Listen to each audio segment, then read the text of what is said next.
Seat.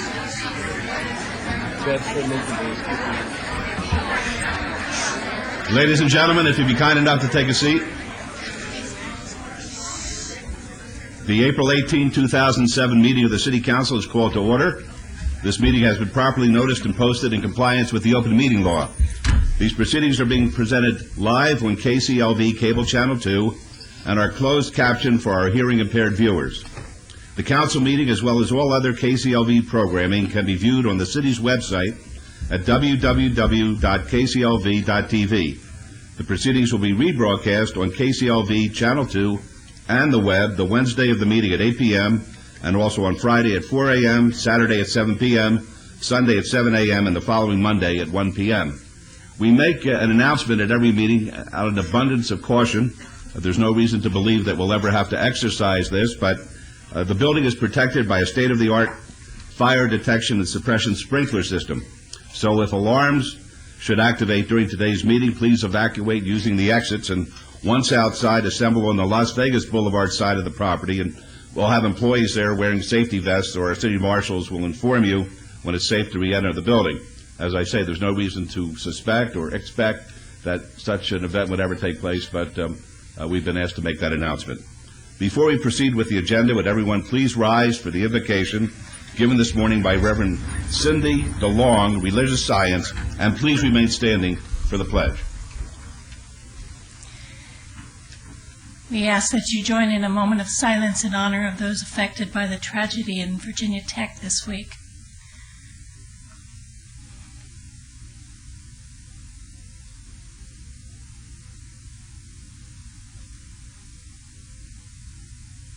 And we call upon that higher power that we recognize in so many traditions, so many faiths, so many languages, and ask blessings upon the proceedings of this day, that each one who participates does so in full integrity, honesty, and truth. We ask also that the blessings be poured upon this city, all of its population, the citizens, the visitors. We ask especially for recognition of the youth of our town, that they are the promise of our future. We are grateful for all those who participate in mentoring, teaching, and leading these youth, for the families that support and assist each one. We ask also that the members of this council be wise in their leadership of our city, that every action is for the greatest good of all who live here, who visit here. For all of this, we ask great blessings, and we say thank you and amen. Amen. I pledge allegiance to the flag of the United States of America and to the republic for which it stands, one nation, under God, indivisible, with liberty and justice for all. Okay.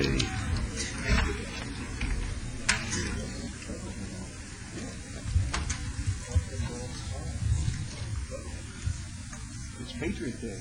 It's Patriot Day. 11th Middle School Patriot.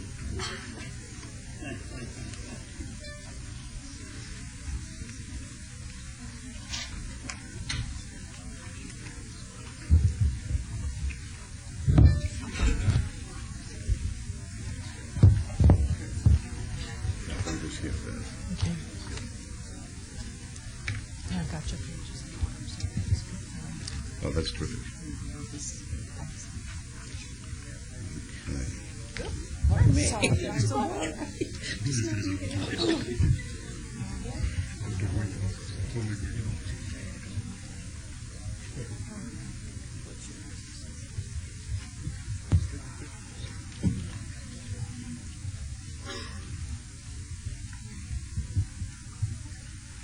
Good morning. My name is Beverly Bridges. I'm the acting city clerk for the city of Las Vegas.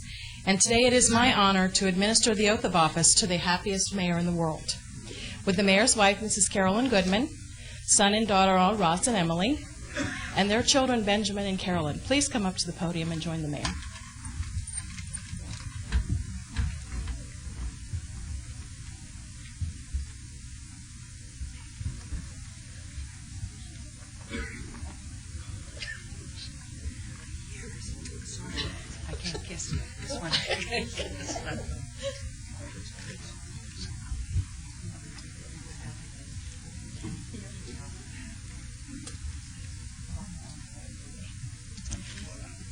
Would you please raise your right hand?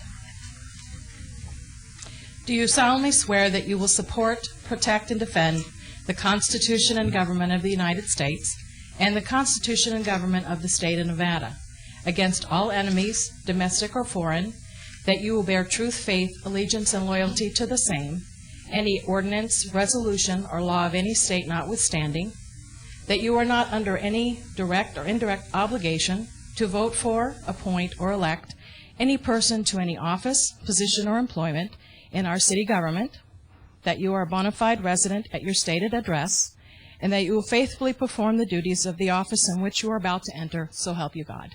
So help me God. Congratulations. Thank you very much. Thank you.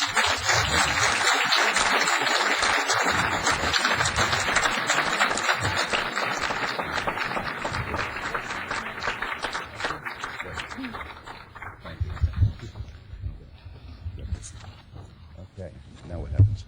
Where are the flowers?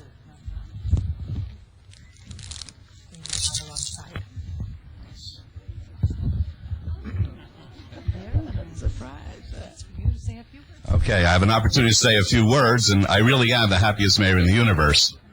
But I also am very blessed. I'm blessed to have the love of my life, my wife, 45 years, my bride, and a very supportive family who, when I told them I was going to run for mayor 8 years ago, they realized that they would be losing a fortune out of their estate. But they haven't made one peep since then, and I thank them for that. I want to thank my staff who they're loyal, efficient, and committed and dedicated to making the city of Las Vegas the best place in the world. I want to thank the city staff, the manager's office, Doug, your crew, and all of the department heads, and going all the way down the bureaucracy. Everybody has been terrific to me the past 8 years. Everybody.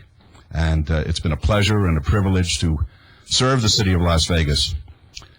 A couple of years ago, during my State of the City address, I said the best is yet to come. Well, today it's here. When you look at the agenda items that we're going to be considering, it's our vision and our dreams come true. We're talking about the Performing Arts Center. We're talking about the Ruvo Brain Institute. We're talking about the Entertainment District. We're talking about the Arts District. We're talking about all those things that this council has worked so very hard to accomplish. And I thank the public who supported me during this past election. Without that, I wouldn't be standing here today. And I thank them for the opportunity for allowing me to be able to do my very best the next 4 years for the city of Las Vegas. Thank you.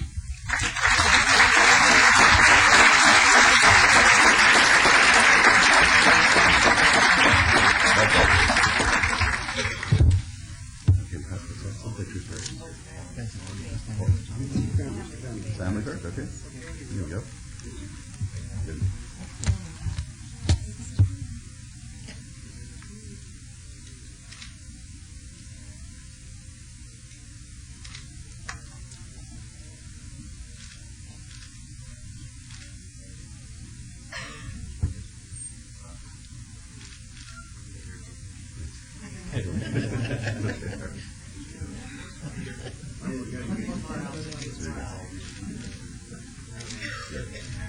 Thank you. And now with the council, right? Okay.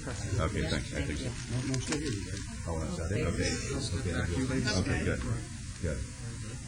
That's where it's great.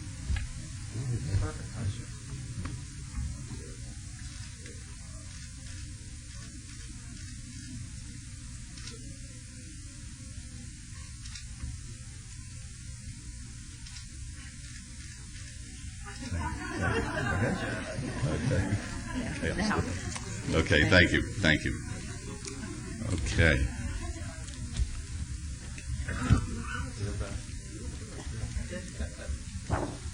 Okay.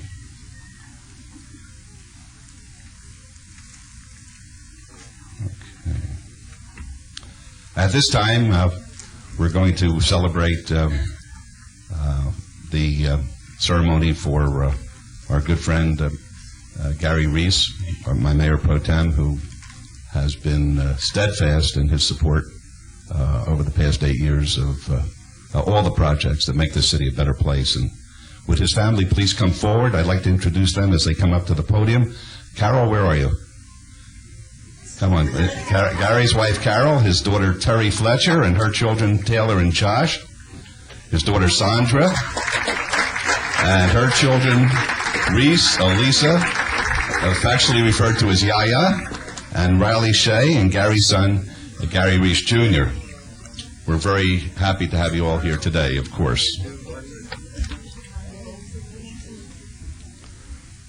All right.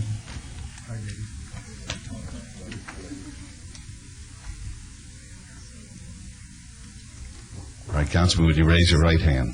Do you solemnly swear that you will support, protect, and defend the Constitution and government of the United States and the Constitution and government of the state of Nevada against all enemies, domestic or foreign, and that you will bear true faith, allegiance, and loyalty to the same, any ordinance, resolution, or law of any state notwithstanding, that you are not under any direct or indirect obligation to vote for, appoint, or elect any person to any office, position, or employment in our city government, that you are a bona fide resident at your stated address, and that you will faithfully perform the duties of the office in which you are about to enter.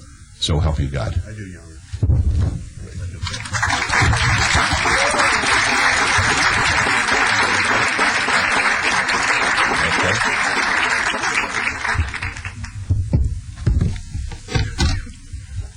I too have a few words to say.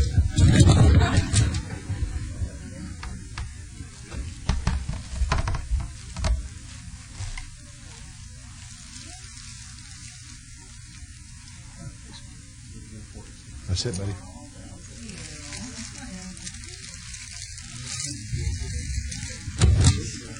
I would like to start by acknowledging the mayor and the council members I serve with. Over the years, we've forged bonds of friendship and a common purpose, serving the citizens of the city of Las Vegas. I want to thank you for your help, guidance, and friendship. I look forward to the continued sense of commitment and purpose while working with each of you. I want to say hi to my little sister in Salt Lake City, who is watching this meeting today via internet. I love you, Barb. I'd like to take a moment to mention my mother. Those of you who have been on the council know that she was always here for my swearing in for a new term. Mom passed away, but I know that she is here in spirit and watching over me yet. And of course, many thanks go to my wife, Carol, and my family who have been so understanding and gracious, as phone calls to our home and meetings on evenings and weekends have cut into our time together. They know I love what I'm doing, and I cannot do it without their support. We would never have made the strides in Ward 3 over the years without the hard work and dedication of my staff. Loretta and Susie, would you please come up?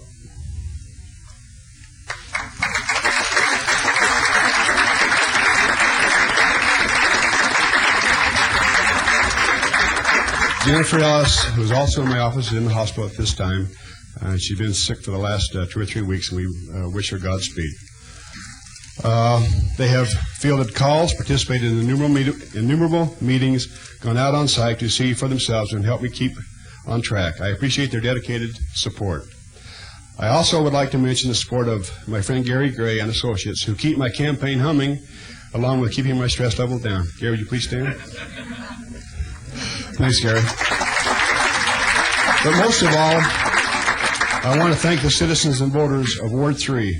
I want them to thank them for not only their vote last month, for their continued faith in me.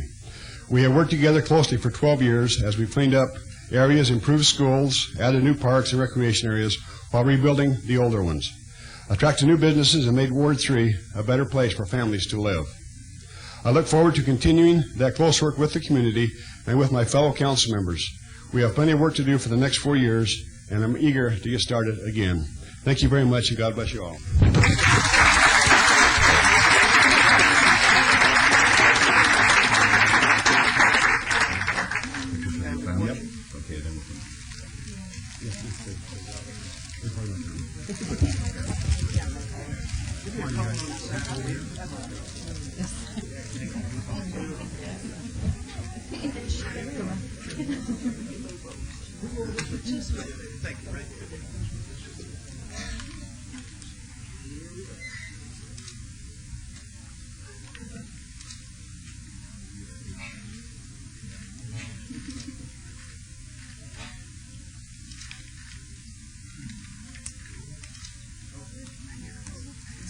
Stay here, you guys. Stay here.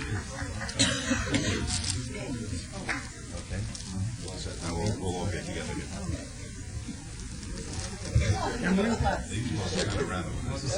Emily, come on, please. Melissa? Come on.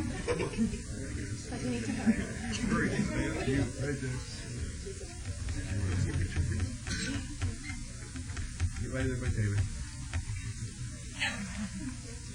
This is Taylor Schmidt.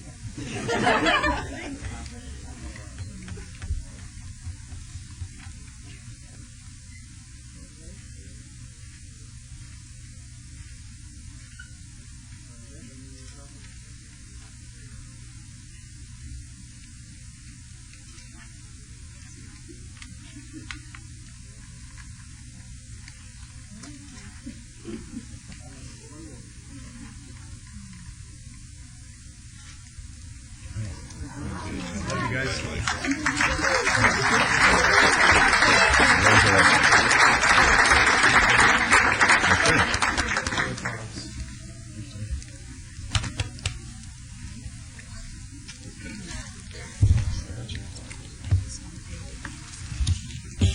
Leroy?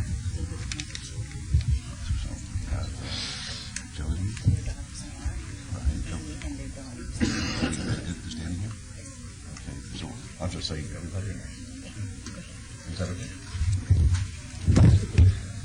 All right, now it's Councilwoman Tarkadian's turn, and I'd like to ask her family to please come forward, and I'll introduce them as they come up. Lois's daughter, Jody Diamond, and her granddaughters, Danielle and Michelle Diamond. Okay, there they go.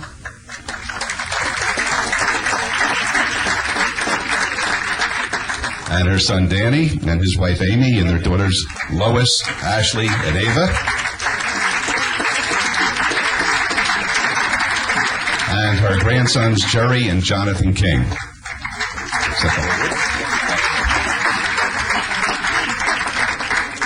I believe that Lois would also like her staff, Jeannie Moss, Kimberly Reed, and Robin Munier, to join her up here. Ladies, come up, please.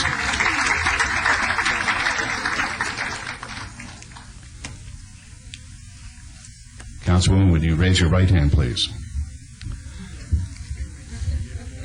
Do you solemnly swear that you will support, protect, and defend the Constitution and government of the United States and the Constitution and government of the state of Nevada against all enemies, domestic or foreign, and that you will bear true faith, allegiance, and loyalty to the same, any ordinance, resolution, or law of any state notwithstanding, that you are not under any direct or indirect obligation to vote for, appoint, or elect any person to any office, position, or employment in our city government, that you are a bona fide resident at your stated address, and that you will faithfully perform the duties of the office in which you are about to enter, so help you God. I do swear. Excellent.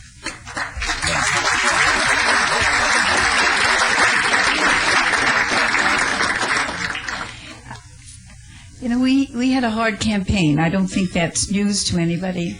And I just want to thank first my family, who are vehemently against my running for office again.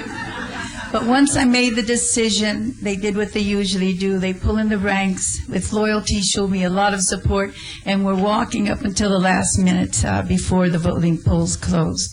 I want to thank them very much from the bottom of my heart. My husband today is in Hawaii and doing a conference, so he couldn't be here. I don't know, he chose Hawaii over here. But in any case, I also want to say thank you to Jeannie Moss, who was my campaign manager. It was a tough campaign. It was a lot of hard work. She did a great job, and we had a really great win. And I also want to thank Robin Munier and Kimberly Reed, who did a lot of extra work because they were shorthanded for several weeks in the office. And I thank people who are here who have supported me for a long time. I see all the carpenters aligned against the wall. Yeah. They've supported me since I was on the school board, and they've done a lot to help in every election that I've had. And also Dean Fletcher from Firemen and the Police. I was fortunate to have all the endorsements given, and I thank every one of those groups. I went from liberal to conservative. People couldn't understand what was happening, but I think it was because they had faith in what we can do in the city, and I express appreciation for that. Running in a campaign, I think, is very humbling. It certainly was for me. I knew that we had done some good things in the ward, and I knew we were making progress. But you know, when you get in a campaign and you go from place to place, you find so much you haven't done yet. And I'm dedicating this, and my staff is dedicating that those places that we still have to do much more. And I've talked with Gary Reese about our types of wards that are becoming more and more urbanized and need more and more help. Our dedication is there, and we feel vibrant about it. We're very proud of what the city has done. After a celebratory situation with relatives, we ate in a restaurant downtown. My grandson celebrated their birthday at Julian's downtown. And I think we've got to push what we're doing here because it is magnificent. I thank especially all the voters in Ward 1 because, you know, of all the wards, we had the highest turnout, number one. And whether they voted for me or not, I think that's great that we had that big a turnout. And I thank all those who did vote for me, and I pledge to them and to all of you that we're going to do our very best to keep the standards you want and to work as hard as we possibly can for you. Thank you very much. Okay, now we'll have pictures with your families.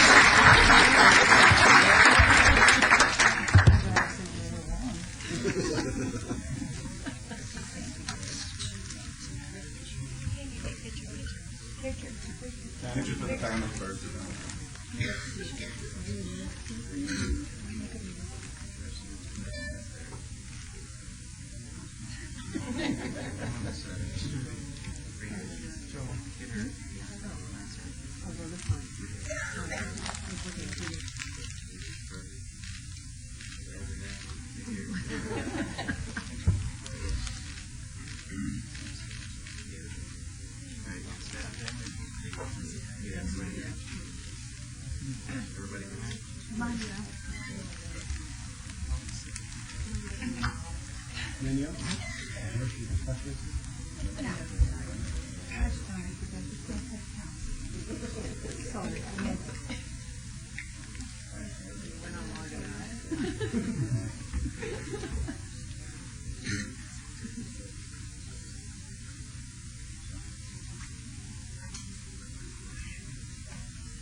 Ceremonial now.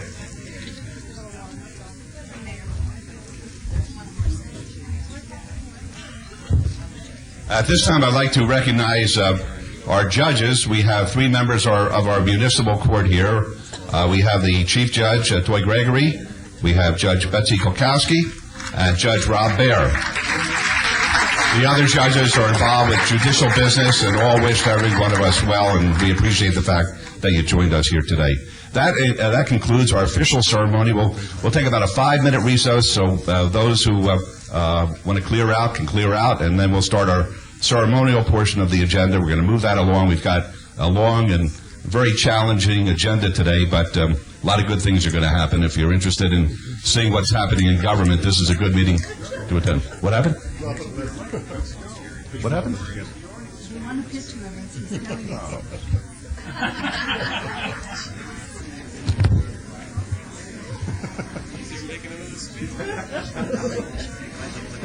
We gotta go in here.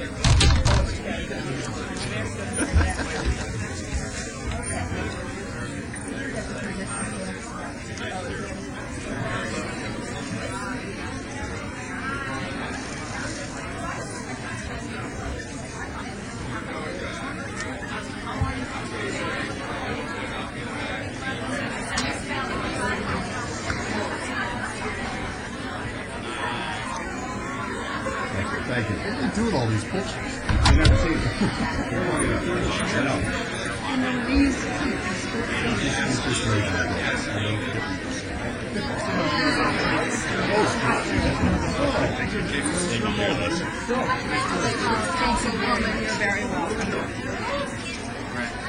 My family's out of here already. They can't wait to get out of here. I never saw a family that could care less, I swear. Princess, how many times are we going to do this? They could care less. They came. That's it. They came. I think you're good to go. I think we You are. have your share. Yeah, we're all set.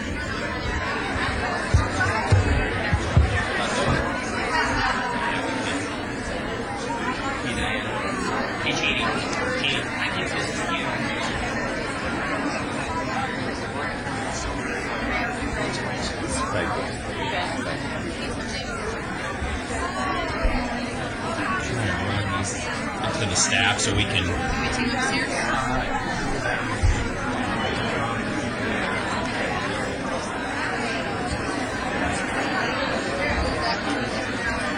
Congratulations. How are you? It's doing great. Congratulations. So good. Real happy to see that. Thank you. Appreciate you.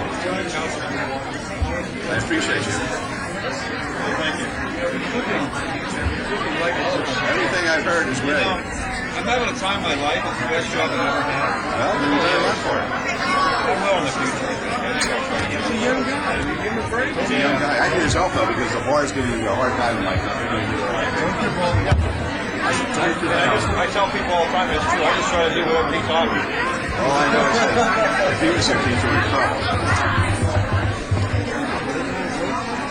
A real small brain.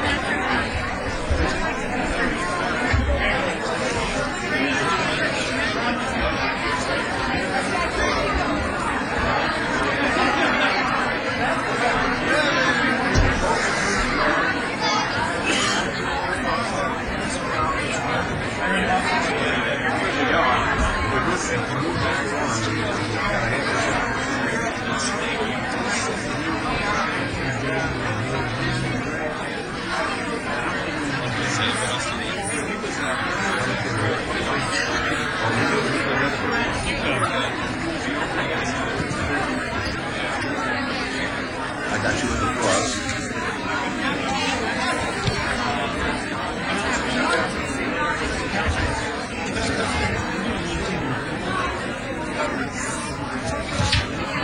Oh yeah, here. No,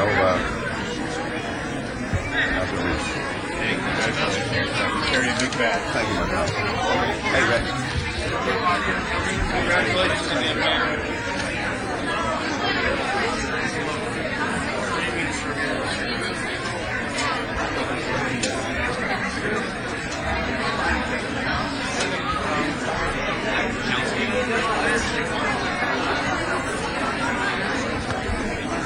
But at the end, they're going to make a little presentation to you, so giving this an opportunity to give you stuff at the end. Are you speaking last, Councilor? I don't know. How are we going to do this? I have the last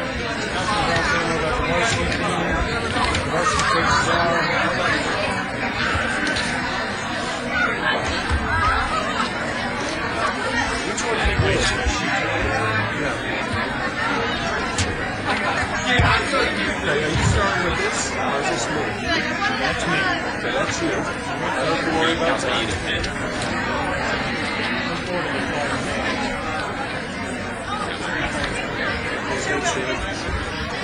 So you're going to go through this speed, and then what do we jump into? Stall for me. All right, fine. Yeah, the cross kids are going to make a presentation to the council.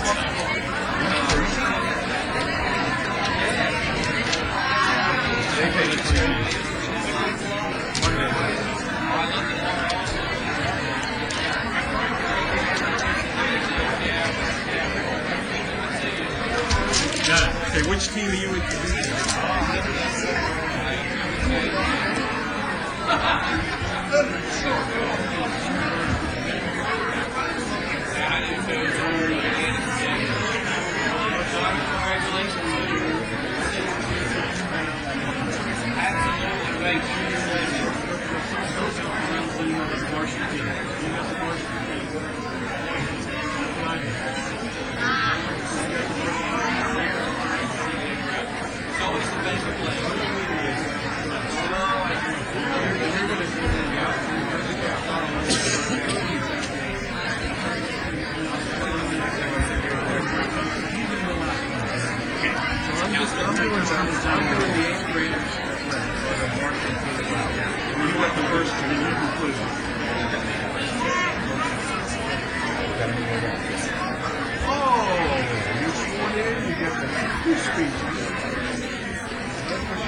Brought everybody down for you too, Oscar.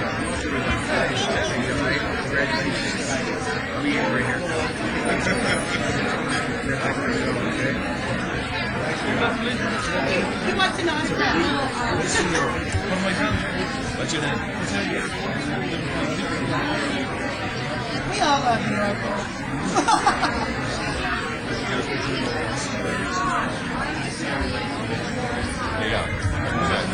Thank you, Jerry. Good luck. 18 years old.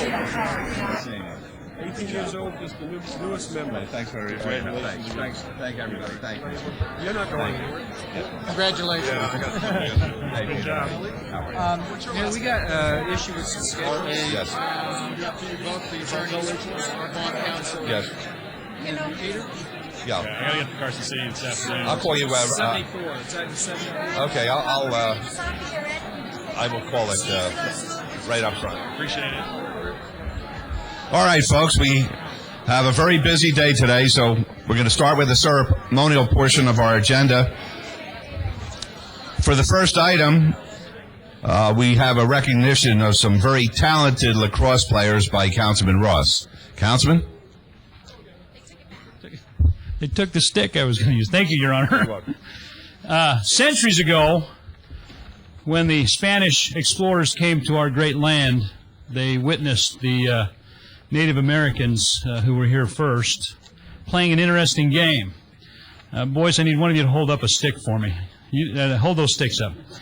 As you can tell by that stick, the Indians' version was a little different. That's the modern version. But the Spanish explorers recognized that stick as a cross. Therefore, they named the game lacrosse. And I'd like to say it's the country's oldest sport. And these young men and young ladies are currently playing that great game. And one of the great things we get to do as council members is to recognize the accomplishments of our youth in our community. We recognize scholarships, creativity, community service, and we often recognize our prize-winning athletes. Today, Councilman Brown and Councilwoman Tarkanian will be joining me in recognizing some of our local lacrosse teams. On March 2nd, 3rd, and 4th, these teams participated in the Best of the West tournament here in Las Vegas. This was a great tournament and was well attended by the lacrosse teams from the western United States and from far away as Canada. This year there were 58 teams and about 1,200 athletes participated. Over this two-day span, 130 games were played at Ed Fountain Park. All of the teams spent countless hours practicing for this major tournament. There were college scouts in attendance, and players did their very best to show off their talents. It is our honor to congratulate the first-place winners of the tournament's junior varsity division, one of our own Las Vegas teams, the junior varsity lacrosse team from Myron Leavitt Middle School. Boys, would you stand up, please?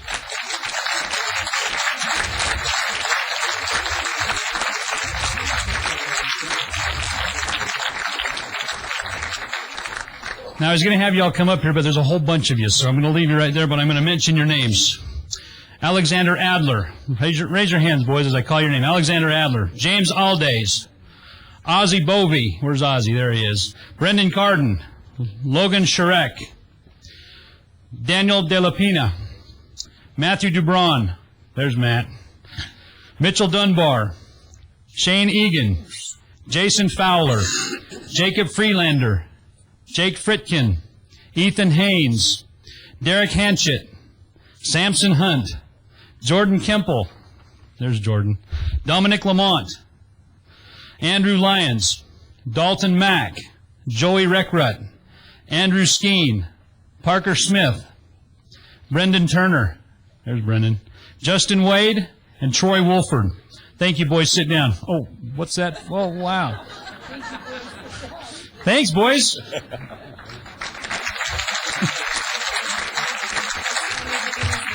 Yeah, where's the box? Okay. Well, I got my own stick now. You're in trouble, Mayor Pro Tem. Of course, without the volunteer time and dedication of the league coaches, these young people wouldn't be here today. They spend many hours making sure that these players are practicing, and they share that time with their parents. Boys, I'd like you to have a great next season, and at this time, I would like the coaches to step forward as I call your name. And you guys can come up here because there's fewer of you, and you can behave yourselves. Junior varsity coaches are Pete Haynes. Pete, come on down here.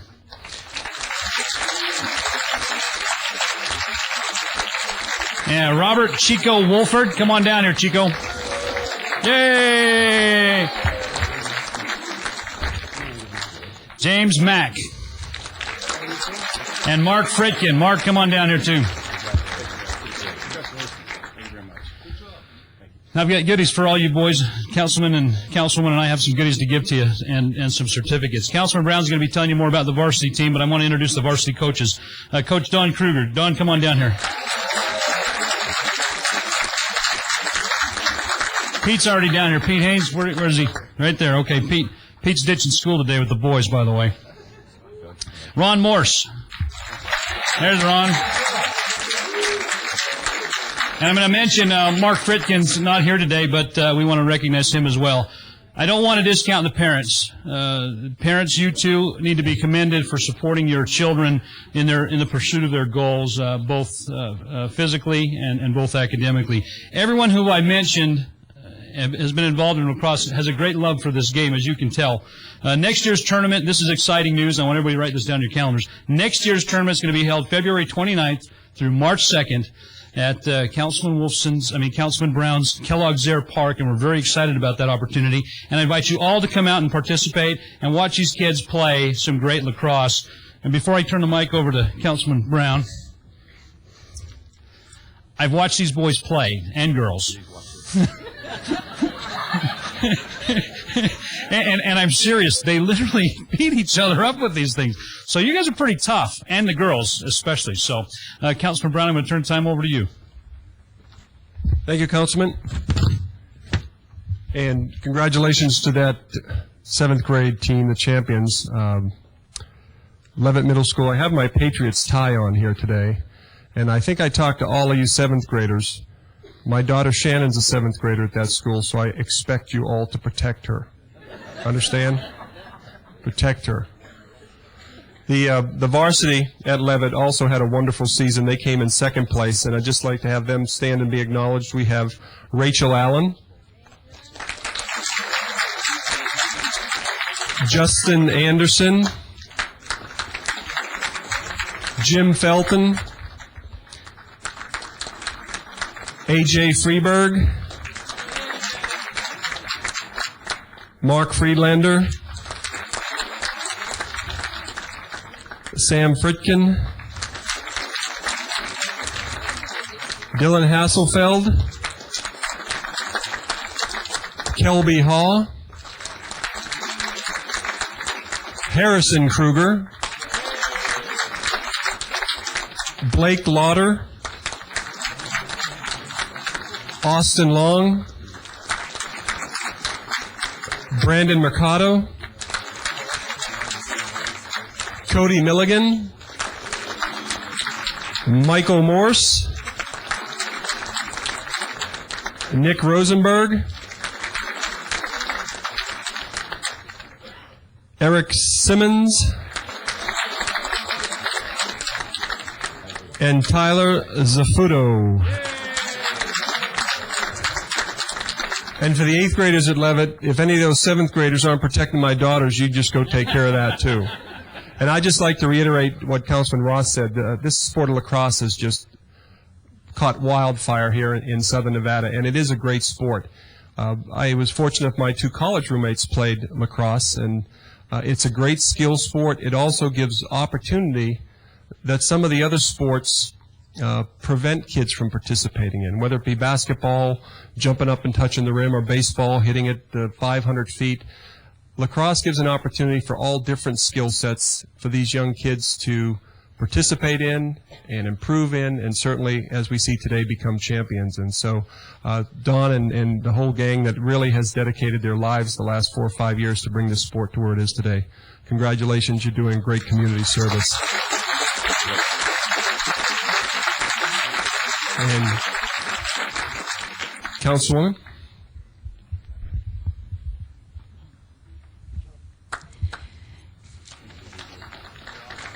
Okay, thank you.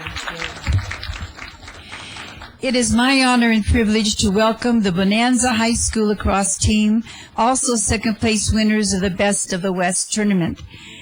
Yay for them.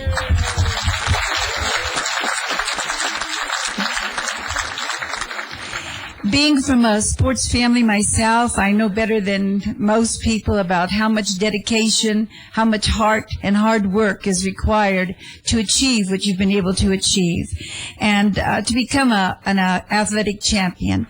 I would like to thank both you and your families for all of your hard work and introduce to the council the individual team members. If you would please stand. Mitchell Brandley, Nick Campo, Clint Covell, Brandon Edgell,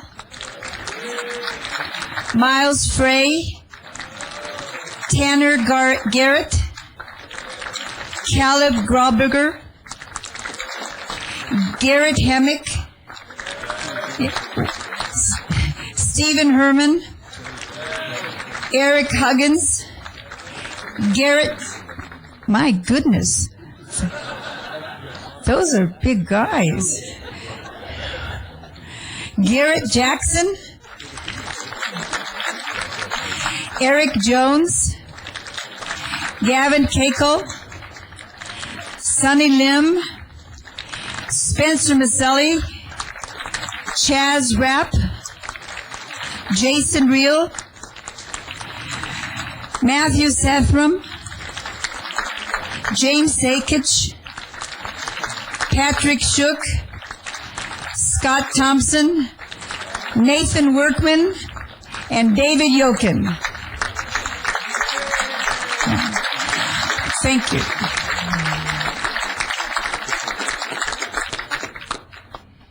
The Bonanza Bengals. Thank you. Oh, very, very much. Thank you. Very nice. Okay. I'd also like to ask the head coaches to come up if they would, please. Head coach Gary Campo and assistant coach Rich Lombardo.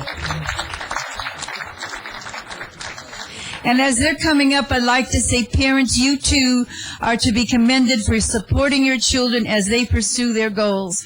I see how my own daughters and sons are driving their children to the practices all over town, and I know how much effort it takes to fit all that into your schedule. Everyone whom I have met involved with lacrosse has a great love for the game, just as Councilman Brown said. And we're very, very proud of the Bengals. Congratulations. And all of you.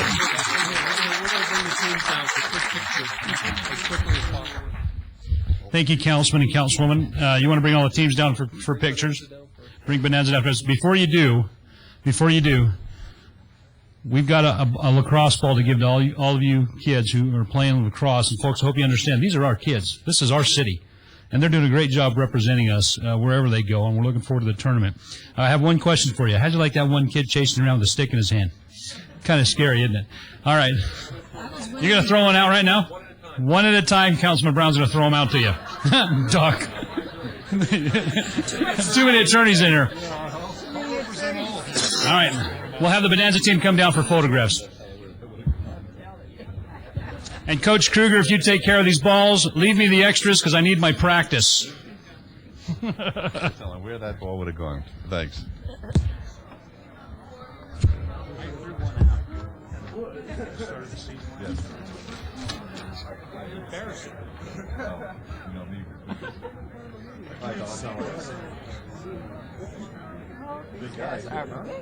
Well, you're a little guy.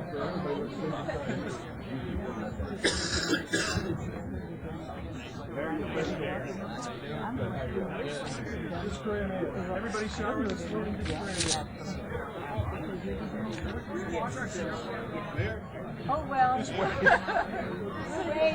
You signed up. That's okay. And the mayor can get in there. Yeah, that's good.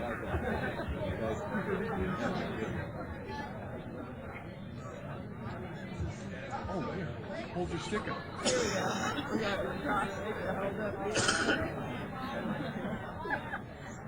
Oh, they'll know. Mike, They'll know who we are. You want to use that one then?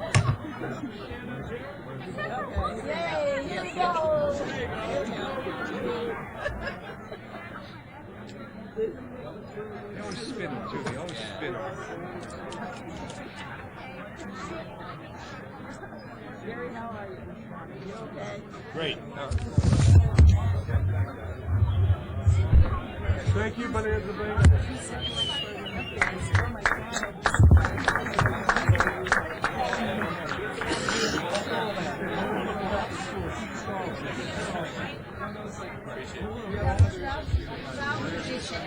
Thank you very much. Really appreciate it.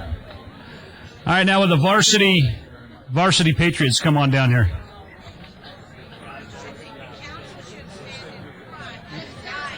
Now these are short kids. This team's shorter. You can see us.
All right, varsity team, give them a big round of applause.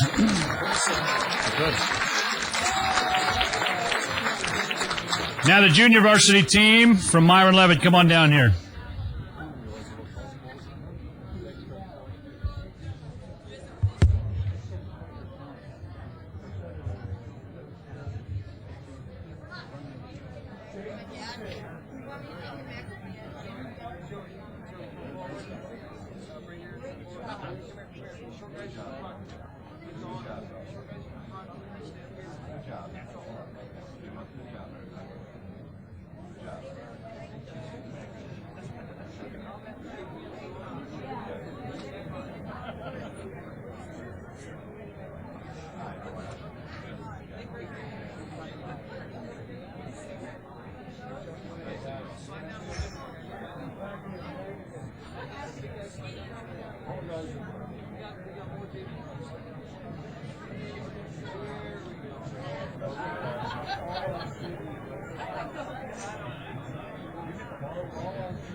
Give them a round of applause, folks. Isn't that a great team? And folks, we thank you for your patience. Some of these boys get extra credit in social studies for being down here today. And boys, if you're Boy Scouts, you also get credit towards your citizenship and the community merit badge. So thanks for being with us. Good, thank you. I just wanted to say thank you to all of you. We don't get a lot of happy mayor. Thanks. You're terrific. Thank you very much. Let the coaches say a couple of words. Oh, no, I don't need to do that. I just wanted to say thank you. Okay. Okay, I just wanted to real quick thank the city council. While some schools get support from their schools, the school district overall does not give lacrosse a lot of support. So I just wanted to thank the city council because without their support, we wouldn't have places to play. And we started 6 years ago with about 40 kids, and we didn't need a lot of space. This year, we're looking at over 1,000 kids, and we're going to need lots and lots of space. And the city is working really hard to find us fields to play on. They're actually making us a couple fields so that we can have our own lacrosse space. And so I just wanted to say on behalf of the Las Vegas Lacrosse League, thank you to the city council for all their support.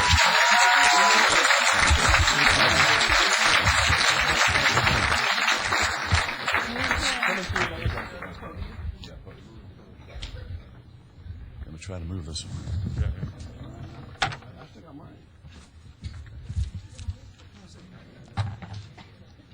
Okay, for our next item, we'll recognize the April Employees of the Month. This is a tough one for me. You'll find out why in a moment. To assist in making the announcement, I'd like to ask Chief Karen Coyne with the city's Detention and Enforcement Department to please come to the podium. And I'm pleased to announce that the April 2005 Employees of the Month are Nancy Carlin, and here's the tough part, and her canine partner, Oscar.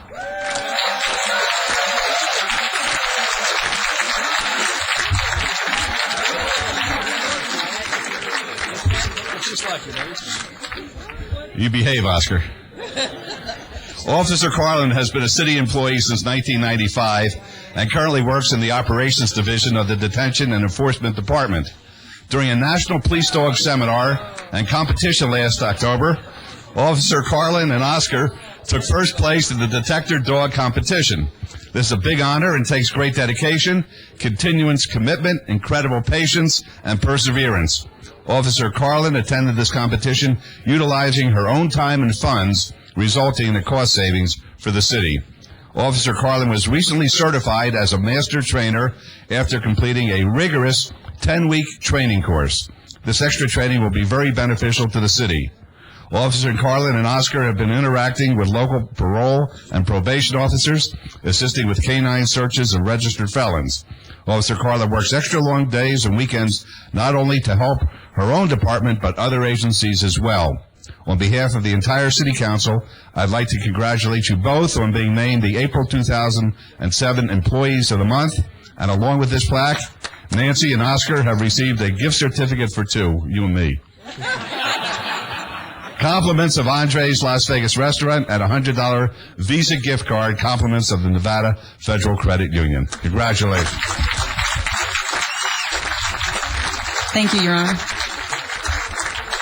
Congratulations to you, Councilman Reese and Councilwoman Tarkanian. As we've heard this morning, and I'd just like to echo that, we're also very blessed to be able to serve our community in the capacities that we do. And I learned a long time ago that when you find a career that you really love, you'll never work a day in your life.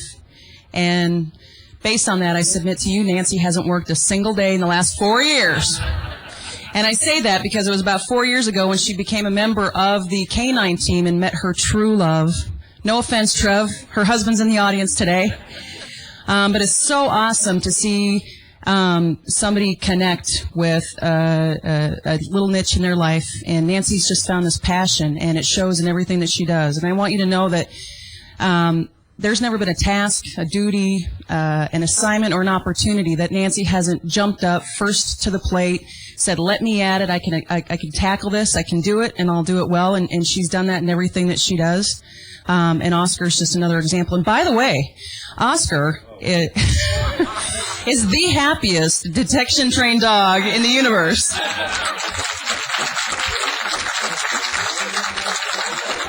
Thanks. Seriously, the dogs are used at the detention facility to assist us in maintaining the integrity of our institutional security. And they do make fines, believe it or not, for contraband that comes through the mail, sometimes air mail, and various other ways. So it's a valuable tool to us. Nancy's gone above and beyond. She sets high standards for herself and for all of us to follow, and you're just a true inspiration. We're very proud of you, and it's been an honor to serve with you. So congratulations.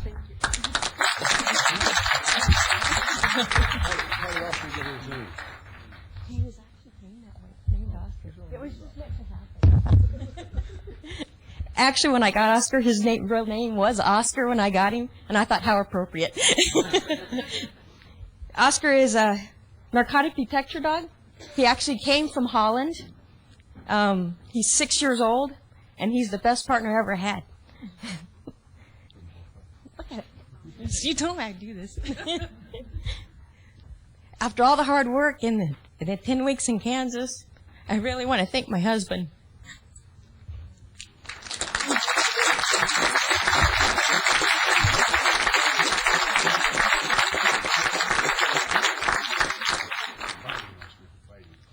If it wasn't for him, I don't think I would have made it those 10 cold weeks. I think it snowed every day. I have pictures of it, like 0 degrees, negative degrees. And we're outside training every day. But that's what I do because that's just how you train dogs. But I want to thank you very much for all your support. It means a very lot to me. Thank you.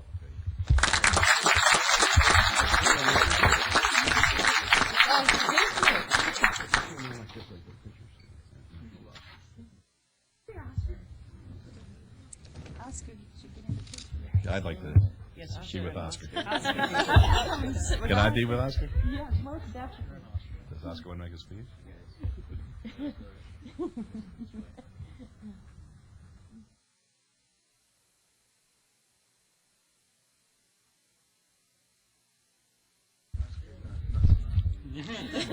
All I know is that he could be the only Oscar ever to pass a mic and not want to speak.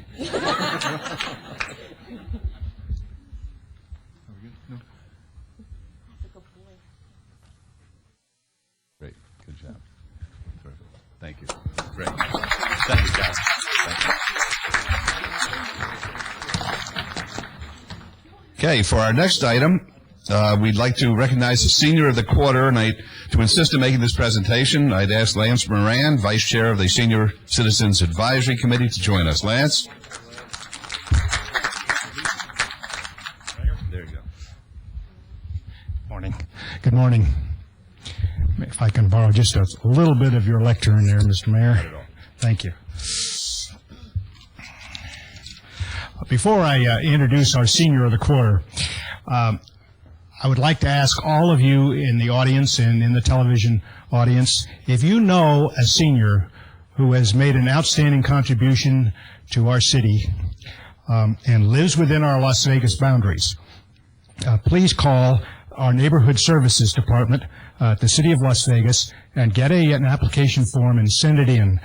We love to honor our seniors that make a contribution. And this morning, Mr. Mayor and Council, first of all, I'd like to thank you again for allowing us to recognize an outstanding senior. And this morning, we honor a senior who has made a difference in our community, Vernon Caraway. Vernon, come on up while I tell a little bit about you. Vernon was nominated by Giovanni Willamea from the Levi Gardens Complex. He has done an outstanding job managing the duties of the treasurer. He is also the founder of the Omelette Cafe at the Levi Gardens. The Omelette Cafe has created a wonderful opportunity for seniors of this complex to spend time away from their apartments on Saturdays, enjoying food and the company of other Levi Gardens residents. Vernon's work as a chef, the menu planner, and event organizer is helping seniors maintain their social and communication skills while enjoying delicious meals. We appreciate the service Vernon provides seniors in this community and for making Las Vegas a better place for all of us. Congratulations to our Senior of the Quarter, Vernon Calloway.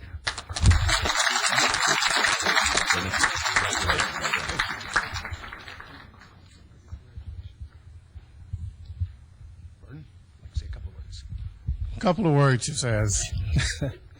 I want to first say thanks to Giovanni, who nominated me for this award.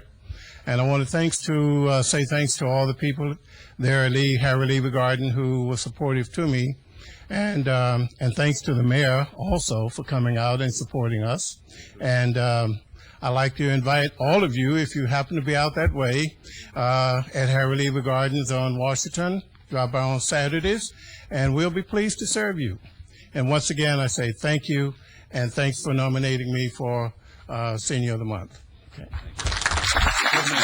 Good man. Good man.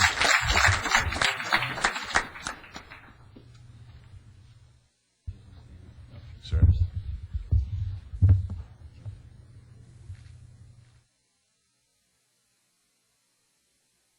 Very good, thanks. For our next item, we'll proclaim April as American City Quality Month, and to assist in making this presentation, I'd like to ask Margot Wheeler, Director of the Planning and Development Department, to join us.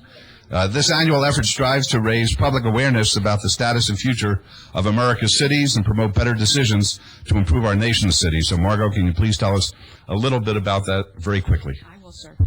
I just want to thank this council and this mayor particularly for their efforts in everything that they do improves the quality of life in the city of Las Vegas, and we continue to get greater recognition for this.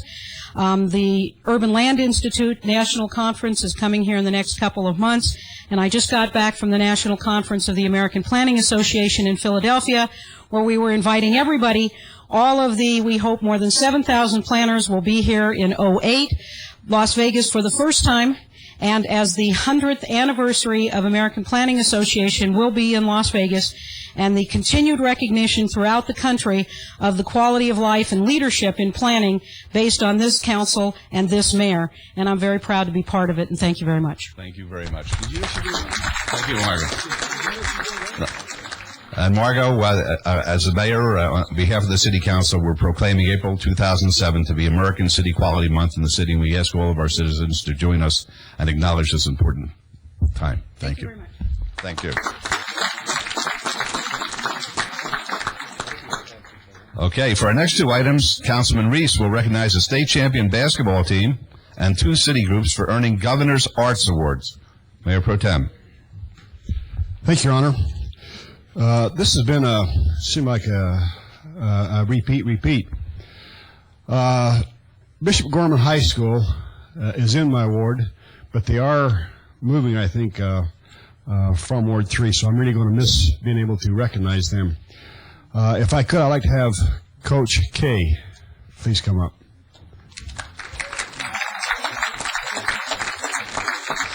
Coach, another fantastic year. I only got to watch you play twice this year.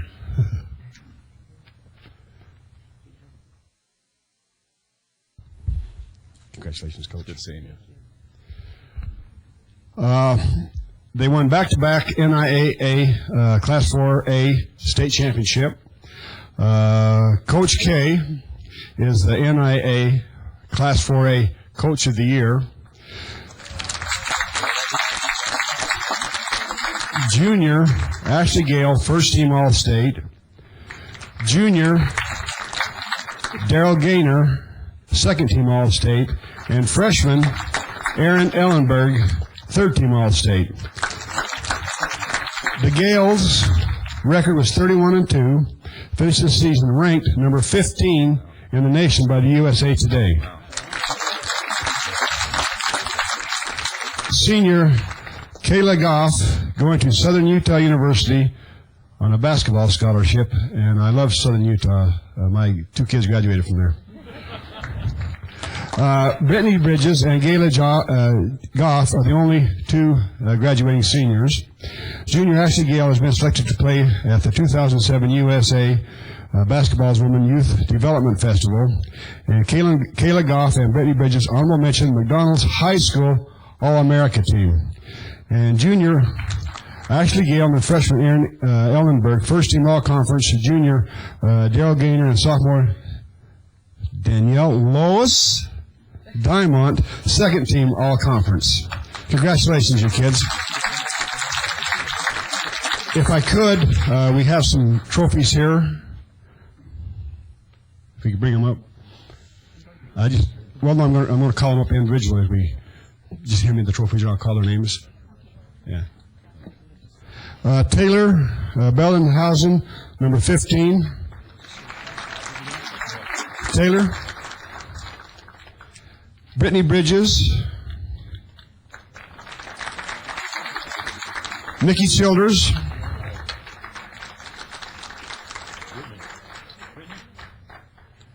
We have Lois Diamond.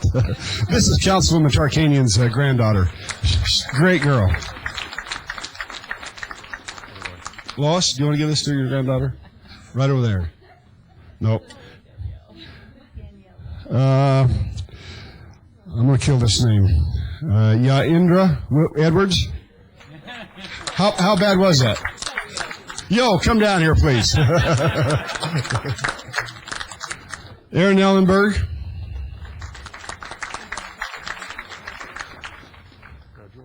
Ashley Gale. And Daryl Gaynor. Ashley, congratulations. Kayla Goff. Gabriel. You ought to see this young lady shoot three-pointers. Gosh, dang. Amy Levine. Marietta Maffey. And last but not least is Colleen Savage. I too want to thank the parents. I think it's great for the parents to be able to go out and watch their kids participate, whether it be in basketball, softball, lacrosse, whatever it is. But as you've seen here today, we've had many, many young people recognized. I just hope that these girls can come back next year as competitive as they've been the last 2 years, because I think it's neat to be able to go out there and watch, to me, kids that we know participate. And I just love to go out and watch the basketball teams. I go out and watch Councilman Brown's daughters play. I'm sorry you guys beat them this year. Sorry, Councilman. But anyhow, you guys are to be commended for doing a good job, Coach K. And you want to say a few words? If I can have Bert Gallagher come down here, he's one of my coaches. Mike Carter could not be here, nor could Liz Cansdale or Kevin Nixon. Without these quality coaches, these young ladies wouldn't have what's available for them and to them. I first, on behalf of Bishop Gorman High School, the athletic department, the parents that are all sitting in the stands, we first want to say thank you for giving us this opportunity again, which we're happy to be here again. To reward these young ladies for working so hard and dedicating themselves. It's an honor to be 15th in the nation. If you think about all the high schools in the country, 15, that's amazing. And I'm very blessed and honored to be standing here with such a great group of young ladies. All the lines they've run, all the suicides they've had to do. But, you know, I run it with them, so they can't really complain that much. But they have, they're great young ladies, great basketball players, but most importantly, they're wonderful people. And I thank the parents for all the times that they had to take them places and the demanding schedule that I provide for them. So, again, thank you. We have T-shirts for all of you. They have back-to-back. I know, Councilman Brown, I know that we did get you one. We have all different sizes, so you can just keep them in the bag and we'll... Okay. Okay. We have all sizes for everybody. We matched them up. So you'll have to switch them. If we've forgotten anybody, please, we'll definitely. We did.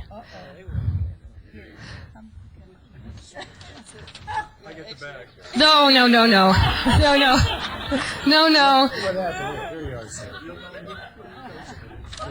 You know, we had the opportunity to play against Councilman Brown's daughter. She is amazing. She really killed us the first time. That was our goal. The second time to play them to stop her. And, you know, she's just a wonderful young lady. So I credit that to him.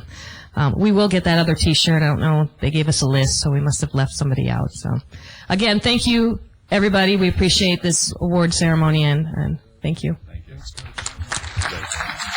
Thank you so much. Thank you.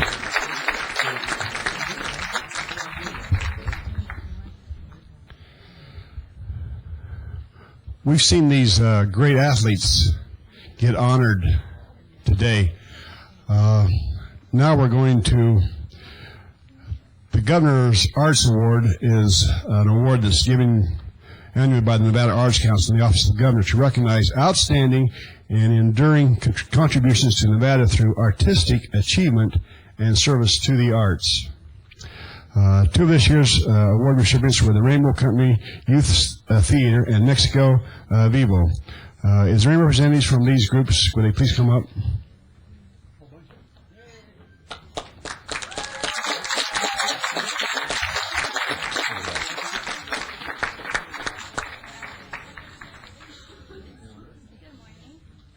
Hi, how are you? Good morning. How are you? Hi, ladies. Good morning. Good morning, Mayor. How are you? Thank you, sir. Hello. Thanks, sir. Thanks for being here. Thank you. Appreciate it. Thanks for being here, really. Thanks for coming down. Thank you.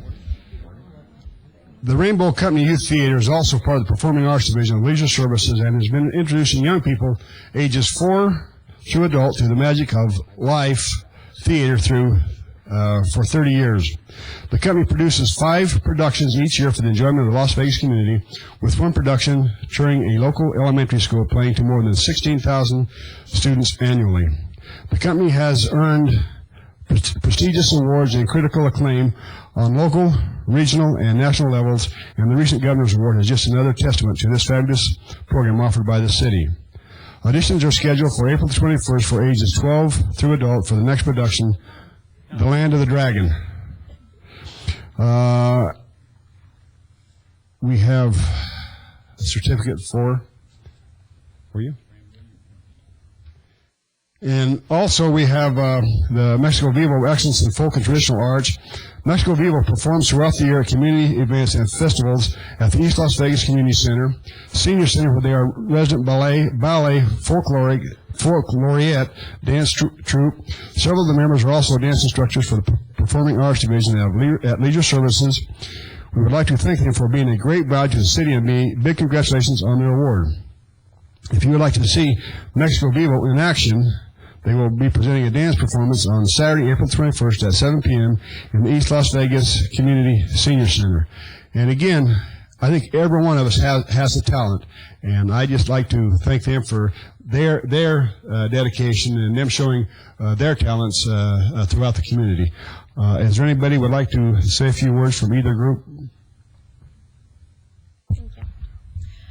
Well, on behalf of our founder, Isela Gutierrez, we would like to thank every single member, artists, sponsors, families, and volunteers that are a part of Mexico Vivo Dance Company every year.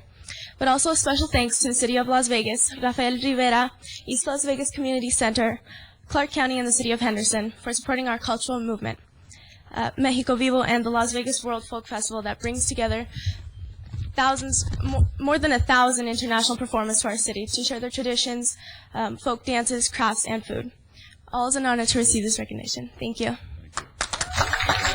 And Your Honor, I just wish the other groups, the lacrosse players, was here today to see these people being recognized also, because there are different amenities within the community that we support.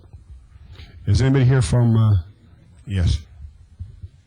Thank you very much. I want to first of all say that Rainbow Company is celebrating their 30th anniversary this year, and I'd like to invite you all to come out to our anniversary celebration on the 2nd of June at Charleston Heights Arts Center. And I want to thank, it's a really wonderful program. We reach a lot of youth, and I just am very proud of it. And I thank the council for their support and the Department of Leisure Services and the Performing Arts Division, thank you, which formerly Cultural Division. Thank you very much. Thank you very much. Thank you, ladies. Thank you very much.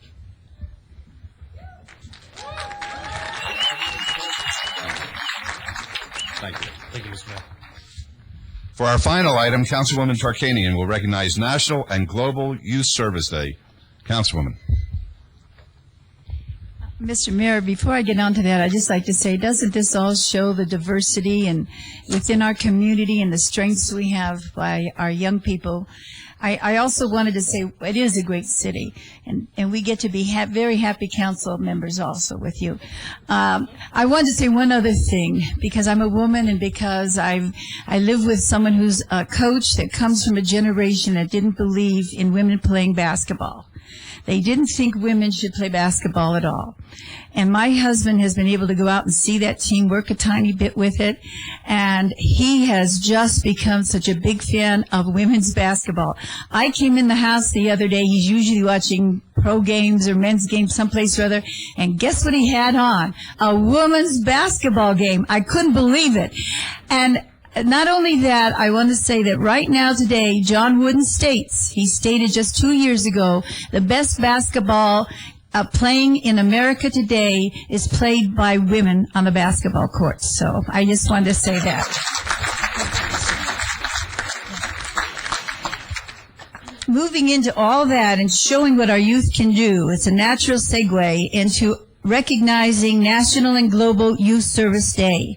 It's an education and public awareness campaign highlighting the amazing contributions of young people that they make all year long through volunteer services. I think over the past few years, we've heard how discouraged our youth are and how much negative ways they're presented in the papers, and this certainly causes an uneasy feeling in those who are going in the very opposite direction. Events concerning youth involved in destructive behavior receive weeks of airtime, while the positive activities and accomplishments of our youth are hardly mentioned at all. The city's project this year, which I am very proud to be able to present today, along with all the city council members, I know they also and the mayor are very, very proud. We want to thank the members of our youth councils as well as participants in our other youth activities, and each of them created a poster to describe themselves, their accomplishments, and their hopes for the future, hoping that we can dispel these negative images and show what our Las Vegas youth really are.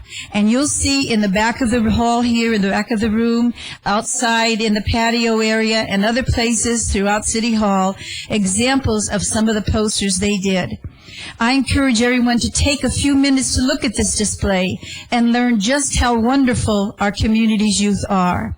They'll be on display throughout the week, and if there are other youth who would like to create a poster and be a part of this display, I invite you to bring your poster to our neighborhood service department, and they will gladly add your work to this wonderful statement. It is important to honor and celebrate the contributions of our youth and to show the world that youth are a very positive component of our community and a valuable resource for community improvement and change. Here with us today is Levi Chavez, President of the CATS Outreach Youth Council. Levi, would you please join us here at the podium?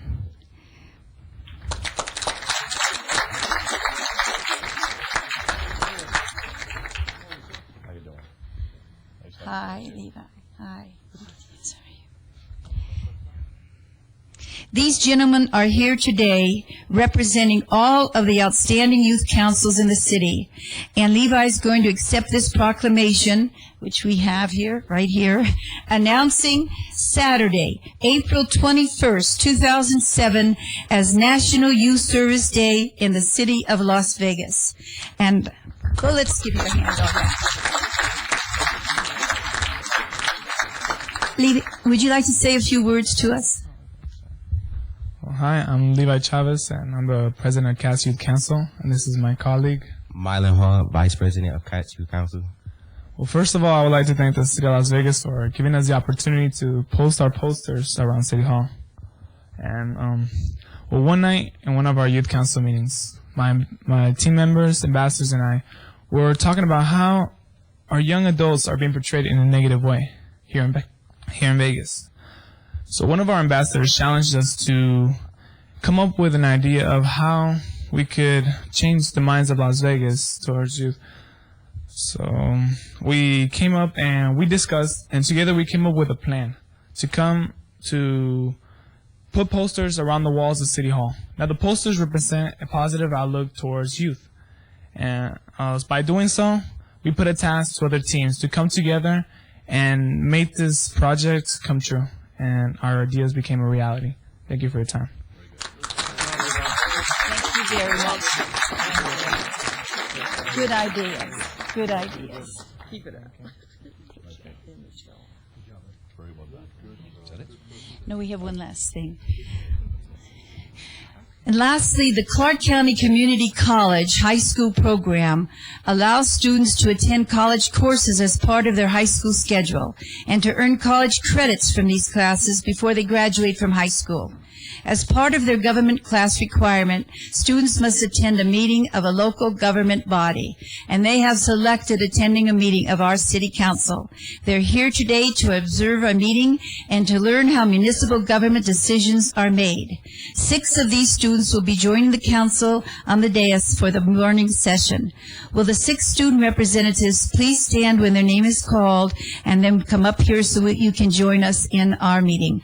Lexi Holguin, Taylor Cole, Vashti Van, Andre Escamilla, Joe Alexander, Adriana Padron. And as a city council members, all of us and the mayor are very honored to have you learning from us. Okay, that's it. Now we're going to start the regular portion of our agenda. Come on, let's go up. Come on up. Thank you, sir.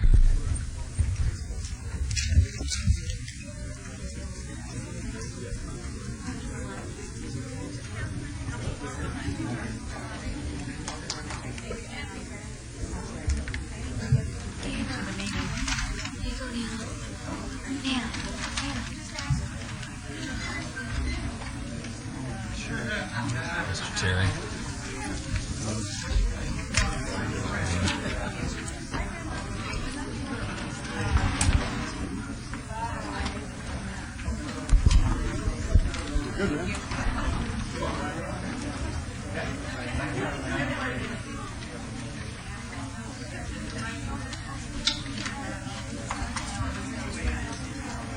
Started to leave with everybody else. Did you hear that, Jay? No. You know,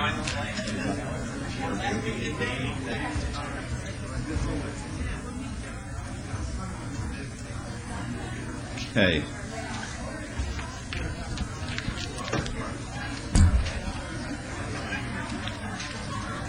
That's amazing. I mean, no one's in a hurry, I guess.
Okay, item number 13, any items from the morning session that the council, staff, and/or the applicant wish to be stricken or held in abeyance to a future meeting may be brought forward and acted upon at this time.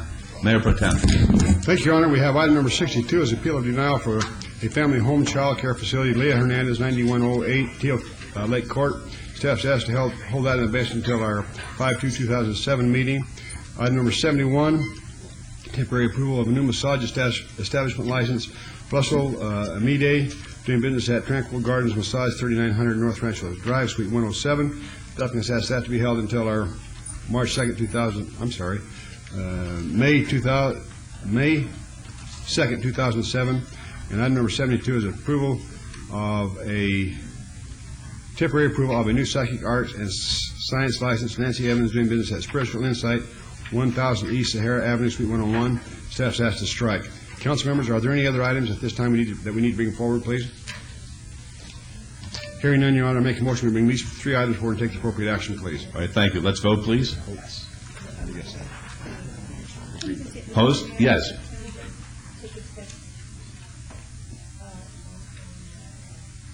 Consent?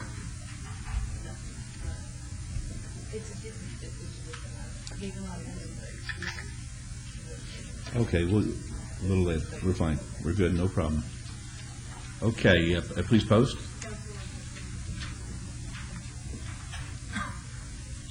Motion carries. Thank you. Item 14 is approval of the final minutes by reference of the regular City Council meeting of March 21st, 2007. Is there a motion to approve the minutes, please? Yes, Your Honor. No additions or deletions. I make a motion for approval of the minutes, please. All right, thank you. Let's vote, please. Opposed? Motion carries. Thank you. Items 15 through 53 are on the consent agenda. They're considered to be routine.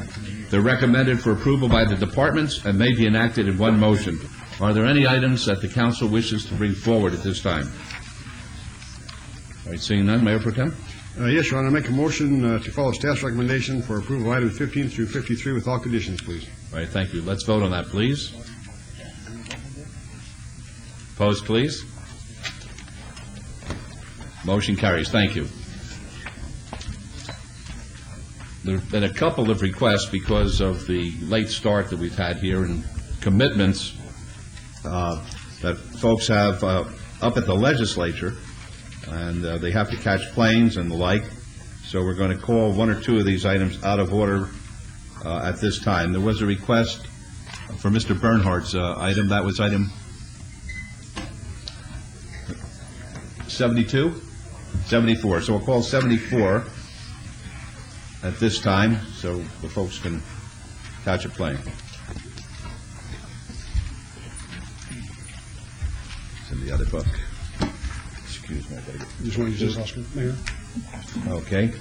74 is R-25-2007, public hearing and possible action regarding a resolution authorizing the issuance and sale of economic development revenue bonds not to exceed $75 million to finance the acquisition, construction, and equipment of a project for Keep Memory Alive to build the Lou Rugo Brain Institute in Union Park, which is in Ward 5. Mr. Vincent. Thank you, Your Honor. Mark Vincent, Finance and Business Services. To my right is Mr. Peter Bernhardt with Keep Memory Alive. This is a public hearing on this resolution, and I just had a few comments I'd like to put on the record. The facility is, I think, a little over 66,000 square foot facility for the Rugo Brain Institute. The bonds will have two components to them. But by the way, these bonds are not obligations of the City of Las Vegas. These are obligations of Keep Memory Alive. We're the conduit for this non-profit organization to be able to achieve tax-exempt financing. Right, and this does not affect our full faith and credit. Does not. But there are certain determinations that we need to make in accordance with the statute, and so that's what we're going to do today and to put on the record. Two components. There's a taxable component of this, I believe, for the Wolfgang Puck restaurant component. So it'll be about $68.6 million in non-taxable and $5.4 million in taxable bonds. Zions Bank's the underwriter. This transaction is secured by an indentured trust with Bank of New York. Because Keep Memory Alive is such a new organization, doesn't have the required 5-year operating history or the bond rating. They have been working, Keep Memory Alive has worked with Bank of New York to secure this indenture in a letter of credit to support this transaction. So the letter of credit will be an irrevocable direct pay letter of credit that will guarantee the principal and interest of the bonds are paid back. And so that'll back up the revenue agreement for these revenue bonds. Also, the agreement that KMA has with Bank of New York will have other financial restrictions on them as well to make sure the Bank of New York is satisfied that they can perform. With respect to the NRS requirements, We've identified the amount of the bonds. We certainly have looked at the operating history of Bank of New York. I mean, this is a company that has $1.7 billion in net income and $102 billion in assets, so that's not an issue for us. We have looked at KMA's financials, and we're satisfied. We've done that also in conjunction with J&A Consulting, a financial consultant that we've used, and we're satisfied that KMA can not only get this project operational, but keep it operational. So we're satisfied with that. Obviously, this project is for public benefit, which is one of the other requirements, and I think that's an obvious. The project obviously is compatible with the Union Park plan as well as the city's general plan. At the peak of construction, we expect up to 200 jobs being created by the construction of this facility, as well as I think there'll be about 51 permanent positions with the facility. So with that, staff recommends approval of these economic development revenue bonds resolution. Thank you, Mr. Vincent. Any questions of Mr. Vincent at this time? All right, Mr. Bernhardt. Thank you. Good morning, Mr. Mayor, and thank you so much for taking us out of order to accommodate me. And I'd like to say hello and welcome to Councilwoman Williams, as this project does fit within her district, and we appreciate her support. Yesterday we were in the state legislature speaking before the Senate Finance Committee, and as we all got together to make our presentation, we realized that the local component of our organized group consists of people who have been residents of Nevada for more years than Nevada has been a state. It shows you what kind of roots there are in this project in the city of Las Vegas. All of us have grown up in the city, and we're looking forward to this as being a benchmark, as something that takes the city of Las Vegas and the state of Nevada to a new level. We talk about being on the threshold of greatness. At the last city council meeting, you all met Dr. Zaven Khachatorian. He's a world-renowned expert in the studies of Alzheimer's, ALS, Parkinson's, and Huntington's, and other memory disorders. Those of us that have been here all these many years are here because either we were born here or our families moved here at a young age. We had no choice. But Dr. Khachatorian has chosen to come to Nevada, to come to Las Vegas. And I want you all to understand he's bringing his friends with him. And who are his friends? One is a Nobel laureate scientist. We believe the first time a Nobel laureate scientist has come to Nevada because that person wants to be a part of this project within the city of Las Vegas. He also has a professor of neurology, the chair at the neurology department at Massachusetts General Hospital in Boston. We have professors from Columbia University, Dr. Nancy Wexler, who discovered the gene for Huntington's disease. We have a husband and wife professorial team from the University of Pennsylvania. We have former President Ronald Reagan's doctor from the Mayo Clinic in Minneapolis. These are the friends that Dr. Khachatorian is bringing to Nevada to help out and set up a project that is just going to be not only of significance to Las Vegas and to Nevadans, but to our country and to the world. So we're excited. We made the presentation yesterday. It seems like we're commuting back and forth to Carson City as the legislature also gives its support. So we're here today to tell you that we're on the verge of greatness, and we appreciate the role that all of you have had in getting us to this point. We thank you very much, and we hope that you'll support the resolution today to allow us to have these bonds issued and build the building. Thank you. Mr. Bernhardt, would you identify yourself for the record, please? Sorry. Peter Bernhardt. I'm with the law firm of Bullivant Hauser Bailey in Las Vegas, 3980 Howard Hughes Parkway. I am and have been counsel for Keep Memory Alive from the inception. And would you repeat your initial statement? No, I'm just kidding. Just kidding. In my opinion, the council knows how I feel about this because they feel about it the same way as I feel, and that is that this could be the single most important moment in the evolution of taking us to a new level as far as the city is concerned. This facility not only will be iconic as an architectural example where people from all over the world are going to want to see Mr. Gary's work product, but what's going to be taking place inside there really gives me great hope that Las Vegas will be known someday as the place where one of these horrible neurodegenerative diseases will in fact be cured. So this is the beginning of a new Las Vegas, and I congratulate everybody associated with this project for what they've done to create that potential. Yeah. Yes. And if my memory serves me correct, I think Pete graduated from Western High School. That's correct. Okay. All right. Thank you. That's a long time ago. A long time ago, and it was good to see your daughter here too, and all the contributions she's made to youth sports in Clark County as well. Councilwoman Williams. Mayor, I like the idea of Las Vegas being on the forefront of this wonderful project, so I want to make a recommendation that we follow staff's recommendation and approve this. Thank you. Let's vote, please. Mayor? Yes. I believe this item was a public hearing, so... Well, it's you a may public have to take hearing, some folks, if public anybody comment. would like to be heard. All right, thank you. Yes, sir. I don't think it was a public hearing. It is a public hearing. It's a public hearing. Yes, thank you for bringing that to my attention. My name is Eddie Watson at 1624 J Street, Las Vegas, Nevada. I'm the vice president for the NAACP.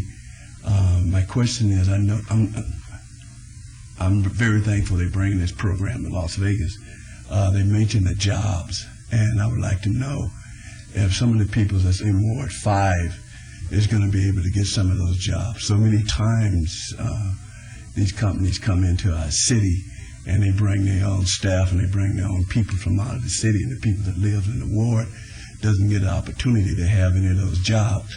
We got a place on Bonanza that we gave a lot of tax break, a lot of land, and they brought all the people from Utah and only hired 2 people from Nevada, and neither one of them was in our ward.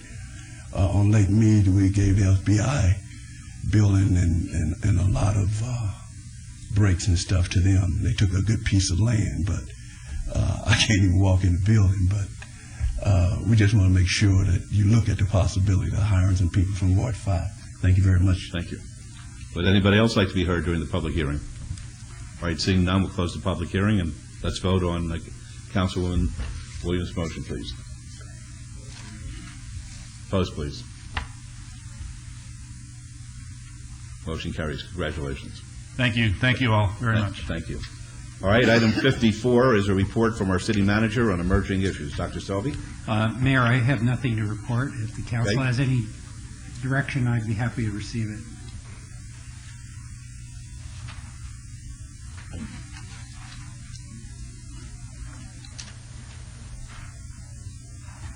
All right, Mayor Pro Tem suggests that we have our guests identify themselves and tell us what their future plans are.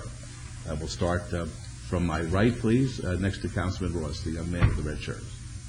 My name is Josh Barrier, and after I graduate in this year, 2007, I plan to stay at CCSN until I get my associate's degree, and then I'll transfer to UNLV. Thank you.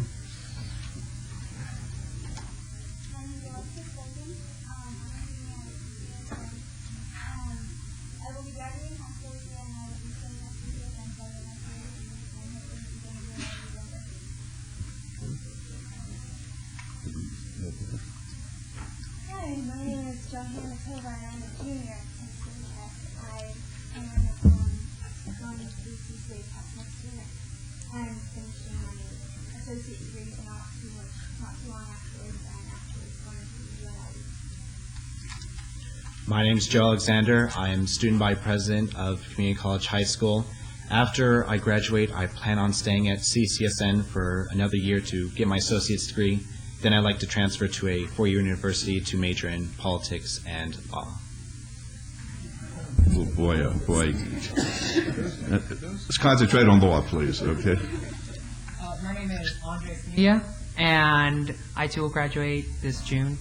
I plan to transfer to UNLV so I can get my two-year degree, and then go on to my graduate school, University of San Francisco, in marketing and advertising.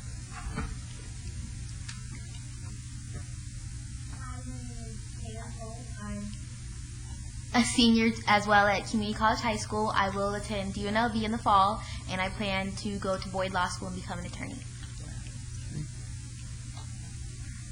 Hi, I'm Adriana Padron. I attend CCHS, and I'm graduating this June, and I'm transferring to UNR for the next fall. All right, thank you very much for joining us here today. Thank you. We appreciate it. Are there any questions of Dr. Selvey? All right, thank you. We'll go on to the next item then. Item number 55. This is discussion and possible action concerning the status of 2007 legislative issues pertaining to all wards in the city of Las Vegas. Mr. Dyke. Good morning, Mayor, members of the council. I must apologize. I have your written report that I wish to give to you and hand out. I didn't get down before the council meeting before. I know you've asked for that, so.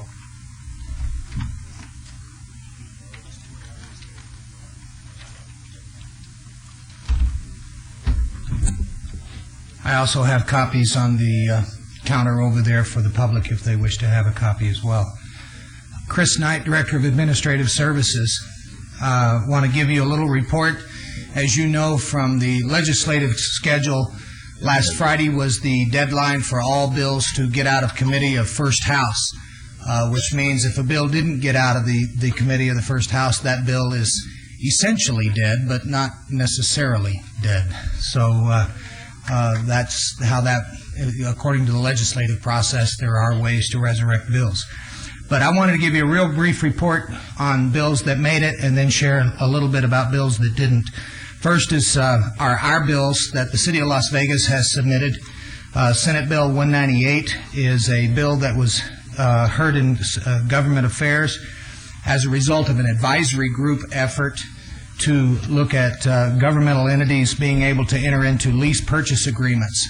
That bill was passed out of committee and amended, and the amendment was an amendment to our city charter to allow us to do those lease purchase agreements. So our bill, we had a companion bill, 512, AB 512, that we let die because the amendment got into this bill for us to amend our charter. 512 actually amended the state statute, and rather than amend the state statute, we felt it was a stronger position for us to have it in our charter. So we are staying with Senate Bill 198, and it is moving through the legislative process. Senate Bill 90 is a bill that was introduced by Senator Nolan that I've reported to you on before. That was passed out of the Senate Transportation and Homeland Security Commission onto the Senate floor. It has actually been heard twice on the Senate floor. That includes a position for the largest city in Nevada to have a position on the Homeland Security Commission, and that would be the City of Las Vegas. And on the second reading, they sent the bill. It passed out of committee, got on the floor. There are some issues that they're concerned about, a fiscal note on that and the cost of the city.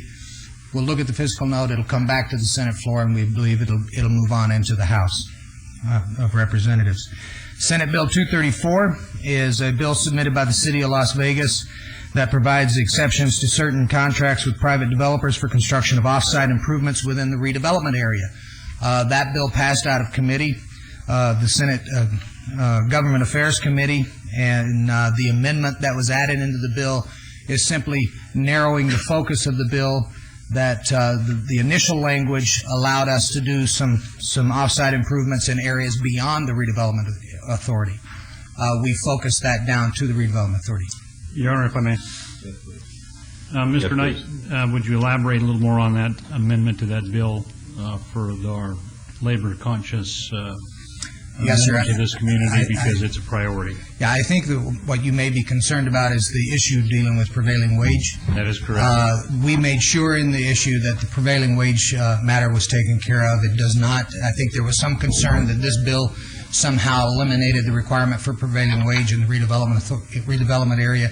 It does not do that. We are making sure we've checked with the Legislative Counsel Bureau that drafted the bill and made sure that that isn't the case. And I appreciate that response, Your Honor, and council members received several phone calls regarding that bill and the effects it has on the prevailing wage statutes. It has been included in it, so if any of you get any calls, be mindful of that, and that's why I had Mr. Knight clarify that. Thank you very much. Thank you. Yes, sir.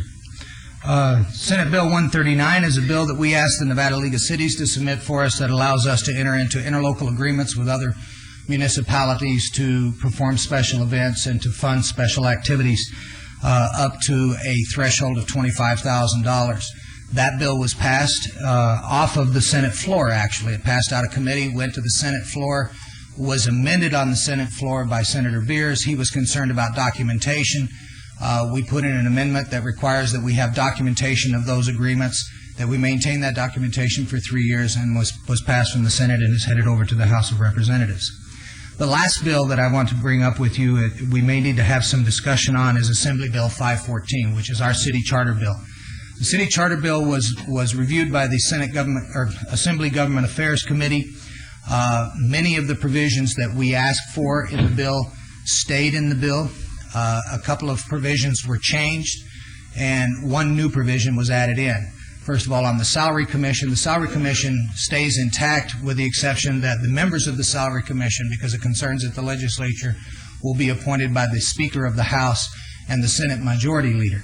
The representation on that salary commission, we had talked about having many of the various professional organizations or professional areas, such as business community, tax community, people that have concerns about government, that representation is still there, and that there is representation from each of the wards on that committee. That stays intact.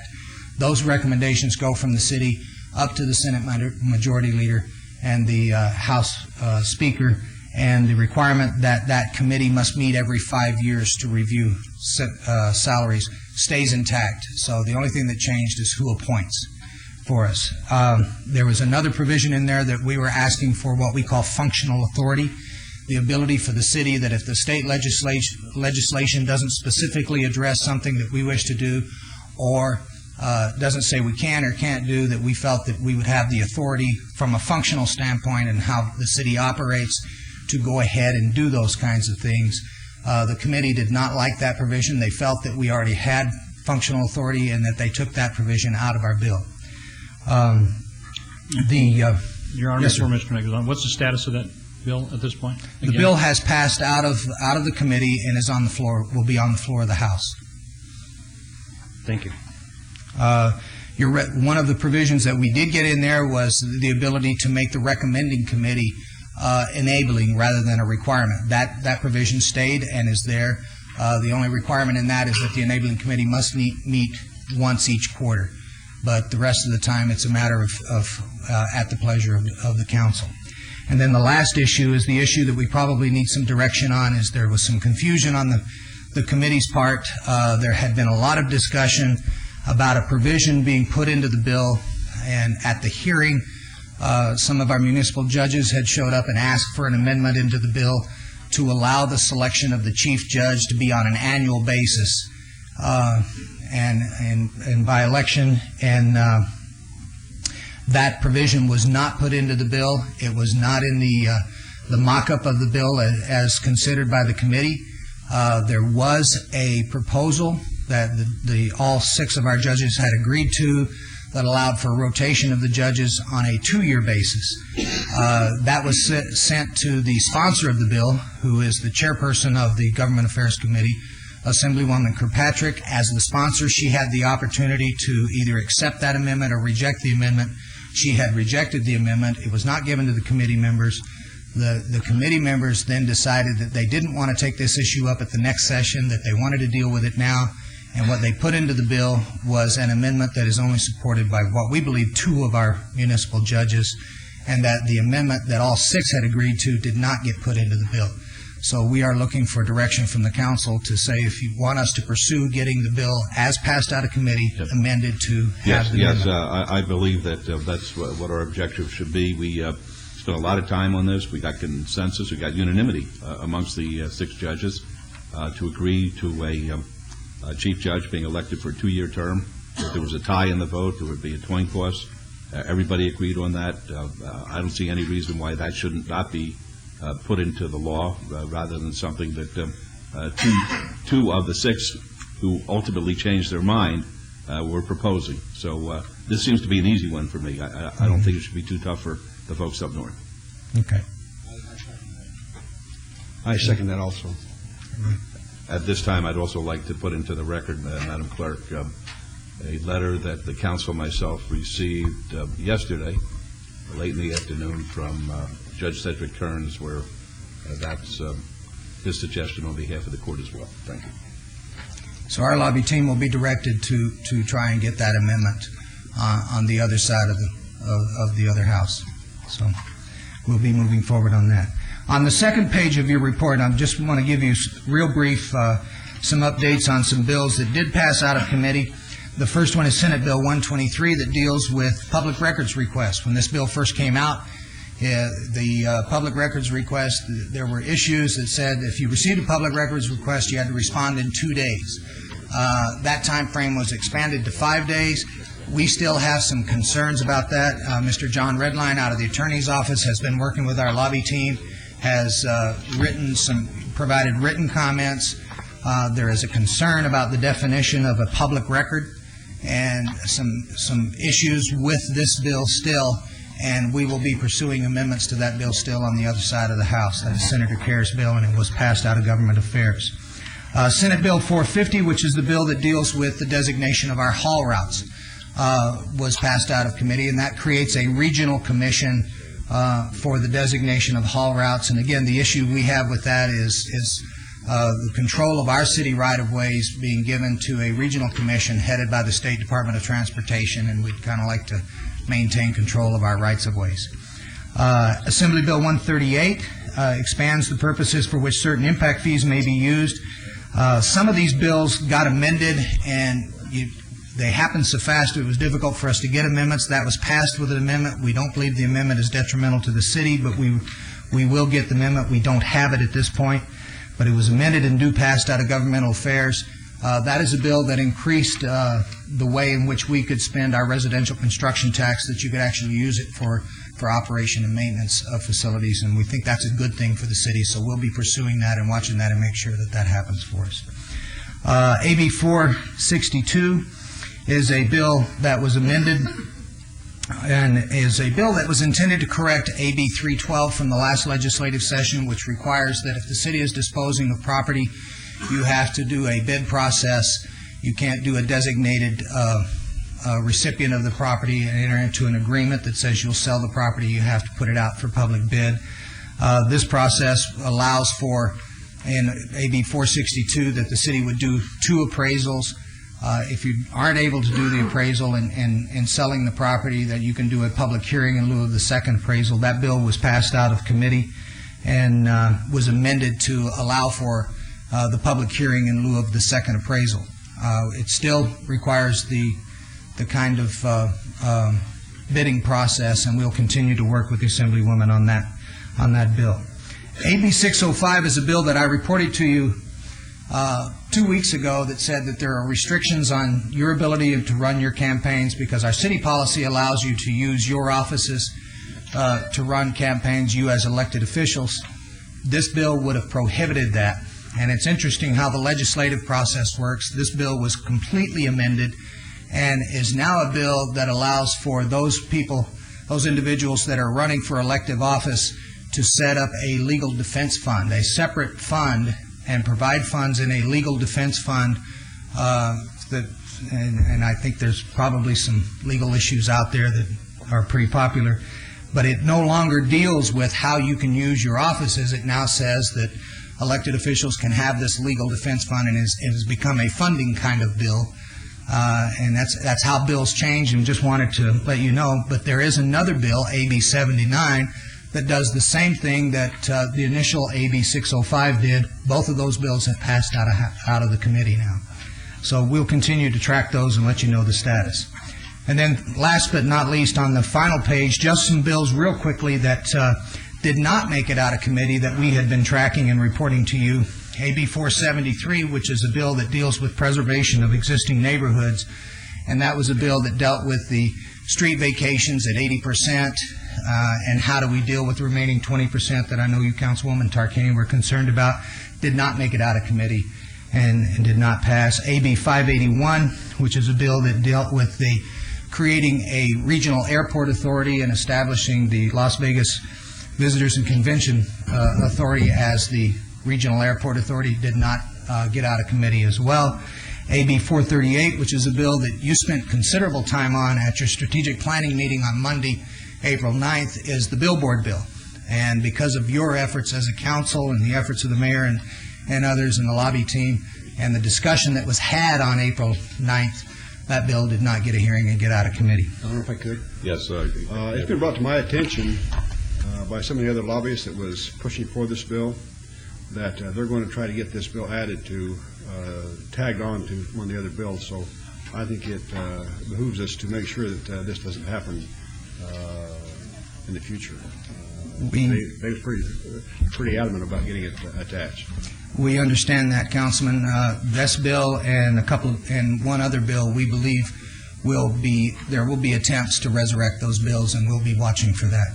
We're identifying bills that are germane to the same subject in which this could come back in, and we'll be watching for those bills to come back. I think it behooves us also to make sure that we try to work with the industry, because we kind of, I know I promised that we would work with them to try to get some of their issues ironed out so we won't have to have this again in 2 years. And I spoke to Mr. Atkinson and made him a promise that we would, in good faith, negotiate with the industry, and it was on that condition that we got the assistance that we requested up there. I've had a discussion with Deputy City Manager Houchins, and we are going to begin the process of sitting down and negotiating with the industry as soon as possible. Very good. And then Senate Bill 13, which is Senator Kerr's bill that dealt with issues prohibiting cities from enacting ordinances that prohibited people from passing out or picketing on our sidewalks with signs and stuff.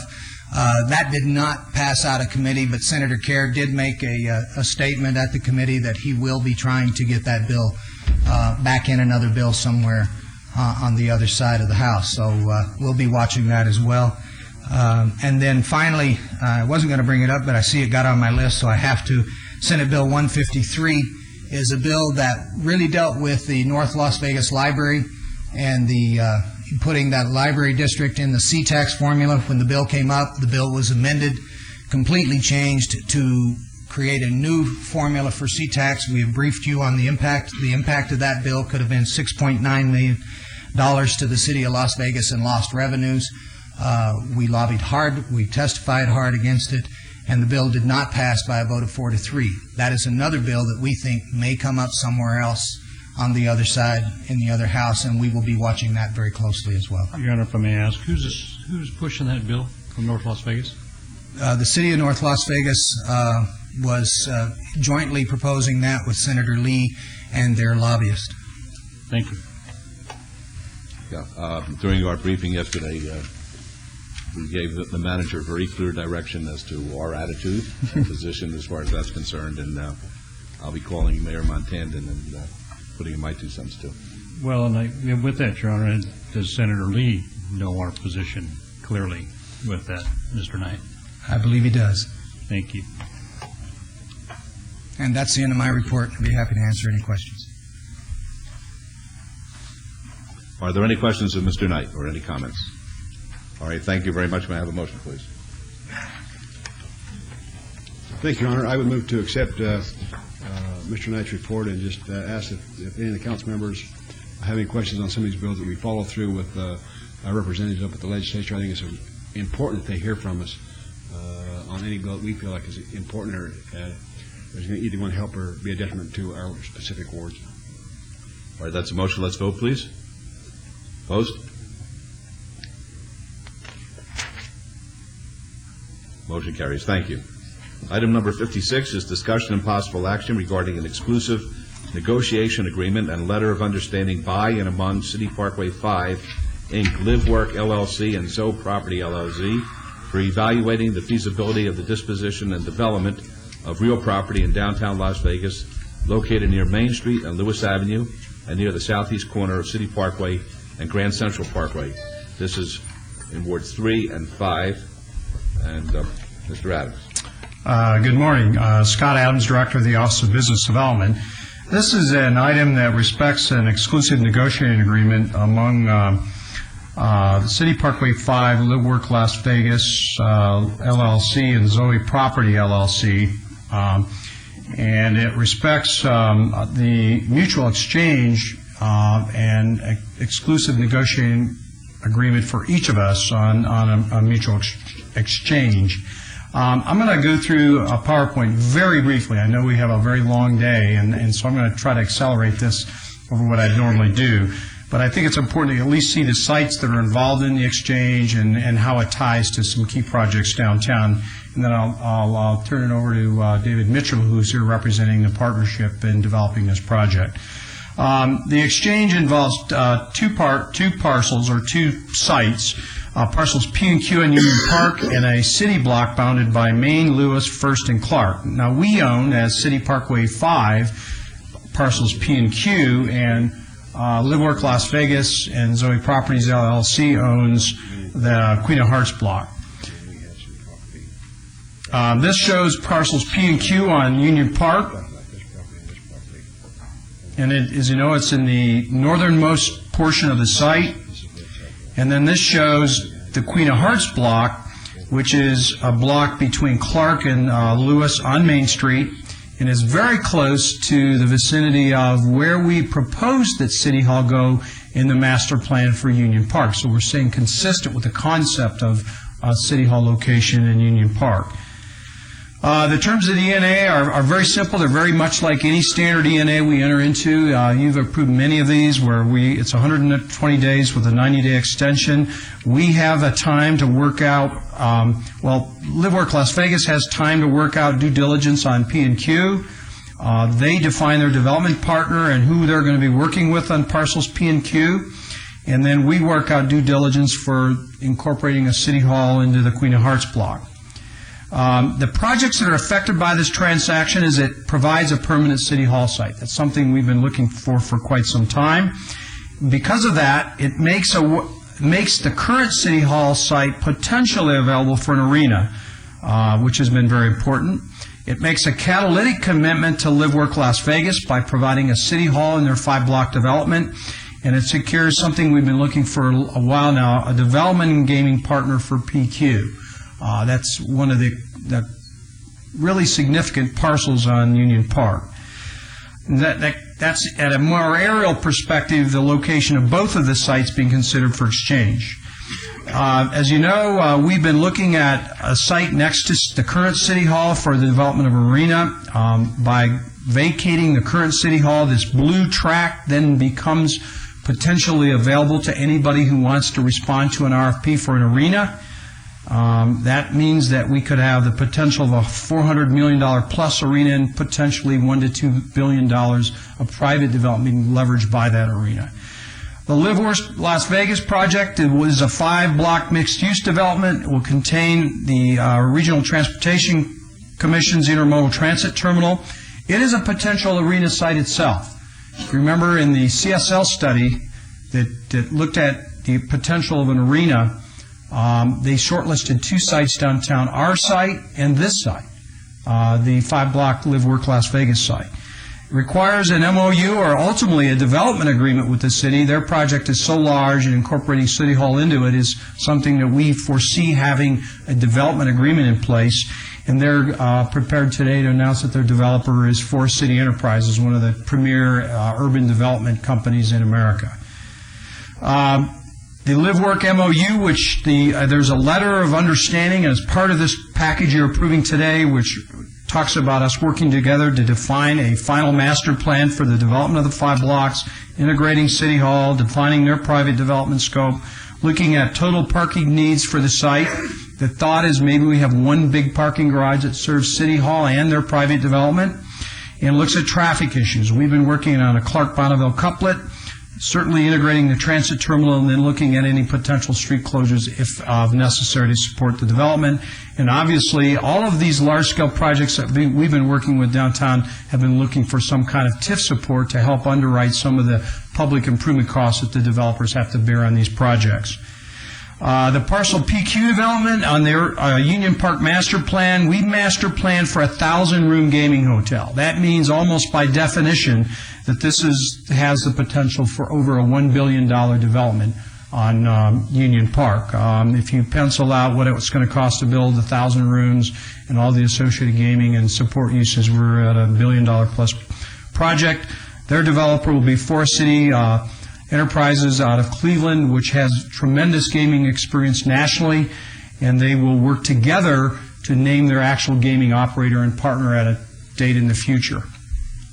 So that's the end of my part of the presentation. I'll just turn it over to David for just a few brief comments. Good morning. First, thank you, and I know you have a packed agenda. My name is David Mitchell. I'm the general partner of Live Work Las Vegas, 415 South Main Street in Las Vegas. Scott Adams asked me to share with you, how this swap really affects, the vision of a 5-block civic center that we've been working for the better part of a year in trying to put together. So I would like to share with you some preliminary vision of that civic center. The location, we feel, is the natural nexus between Union Park, the World Market Center, the Arts District, the Clark County Government Center, Fremont Street, and the Judicial Campus, and that's a nexus that's bordered by Garces, by Lewis, by Main, Casino Center, and First Street. I've never worked this, so okay. It would comprise of really 5 components. Scott has gone over the City Hall component, and if the swap were to take place, City Hall would go to, I think, an RFP. We're not proposing that we're the developers. This is a proposed land swap. But the City Hall would anchor this civic center vision. The next component would be a transit terminal. We've been working with the Regional Transportation Commission to establish a transit terminal, which would be the central terminal for the valley, and would be the home of the ACE and the Deuce systems. Forest City Enterprises, which is our partner, is the preeminent urban city developer. Projects in most major downtowns. Most noted is probably Tower City, which is in their home base in Cleveland. In New York, they've taken on 2 very, very large projects. Metrotech, which is in downtown Brooklyn, which encompasses over 25 million square feet of office. A new project for them is Atlantic Yards, also in Brooklyn, which is over 30 acres of city in the center of Brooklyn, which comprises of a sports arena designed by Frank Gehry, and will have over 10 million square feet of office and many millions of square feet of retail. Forest City has an $8.5 billion portfolio principally in urban centers, and they've been working with us to conceptualize this vision. There are 2 other components, parking garage. In the initial vision, we looked to one centralized parking facility really to service this 5-block civic center. And we believe that by establishing a city hall in this 5-block civic center, it will spur additional office. We think that downtown could be really the home of the office district of the valley, and we think that this 5 blocks is what will spur a substantial and meaningful office district. And this is a rendering. It's just an initial vision. Thank you. Thank you very much. Mr. Mayor, I do need to correct something. I had a typo on one of my slides. The extension of the ENA is for 60 days, which would comprise a 180-day period, which is a fairly standard ENA period for this project. All right, thank you. Any comments or questions? I'll say this, as I said before, about the Lou Ruvo Brain Institute. These are giant steps that are taking place today. These are the steps that we've been working so hard to see take place, and they're happening today. When talking about a trade of some very important land that we have, which will be the home of hopefully a world-class casino on the 61-acre parcel, and then we're talking about having a new civic center built on this side of the railroad tracks, including a city hall. It really is phenomenal when you think about it, because it's taken us a long time to get to this place, and I want to thank Mr. Mitchell and his partner, Mr. Lieberman, for bringing in not only themselves, but Forest City. When the senior Mr. Ratner sat in the office, we were in the presence of perhaps the premier urban developer of today. And then when his son sat here last week and shared his vision, which fits hands in glove with our vision, it was music to my ears. So this is really exciting, and we'll work diligently to try to accomplish this. All right, Mayor Pro Tem. Yes, Your Honor. I was really excited when I was briefed by Mr. Lieberman this week. My only concern, I guess, is what are we going to build first, the casino or City Hall? With that said, Your Honor, I'm going to follow staff's recommendation, asking them to build the City Hall as soon as possible. All right, please vote. Opposed? They got 4 years. Motion carries. Good luck. And thank you very much. Okay, item 57 is discussion and possible action regarding an exclusive negotiation agreement between the City of Las Vegas and Lords Properties, Inc. for the development of a commercial retail center containing no less than 100,000 square feet of total gross leasing area with a full-service grocery store, at least 40,000 square feet in size, located at the southwest corner of Martin L. King Boulevard and Lake Mead Boulevard in Ward 5. Mr. Adams.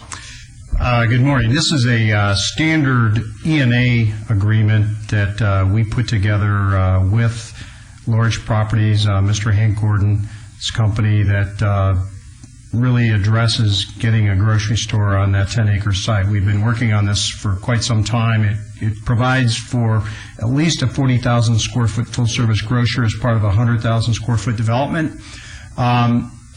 We also added one other feature in this agreement, and that is the ability to continue discussions with Tesco during the 120-day period.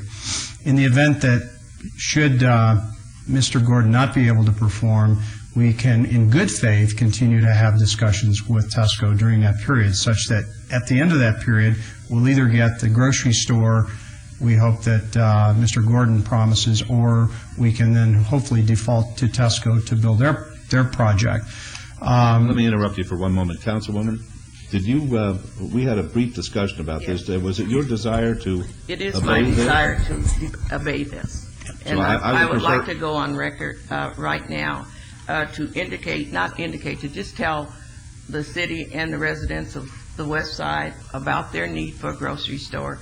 That is a very real need.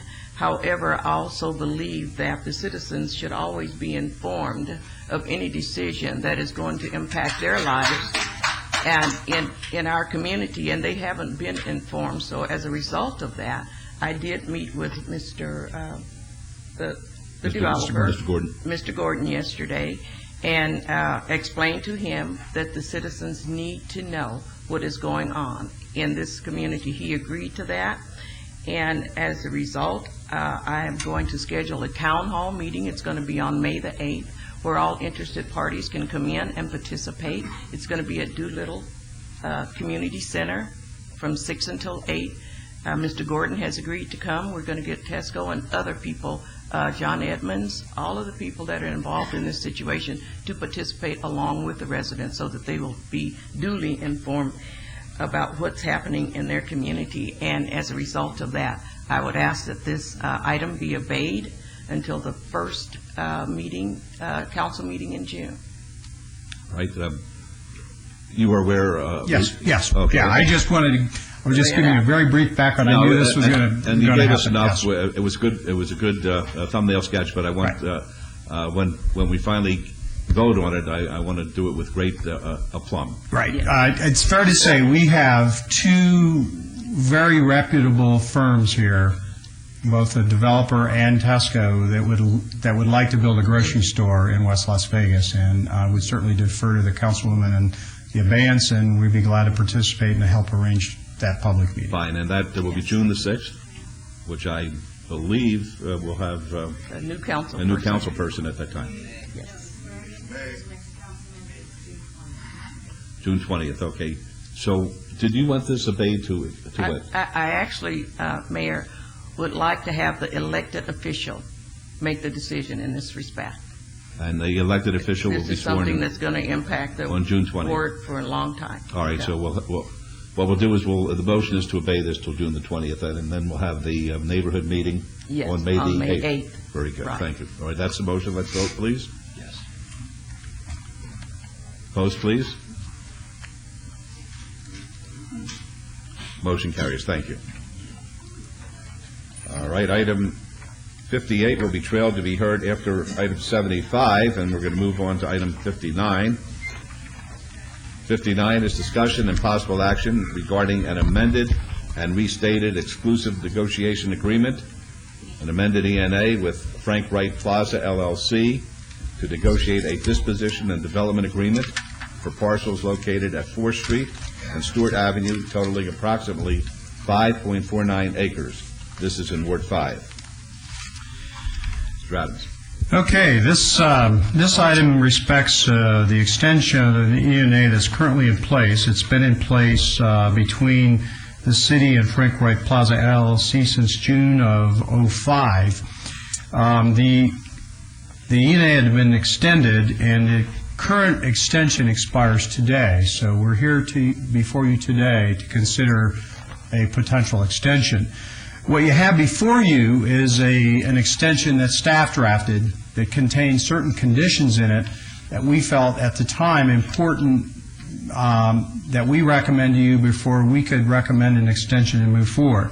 And let me just kind of review what those are. It's a standard ENA extension. All it is an extension of time for an additional 180 days. But there were conditions in it that I just wanted to quickly outline, and then I wanted to just comment on those.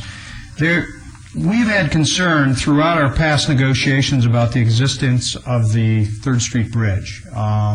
There's a bridge that connects their 2 hotel towers on 3rd Street that in our consultant's opinion, who's working on the post office project, obstructs the view of the post office from Fremont Street Experience. So one of the conditions we put in here that before any disposition of site occurred under a DDA, that bridge would be removed. The other condition is they've talked about closing at least one of the streets, Stewart and possibly even Ogden, in some of their master planning, and so we made one condition that the streets not be closed. And then finally, because they had started the Lady Luck and then stopped in the middle of construction, we had concern about getting that project restarted again. So we thought that there at least ought to be evidence of their restart of the Lady Luck before we got into any development agreement with them on the new site. During this last week or two, I've had my staff look into the construction issue, and we've determined that one of the conditions we put in it would almost be impossible for them to accomplish, and that is they virtually have to restart their building permit process and get their project under construction. And so they couldn't. It would be virtually impossible to restart construction in 60 days. So I'm okay with the elimination of that condition in the agreement. The condition of street closures, that's one that we could either put in the ENA or we just leave it for the DDA. We believe we're not going to approve any master plan, would not recommend to you any master plan that includes a street closure. This is a downtown. We believe we need the streets for circulation and traffic flow, and we could live without that being in the agreement. But the fundamental issue that's in this agreement that we don't seem to be able to get over is this 3rd Street Bridge, and I'm not sure how we resolve that at this point in time. And I would certainly defer to you, Mr. Mayor, and the other members of the council for ideas and where to go from here. I'm okay with going forward with an ENA extension as we proposed from a time standpoint with the removal of those other conditions. They're willing to provide evidentiary material that would show they can get the project restarted by the end of an ENA period, and that's okay with us because they've given us enough information to assure us that they're going to be getting this project back on track and moving forward. I think the outstanding issue at this point is fundamentally the 3rd Street Bridge.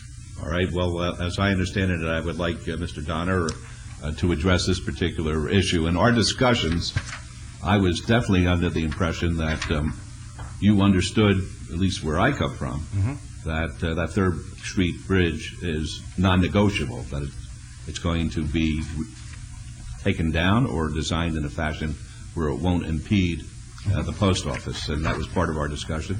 I also advised you that the city staff would recommend under no circumstances would we be vacating any streets.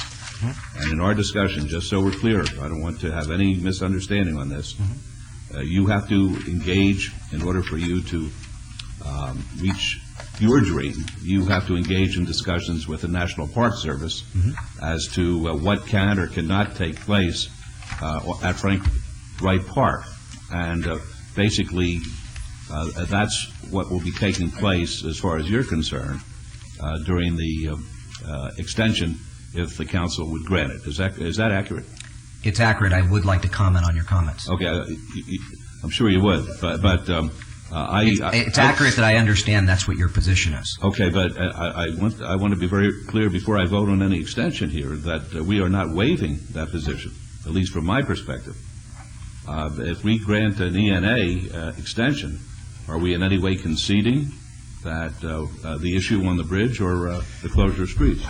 No. Actually, I want to remind you that an ENA is simply an exclusive right to negotiate a DDA. And I'll let maybe the attorney weigh in here. I don't believe it grants them any property rights like a DDA would. That's correct. That's my understanding too. If by voting on an extension today, you would simply defer the discussion about the bridge to these negotiations, and either we'll bring back a DDA that addresses your concerns, Mayor, or it won't. All right, fine. That's fine. What I want to do is I want to give Mr. Donner the opportunity to try to make progress as far as the federal authorities are concerned and their position as far as the park. But I don't want to give up any rights concerning what I believe is the appropriate position on the part of the city. But if you want to comment on my comments, go ahead. I think it's important to. For the record, Andrew Donner, I'm the manager of Resort Gaming Group, which manages Downtown Resort as well as Frank Wright Plaza, which is the ENA that we're discussing today. In November of 2006, we submitted to the city an entire prospectus on the master plan as it would be incorporated to submit to the appropriate authorities. In that prospectus that we submitted, it specifically states, we are attempting to create alternatives to reduce the visual impact and intrusive character of the existing Lady Luck pedestrian bridge in front of the Postmodern Museum. We have begun financial studies to select the most appropriate alternatives. One of the most viable and likely options is the minimization of the existing structure combined in an all-glass bridge as depicted on Exhibit M. We will continue to work diligently with the city on this issue. We went ahead and submitted an Exhibit M, and for 5 months, Your Honor, we have not had any feedback from the city or staff. Additionally, to really understand the bridge issue, I think it's important to understand why we have remained obstreperous in removing the bridge. We don't have the legal right to remove that bridge. Currently, as we sit here today, in 2003, the city of Las Vegas accepted an overall master plan from a previous owner of the property. That previous owner put in a timeshare element into his property. There are 543 property owners in the West Tower on the other side of 3rd Street. So the property is bifurcated in its ownership. In addition to that, there were easement rights prior to our acquisition of the property that were recorded against the property that doesn't allow us to take away the access. Those rights were further enhanced by a reciprocal easement agreement which was recorded. As you know, timeshare is highly regulated by the Department of Real Estate.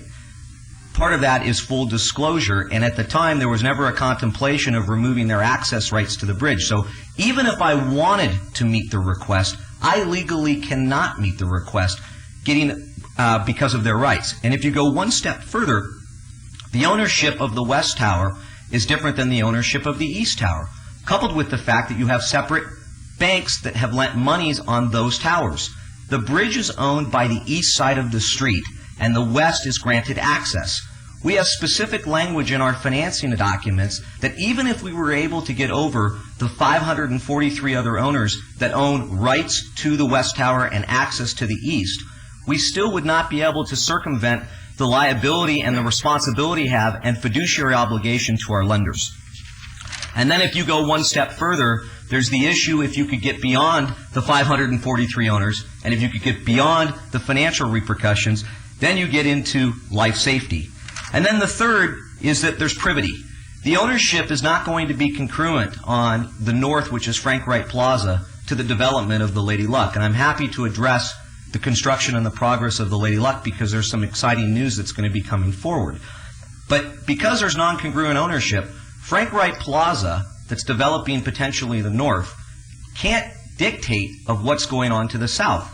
The dynamics are totally different of the developments, the lenders are totally different, and the ownership potentially is different.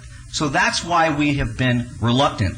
That being said, we have always maintained the position, and I say it here today, is that we are willing to work with the city at our cost to seek any sort of alternatives to the design of that bridge to make it aesthetically pleasing, number one. And number two, we're still willing to look into the possibilities of either lowering or raising that bridge, but we don't have the information back on that issue. Be that as it may, the likelihood of a bridge being removed and a condition precedent to a potential E&A extension, I could never agree to because I would be breaking the law. I would never want you to break the law. Well, that's where we are on that issue. I mean, I would never ask you to break the law. Okay, now I want to address the vacation, sir. Okay. On the vacation of the street, it is not the development's position today, and us as owners, as the developer, that we are requesting for that street to be vacated.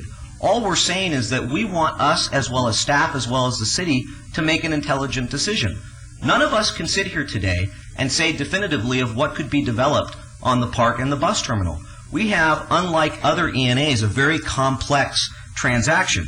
We're dealing with NDOT, we're dealing with the RTC, we're dealing with consultants of the museum, we're dealing with Parks and Recreation, we're dealing with Public Works, and ultimately, if we get beyond all of those hurdles, we theoretically could be influenced by what the feds want or don't want.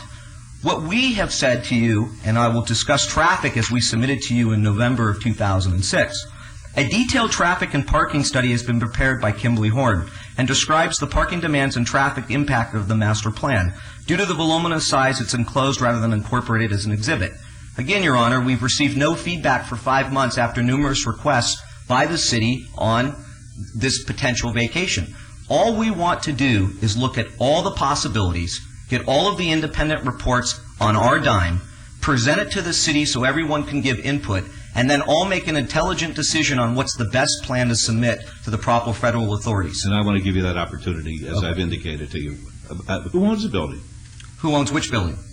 Who owns the property? The property is owned by 3 separate entities and has separate lenders on each entity. There's actually 3 bankers. Who are you speaking for? I'm speaking for all of the property owners. Do you have the authority to do that? Yes, I do. I wasn't aware of multiple ownership over there until this morning, but that could be my oversight. Yes, Who owns the bridge? The bridge is owned by the owners of what's called today Downtown Resorts, which is the east side of the property. Mr. Jervik, what he's saying is true, that we have no control over that bridge? I will accept the representations made by Mr. Donner. I don't know that I will agree with him at the end of the day, but I think that the arguments that he is making sound like the kind of arguments that should be made during the discussion toward a DDA.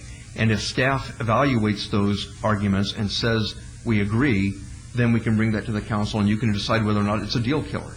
But with respect to resolving those issues now in granting the ENA, it doesn't seem likely that we're going to be able to do that, and I would recommend that you pass on those arguments, give direction to staff as to what you would like to see as the outcome, and go with the extension. When will you start some kind of construction project on the property that you presently have control over? Okay. Let me answer that a little bit around the bout. I understand from the perception of what we put out into the marketplace is that the project is delayed and possibly not moving forward. If we were to have imploded the property and put out a 3 or 4 year development plan, we probably would not be under any sort of criticism. We have gone inside, and instead of imploding the outside, we've basically done that with the inside. The entire development took a right turn, and other than Don't use right turn around this council. Left turn. All right. All right. I have never given a public announcement other than in these public environments on the development of the project because I never wanted to overpromise and underdeliver. That being said, within the next 60 days, I think realistically it's 30, we will be making our first public announcement. We have received approval from an international public, one of the largest hotel companies in the world, to put a flag downtown. We're in final negotiations on that franchise agreement, which we will be bringing forward as a status and announcing it into the public. With that being said, we have an obligation to receive all of their feedback on now their specification and design. I feel that to answer your question specifically, we will have that feedback over the next 60 or 90 days, at which time we will be moving forward for both the towers as well as the permitting stage for the hotel aspect as well as the retail aspect. We will probably receive permits in the last quarter of 2007 or the first quarter of 2008. To our hotel company as a contractual obligation, we have made the commitment that we will have the facility open by the fourth quarter of 2008. Our construction timeline and documentation suggests with our bankers, and there is financing in place, that it would be the third quarter of 2008. All right. Well, what I would like to do, if we're going to extend the ENA, Councilwoman Williams, I would like to extend it for another 90 days so we can bring these folks back and get another progress report. I think to extend it, even though it may be impractical as far as you're getting any kind of answer from the federal authorities by that time, I think it's important that the public gets these periodic reports, and this is the best way to do it. And we would be happy in 90 days to, over that 90 days, certainly work with staff on the development plan, work with all the council members to make sure their input is taken into what could be submitted to the feds, and then as well, we'll be able at that time to publicly disclose all of the developments that are going on with our construction on the Lady Luck. All right, and I appreciate that. You know how I feel about this. There are two projects that are in the downtown, Neonopolis being one of them and the Lady Luck being another, that I refer to them as albatrosses at this point in time. It's like having a carcass outside my window when I look down there and don't see anything happening with the Lady Luck. I will only comment to this is that I understand, and typically like you, we sprint. But this development is a marathon, and where other folks have gone home, we've drawn our line in the sand and we continue to make our investment. For the first time in a long time, we've completed a joint venture partnership as well as an international hotel company, which is exciting really for downtown. And I think that once we announce and once there's forward movement, all of the past criticisms and perception of a stalled project will go away. And I agree with you. Having a bit of an idea of what you're talking about, I agree with you, but I would like to have that announcement made sooner than later. So would I, sir. So we could look at that carcass will take on some life. And I promise you we're not leaving until we do it. All right, fair enough. Any other comments or questions? Yes, Mr. Jervis. Just a couple of comments and one comment and a question. I just wanted to remark that any failure of staff to respond in this 5-month period is not assent to the bridge construction or any other issue, and I think Mr. Donner knows it, but I wanted to put that on the record. The second is a question I have for Mr. Donner. Given the timelines that you just outlined for the council, have you taken steps to preserve your gaming license at that site? Of course. Okay. All right, thank you. Any other comments or questions? Your Honor, I do. Mr. Donner, you've stated that you've got no response from the city whatsoever in 5 months on a couple of issues. I'm a little concerned about that. No, let me correct the record on that. And I was not going to drop down to the level and respond to that. They gave us a master plan. We gave them extensive comments and questions regarding that master plan. We heard nothing from them during that period.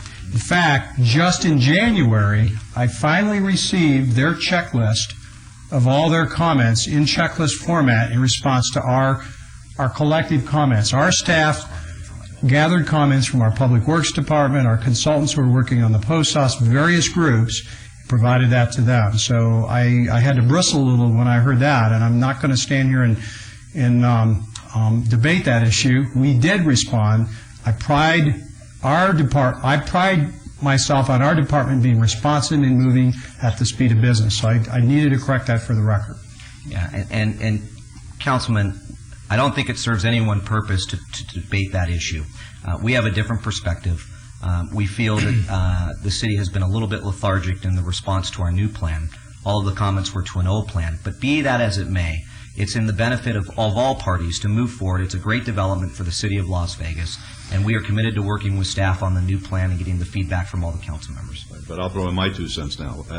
To have an attitude, okay, and I don't be the city with an attitude. I have an attitude, and but it's not good for you to have an attitude. Let's get it done. We totally agree. Okay. All right, Councilwoman.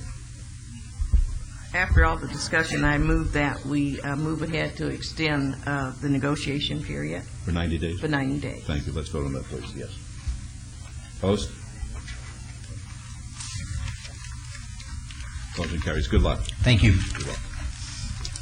All right. Item 60 is discussion and possible action regarding the real property purchase and sale agreement with Las Vegas Police Protective Association Metro, Inc.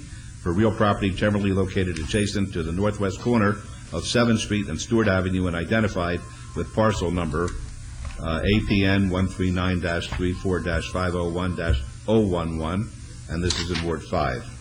Stratus. Okay, this item is in regards to us purchasing back from the Police Protective Association a parcel we sold to them some time ago, at a time when we had no idea that this site would ever be considered for the development of arena or anything that would cause it to be in the way of any development. Since then, as you know, we've been looking very closely at all the property across the boulevard from City Hall as a potential arena site. And this parcel, as you see on the map on the overhead, it would clearly be in the way of any potential arena development. If you remember, we had entered into, or you had approved an exchange agreement where we were going to exchange this parcel for another parcel at Clark Street across from the Fifth Street School in the vicinity of Las Vegas Boulevard. They've analyzed that site and determined that based on the conditions we placed on that there'd be a fairly intense development there because of the highest and best use issue, that they really didn't want to get into the real estate business, that they really just want to build a small 2-story, 20,000 square foot building for their own use. So they found since a site, I believe, out in Summerlin that meets their needs. They're very happy with that site, and they would like to move forward, and therefore are willing to sell this site back to us at the original purchase price, plus the expenses they incurred to ready the site for development. They had some design expenses, some permitting expenses, and other miscellaneous expenses. The original purchase price was a little over $1.2 million. They've had a little over $200 and some thousand in related expenses, so the purchase price for us would be $1,524,000, $3.18. This, if you converted it to a price per square foot, would be $55.53. As you know, we've been making recent purchases in that area that are in the vicinity of $75 to $90 a square foot. So they're not attempting in any way to capitalize on the backs of the city in the sale back to us on this property. They simply wanted their original purchase price out of it, plus their expenses. They're not looking for any appreciation or anything of that sort. And with those conditions and those considerations, staff felt this would be a good purchase back. It would give us a more free or clear site for potential arena or other redevelopment. Funds are in place in the fund that we're using to make that site acquisition. So with those considerations, staff recommends approval. All right. Thank you very much. Any questions of Mr. Adams? Are there any representatives from the PPA here? Okay. All right. Thank you very much. Councilwoman. Mayor, I make the recommendation, I follow the recommendation of staff and recommend approval. Thank you. Let's vote on that.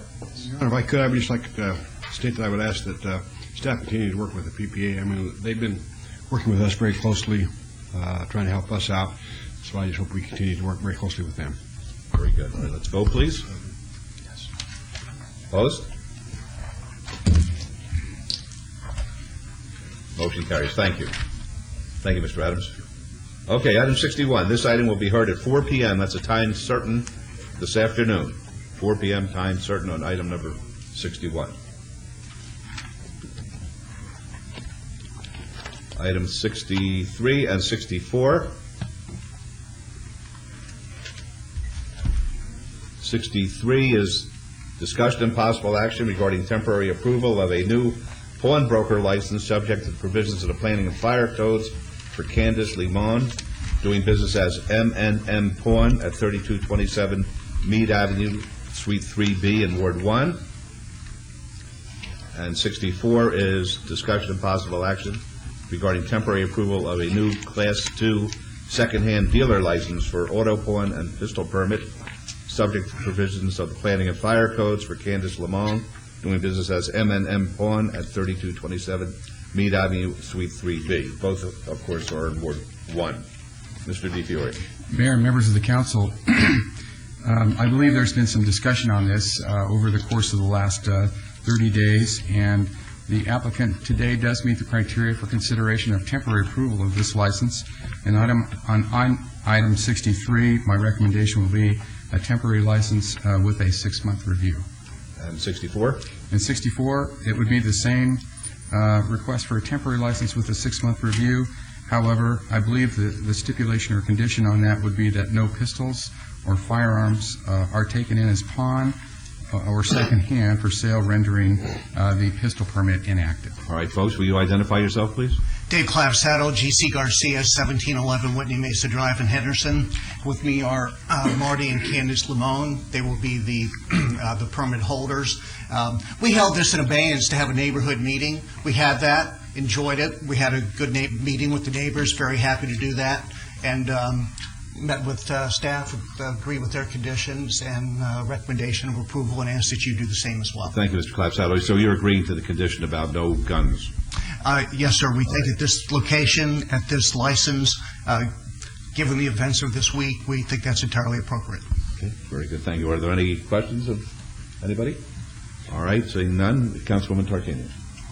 First, I want to thank the applicants and their attorney for following through and meeting with the neighbors. You've just been wonderful to work with. Appreciate it very much.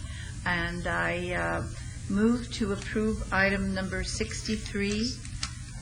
And I also move to approve item 64 with all conditions. All right, let's vote on 63 first. As recommended by staff. Very good. Let's vote on 63 first. Opposed, please. Motion carries. And 64, please. Same. There's a motion. Let's vote. Opposed?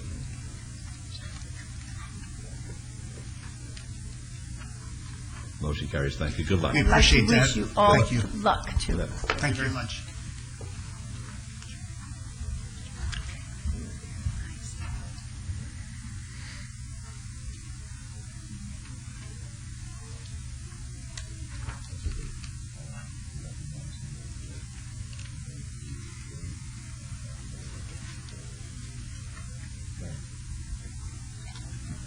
All right, we're going to 65, discussion of possible action regarding a 6-month review of temporary approval for supper club license.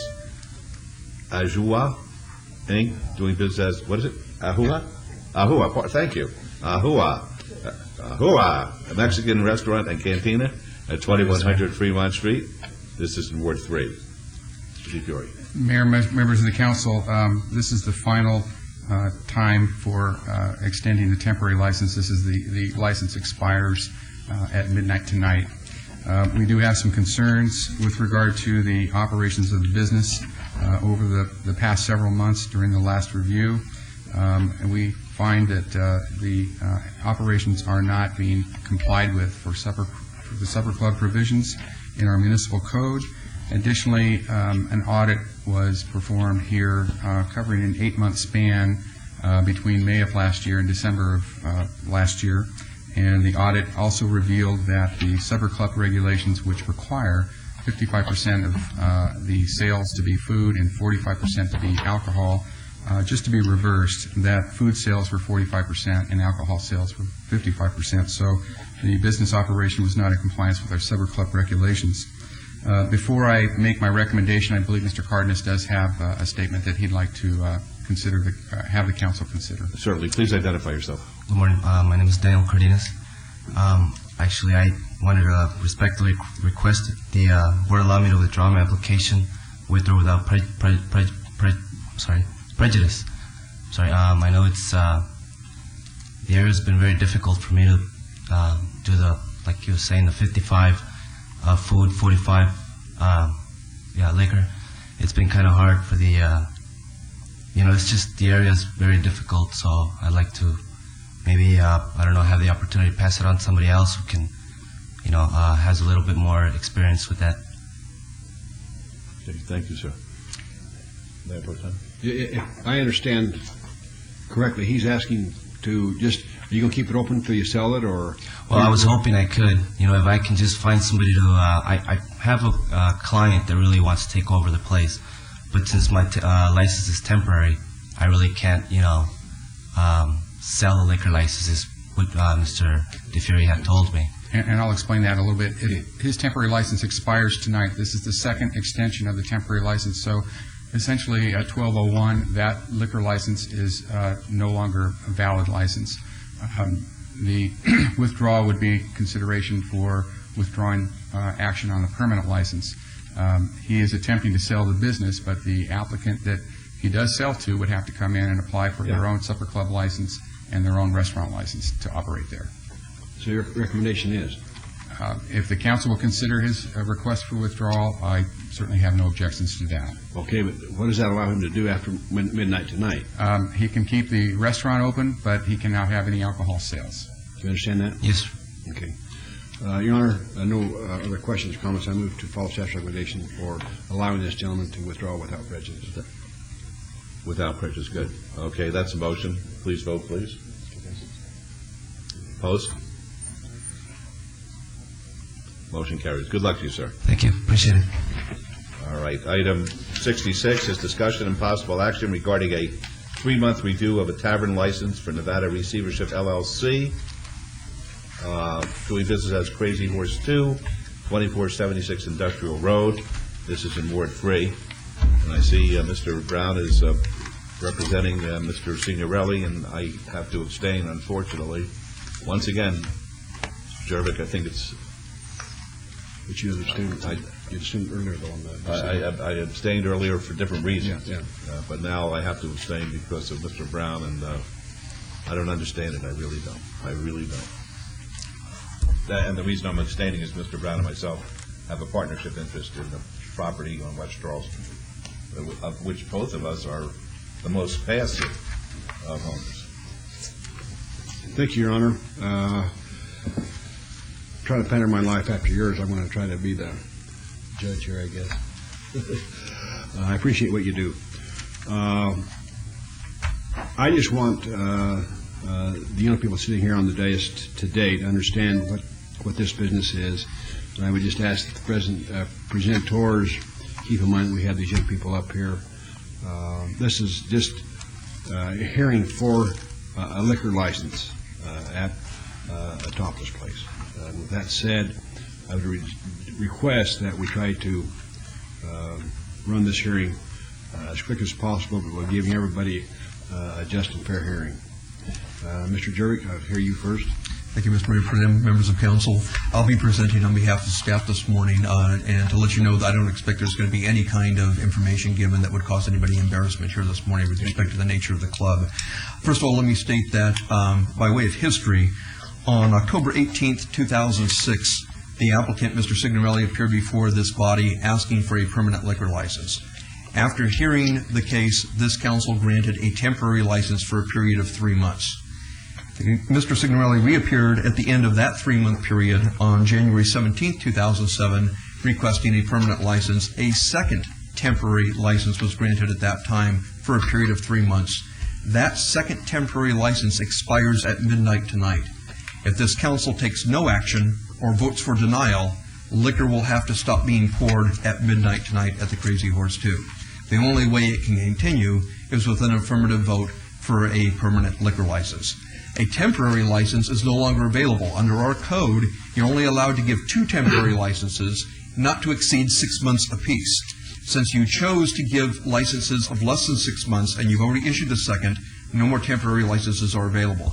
So I wanted to frame the issue very carefully for you so you know this is really an up or down vote today on whether or not a permanent liquor license should be issued to the applicant at this location. Mr. Jervik, if I could, if we see fit to give the applicant a permanent license, can we have a 3-month or a 6-month review of the permanent license?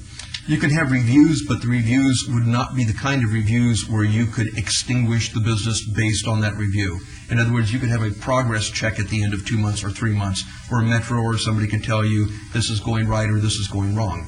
If you felt that something was going wrong at that meeting, you couldn't take action at that meeting to take away the license or suspend it. You would have to direct our office to go through a complaint process, which you're very familiar with, and then that would be the only mechanism at the end of which that process usually takes 5 or 6 months? It's about 2 months minimum, probably closer to 90 days by the time you get through all the notices and everything.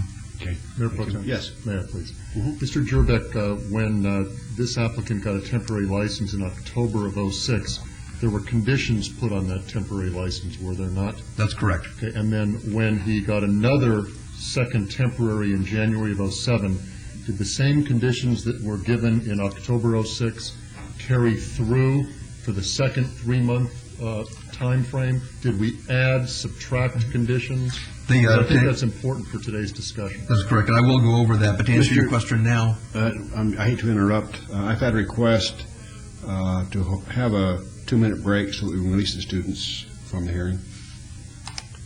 Thank you. I just got a request to allow the students to be released. So, thank you very much. Thank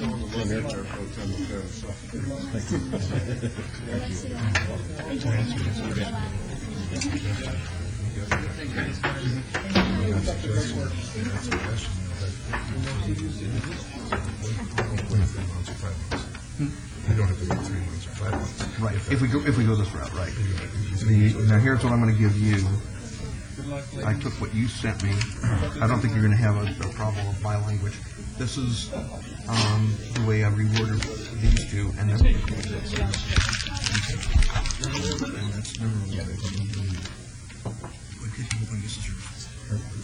Could we have staff come back, please?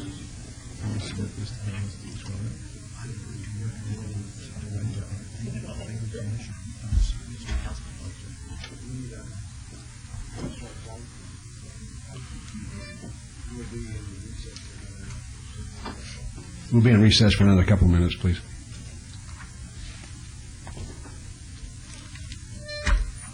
Can we? I was just informed by our clerk's office that we can start, so we'll get started. Okay. Could you, for the record, please state your question again, Councilman Wilson, please? Sure. Just whatever conditions were placed. Sorry. Whatever conditions were placed on the initial temporary license, and did any of those change when we gave the second temporary license, and what other conditions were added? I understand. If you want me to answer that on the record, let me ask the clerk. Are we on the record right now? We are, okay. Yes, those conditions that applied to the first 3 months license did carry through to the second 3-month license. Further, if you recall, after the conditions were put on the license initially, we had a problem where we came back before the expiration of the 3-month license and added more conditions to it. So there had been conditions, more conditions added, and all those conditions have carried through both licenses. These are the ones that are in existence? Okay, thank you. Thank you, Mr. Turbick. Thank you. The other thing I would like to point out for the record, in case it gets confusing, I will refer to Mr. Signorelli alternately as the applicant or the licensee, because he does have a license right now, or Mr. Signorelli. When I refer to any of those terms, I'm referring to Mr. Signorelli. Let's go back in time to October 18, 2006. Before that hearing, the applicant presented to the city attorney's office an agreement to purchase the Crazy Horse 2 from Rick Rizzolo for $45 million. And there were 6 successive different operating leases that provided for rental payments of $400,000 per month. Each of the first 5 operating leases had objectionable language, giving Mr. Rizzolo control over the Crazy Horse 2, including unlimited access, maintenance of an office in the business, retention of employees who had pled guilty to federal felonies, and the right to veto termination of any employee. Ultimately, after working with Mr. Signorelli's counsel at the time, not Mr. Brown, the objectionable language was removed from those leases, which got us to the 6th lease, which was up for your consideration when the initial license was given. Mr. Signorelli appeared before the city council and promised at that time that if he were given a liquor license, Rick Rizzolo would play no part in the business, and after a short grace period for transition. In other words, we allowed a couple of key employees, I think Annette Patterson, his sister, who had done payroll, to remain on for 1 more week as they transitioned the control of the business to Mr. Signorelli. At that point in time, a 3-month license was granted. Fast forward in time to January 17, 2007. At this point, Mr. Signorelli had admitted to Mr. DiFiore, the Director of Business Licensing, that he had made only $312,000 of lease payments over the past 3 months. The lease was for $400,000 per month for a total of $1.2 million in payments. Mr. Signorelli admitted to Mr. DiFiore that he had no experience in operating a strip club, and the only strip club owner he knew was Mr. Rizzolo, and that he sought advice from Mr. Rizzolo in the operation of the Crazy Horse 2. Mr. Signorelli admitted to paying $60 per customer to taxi cab drivers who brought customers to Crazy Horse 2. He stated he was paying more than $100,000 a month to taxi cab drivers. He admitted he knew this was contrary to law, but then immediately stated that he had been advised by other strip club owners that it was not unlawful. I will state for the record that after it was brought to Mr. Signorelli's attention and his attorney's attention that it was unlawful, all tipping of taxi cab drivers did cease at Crazy Horse 2. Stephen Crespi's wife. Excuse me, may I? Yes, please. How do you know that? How do you know that that conduct stopped? Well, we believe that business is substantially reduced as a result of the ceasing of tipping of cab drivers. I've asked Metro to look at that, and while they don't investigate it, they have been able to show no evidence that there's been tipping of cab drivers since that day. So when I say it stopped, it's based on the fact that there's no evidence to believe it's continued. Let me go on to another point. Stephen Crespi's wife went to work at Crazy Horse 2 the day after Mr. Signorelli reopened it. She is employed as a cocktail waitress in the VIP room. Mr. Crespi is one of the convicted former employees. Mr. Signorelli stated that he knew of this employment and relationship for the last 2 weeks before the fellow became employed, but had done nothing about it. No. I'll let you correct that if that's wrong, but that's what I believe to be the fact. Continue, Mr. Chairman. Mr. Signorelli stated that for the first several weeks of his operation, Crazy Horse 2 credit card receipts for the purchase of liquor went into the account of the Power Company, Inc. The Power Company, Inc. is the privileged license holder that was the company that was owned by Mr. Rislow, and the Power Company, Inc., for the record, pled guilty to racketeering as a corporation in federal court as part of this series of plea agreements. The privileged license holder knowingly allowed receipts for the sale of alcohol to be made to the predecessor corporation whose liquor license had been revoked by this city council. The merchant account was not changed until November 24th of 2006.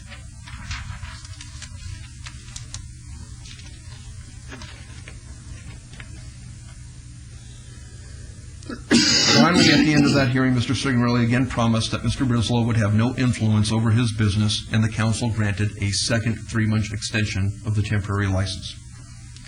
Let me read for a moment the code. Las Vegas Municipal Code 6.06052 provides that a temporary license may be issued initially by the City Council for a period not to exceed 6 months. The council may grant one extension of the temporary license not to exceed 6 months, and when granting a temporary license, the council may impose special conditions or restrictions as deemed appropriate. That's what this council did, and we're at the end of that period. At the last City Council meeting, Mr. Signorelli told the council that he hadn't learned of the employment of Mary Crespi, the wife of Rick Rislow's employee, who pled guilty to a federal felony, until 2 weeks before the meeting. The Las Vegas Metropolitan Police Department's examination of her work card application, dated October 19th, 2006, 1 day after the council granted the first temporary license, revealed that Mr. Signorelli's signature was on the bottom as her employer. Mr. Signorelli informed the Las Vegas Metropolitan Police Department that his signature had been forged. Mr. Signorelli has endorsed a key employee application for Gregory Leos. Mr. Leos told the Las Vegas Metropolitan Police Department that Mr. Rislow hired him in 1999, and subsequently they became close friends with him. Mr. Leos has a federal felony conviction in 1993 for income tax fraud. The FBI approached Mr. Leos during a recent investigation of Mr. Rislow and sought his assistance.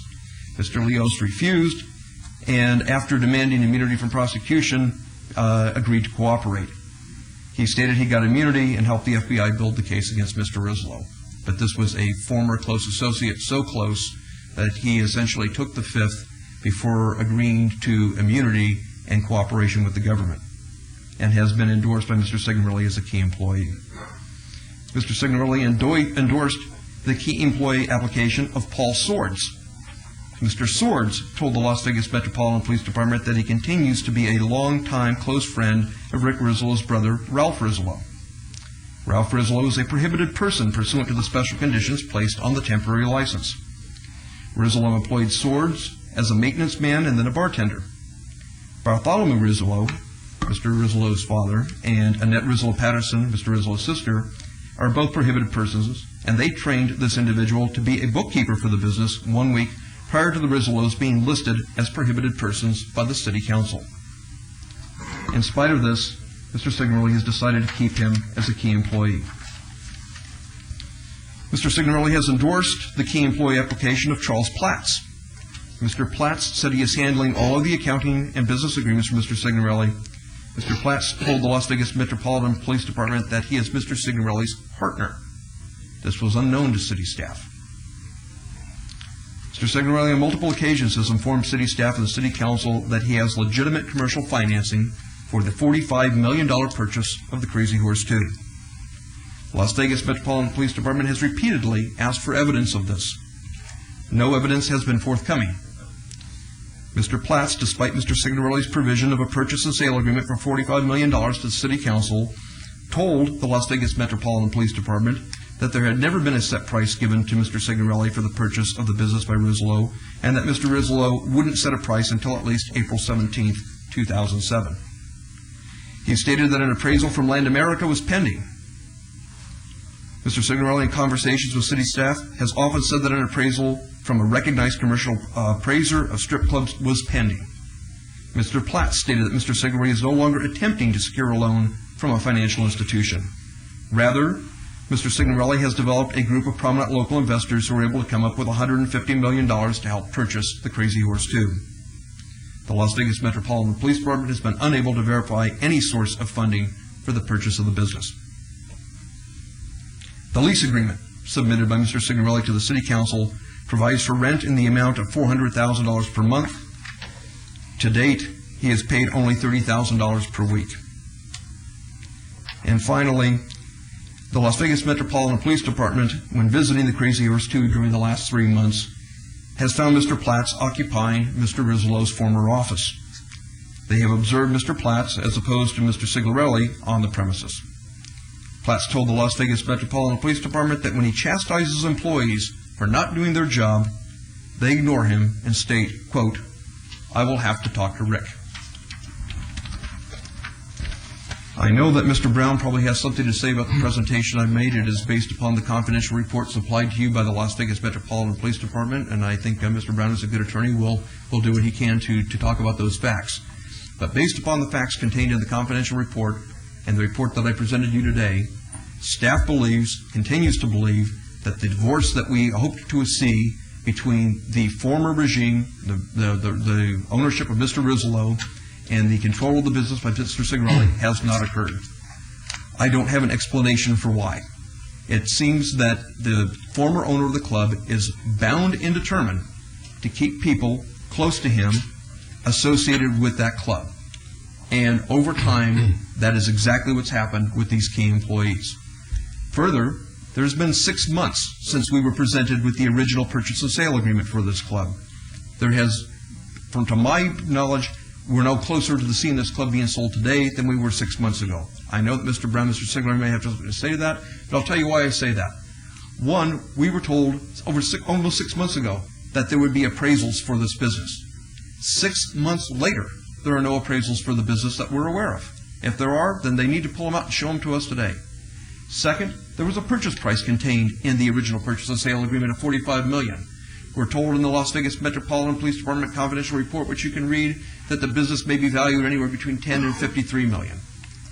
This business has to sell, it's my understanding, by June 30th of 2007. That's Mr. Rizzolo's plea agreement with the federal government. He had 1 year from the entry of his plea to sell this business. Here we are just about 2.5 months away from that deadline with no appraisals, with no source of financing, with no evidence that we're any closer today than we were before, and with continued problems with individuals associated with Mr. Rizzolo trying to infiltrate this club. And I will give Mr. Signorelli the benefit of the doubt. It may be in spite of his best efforts to keep him out. But it's happening anyway. And based upon that presentation, it's staff's recommendation that a permanent liquor license for Crazy Horse 2 be denied. Thank you. Are there any questions of Mr. Jervik, please? Mr. Wilson, please. I'm sorry, Detective Alexander with the Metropolitan Police Department is here, and he informs me that he needs to correct me on one point. Please do. Mr. Alexander, how are you? Hello, Counsel. Sergeant Reagan Alexander with Metro Special Investigation Section. Attorney Jervik did an excellent job of summarizing our report, and I thank him for doing that. Just one area, and I want to just take care of this. In regards to Mr. Signorelli, he has never acknowledged who Mary Crespi was at the time of hiring, and I think that just might have been a typo in what you were saying there. Mr. Signorelli has denied any knowledge of Mary Crespi working at the business, as well as her relationship with a prohibited person. He stated that that signature at the bottom of the work card, in fact, was not his, and it appeared to be a forgery. I can tell you by our observation of that, it could be a stamp, too. We don't know. We've never been able to determine the veracity of that signature being his or not, or being somebody else's, or being a stamp. So I just wanted to let the council know that he did not acknowledge that she had been working there for 2 weeks. He denied that she was there, and I wanted to put that on record and correct that. Just ask you a question, Sarge. Is she in fact working at the Crazy Horse? No, what I can tell you also, and this is one of the areas that our report tried to be very fair in many areas. Mr. Signorelli, when this particular matter came to his attention, Mary Crespi was terminated from the business, and she has not been back from our checks and from our observations. Thank you. If I could, Sergeant Alexander. Yes, sir. During your time in and around this, at this location, have you seen any behavior that we had under Mr. Rislow's ownership? The things that got them in trouble? Well, that's a lot of stuff. Well, that's to narrow it down. I can tell you, I can verify what Brad said as far as the tipping of the taxi cabs. We've made several checks there, doing site checks. That appeared to have ceased. Are they still having the calls for service? You know what?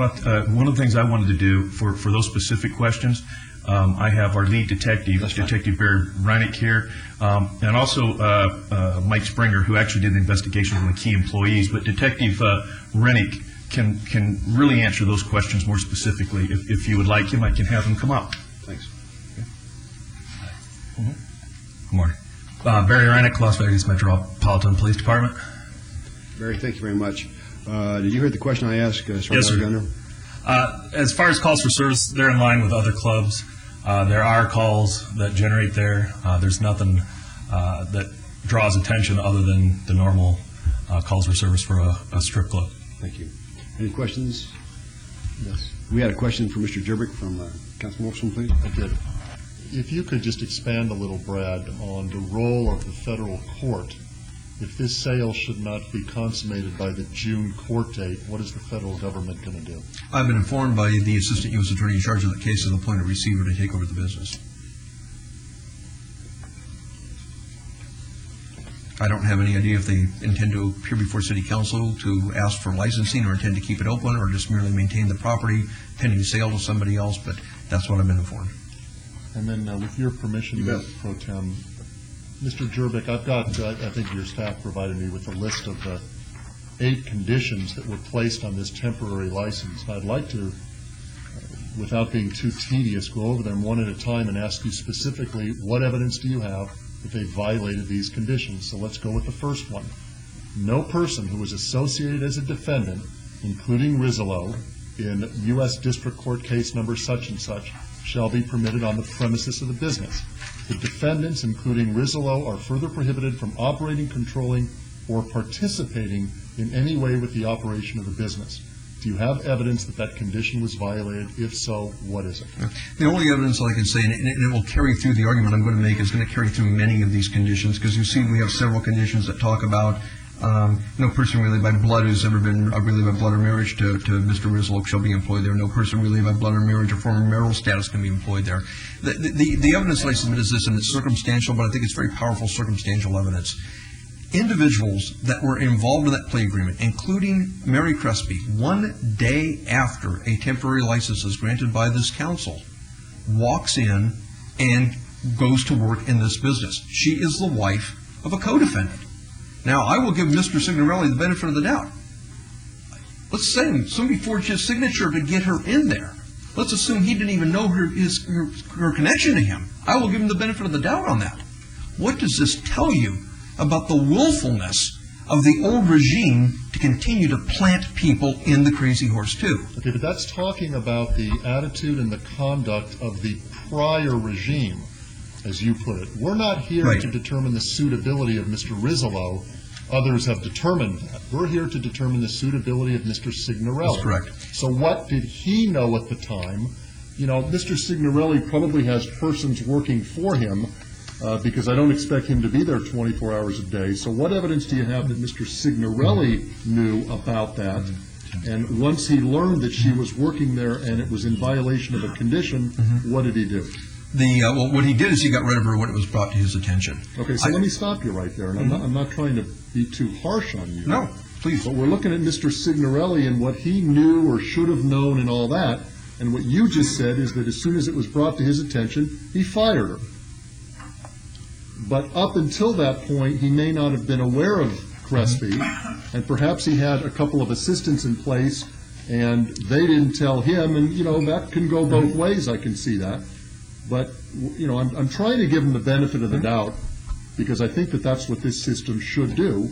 And you're telling me that as soon as it was brought to his attention, he acted. I will... if I could, though, just following along with Councilman Wolfson, on items 11, 12, and 13 in our report, it says Signorelli has endorsed the key employee application of Gregory Leos, who had contact with Rizlo, and he's still employed. We also have key employee applicant Paul Swords, who was a longtime close friend of Rick Rizlo's brother. He's still employed as a bookkeeper. And we also have Charles Platts, who had close ties with Mr. Rizlo, and he states that he is Signorelli's partner. That's correct, and I'll go even further because I didn't want to stop with the Crespi example, but I want to come back to that in just a moment with your permission, Councilman. We have Mr. Signorelli's admission to us after he took over the business that he did seek Mr. Rizlo's advice. That's a direct violation of condition number 1. Now, I understand that there is a startup period in the business, but we're talking about a business where we made it very clear to this applicant and to any applicant we wanted a divorce between the old regime and anybody who took over. They took that burden on. Whoever takes over this business, be it Mr. Signorelli or anybody else, takes on the burden of being responsible for their key employees, for knowing who they are and knowing what their relationships are. And I don't expect them to be clairvoyant, but I would expect at least a simple application question. Do you have any connections to Mr. Rizlo? Do you know him? Some due diligence to weed this sort of thing out. And you don't just have the Crespi example. You have the Mr. Leos example. You have the Paul Swords example. You have and I don't know quite what to make of it, the statement by Mr. Platts that he is a partner. He hasn't applied for a license here. We don't know what percentage of this business he might own or not own. He might be using the word partner very loosely. It might mean nothing. But he's occupying the former office of the guy who ran the show. And we don't even know much more about him than that. If he's a key employee or he's somebody who is subject to licensing, he should be up here too. But these are the kinds of things, like I say, they are circumstantial. I think they're powerfully circumstantial. I will say for the record, I told Mr. Brown this yesterday, Mr. Signorelli is absolutely one of the nicest individuals I've ever worked with as an applicant for a license. Not that that counts for much sometimes, but I can tell you he's been an absolute gentleman. He's been at the table every time. He's been very forthcoming. He enjoys a good reputation in the community. I don't think anything in this report reflects on Mr. Signorelli's reputation. One of the things that I have come to conclude is that I really wonder, and I posit this for the council's consideration, whether or not anybody can run the Crazy Horse 2, given who used to run it before. There seems to be a deliberate willfulness to keep that old regime in place no matter who walks in that door, no matter how good their intentions. I say that based upon the several months of this kind of shenanigans. It makes absolutely no sense to me why you would want to sell a business and not consummate a sale.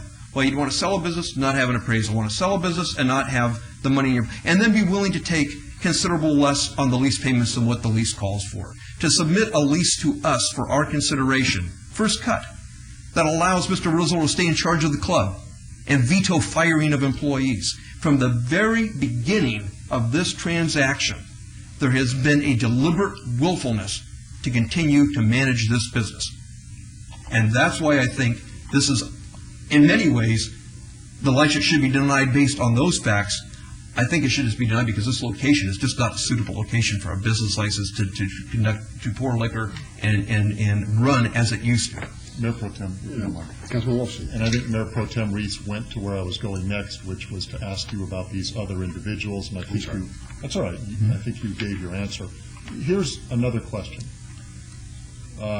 Condition number 5, at least, that's the way it's listed on my list, says, any violation of these conditions, or special conditions, or any violation of any local, state, or federal law, shall allow the business licensing manager to administratively suspend the liquor license.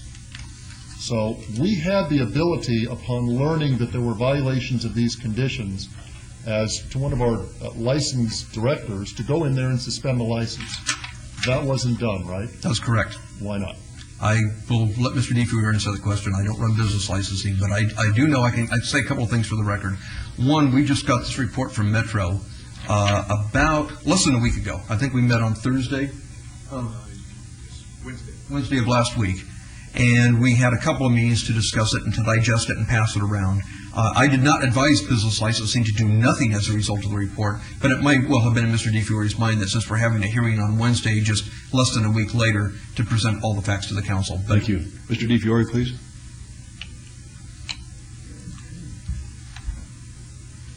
You need to have the question.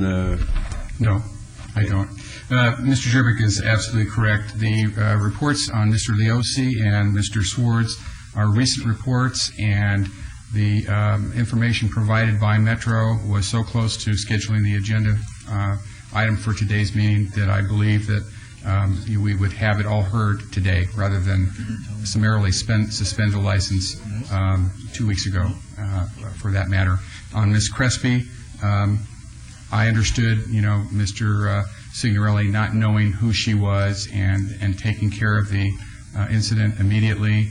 I can understand that. I didn't feel that there was, if I took that by itself, I didn't feel it was right for me to summarily suspend the license based upon that particular issue. Thank you, Mayor Pro Tem. It just seems to me that if we put a condition like that on a license, that we should, in the future, perhaps, have Mr. DeFiore working with Metro or whomever the monitoring agency is, so that if things come to light during the pendency of the license, then he can act if he so chooses, rather than him get the information at the last minute. And I can see your point, Jim. Why do it when you knew it was coming before the council? But my feeling is from now on, perhaps we should have him in the loop with the investigating agency so that if he would like to act, he'd have the information to act on. Understood. Thank you. Are there any other questions at this time from the other council members? I assume that we'll have our chance. Hearing no other questions. Mr. Brown, please. Thank you. Jay Brown, 520 South 4th Street, represent the applicant, Mr. Michael Signorelli, who is also here. So, Signorelli, why don't you give your name and address just for the record? Michael J. Signorelli, 308 West Sahara, Las Vegas. I know you've heard a lot so far this morning, and I know Mr. Signorelli was biting his tongue because he wanted to say so much, and I don't blame him. His life's at stake here this morning. I'm going to take the liberty of passing out a few things that you can maybe look at while I'm talking. One is a resume of Mr. Signorelli and his background. 2 is a letter from the Justice Department that I'm going to refer to in a moment. And 3 is going to be something that I'm going to call in the way of a compromise that I'm, at the end of my presentation, I'm going to ask you to seriously consider. So, clerk's permission, I'd like to just pass that out. Ms. Bridges, would you please keep a copy for the record?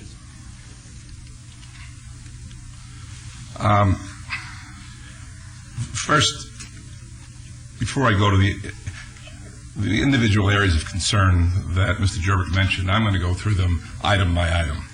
Okay, but I want to first, before I do that, talk about the relationship from Mr. Signorelli and Mr. Rizzolo. I had in the audience today Mr. Fred Domaney. You stand for a minute, Fred. Mr. Domaney is the one, rightly or wrongly, who introduced Mr. Rizzolo to Mr. Signorelli in the fall of 2006. And permeated throughout the investigative report, there's some inference that these two knew each other, let alone were friends before that date. I want to assure you that was not the case, and I had been prepared to have Mr. Domaney come up and speak. He had assured me I've known Mr. Domaney since he's 7 years old. he's always been very credible to me, and he assures me that he made that introduction in the fall, approximately September of 2006. Mr. Jervik told me before the hearing that he really had no question about that now and wasn't going to raise it. So I just want you to know he is in the audience if anybody has any questions. In addition to which, one can only imagine how many tapes and taps have been done by the federal government on Mr. Rizzolo. And if Mr. Signorelli had any relationship with Mr. Rizzolo, I'm sure it would have surfaced by now. I gave each of you a copy of a letter from Eric Johnson of the U.S. Department of Justice that stated as of January 9, 2007, they had no reason to believe there was any problem with Mr. Signorelli's suitability, and under the plea arrangement, they have the right to approve the buyer. For the record, would you please note that on the letter I got, it says January the 4th and not January the 9th? I'm sorry, is it the ones that Tony Scrow is the 4th laying it out? I think I'm right on that, sir, but you may be right. And I think on the 9th is the... No, I'm showing the 9th back from Eric Johnson from the Justice Department, and on the one on the 4th is the one from Mr. Scrow to the Justice Department. There should have been 2 on there. Okay. Stand corrected. Thank you. Okay.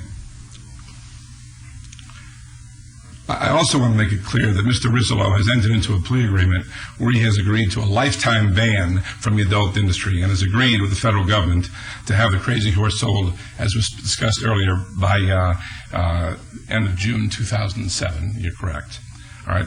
Again, I'm not here to speak for Mr. Rizzolo, and it's the suitability, as Councilman Wilson actually stated, that's here. But I believe his only desire is to get this club sold for $45 million. And in order to get that price, he probably believes that it's important that this club stay open. Mr. Signorelli, which is the only one that I'm concerned about today, he agrees that in order to pay $45 million and to obtain the money to make such an investment, that this club must remain open. I know from the last meeting, and then it was raised today, about this rent reduction. Please keep in mind that this is not really a rent reduction. I want to call it a rent deferment. In other words, Mr. Signorelli owes the rent. It was deferred because of the money he had to pay for cabs prior to January 17th. So Mr. Rizzolo, and I don't believe for any love or friendship for Mr. Signorelli, he let Mr. Signorelli have a rent deferment, and I believe there's something in writing to that extent, so that if Mr. Signorelli couldn't pay the rent and he closed the place, how is Mr. Rizzolo going to get $45 million? So I think that's the only motive there. But again, it was a rent deferment, and that's my belief and what the reason was for. Before you go forward, you said $25 Sure. million? $45 million. I thought you said 25 million. No, I'm sorry, $45 million I meant to say. And I don't think there's anything wrong with rent deferment. It happens with negotiations between landlords and tenants all the time. Since our last meeting with you on January 17th, there was an additional condition that was put on, and that was the admonishment at that time, that Mr. Signorelli would have no conversations or meetings with Mr. Rizzolo after that date unless it was only about the sale of the business, unless I was present, and unless Mr. Jervik was notified about the meeting.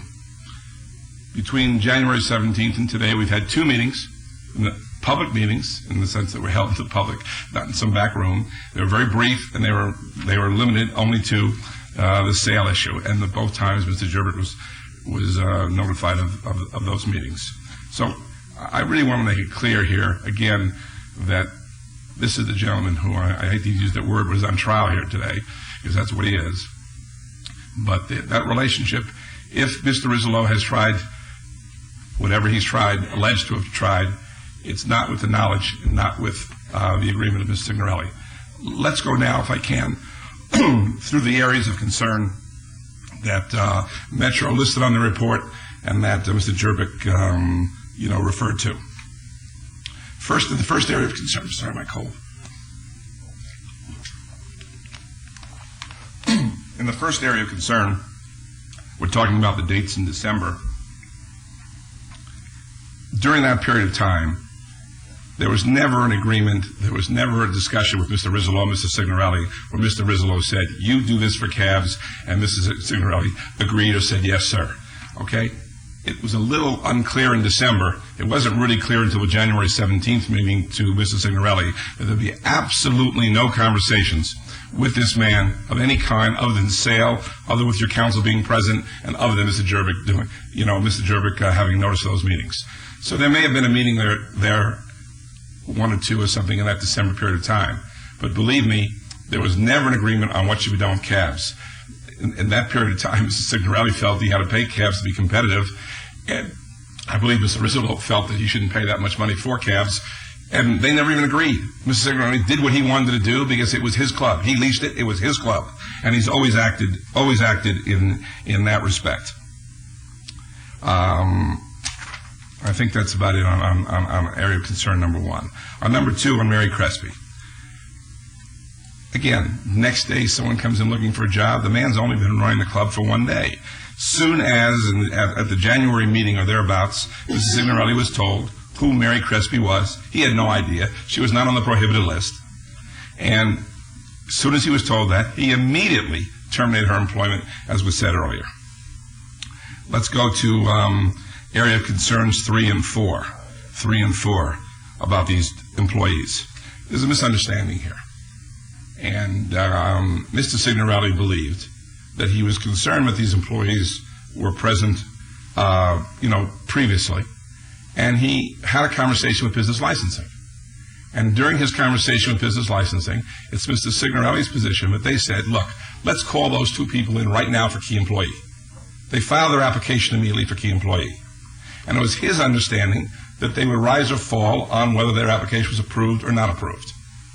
Yesterday, we had a meeting with business licensing, and we also just got the report, as you did, with regard to the area of concern. And in all due respect to business licensing, they said to me, Jay, that's not, we don't recall any such understanding. Whereupon those 2 employees were immediately terminated by Mr. Signorelli, not just because of today's meeting. When was he terminated? This morning. Again, not because of today's meeting. I know it looks that way. Just received the report. Last week, but more importantly, we just found out from business licensing yesterday that it was that there was no such understanding that they came in for key employee status. But we never sought to hide those people. Never sought to hide those people. If he misunderstood business licensing, and he may have. Okay, I know Ms. DiFiore. I know the business license department. They're tops with me. Okay, and if he misunderstood, but at least he did apply for key employee, so there was no hiding who those people were. Okay, it's certainly good intent on his part. Please. Sure. Mr. DiFiore, I got a question for you.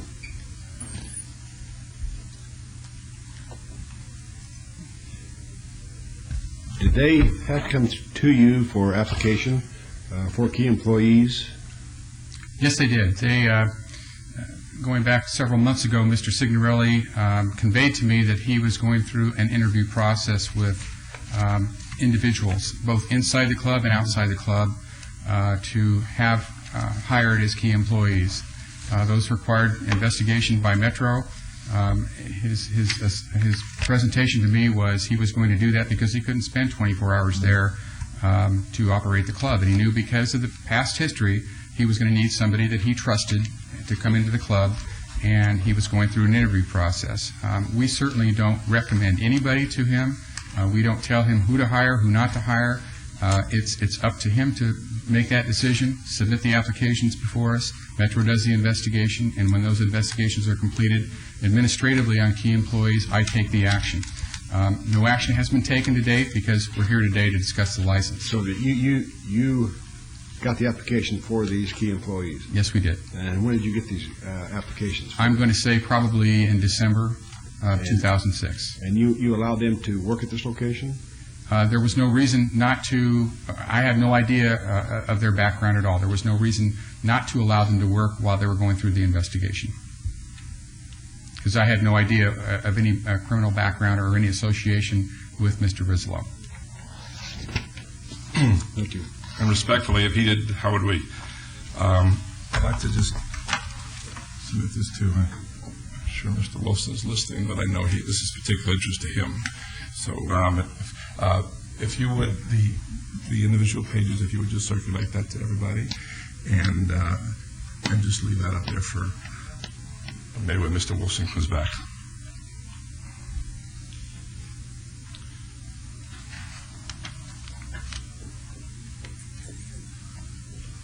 Okay. Let's talk about area of concern 5, which is this financing that we talked about. It was always our position, Mr. Signorelli made it very clear at the January 17th meeting, that without a permanent license, he could not go about getting financing and completing this transaction. As a matter of fact, what I have just taken the liberty of doing, Mayor Pro Tem, is to just repeat your language on that portion of that page. And I think you spoke for the council when you said, there on line 824, thank you, and I understand the necessity to have a permanent license in order to get the $45 million financing. To me, it'd be pretty hard to finance something if you just had the temporary license and not know what's going to happen with that temporary license. So I know it's imperative that you get the permanent license, and to me, that's why I'm going to go with the 90 days, which you were very strong about. So there was never a discussion that during this period of time, while we were going forward for our permanent license, that we were going to have to show any information whatsoever regarding our lenders or anything like that. Okay? But we did to show not only good faith, but because we were cautiously optimistic, and frankly very optimistic about today, because we knew Mr. Signorelli had operated within the spirit of the agreement, tried to do it within the letter of the agreement, but certainly within the spirit of the agreement.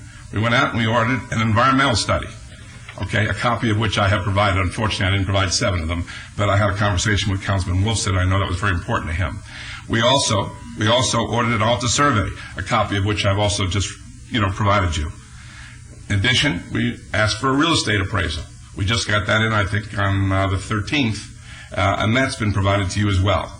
We have 2 other appraisals coming. One is an FF&E, furniture, fixture, and equipment appraisal, and the other is a business appraisal, and they're between 1 and 2 weeks away. So we felt that if we got our approval of our permanent license today, we'd get a running start. We've already spoken to a number of lenders and possible people as partners. We've also got the appraisals coming in. We're ready to go. Now, I'm disappointed in Mr. Platts in the conversation that I heard here earlier today.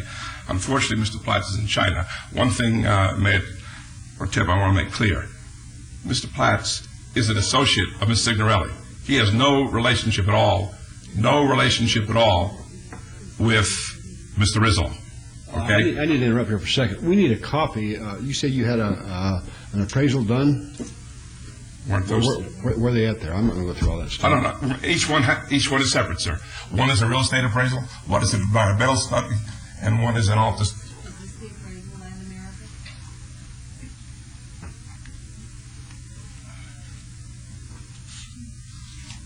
Yeah, this is the land appraisal.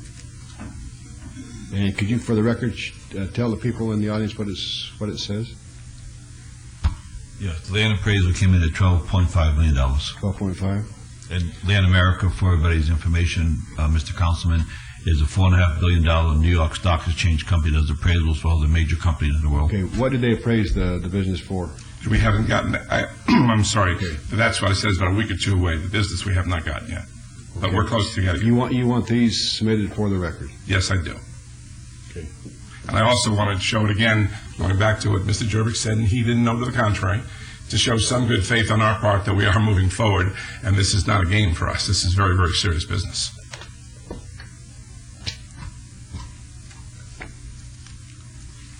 Let's touch on area of concern 6. This was really talked about on that merchant account. It was talked about at the previous meeting on January 17th. I don't know if there's a need to really go over it, but 70% of the revenue of this business comes from credit cards. Companies like Wells Fargo don't do merchant accounts for adult businesses. So in order not to have to be closed for 3 weeks, okay, Mr. Signorelli used the same merchant account that Mr. Rizzo used. No question about it. He showed the receipts to Metro in the investigation. He got an accounting with back and forth with Mr. Rizzo's office, and he got the money that he was supposed to get forthcoming. But he used that merchant account while his own application was pending rather than have it stay closed for 3 weeks. And this, again, was back initially. think we're down now to Area of Concern 7. Okay? And this again goes to what I think Councilman Wolfson was saying earlier. Mr. Rizzo, like any landlord probably, wants to have as much control over a tenant that doesn't know as he possibly can. He'd like to be able to go in the building whenever he wants. He'd like to be able to have a place in the building. And he, as all landlords do, they make leases available to tenants. Tenants don't prepare leases for landlords, okay? And he prepared these leases, whether he took his best shot, whatever it was, and these leases were shown repeatedly to Mr. Jervik's office, and finally a lease was agreed upon. It's not fair to have the inference in Area Concern 7 that Mr. Signorelli tried to get something that Mr. Rizzo wanted on, or that he submitted 6 different leases. There were 6 different drafts, only one was signed, and the one that was signed was approved by the city.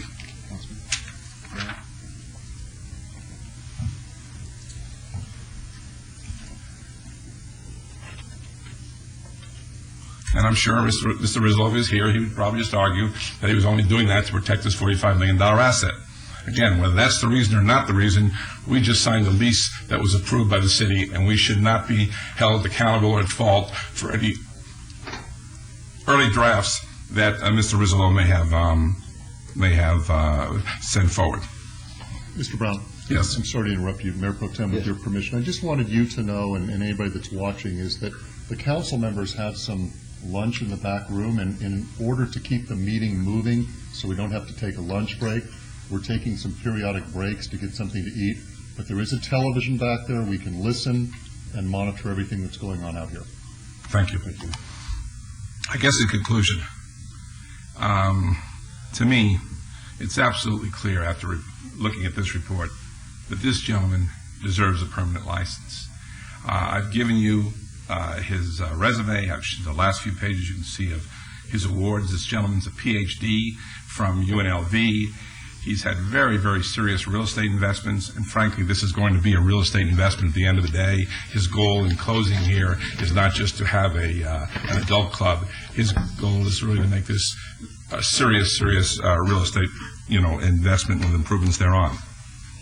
He may have made a mistake. Before you wrap up, Mr. Brown, I got a letter I want to put in the record. Sure. So you can address it also. This letter is from Judy Klujidian, or whatever her name is. I'll give it to the staff. The bulk of the letter, it says, in today's Review Journal, they refer to Mike Signorelli as the former owner of the Golden Steer Steakhouse. When did he sell it? Because my family has not been notified, and our lawyer's letters asking for an explanation of 17 months of delinquent payments have been ignored. I would like that addressed at this time. It will be. And I'll get that letter for the record. If you'd like, first of all, he has not sold the Golden Steer. He's owned the Golden Steer, continues to own it, and hopes to own it for a long time in the future. If you'd like him to respond to the letter, I'll take a break right now and let him do it while it's on. Well, I would like to know, she's asserting that he hasn't made payments in 17 months. Go ahead. That is absolutely not true. My payments are completely current. My federal court trustee is Tim Corley, who's an Esquire here, my payments are current as of this second. I have him sending over fax this morning when I heard this to Mr. Jervik's office just to verify that, and I've also provided documentation this morning as well already with every check I've ever written since 2001 to the court. I'm almost paid off, and I'm totally current. I'll go record with that. Thank you.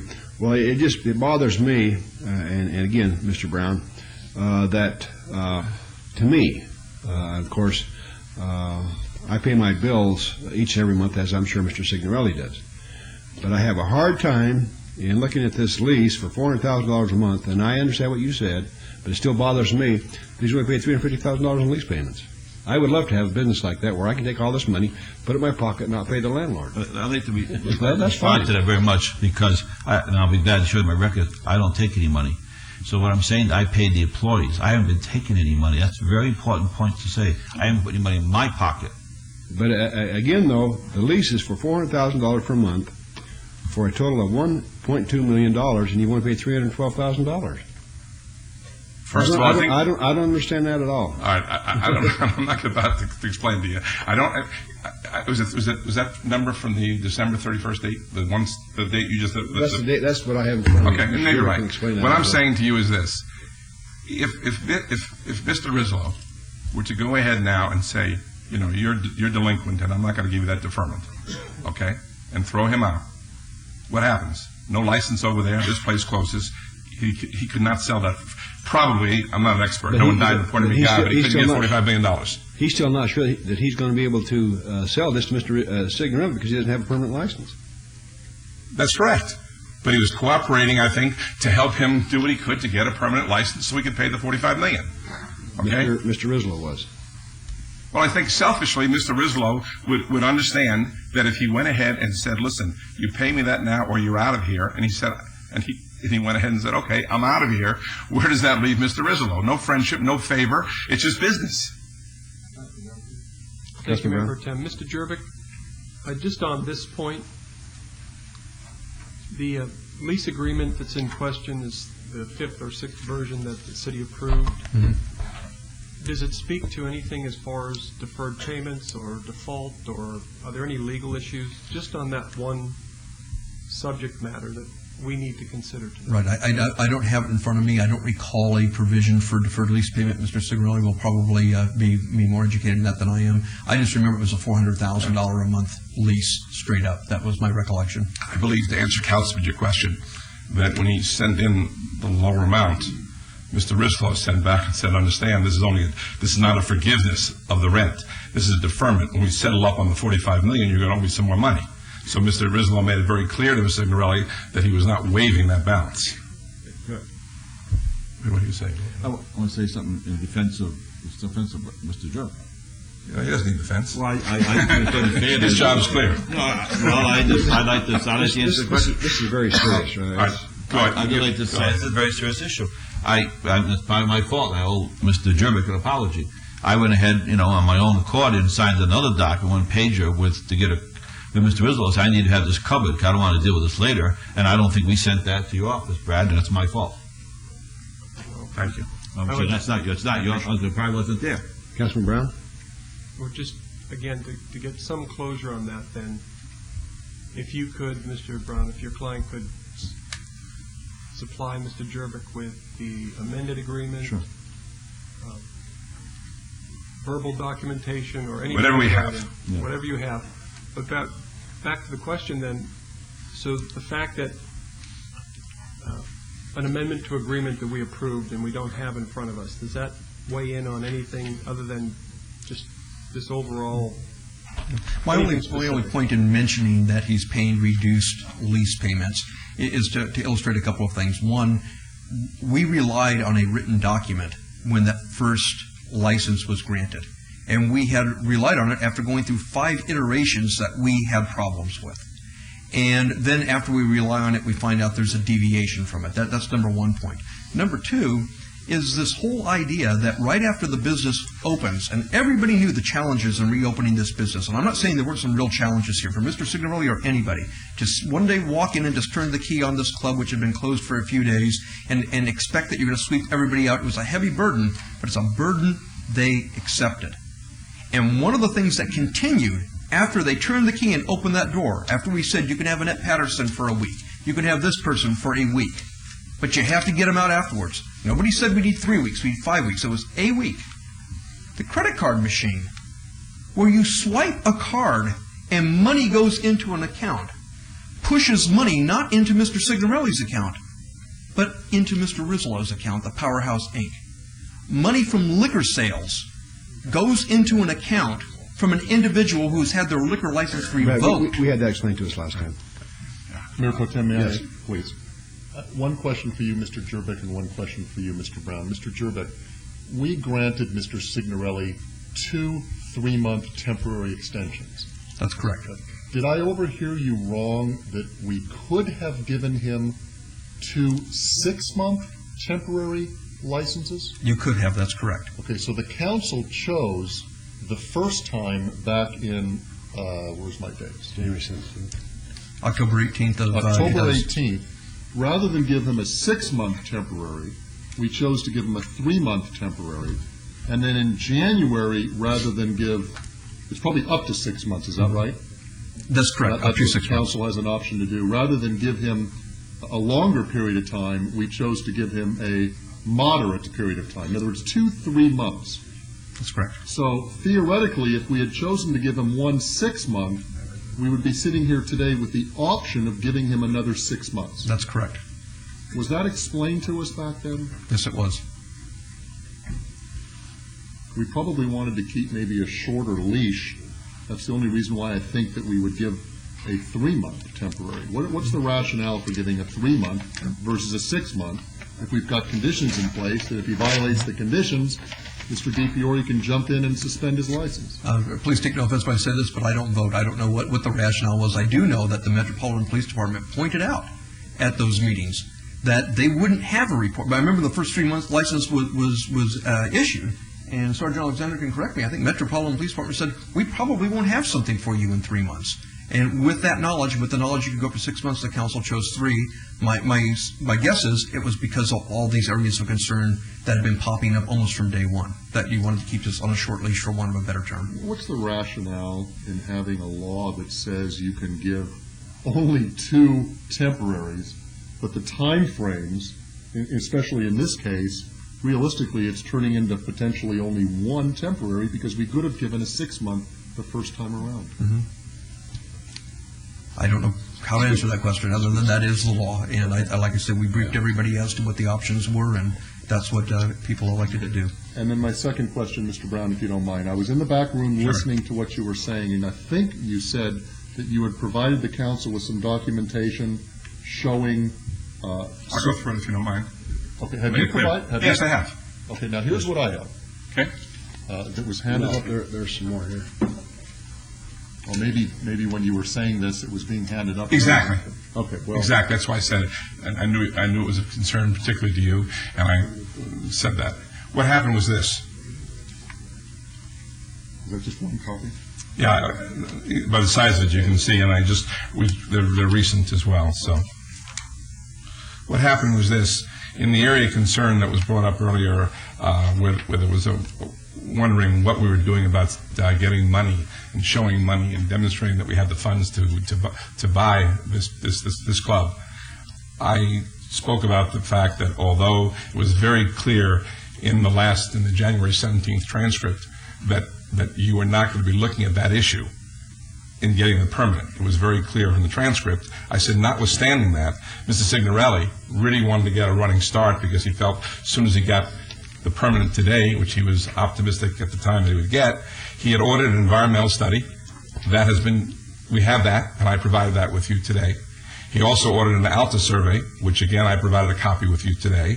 He also ordered a real estate appraisal, which again I've provided a copy today, and there's 2 more appraisals coming. One is the business appraisal, which we're a week to 2 weeks away, and the same is true on the FF&E appraisal, that we're about a week or 2 away. So we're ready to go, and which kind of gets me to, if I can, to kind of wind up here. I know there's a lot of people who've got other matters today, and I apologize to them, but this is so important. We're not in any hurry. Okay.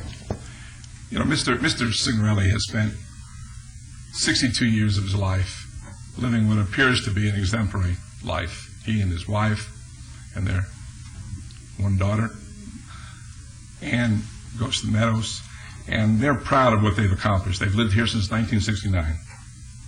You know how many liquor licenses you've given since you've all been on the council. And his record prior to this club is extraordinary. Did he have a problem in October, November, and December? Yes. But by all reports, it's improved immeasurably since the January 17th meeting. If this man is denied today, what repercussions is this going to have on his life and his family's life? I submit that any poor judgment that he may have shown isn't worth that. Excuse me, I'm sorry, Mayor Pro Tem, but answer that question. Mr. Signorelli is 60-some years old. He's been successful for many, many years.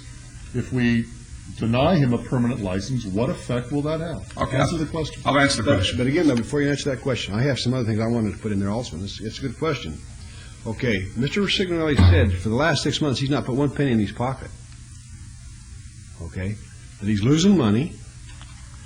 He wants to borrow $45 million to pay for this. To me, it's a losing proposition. If we don't give him his license, we're saving his life. First of all, he's over 21. He can make that. He can make that. But Respectfully. again, though, I want to go back to what my question was. Okay. About the rent that he's supposed to be paying, that he's not paying, and he's saying that, and he's not supposed to be giving money to the cab drivers anymore. He's admitted that. So to me, it's a losing proposition. And I was going to ask Mr. Jerbick. Okay, it says in here that he has an investor of upwards of $150 million to buy this. Do we, Mr. Jerbick, do we get a chance to, if we give the permanent license, do we get a chance to look at these list of investors? Absolutely. I'm sorry. He's the attorney. I apologize. Thank you. You only get a chance. I think it's a variation. Will it come back before us if he has these investors? I don't know who they are, and I'm not going to give a permanent license if I don't know who's going to be buying this place. I was saving this for the end, but I'll jump to the chase now. You got three options today. One is a permanent license. One is no license, take no action, and the other is a permanent license with conditions. If you chose a permanent license with conditions, a condition could be that the investors are fully disclosed, so it's a completely transparent deal, that the Metropolitan Police Department look at their backgrounds and look at the investors to make sure that we don't have people here that are acting as a shill for someone, and that these be verifiable funds. You could add that as a condition. You could also add as a condition that if there is a violation of that condition, for example, failure to submit these individuals for background, failing to consummate, or a deal is consummated without Metro looking at the source of the funds, that Mr. DiFiore could immediately shut them pending a complaint before the council. But ultimately, with a permanent license, the only way to permanently take it away is by going through the formal complaint process that you're very familiar with. Thank you. Councilman, any more questions? Can I? That's right. Thank you very much. Let me proceed. So first I want to answer the question, what happens if he gets denied? Okay? I don't know what happens to the Golden Steer. I don't know what happens with slot machines. I don't know what happens in future applications that he makes other places. I don't know what happens with social relationships and business relationships that he has with people who now have to say, hey, you were denied, and I can't risk my license by us having lunch or doing a business deal together. I don't know how it hurts him in other business deals that he has. There's got to be a consequence. It's not going to help him, that we know. It's just a question of how bad it is. But let me go to what the important thing today, and let's talk about what Mr. Jerbick just referred to. I took the liberty of giving you what I thought was a fair compromise. Okay, a fair compromise. I think that we all want to know that Mr. Rizzo is not getting. Yes. Okay, and then let me tell you why I think it's fair. Okay, I circulated it up there to everybody. Number one, I'm suggesting, because we have no choice, we can't extend, as you learned, Councilman Wilson, we can't extend the temporary, unfortunately. Okay, so I'm suggesting a permanent license with a couple of conditions. Condition number one is that if he doesn't close and buy the club by June 30th, 2007, he's gone. We don't come back here again. We don't ask for extensions. Okay, he's gone. All right? And again, as was so accurately said by Mr. Jerbick, not only must he buy it, but he must buy it with verifiable funds and subject to the approval of the Las Vegas Metropolitan Police Department. Okay? Secondly, I further said that if at any time between now and June 30th, 2007, the city files a complaint against the applicant for failing to abide by any one of those 8 conditions that we had earlier, right away we stop serving liquor, which closes the place down. Okay? So he's got some serious, serious consequences. We're not asking for a free lunch here. I think, Mr. Jerbick, if you were to consider this, Mr. Jerbick had a few other changes that he suggested, and we can live with those suggestions that Mr. Jerbick made. But I think that's a fair compromise for a man with his standing and with his background deserves. Anyway, with that, I think he may want to say a few words unless we're there. Go ahead. Mr. Jerbick. Okay. His condition is if the applicant fails to close his purchase to buy the Clay Horse 2 by June 30, 2007, with funds verifiable and subject to the approval of the Las Vegas Metropolitan Police Department, applicant will vacate the premises. Okay, so what we've done is we've taken the ability for another buyer to come in and buy this, because Mr. Rizzo is supposed to have this sold by what date? Same date. June 30th. And so if by some chance he fails and he just continues to be there until June 30th, what happens then? It's my understanding that if there's no sale by June 30th to Mr. Signorelli or anybody else, that the federal government takes over the business that goes into receivership. Okay. Are there any other questions of the applicant or Mr. Jervik? Mr. Jervik, have you seen these conditions? I have, and I will comment on those in just one moment, with your permission, Mr. River Tim. I would like to do a couple of things as by way of housekeeping first. I would like to take the report of the Las Vegas Metropolitan Police Department and file it with the clerk at this point in time and make it part of the record. I think that it speaks for itself, and any mischaracterization or misstatement is clearly straightened up by the actual words of the report. The second thing I would like to state is that the conditions, if that's where you want to go, and I'll be glad to address them, are not staff's first position. I think that I made it abundantly clear, and I'll go back to Councilman Wilson's question. What evidence do you have that conditions have been violated? And I'll go back and I'll use the Crespi example one more time. I don't think that Crespi is a name that is all that common. Somebody walks in your door when a co-defendant named Crespi has pled guilty, and their last name is Crespi, and they apply to work in your business. It would just seem logical to me that somebody who knows that they bear the burden, because they made the promise to the council of keeping the old regime out, would ask a simple question: do you bear any relationship to the Crespi who pled guilty as a co-defendant? These questions don't seem to be getting asked. These people seem to be getting in no matter what we do. If you go the route of a conditional permanent license, in a weird sort of way, you're almost shifting the burden to the police department to constantly watch this turnstile of people that come and go from this place that shouldn't be there in the beginning. And that is something that is troubling to us. It's very, very hard to know what you don't know. It's very, very hard to take their limited resources of special investigations and spend almost all of them at one club just to make sure you don't have a connected ownership or influence by a prior owner who has no business being there. And like I say, I will give Mr. Signorelli the benefit of the doubt. Let's assume he has never met Mr. Rizzo in his life before this particular transaction. Let's assume that he has no interest in keeping Mr. Rizzo's people there, and that with a pure heart he came here and said, absolutely not, I will divorce this business from the old regime. It hasn't happened. It didn't happen the first 3 months.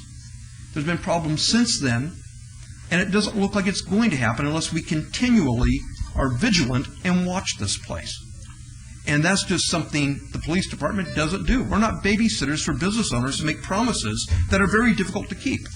And as far as impact on people's reputations and the like, I can only say this. Everybody went into this eyes wide open, knowing that this was a burden, knowing that it didn't appear likely that an individual who had never run a strip club before would run a strip club just by turning the key and walking in the door.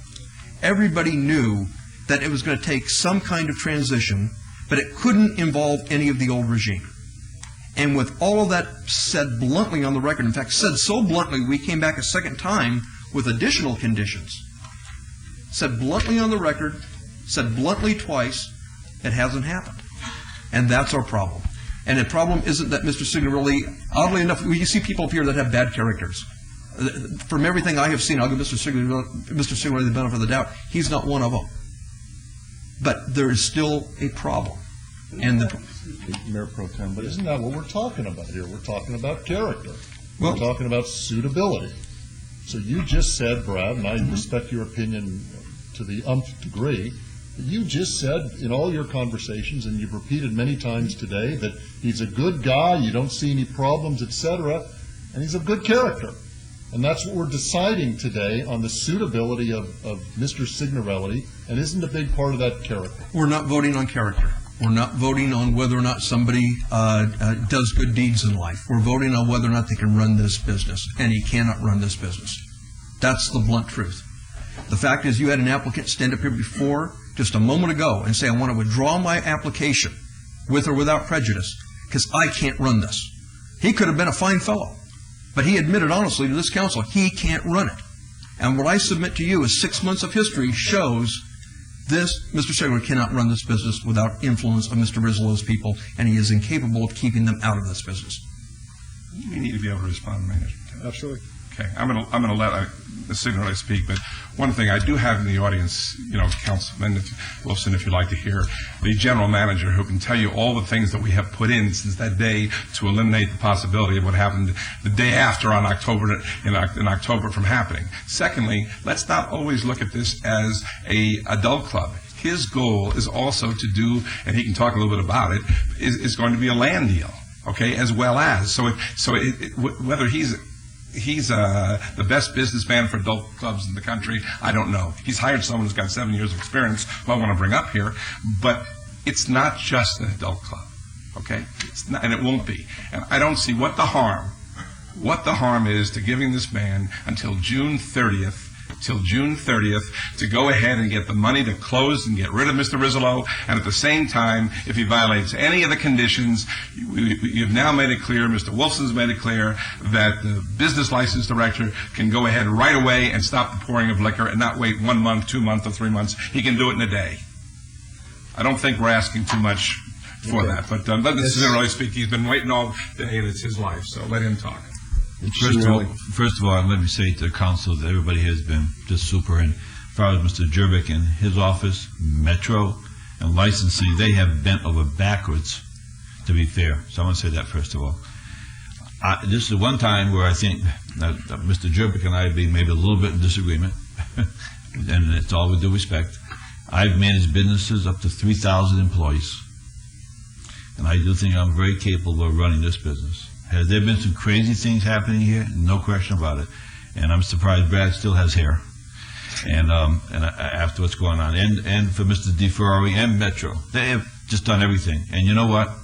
I only want a little more time so I can protect my investment and get this thing closed and put it behind all of us. And that's all I'm asking.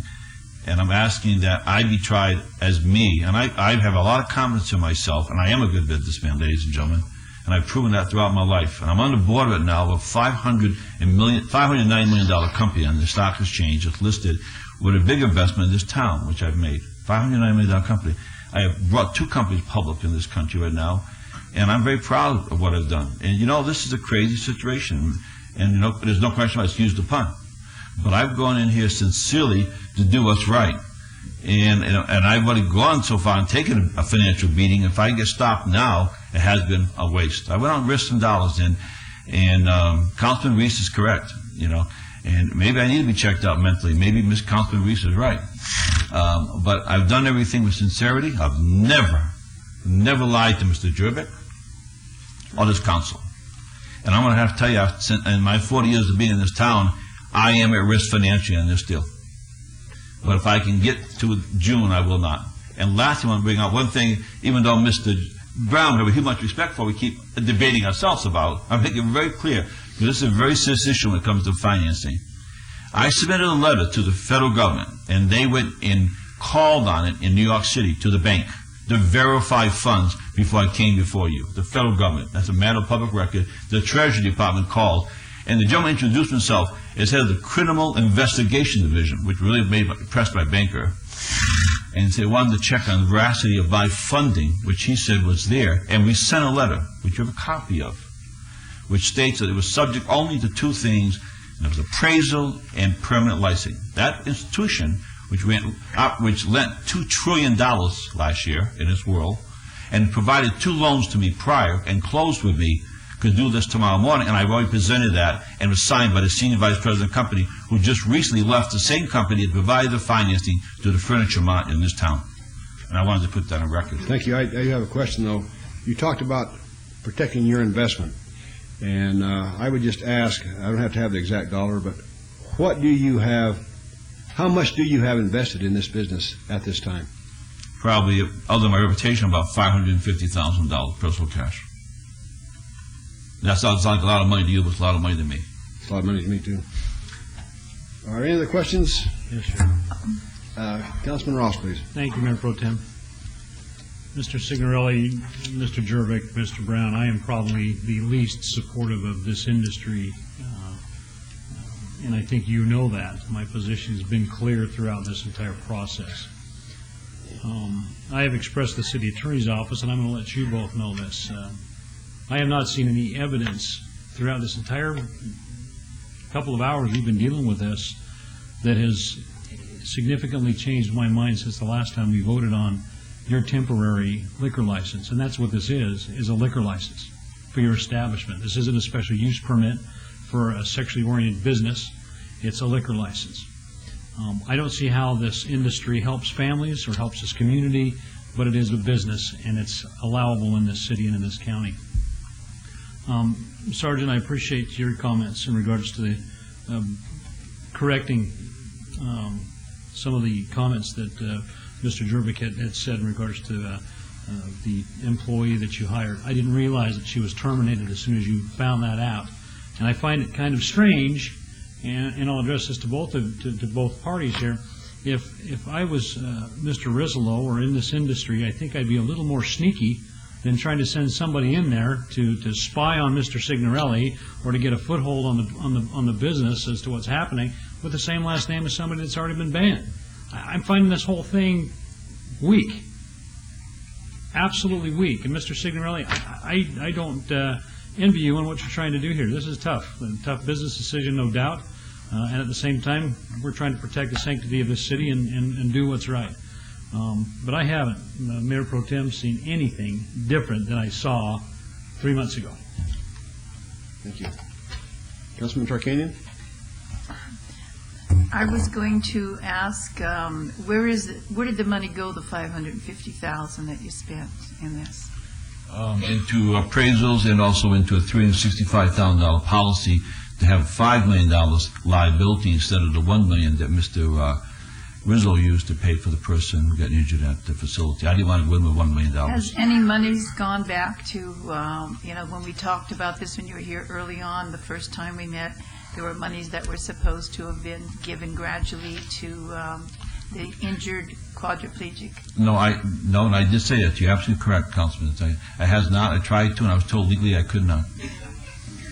You were told legally you could not? Because of the agreements between Mr. Rizzo and that party, I was told I could not. So, but you are absolutely correct. I did say that, and that was what I was faced with. Thank you. Are there any other questions? Councilman Brown, please. Thanks, Mayor Pro Tem. The reference just a few minutes ago as far as this banking correspondence, that there was verification or the federal government checked your banker. Yeah. Do we have a copy of that? You should have a copy of that and get it to you in 5 minutes. It might be on me, or I can have it to you within hours, but it's from Jones, Lane, and LaSalle. It was submitted to the government before they issued their letter to you for me to be here. Just so you know, and that was just so you know, that's the name of the company. It was signed by by Mr. Bensinger, and I have a copy. That might even, I don't have it with me, but I have a copy. So I provided that to the government on my record here. So, but June 30th, if he doesn't have it, it's gone. So at least we're covered there. I guess in retrospect, and that's always the best thing to do, we perhaps could have taken advantage of the 6-month temporary, because if we had pushed it beyond the June 30th, a lot of these things would be resolved. But one thing that keeps coming back is the SOB component of the business doesn't go away. And we're, as Councilman Ross indicated, we're talking about the suitability of a liquor license. And I don't think anybody has questioned Mr. Signorelli's character, his resume, the references, the names of the local, especially local references that you used in the documentation. I think that goes unquestioned. There's just been so much, quote, misunderstanding, and so many,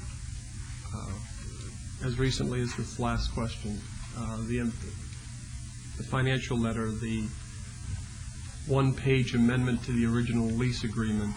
And this is just, it's poor business. And whether it's all been captured in the recent profile of the industry and some of the problems it's gone through, and especially in relationship to government, there just seems to be so much compression But one thing that we did, I think from day one, indicate that it was your decision to go down this trail. And right from the get-go, it was a commercial venture. This other stuff is probably just in your way of making a commercial deal. But from day one, we said that you would be, by choice, under the microscope in just about everything you did. And that's what's continued to be troubling, is the fact that something's wrong and it's corrected. Even the Metro Confidential report looks like all the areas of concern, and I don't think we have to go through them all, but definitely accurate, and then it's been fixed, terminated, whatever. It just seems to be going on a 6-month history of you do something wrong, it's corrected. You do something wrong, it's brought to your attention, it's corrected. So, Mr. Browder, can I just interrupt for a second? Please. I feel like the teller in the bank, no matter how many security guards you have in there, Wells Fargo Bank possibly, or cameras or whatever, they still get robbed. Yeah. You don't care how many precautions you take in this one or any other business. It's only more apt here. They get done. I think the biggest concern I would have would be if I ignored what's going on here. Or if I sit here and ask the city or Metro or Mr. Jerbick or anyone in this country, say, give me a break, Mike. You want another 6 months, want a year? No, I just want to finish up all the aggravation we've all gone through and get this thing done. That's all I'm asking for. And if we were all ATM machines, we wouldn't need to be here today. We just go press the button. Yes, no. That's why we're human beings with a conscience. I don't disagree. That's all I'm saying. I'm not just saying. But let me say that the owner of the business, the captain of the ship, is responsible for the bank teller, your analogy, is responsible for all the things that are happening. You can't be there 24/7, but we don't go after the bank teller. Our job is to deal with the owner. So understanding that you've got into the situation, everything's been before us, you've corrected it, which is good, but let's not move away from the fact that you are responsible. Absolutely. Regardless. Absolutely. The misunderstandings, the employees, the tipping, the amended agreement, the credit issue, all that seems to have been fixed. From my perspective, it comes down to this whole industry, and in particular, this place of business. I don't think it's going to go away. I wish it could be July 1st, because we'd have so many questions answered and so much additional information to make what I think would be a better decision. We can't get there. So I'm of the mindset now that Mr. Signorelli has demonstrated that he's a good person that's made some bad decisions, directly or indirectly, with knowledge or with no knowledge, doesn't matter. But we're at a point now, if we could create a situation, I would support if we could create a situation that a temporary license could be granted, but going beyond just some of the compromise conditions that Mr. Brown has submitted, also some of the things that have been discussed by council, namely the full disclosure of any kind of investment group. If Metro, well, I know Metro would be asked to be involved in checking that. Something as simple as having the applicant pay for any additional expense, Metro has to go through that background check. But putting a temporary versus a permanent gives the leverage to the ownership. If we lose some of our ability to come in and govern or monitor the business, I think we have to make a compromise conditional agreement if we go that route.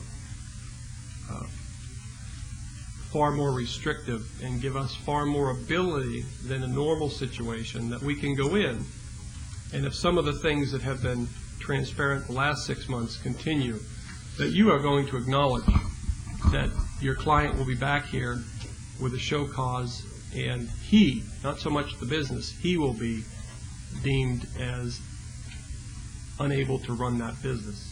We have no objection to. I thought the conditions that I put were pretty tight. If you can make them tighter, fine. We just want to live for another day and close by June 30th. Whatever you say, Councilman. I wish it was July 1st, because I would be in a better situation. I understand.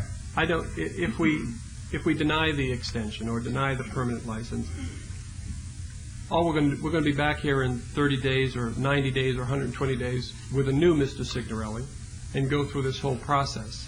The business is not going to go away. It's my understanding it's protected free speech, and regardless if you like it or don't like it, it's part of our entitlement. So I'd certainly be interested in hearing from my colleagues, but if given the choice, yea or nay, I'd like to get this resolved, get the whole Rizzolo portion of this behind us, and then put the conditions on that we can address the new business and Mr. Signorelli with far more leverage than we have today. That's why I guess I really appreciate working on this council with these fellow council members that we have here today. Councilman Brown, he was very eloquent. I appreciate your comments. I appreciate Councilman Wolfson's comments, Councilman Ross, Councilwoman Tarkanian. Mr. Jervik, I feel somewhat like Councilman Brown just so eloquently spoke about. These conditions, A and B, that Mr. Brown presented to us, do you have anything that you would like to add to those conditions? One condition I want to put in there somehow, maybe you can help me out on that, is that when this application is finalized, that we get to have a briefing or see the investors or whoever it is that is going to be part of the purchase of the Crazy Horse. Very good. Let me. And again, I want the condition that Councilman Brown alluded to is that any expenses of any investigation after this would be paid by Mr. Signorelli to the Metropolitan Police Department. Your indulgence will move. You bet.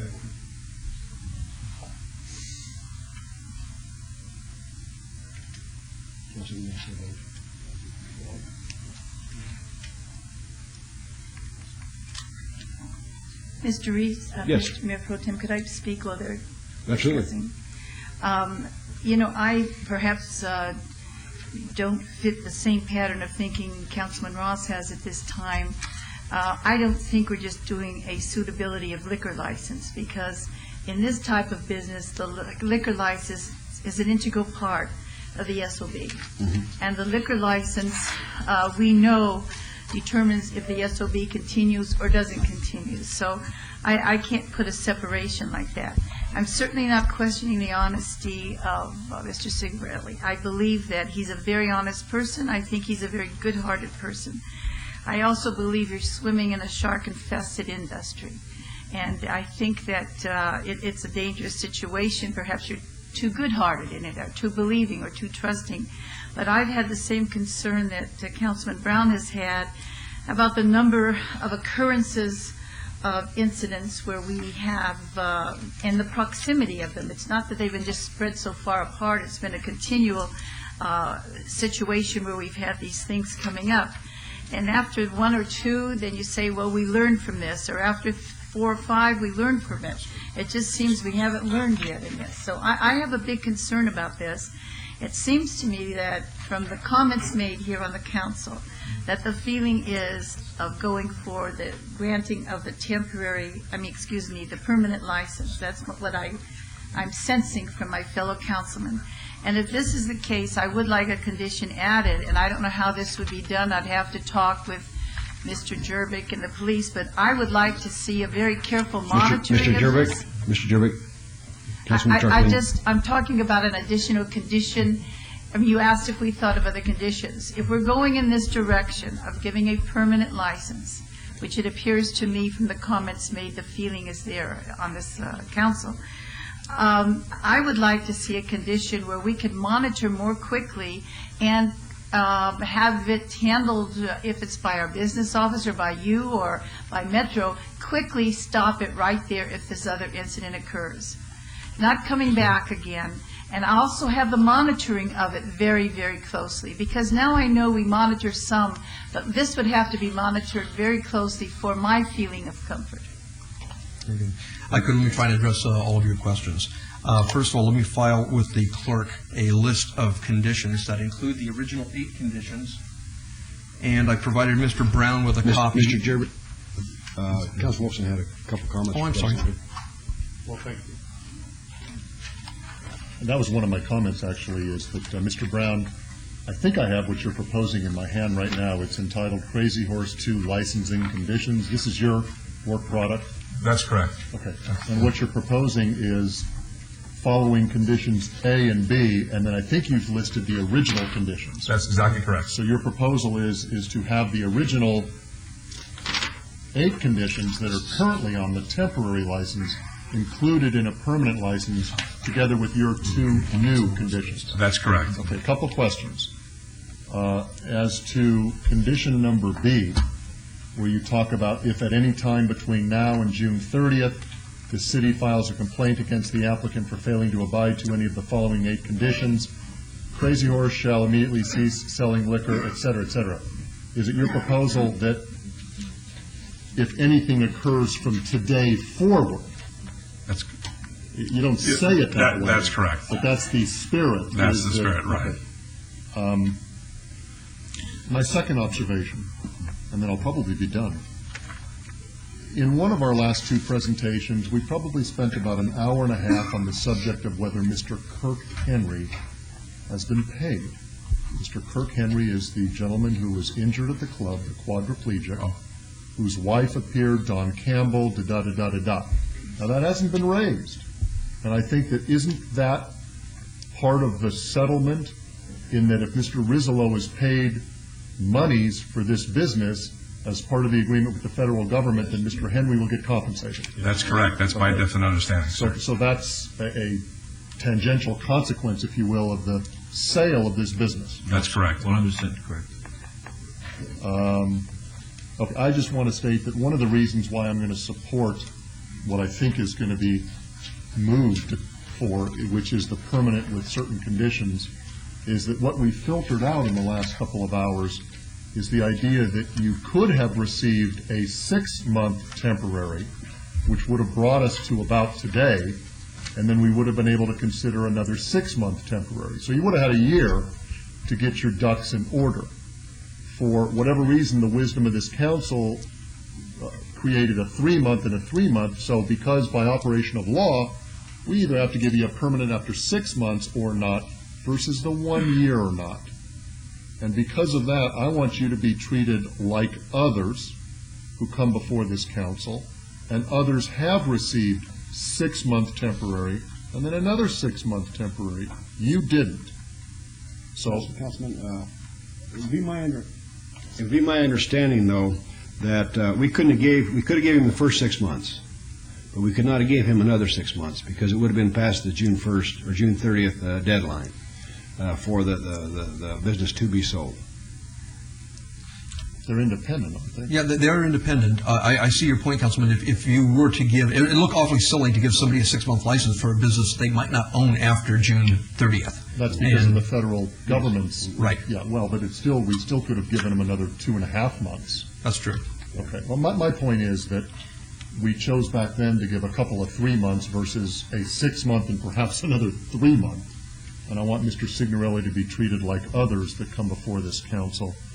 And then secondly, with all due respect to those involved, I certainly appreciate what Metro has done and what Business License has done, but it seems like the last few months have been an improvement and an adjustment and perhaps a recognition by Mr. Signorelli that we mean business. And when we come back here, if we do it all on June 30th, you're either pregnant or you're not. Meaning you either own this business or you don't. Correct. It's a very easy decision for the council, and to continue to allow you to operate for another 2.5 months, when I'm going to ask Mr. DeFiore and Metro to be on this. I mean, this is just my personal request. Be on this, because if he closes the deal and he's got his ownership, I want him to be operating under the strict adherence to the law. Thank you.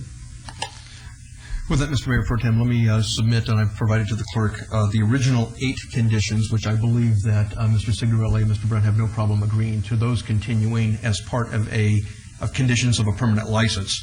What I've done is I've taken Mr. Brown's language and I played with it a little bit here, and I have 9, 10, and 11 that I'd like to read into the record with your permission that I would recommend if you're going to do a permanent license with conditions, that these be conditions.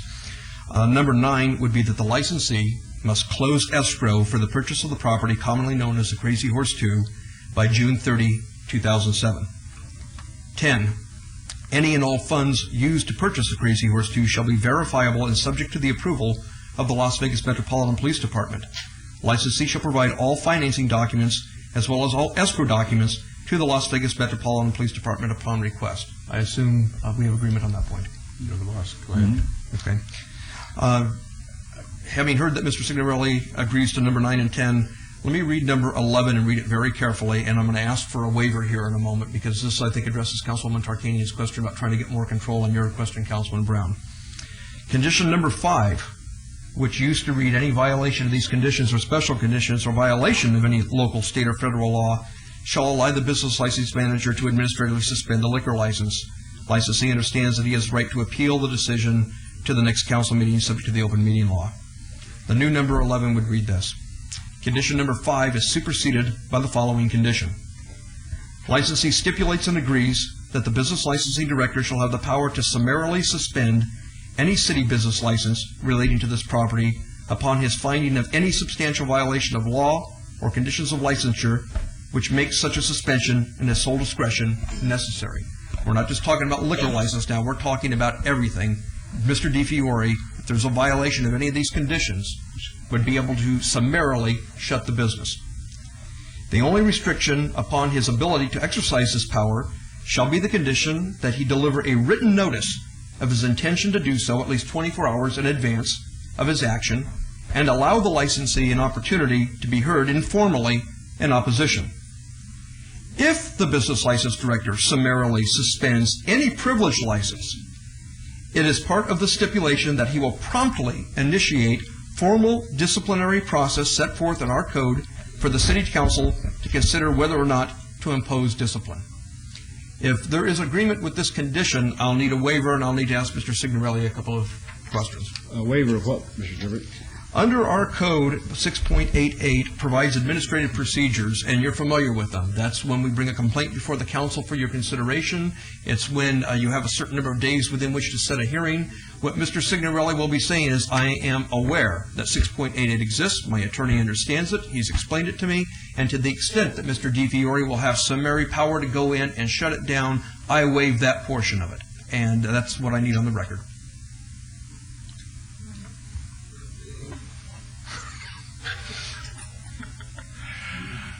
I'll let him speak for himself because I'm not going to limb on this one. We're going to agree with that, but because we have really no choice. But I want to make sure in the spirit, and I know I can say that with Mr. Viore and with Mr. Jervik.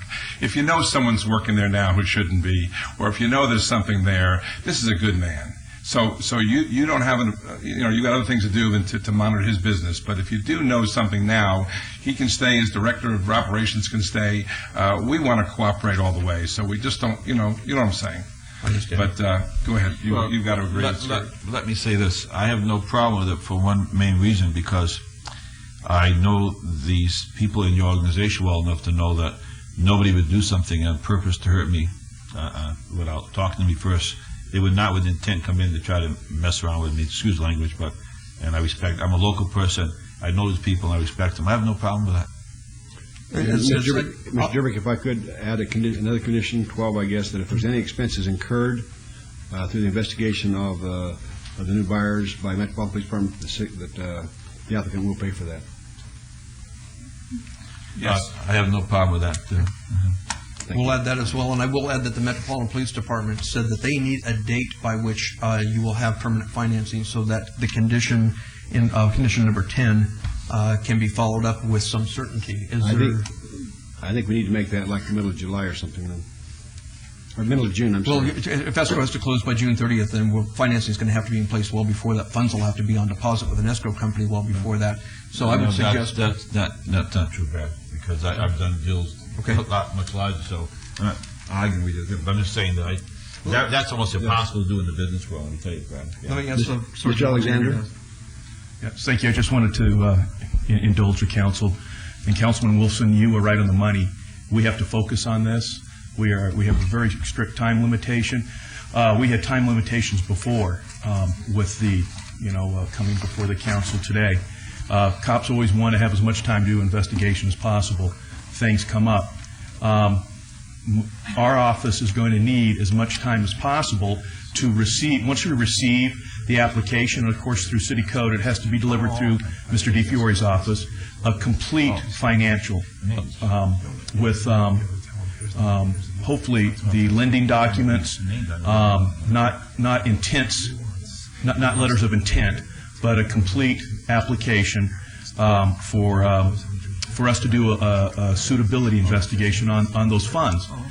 Depends upon how we receive it. If it's going to be from one institution, and that's a side note I'd like to, before we leave the meeting, I'd like to get a copy of the documents that were presented to council, especially the letter from the institution that is guaranteeing the funds. We never received that letter. Right. Oh, you haven't? No. We'll be able to get a copy of that, I'm sure. Okay. But that may not be the lender. It may not be the lender, no. But regardless, if we could just get a copy of that, that would be nice. Depending upon the funding package, we've heard there's different individuals who may be part of this package of $150 million that may come from one institution. Dependent upon that, typically I can tell you when we do the financial side for a liquor investigation, it can sometimes take 4 months. It can sometimes take 6 months. What's being put on our shop is to have the investigation done before June 30th is what I'm hearing. No, that's not what I'm hearing. Okay. Because I don't want to come to council and say, I'm sorry, we're not done with the investigation. I want to be clear so we can direct our shop and get this done as soon as possible. This is sure getting complicated. If I could, I think we just leave the conditions as is. I think I understand your concerns. Let me just get this waiver on the record real quick, and then I will submit it for your vote. If I could have Mr. Signorelli at the microphone, I just want to ask you a couple of questions on the record, and I need you to satisfy the law. I've supplied your counsel with the provisions of Las Vegas Municipal Code, Chapter 6.88, regarding the normal process of discipline you would be entitled to. Have you read or been made aware of that disciplinary process in our code? Yes, I have. Do you understand that by acceptance of the conditions of these conditions on this permanent license, that you're giving up your right to that disciplinary process in advance of a suspension by our licensing director? Yes, I have. And do you understand and accept this condition? Yes, I do. With that said, I am confident the record is protected as to the ability of Mr. DiFiore to summarily suspend the license if he finds problems, and I'll submit it to the council for a vote. Sounds good enough to me. Mayor Pro Tem? Yes. On condition A, right, you listed those 8 and then 9, 10, and 11, 12. A and B still are in No, play? there are no A and B. A and B have been rewritten into 9 and 10. All right, well, whatever A9 is, can we clarify the public record fails to close his purchase to buy the Crazy Horse? Can we get an understanding what close the purchase means? I wrote specifically number 9 specifically states licensee must close escrow. We all know what closing escrow means. And so he must close escrow for the purchase of the property by June 30th, 2007. That would be a very bright line. And those documents, you say that's the normal course of business. Could they be provided? Mm-hmm. Well, that's condition number 10 requires all financing documents, including the escrow documents, be provided. Very good. Thank you, Mayor Pro Tem. Thank you. Any other questions or comments? Mayor Pro Tem? Yes, ma'am. I just want to ensure that the resources for the oversight of this, that I think is very important, will be available. Mr. Jerby, could you help me in that?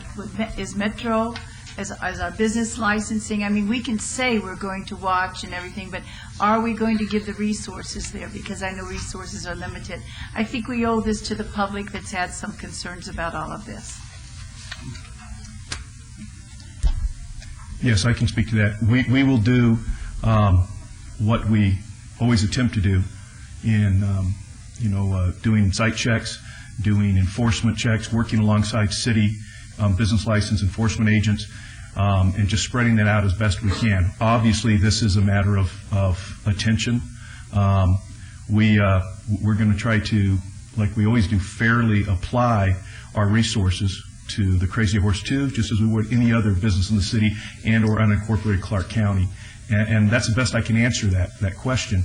And please, I don't want to make any problems with this motion, but for what we're tasked to do, I want to make sure I have clear instruction from the council, and I haven't received that yet. What I want to be clear on is this, or what I'm asking to be part of this motion is, one, that there is a date certain that Mr. Signorelli submits his financial documents to the city business license office.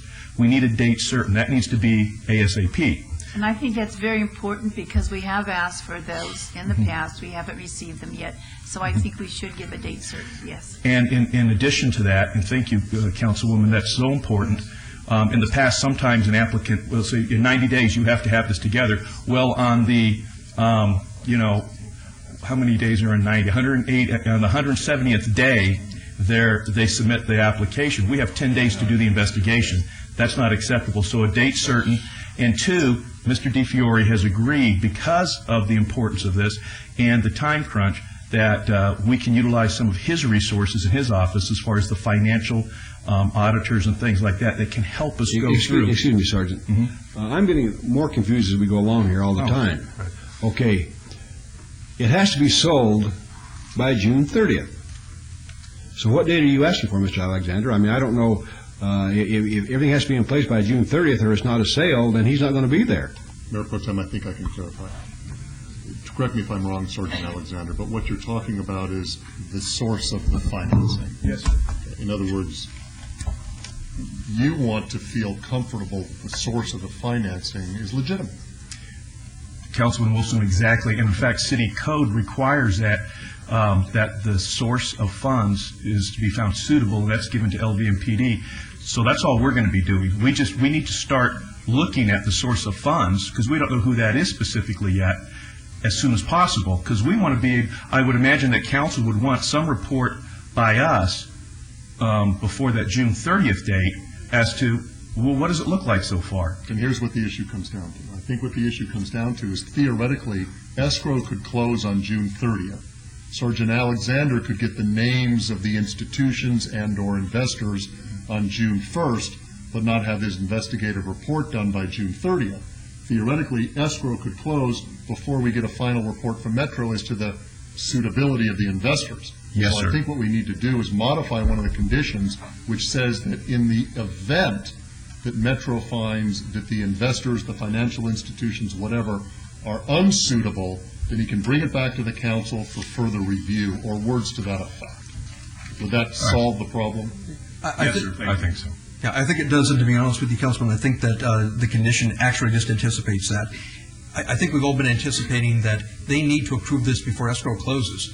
It's Mr. Signorelli's risk. If they come in with investors that are not going to be suitable later on, this business will be shut by Mr. DiFiore, whether escrow has closed or not. Does it say that? Well, it says that all funds must be approved by the Metropolitan Police Department, and if they're not approved, Mr. DiFiore can shut the business. And that doesn't say before or after. I think we're both in agreement. That can occur after. That can occur after a sale. And I think by beating the dead horse, we've accomplished a good record. I think then, Mr. Jerbick, or Mr. Alexander, what date would you like to have? August the 1st, September the 15th? I don't think we need a date anymore, to be honest with you. He was asking for a date? He was asking for a date. What's that? Okay, I'm told not to worry about the date by my counsel. I was asking for a date certain to just get the documents as soon as possible. Yeah. And like I said, the reason I'm saying don't worry about a date to Sergeant Alexander, and this has really gone on, I know, quite a long time, and I know I'm exhausting the mayor's patience right now. Yes, you are. There is been a promise by Mr. Brown that there will be an immediate surrender of those financial documents to Metro when they're available. Mr. Signorelli understands that if the closer he comes to the escrow, the less time he gets Metro to look at it. The earlier, the better. The sooner, if he does it today, it's better. And then he gets Metro's input before he closes. But if Mr. Signorelli wants to give it to us at the last minute, and that's the only time he gets it, then he runs his own risk that we will find out something later on after he's closed, and it'll still result in the shutting of the business. And you have on that condition, Mr. Jerbick, that any investigation that Mr. Signorelli will have to pay for to Metro? They've agreed to that, and we'll add that as a condition. Thank you. Mayor Pro Tem, could I just ask, Attorney Brown had said that the information relating to the financing, and it will come in a couple of weeks. Are there appraisal? Remember, we don't yes, have it today. I said there are 2 appraisals that will come in the next few weeks. That's what I did represent to you. How many weeks are you talking about? Few weeks? It's up to the 2 at most, but it's an appraiser telling you that. 2 at most. We think that. Well, could we say in 3 weeks that that's given to the council then? Because I'd like to be kept apprised of this as we're going along. Appreciate it not being made a condition, but we'll give it to you in less than 3 weeks. Thank you. Any other questions or comments? Hearing none. I just want to thank everybody, I guess, for trying to move this along. I appreciate the questions that my council members ask. I appreciate the applicant willingness to cooperate with us. I don't want to say this has been a tough one because it hasn't been. I think that there's right and wrong. I think Mr. Signorelli is trying to do the right thing. I question, again, his sanity for trying to do this. I think it's a losing cause for him right now, according to all the figures I've seen, and why he's not paying his rent on time and everything. But with the conditions that the applicant has put forth, 9 and 10, with the corrections that Mr. Jervik has put onto them, with all the conditions, I will move to allow Crazy Horse to have a permanent owner, Mr. Mike Signorelli. There were all conditions that are on the record. They've been filed with the clerk for the record, so it's 6.88. And you agree to all those conditions? Yes. Including the one of getting the appraisal information to us, because that's been a long time coming. He didn't want that as a condition. Oh, you don't want it as a condition? I mean, only because the appraiser's hand, not ours, but I know how important it is to you, and I'll make sure it's not. No, but I have no problem I'll with that. count on that, because you've had a long time already. Okay? No argument. Okay, fine. Thank you. So that's part of the conditions then? No. She agreed that it wouldn't be, but I told her that we would do it. Okay. It's the appraiser I can't speak for him. Okay, with that on the record, then I make a motion with all conditions. Cast your vote. Any questions on the motion? Hearing none, post, please. Motion Thank you carries. very, very much. Thank you, ladies and gentlemen. Thank you very much. I appreciate it. Great. All right, folks, this is what the rules are going to be. We have a lot of people that we expect to be here at 4 o'clock this afternoon on the right-hand turn issue, and I'm not going to inconvenience them. So what we're going to do is we're going to ask city staff in their presentations on the rest of the agenda to be as concise as possible, recognizing that the entire council has been briefed on all of the matters that are on the agenda here. And we're going to try to move this along so we're not going to be inconveniencing more people than those we have already inconvenienced. That's number one. Number two, we're not going to take a recess, but for 5 minutes after the redevelopment agency. We're going to keep on going, so we're going to get this done. All right? Bev, correct? Okay, good. All right, 67, 68, and 69. 67 is discussion and possible action regarding a 6-month review of temporary approval of a beer, wine cooler on sale license, Rubio's Restaurants in Nevada, Inc., doing business as Rubio's Fresh Mexican Grill at 1910 Village Center Circle, Suite 9 in Ward 2. Item 68 is discussion and possible action regarding a 6-month review of temporary approval of a beer, wine cooler on sale license, Rubio's Restaurants in Nevada, at the same address, and that is Ward 1. That's a different address. Pardon me. I'm going to read this again. 68 is a discussion and possible action regarding 6-month review of temporary approval of a beer, wine cooler on sale license, Rubio's Restaurants in Nevada, Inc., doing business as Rubio's Fresh Mexican Grill at 7290 West Lake Mead Boulevard. That's in Ward 1. And then the third one is 69, discussion and possible action regarding a 6-month review of temporary approval of a beer, wine cooler on sale license, Rubio's Restaurants of Nevada, Inc., doing business as Rubio's Fresh Mexican Grill at 9310 West Sahara Avenue, Suite 1. That is in Ward 2. These are linked together because of common questions. Mr. DeFiore. Mayor and members of the council, these items were asked for a 6-month review simply because we had prior issues and concerns with the prior ownership of these businesses. Most of them alluded to the fact that we had no direct management control over these businesses, and we found several business licensing code violations at each of the locations. Since that time and during the last 6 months, we have an approved general manager for all 3 stores. We also have had applications submitted for approval for key employees at all 3 stores.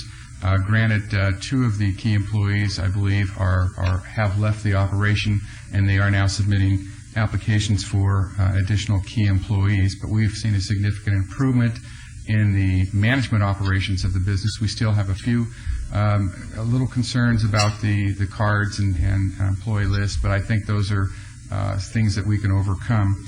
On all three, I'm going to recommend that they all be considered for permanent licenses, with the understanding that the general manager and the operations continue to communicate with our office, continue to submit the paperwork for key employees. We have one received from yesterday afternoon, and we're still waiting for another one to be received. But I think, again, administratively, we can certainly handle those, and that would be my recommendation for all three locations. All right, any questions of Mr. DiFiore? Mr. Amick, did you want to be heard?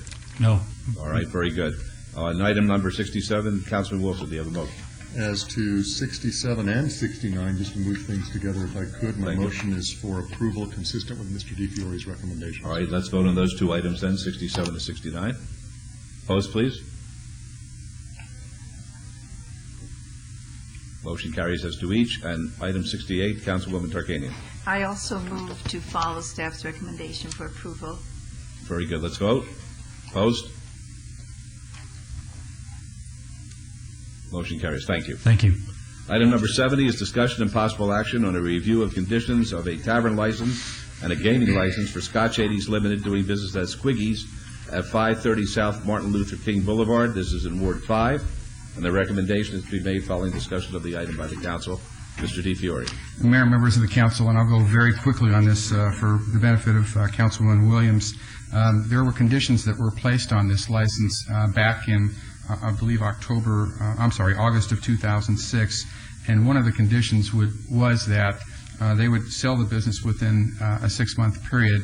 And if they had a buyer that came before the City Council and before the State Gaming Control Board, Mr. Piper and Mr. Bunch could ask for an extension of their license while the buyer was going through a suitability investigation. We do have a buyer for the business. He has submitted his investigative paperwork prior to the last 60-day review. The investigation is still ongoing, but we anticipate the investigation being completed within the next 60 days. And I believe Mr. Piper and Mr. Bunch are here again today to ask for an extension of their liquor and gaming licenses for an additional 60 days. All right, thank you very much. Any questions of Mr. DiFiore? All right, yes, ma'am. Good afternoon, Mr. Mayor and council members. Brooke Bulke, attorney with Callister & Reynolds on behalf of Scotch 80s Limited DBA Squiggies. Along with me are the owners of Squiggies, Danny Piper and Joe Bunch. At this time, we'd actually be requesting a 30-day extension simply because of the fact that Ward 5 is, the election is coming up, and then the elected council member would be able to vote on this issue. Oh, I'm sorry. Did I say 30? I meant 90 days. 3 months. Yes, Mayor Pro Tem, I have to abstain on this because of my personal relationship with Mr. Piper. I don't believe that I could be impartial on this. Thank you. Mr. DiFiore, what would be your recommendation? I guess I don't have too much concern with the 90-day extension because if Mr. Jacobs, who's the applicant, buy the place, if his gaming investigation will be completed within 60 days, he'll have to come before us at that time. So if he does come before us within the 90-day period, the review of this will be a moot point. Councilwoman Williams. Actually, I don't really have any concerns considering the property is being sold. I move to follow recommendation for an extension. Any questions on the motion? Hearing none, please cast your votes. And that would be a 90-day extension. 90-day, I'm sorry, yes. Thank you. July 18th.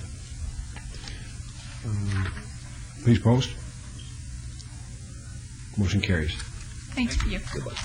Item 72A is discussion and possible action regarding temporary approval of a new massage establishment licensed subject to provisions of the Planning and Fire Codes. Nikita General LLC doing business as Goldilocks Salon and Day Spa at 2800 West Sahara Avenue in Suite 8B.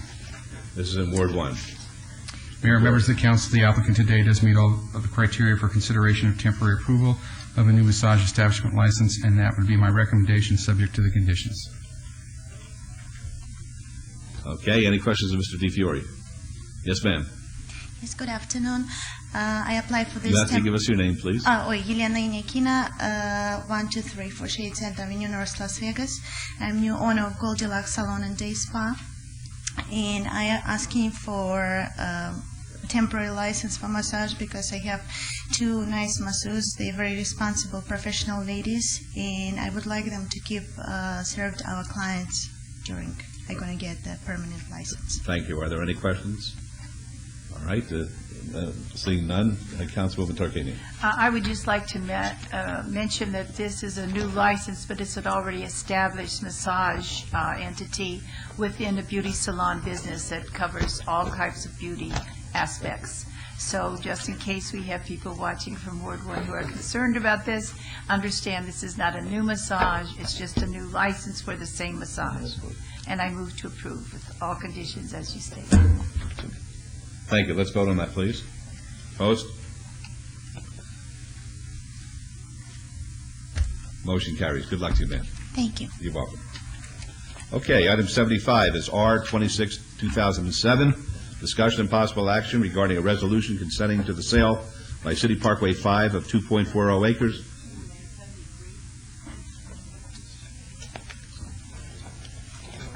Okay. I apologize for that. 73 is discussion and possible action regarding a list of projects for nomination for funding from the special account established through the sale of Bureau of Land Management lands in accordance with the Southern Nevada Public Lands Management Act. This pertains to wards 1, 2, 3, 4, and 6. Mr. Kikowski. Good afternoon, Mayor and Council. Good afternoon. You have been briefed on this. Everything is in order for you to approve, with the deletion of Project 4B and Project 8 that is currently on your list.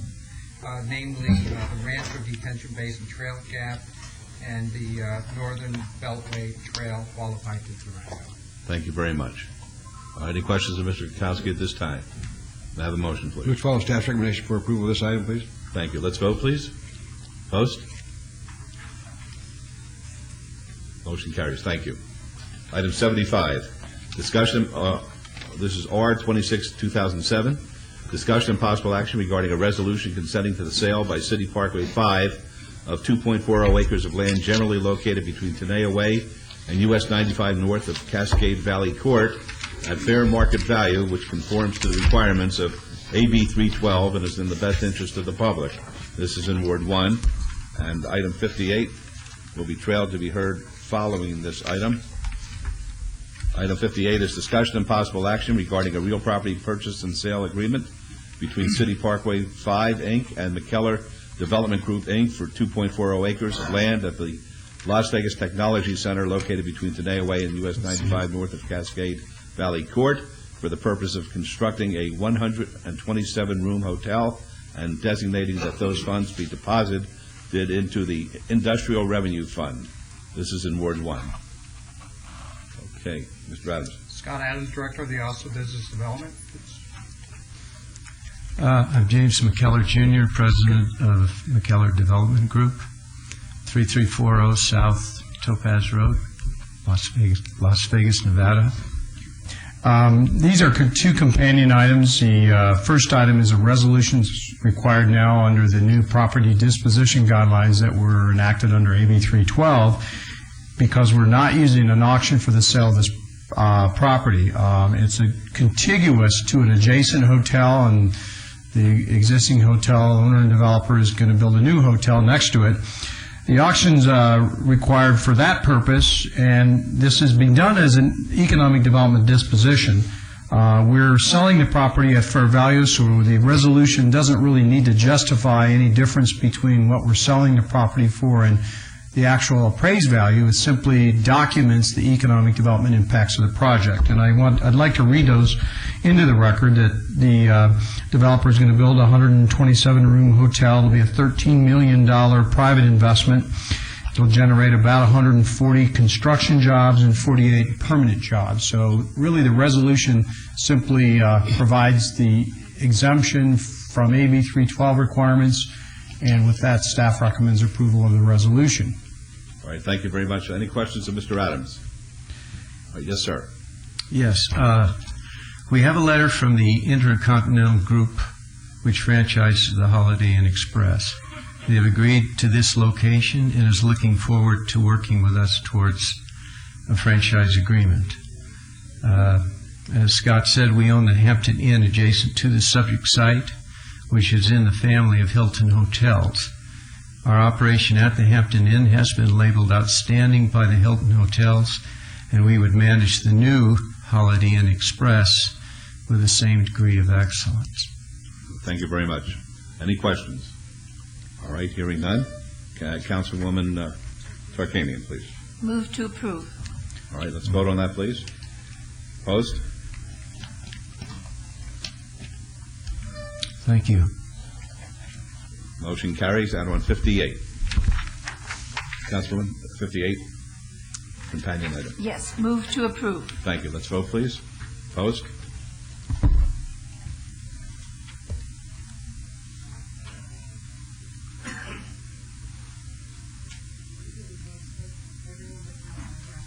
All right, motion carries. Thank you. Item 76 is trailed to be heard in conjunction with redevelopment agencies, items 3 and 4.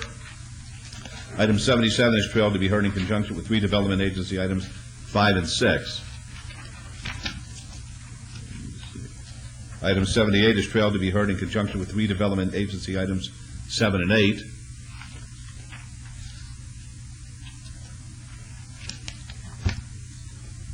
Item 79 is discussion and possible action on the appointment and reappointment of members to the Neighborhood Partners Fund Board for fiscal year 2008.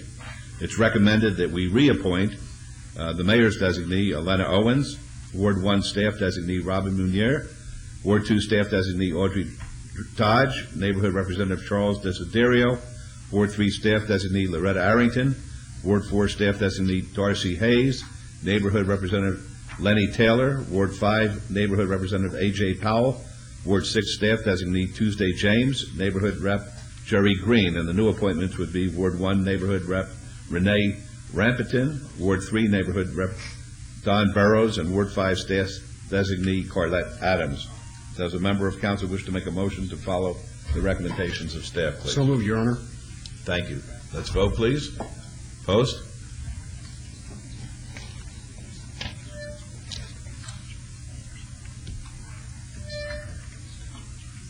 No. That's it. Okay, motion carries. Thank you. Item 80, Bill 2007-14 is eligible for adoption at a later meeting, so we'll move on to new bills. New bills, items 81 through 86, bills 2007-15 through 2007-20 will be heard at the recommending committee meeting on Tuesday, May the 1st, 2007. Mr. Chairman, could you please read those? I'll be happy to, Your Honor.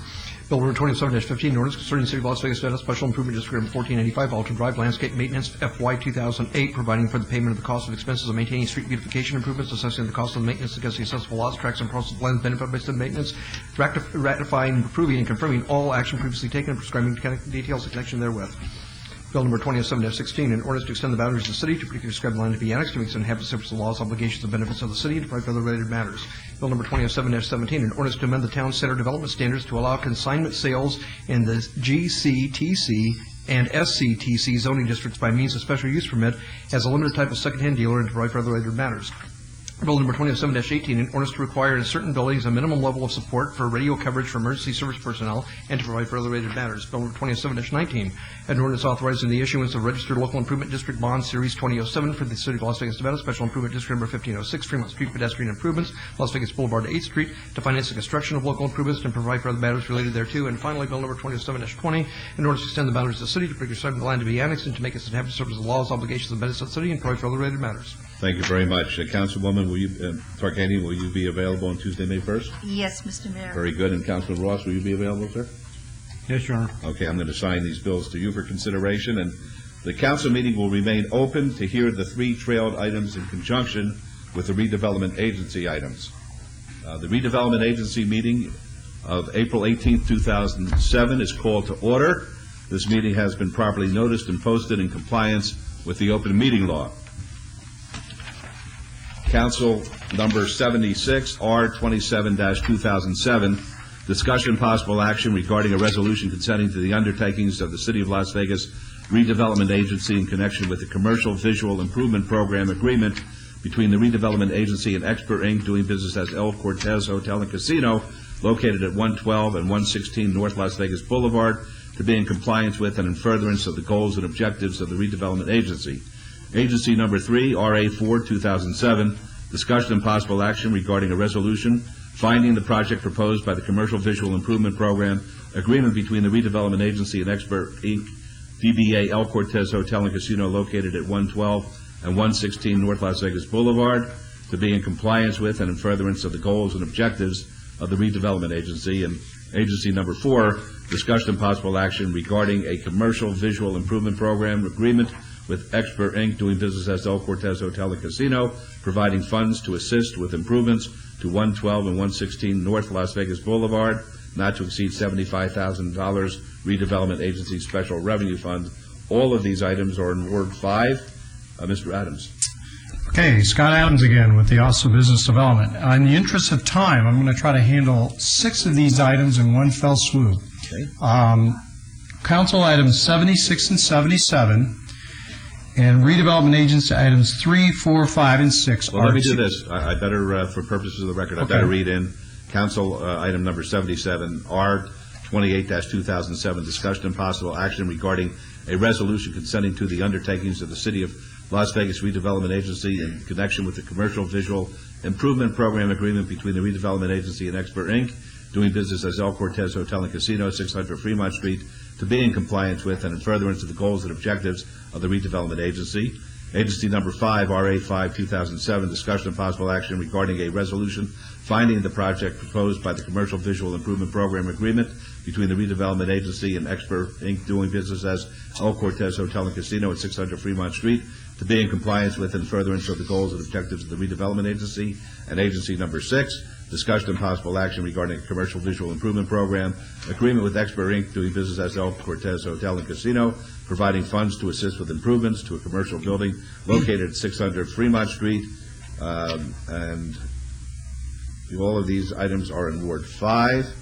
And Mr. Adams, it would be great if you could lump them all together for your presentation. Yeah, that was the intent here. Given that they're both with the El Cortez, you have in the past approved numerous visual improvement program grants, and each of these take 3 actions, 1 by the City Council and 2 by the RDA to accomplish those. So on each of these, there's a council resolution that consents to the actions taken by the RDA and finds those consistent with the redevelopment plan.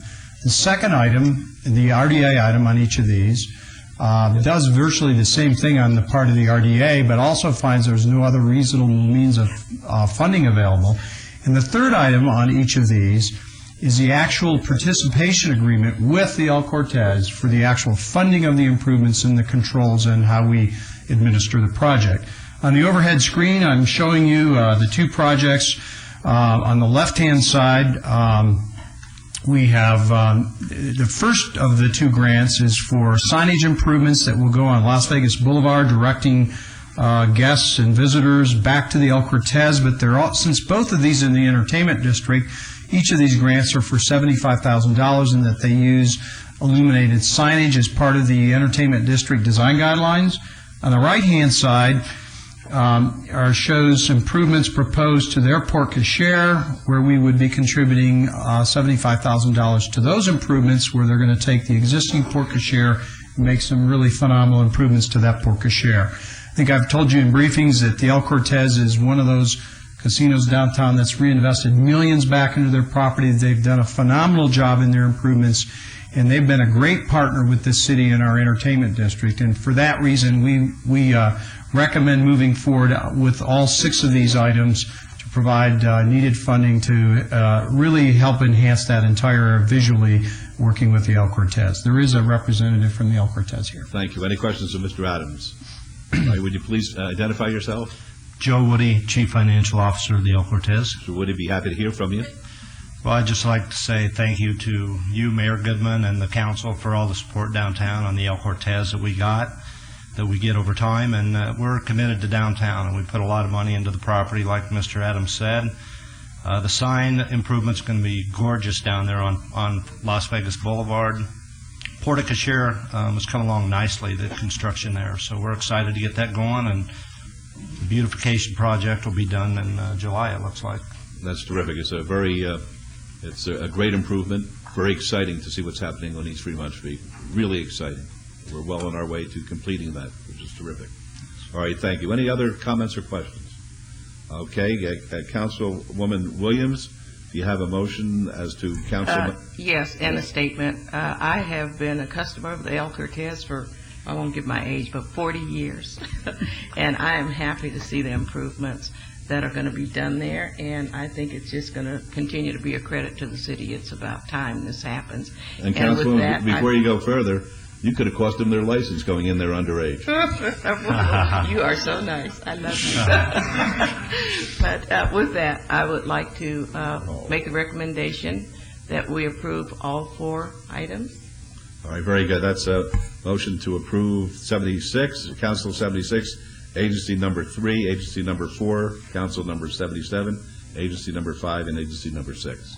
We can do that in one motion. Let's vote on that, please. Post? Motion carries. Thank you. Great. Thank you. Right. Thank you. Okay, we'll go on to Council number 78, R29, 2007, discussion and possible action regarding a resolution consenting to the undertakings of the City of Las Vegas Redevelopment Agency in connection with the Commercial Visual Improvement Program agreement between the Redevelopment Agency and Fort Queens, Inc., 222 East Carson Street, to be in compliance with and in furtherance of the goals and objectives of the Redevelopment Agency. Agency number 7, RA6, 2007, discussion and possible action regarding a resolution funding the project proposed by the Commercial Visual Improvement Program agreement between the Redevelopment Agency and Fort Queens, Inc. at 222 East Carson Street to be in compliance with and in furtherance of the goals and objectives of the Redevelopment Agency, and Agency number 8, which is discussion and possible action regarding a Commercial Visual Improvement Program agreement with Fort Queens, Inc., providing funds to assist with improvements to a city-owned parking garage and leased by the Fort Queens located at 222 East Carson Street. And this is in Ward 3. Mr. Adams. Okay, these are very similar items. There's 3 items. Again, the same council resolution, the same 2 items, type of items on the RDA agenda, which provide the resolutions as well as the approval of the agreement. This respects improvements along the Fort Queens garage. Actually, the city owns that garage, and Fort Queens long-term leases that from the city. They still have approximately 35 years left on their lease. Fort Queens is another property that's in the process of making continual improvements and upgrades to their property.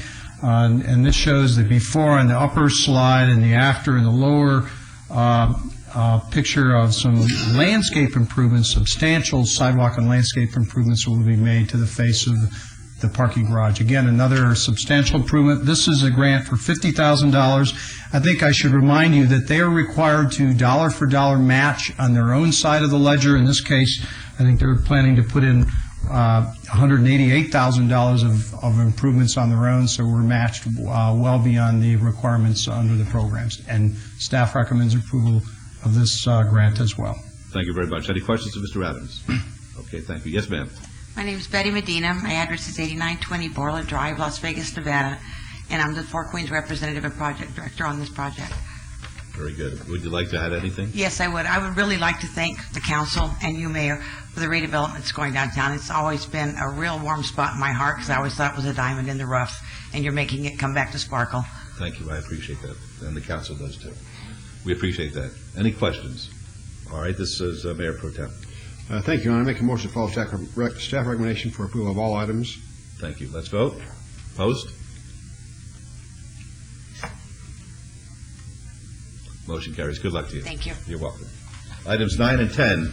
9 is discussion and possible action to augment the funding for the rehabilitation of the historic Fifth Street School located at 400 Las Vegas Boulevard South from Redevelopment Agency. This is in Ward 3. And 10 is discussion and possible action to award a construction contract in the amount of $9,498,000 from the Redevelopment Agency Special Revenue Fund and the related contingency amount to Richardson Construction, Inc. for the rehabilitation of the historic Fifth Street School located at 400 Las Vegas Boulevard South in Ward 3. Mr. Adams. Okay, Scott Adams again. Item number 9 we need to strike. the Finance Department will be coming back with their normal year-end augmentation to augment for item number 10. Funds will be available with a supplemental assessment in the RDA Special Revenue Fund to fund item number 10 through the augmentation. So they'll be doing that in their normal two-step process on the RDA agenda with a public hearing and the actual augmentation. Item number... I would move to strike item number 9, Your Honor. All right, let's vote on that, please. Opposed? Motion carries. Yes, Mr. Adams, on item 10. I'm sorry, I got a little bit ahead of myself there. And then item number 10 is the award of a construction contract in the amount of $9,498,000 to Richardson Construction as a result of a bid process for the completion of the rehab of the historic Fifth Street School. I've got the shot of the school in the overhead. As you know, we've been working through a master plan for the completion of the renovations of the school to convert it to a cultural arts center. This award of contract will allow us to continue and complete the complete renovation of the school, including the building and all of the surrounding grounds. Staff recommends approval of this award. Thank you very much. Any questions of Mr. Adams? All right, Councilman Reese, Mayor Pro Tem. Nobody cares, I guess, but I just want to put on record. When I was in the 4th grade, I came down here from Panaca and played basketball in a basketball tournament at the old Fifth Street School. You're right, nobody cares. Wait a minute, Mr. Sorry. Mayor. No, just kidding, I'm just kidding, I care. Yeah. I care also. I just want to know how many points he made. I don't remember. I don't remember. Well, then we got beat. I make a motion to follow staff's recommendation for approval of this item, please. Let's vote. Opposed? Opposed, please. Motion carries. All right. How many years ago that was? Item 11 is citizens' participation. Public comment during this portion of the agenda must be limited to matters within the jurisdiction of the redevelopment agency. No subject may be acted upon by the redevelopment agency unless that subject is on the agenda and is scheduled for action. If you wish to speak, please come up here and give us your name, and we'll put the 3-minute timer on. Beatrice Turner, West Las Vegas. I'm glad today we came to some kind of conclusion what we're going to do about a grocery store in our community. I'm glad that it was decided that they need to meet with the community first, and so the community can put their input. And you know, Councilwoman Williams, you only been here 3 days ago Sunday, and for all these outsiders who want to come in and try to push their weight with you, they can save that. Look at this room out here today. How many people you see in here from Ward 5? Even when we had the previous creature that sat there, you didn't see too many of them here. So, you know, that little drama they want to run, they can run on with it. And as them telling us who we need to support to sit in that seat, they said I should have supported him, but I did. So I'm going to support the other one. Just make sure she be able to sit there. And the last thing that I have to say, you know, dealing with city staff is so wonderful. Because if you have to deal with anything at the county, the city staff get, you know, when it comes to them in the county, the city get an A. The county, All right, would anybody else like to be heard?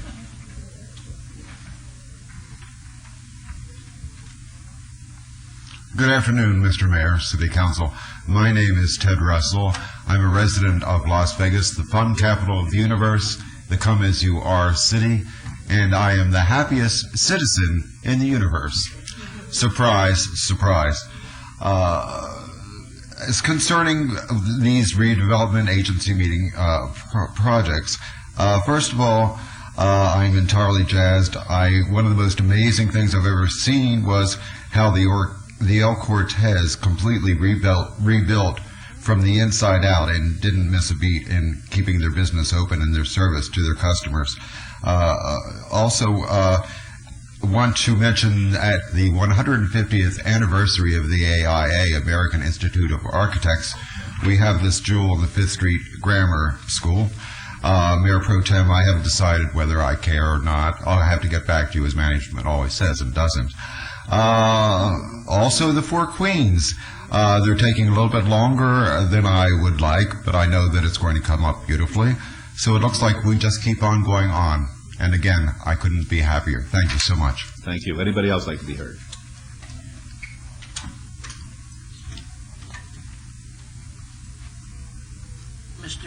Mr. Goodman, council members. One thing You have to tell us your my name. name is Ricky Hooper. I live at 831 South 3rd Street. Thank you. All right.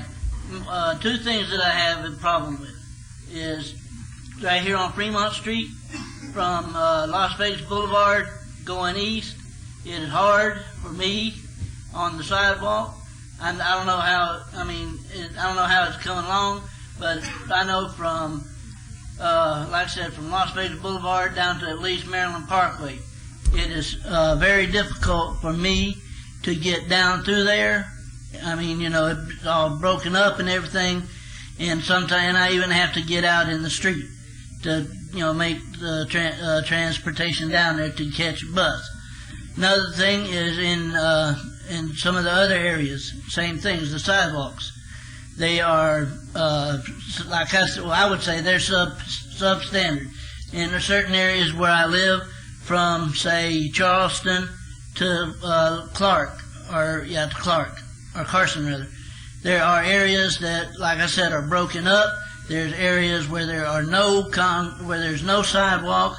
I have to, come out into the street, take a risk of being hit by cars, and I don't think that it should be, I think somebody should at least come around and look and maybe see about trying to do some repairs on it. And and there's one street right there where I live that I know they're supposed to have a ramp for where you come off the sidewalk. There is one, it's, I can't think of hold on a minute. I can't think of the name of the street, but I have to either go down half a block or so to go down it, to get, go an alley to get across the street, or I have to go backwards and go out a driveway, so, somebody needs, I don't know whose area I'm in, but can get with me, I can take them and show them areas that I'm talking about. All right, thank you. We can't take action today, but Mr. Kowski, he's our Director of Public Works, and if you would give him the locations, he'd be happy to assist you. Okay. He's the gentleman sitting right there in the middle. Thank you. Anybody else like to be heard at this time? Going to ask you to take your hat off, sir. It's been a request. Thank you. How you doing? You have to give us your name, please. Yeah, my name's Robert Johnstone. I was here 2 weeks ago. You're probably getting sick of seeing me. I don't get sick of seeing anybody. Well, after this, you might be. I don't think so. Yeah, I don't know. I came here 2 weeks ago, and I made a plea to get some help for like the second time, and I asked you to get involved, and you said you'd try to do something, and actually nothing's happened because I talked to one of your special assistants. She promised to call me back, never got a call back, and I'm still homeless. This shirt here I happened to find today, but underneath is the stained shirt that I've had on for 3 days because I've been sleeping in the street still. I only got like a half-hour sleep last night. And this morning, I was accosted by, I really hate to say this, but your police department is totally out of control. Just because I had a message that they didn't like of a religious nature, I was treated like a common criminal, had my hands put on a police car, forced to be treated like a criminal just because I put a message on something that they thought was detrimental to you personally. And, well, that's my right as an evangelist to say anything I want. And quite frankly, this city, to me, in the name of Jesus, is an abomination. I really don't even want to live in this city anymore. I'd rather live in North Las Vegas. It's like a different aura, but I just don't understand. You promise things and then you don't come through. So my question to you is, what happened? Who dropped the ball this time? Well, I'd be happy to provide you with an email that I got about you not wanting to participate in the programs and not cooperating with it. I'll make that available to you after our meeting today. But that's not true. I did want to participate. But thank you. I would like to see that. I'll be happy to give it to you. Matter of fact, if you go up to 10 now, you could ask my office to make a copy for it. You don't have to stick around. Would anybody else like to be heard? Good afternoon, Mayor, Councilman. My name is Arthur Alvarez, downtown resident, and now I know why the Fifth Street is a historic building. Oh, right. You hear that? And that was a compliment. Thank you, sir. Thank you. Anybody else like to be heard? Okay, then the redevelopment agency is adjourned. I'll see you back here at 2:30, which is 7 minutes away, to continue the afternoon session of the city council meeting. Yeah, that's what they asked. 7 minutes.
If you could do me a favor, you know the summary page on all 4 of my cases? Do you have a copy of those? The boards?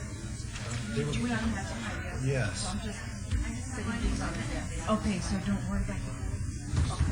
Because they were going through my folders, we were having a problem with the DVD, and the officer took my briefing notes out.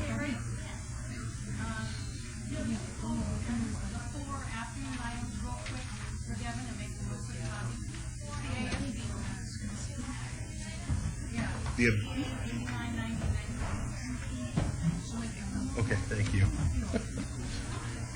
We were having problems with the DVD, and so they were making pictures in case the DVD doesn't work, and they took my briefing notes. Thank you.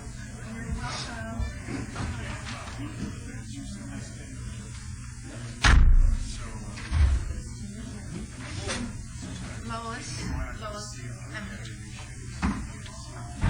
let me ask you something.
Just throw it back there.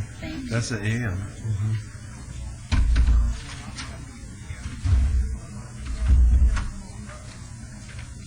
I'll put in there, box AM.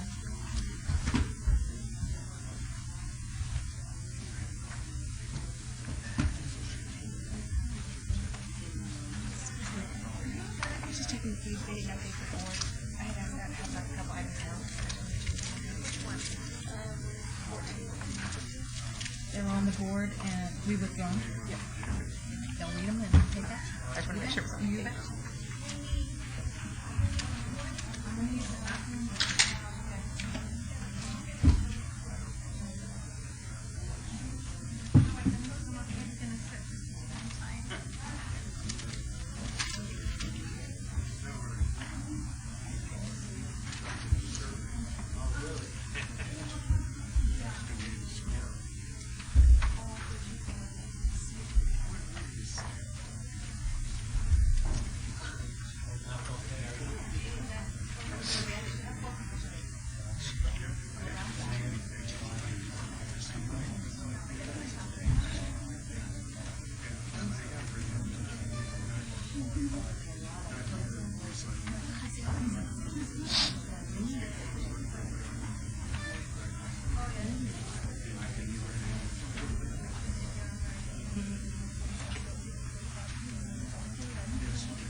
How are you?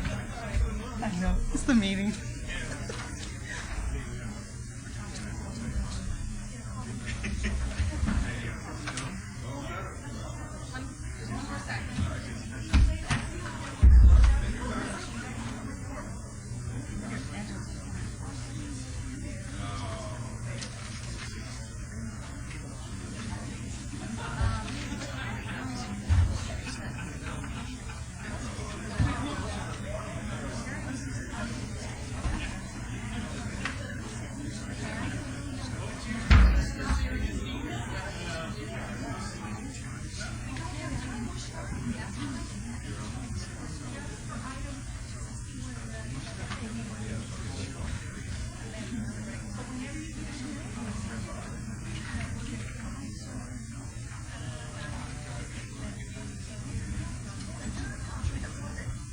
Devin, you should be fine. They're going to run off the VHS tapes and play those instead. So it won't look as crisp, but it'll work fine. I was going to see. It says that it's for some reason it's incompatible, so we'll have to figure out what's going on. They just checked it one more time again, and the little icon comes up that says this is incompatible. I don't know. Well, maybe it's the deck. Maybe it's clear on the problem. The deck could be. Because I took it out of the DVD player and I took it to my TV that has the ability to work in there and to work on my computer. Well, maybe it's our deck. Maybe our problem's back there. So I'll check into it. Bless your heart. Thank you.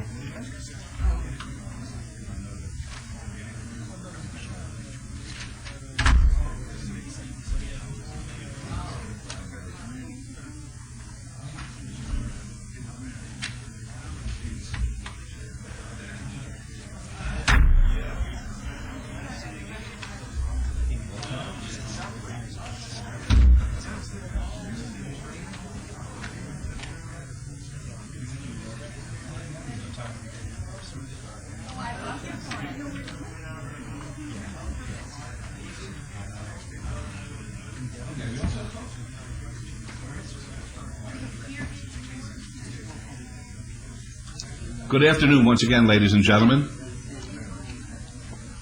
We'll go to item 87. Any items from the afternoon session that council staff and/or the applicant wish to be stricken or held in abeyance to a future meeting may be brought forward and acted upon at this time.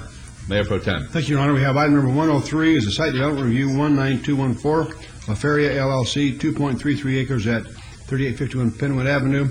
The applicants asked that to be held in abeyance until our July 18, 2007 meeting. Items 104 through 108, variance 19098, variance 19447, special use permit 19100, site development review 19097, ARC 2049, CRIFAM LP, 1.83 acres at the southwest corner of Tenaya Way and Sky Point Drive. The applicants asked that to be held until our 5/2/2007 meeting. Items 110, 111, 112, special use permit 18347, special use permit 18630, site development review 18349, Grand Teton Lodge Land LLC, 2.71 acres on the northeast corner of Grand Teton Drive and Durango Drive. The applicants asked that to be held in abeyance until our 5/16/2007 meeting.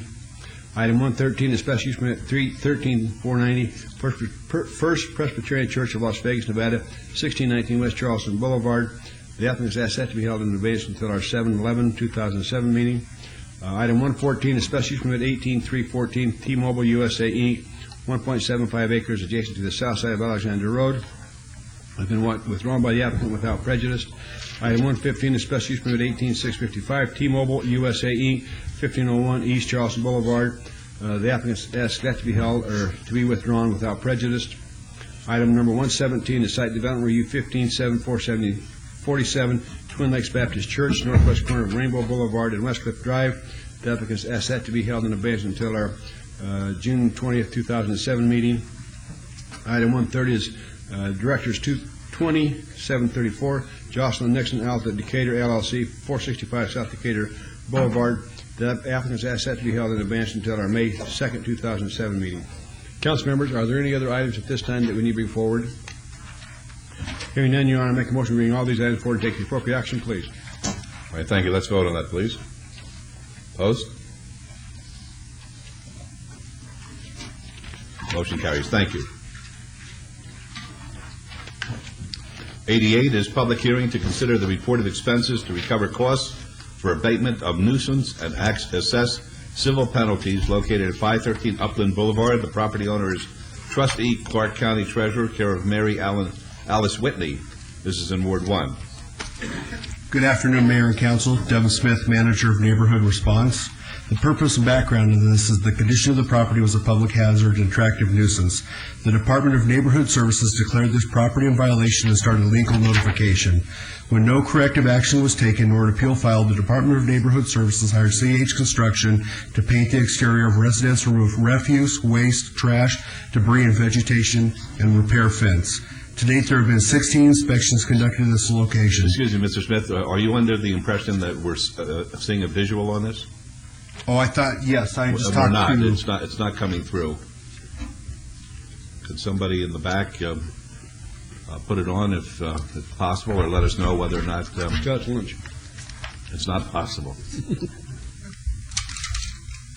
All right, well, not hearing anybody. If not, Your Honor, I have some before and after pictures. We were having some problems today with the equipment, I believe, back there. Okay, all right, then, fine, okay, thank you. But that's okay. I'll go ahead and set a couple of these pre-abatement. Can we go to the overhead at least? There we go. Can we see those? Yes. There you go. Mr. Mayor, Yes. could I just ask, is this a Clark County ownership here? It says Trustee Clark County Treasurer. So that must, but They the must have Clark some- County Treasurer represents Clark County, right? Correct. I believe that when this was a property that was, the taxes weren't being paid on it, I believe, and it was taken back. And they've let it deteriorate in the city? My goodness. Okay. Okay. Can you see those pictures, okay, Yes, Your we Honor? can. That's fine. Okay. To date, there have been 16 inspections conducted at this location. The value of the property based on the sale date in 1971 was $24,600.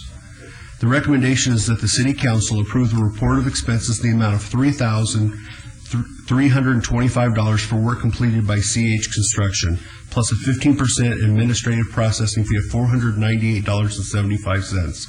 Reinspection fees, including late fees, of $231, civil penalties in the amount of $950, for a total of $5,004.75, and that the above charges be filed and recorded against the property constituting a special assessment and lien, and authorize that the notice and lien of assessment be duly recorded with the county treasurer. Boy, they let it go, only Hansel and Gretel could get through there. That's unbelievable. All right, this is a public hearing, folks. We'd be happy to hear from anybody. A property owner here, or is a trustee from Clark County here? All right, would anybody like to be heard? All right, seeing none, we'll close the public hearing then. Councilwoman Tarkanian. I move to approve staff's recommendation. Very good. Let's vote, please. Opposed? Motion carries. Thank you.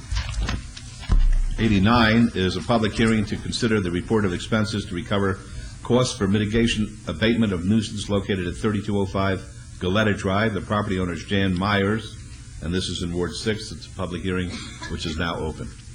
Again, Mayor and Council, Devin Smith, Manager of Neighborhood Response. The purpose and background was that the condition of this property was a public hazard and attractive nuisance. The Department of Neighborhood Services declared this property in violation and started legal notification. When no corrective action was taken, nor an appeal filed, the Department of Neighborhood Services hired James Burke, Inc. to remove refuse, waste, trash, debris, vegetation, or graffiti, to landscape front yard, repair or replace all broken doors and windows, install protective coverings required on all doors and windows, and install a 6-foot chain link fence on the north and south side yard. To date, there have been 6 inspections conducted at this location. The value of the property based on the sale date of December 2003 was $172,000. The recommendation would be that the City Council approve the report of expenses in the amount of $8,500 for work completed by James Burke, Inc., plus a 15% administrative fee of $1,275.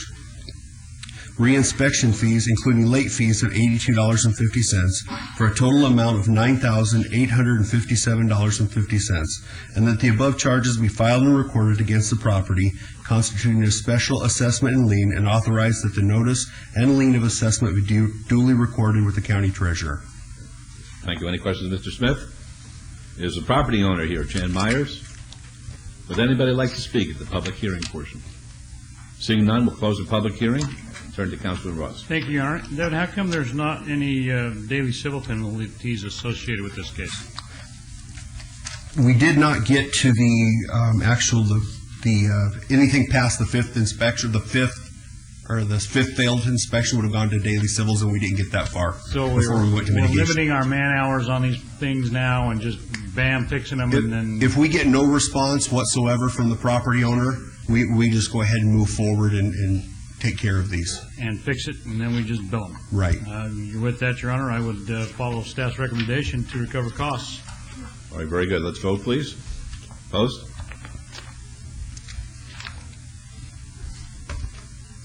Motion carries. Thank you. Item number 90 is a public hearing to consider the report of expenses to recover costs for abatement of vacant or abandoned building and assess civil penalties located at 604 Stanford Street. The property owner is James A. Littlefield, care of O.P. Carlson. This is in Ward 1. It's a public hearing which is now open. Mr. Smith.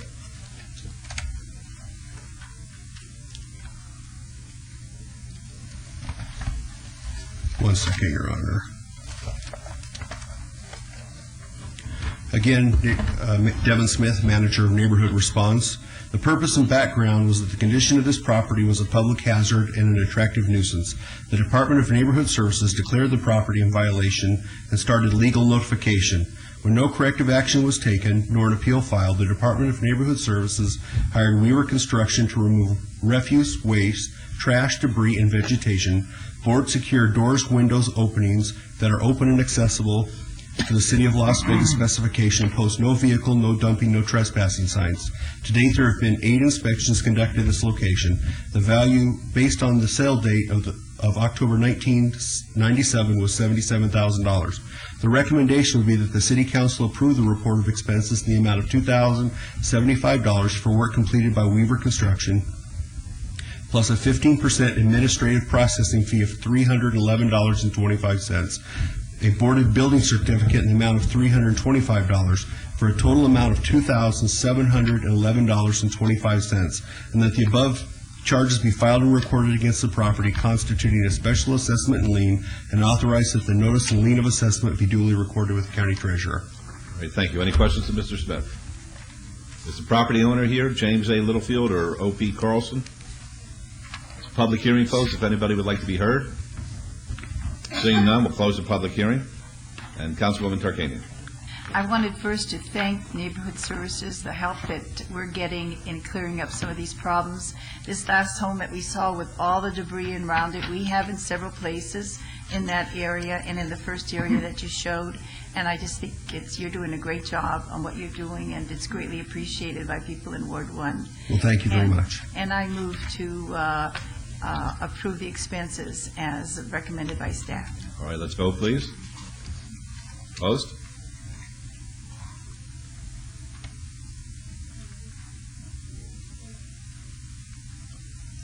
Motion carries. Thank you. 91 is going to be a public hearing to consider the report of expenses to recover costs for mitigation abatement of vacant or abandoned building and assess civil penalties located at 1836 Lewis Avenue. The property owner's bank, U.S. National Association, TRS, care of ASC 106. This is in Ward 3. It's a public hearing which is now open. Again, Mayor and Council, Devin Smith, Manager of Neighborhood Response. The purpose and background is that the condition of the property was a public hazard and an attractive nuisance. The Department of Neighborhood Services declared the property in violation and started legal notification. When no corrective action was taken nor an appeal filed, the Department of Neighborhood Services hired CH Construction, LLC to paint exterior as needed, repair eaves as needed, repair or replace windows, doors that are boarded, place protective covering required, remove refuse, waste, trash, debris, and vegetation, dead, dry, and overgrown, and graffiti. Landscape the front and side yards with rock, repair and replace fascia board as needed, and repair dilapidated fence. To date, there have been 9 inspections conducted at this location. The value of the property, based on the sale date of December of 2006, was $172,707. The recommendation would be that the City Council approve the report of expenses in the amount of $9,949 for work completed by CH Construction, LLC, plus a 15% administrative fee of $1,492.35. Reinspection fees, including late fees, of $181.50. Civil penalties in the amount of $450. A boarded building certificate in the amount of $75 for a total amount of $12,147.85, and that the above charges be filed and recorded against the property, constituting a special assessment and lien, and authorized that the notice and lien of assessment be duly recorded with the county treasurer. Thank you. Any questions? Is the property owner here? Bank U.S. National Association, TRS, care of ASC. All right, public hearing, folks. Anybody like to be heard? Seeing none, we'll close the public hearing. And Mayor Pro Tem. Move to follow staff recommendation. Let's vote, please. Opposed? Motion carries. Thank you very much. Thank you. Have a wonderful afternoon. You too. Items 92 through 94 are on the consent agenda. They're considered to be routine. They're recommended for approval by the Department of Planning and Development. May I have a motion to approve the consent agenda items 92 through 94, please? No questions or comments, Your Honor. Make a motion for approval of all conditions, please. Thank you. Let's vote. Opposed? Motion carries. Thank you. Item 95 is ZON 19691. It'll be a public hearing. The applicant owner is James L. Pollins. Request for a rezoning from C2 general commercial to R4 high-density residential on 0.16 acres to 204 West Monroe Avenue in Ward 5. The Planning Commission and staff both recommend approval, subject to conditions. It's a public hearing, which I now declare open. Yes, sir. Is this your item? Yes, sir. Okay.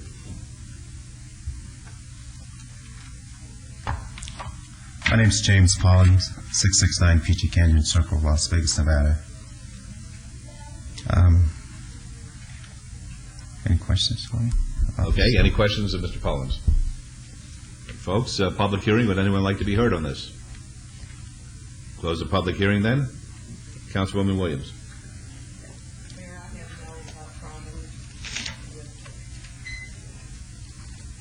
Sorry. I have no problems with the rezoning matter, so I would like to take the recommendation of staff and approve his request. Very good, thank you. Let's vote, please. Thank you. Opposed? Motion carries. Good luck to you, sir. Thank you. You're welcome. 96 is MSP 19558. Going to be a public hearing. The applicant is Las Vegas Athletic Club.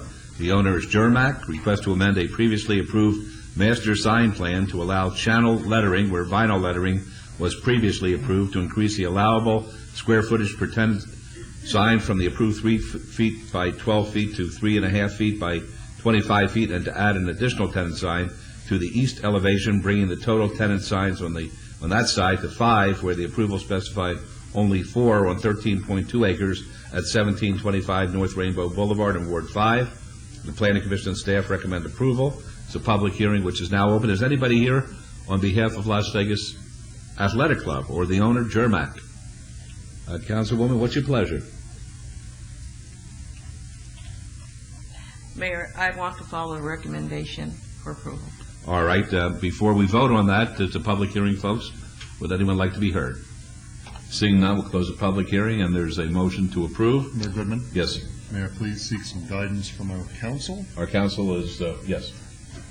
I am a dues-paying member and regular attendee at this gym on a regular basis. You can fool me. And you can tell by the not-so-great shape I'm in. So what should I do? Mayor, through you. Councilman, you can vote on this matter because the fact that you're a member means, well, the fact that you're a member does not mean that this will affect you different than anyone else that is a member of that establishment. Therefore, 281 would permit you to vote. Thank you very much. All right. There's been a motion. Let's vote, please. Mayor? Yes. This is Brian Downey. Yes. The councilwoman received a note with regard to certain code enforcement issues that are related to this property, not related to this sign, but I think she was wanting to know exactly what the nature of those code enforcement actions were. All right. Is anybody able to advise us? That would be me, Mayor. Oh, okay. Thank you. Yes, I just wanted to let the council office know that there are code enforcement problems with regard to the landscaping and also both the placement of the landscaping and the maintenance of the landscaping, and that we would be following up in a separate action on the code enforcement on this matter, but it is unrelated to the signage. All right. Thank you. Thank you, Margot, and thank you, Brian. Very good. So we could vote on the motion now? Yes, Mayor. Very good. Let's vote, please. Opposed? Motion carries. Thank you. Item 97 is SUP 19568. It's going to be a public hearing. The applicant is Momotaro Sushi and Shabu Shabu Bar. The owner is NP I&G Montecito Marketplace Phase 1 LLC. Request for a special use permit for a proposed beer wine cooler on sale establishment and a waiver from the 400-foot distance separation requirement from an existing park at 7160 North Durango Drive at suite number 140. This is in Ward 6. The Planning Commission and staff both recommend approval subject to conditions. It's a public hearing which is now open. Good afternoon. Good afternoon, Mayor and all councilmen. My name is James Yu on 2560 Manchester Street, room number 208, Las Vegas, Nevada, on behalf of an applicant, Yvonne Shin, who is here with me. Good afternoon, Yvonne Shin, 7160 North Durango, suite number 140. Very good. And we're applying for a special use permit to serve beer and wine at a Japanese restaurant. Looks like a beautiful restaurant from the overhead, that's for sure. All right. Any questions for the lady or gentleman? Folks, public hearing. Would anyone like to be heard? We'll close the public hearing then. And Councilman Ross? Thank you, Your Honor, and thank you both for being so patient this afternoon. You've been sitting over there for quite some time. Like he had mentioned, this is just a beer and wine and sale associated with the food at the sushi restaurant. You're in a great location. I anticipate families, after they're playing ball, will head over to your place for some great food. Do you want to plug the business by any chance right now, Your Honor? Do you mind if she... No, I was going to ask that myself. What's your specialty? It's a sushi, and we have a special hot pot bar. What's in the hot pot? It's you cook yourself. We'll help you, but you cook yourself. What are you going to give me to cook in it? It's like vegetables and beef or chicken. Sounds like shabu-shabu. Yes, it is. All right. Okay, yeah. Let it never be said. Let it never be said that I don't know my Japanese food. I know my Japanese beer too, to be quite frank. All right. Well, I don't, Your Honor, so I'm going to have to go visit and get educated. Okay. All right. Any members of the public want to be heard on this? We'll close the public hearing then. And Councilor Ross. Do you agree to all the conditions that the staff has set forth? Yes, we do. Agreement with that. Then I will follow the Planning Commission and staff's recommendation for approval, and good luck to you. We'll see you soon. Thank you. Let's vote, please. Opposed?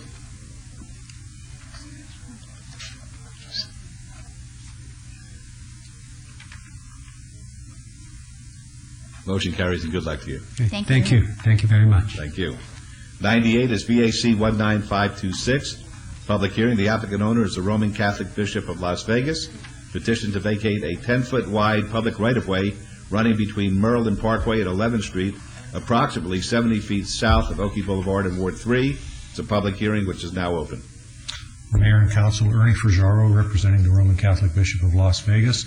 We concur with staff requirements. All right, thank you. There may be some disclosures here. Councilor Brown. Your Honor, I will be abstaining on this item due to the fact that I serve on the Catholic Charities Board of Trustees. All right, and Councilwoman Tarkanian. And I will be abstaining for the same reason. All right, anybody else have any disclosures? All right, thank you very much. It's a public hearing, folks. Would anybody like to be heard? Seeing none, we'll close the public hearing and ask Councilman Reese for his motion. Yes, Your Honor, I make a motion to follow Planning Commission staff recommendation for approval with all conditions, please. Thank you. Let's vote. Opposed?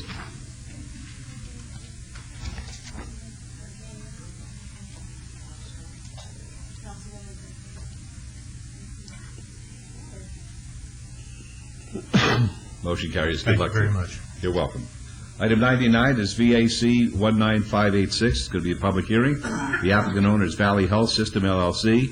Petition to vacate the Rose Street alignment and adjacent pedestrian easements south of Pinot Lane in Ward 5. The Planning Commission staff recommend approval, subject to conditions. It's a public hearing, which is now open. Yes, sir. Good afternoon, Mayor, Council members. Preston Howard on behalf of the applicant, 2300 West Sahara.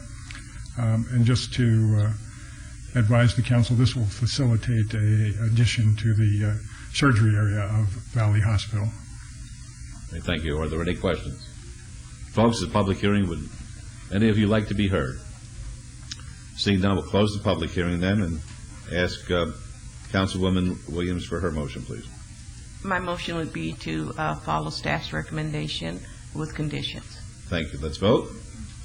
Opposed? Motion carries. Good luck. Thank you very much. You're welcome. 100 is SDR 19629, public hearing. The applicant owner, City of Las Vegas, requests for site development plan review for the proposed expansion of an existing public park on 7.31 acres at the southeast corner of Bradley Road and Grand Teton Drive in Ward 6. The Planning Commission and staff both recommend approval, subject to conditions of public hearing, which is now open. Yes, sir. Honorable Mayor, Councilwoman, Michael Vlaevich, City of Las Vegas Public Works Department, 400 Stewart Avenue. I'm here to answer any questions you might have on this project. We've reviewed staff's conditions and we're in concurrence. I had one question yesterday that nobody answered, at least to my satisfaction. Does this park have a name yet? No, Your Honor. Okay. All right. Very good. Thank you. All right. Are there any questions? Folks, a public hearing. Would anyone like to be heard on this? Seeing none, we'll close the public hearing. Ask Councilman Ross for his motion. Thank you, Your Honor. I have one question. Is it done yet? I'm giving you a hard time. You asked that 3 months ago. I know I did. You know, earlier, Mayor and council members, the lacrosse community was here today, and something was mentioned about additional fields, and that's exactly what this is. We're pointing in the direction of multi-purpose, multi-use, so we can accommodate all those wonderful kids enjoying great youth sports in our neighborhoods. So with that, I would move to approve, Your Honor. All right, thank you. Let's vote on that, please. Opposed? Motion carries. Thank you very much. Thank you. Item 101 is ZON 19070, public hearing. The applicant owner is All Star Automotive, Inc.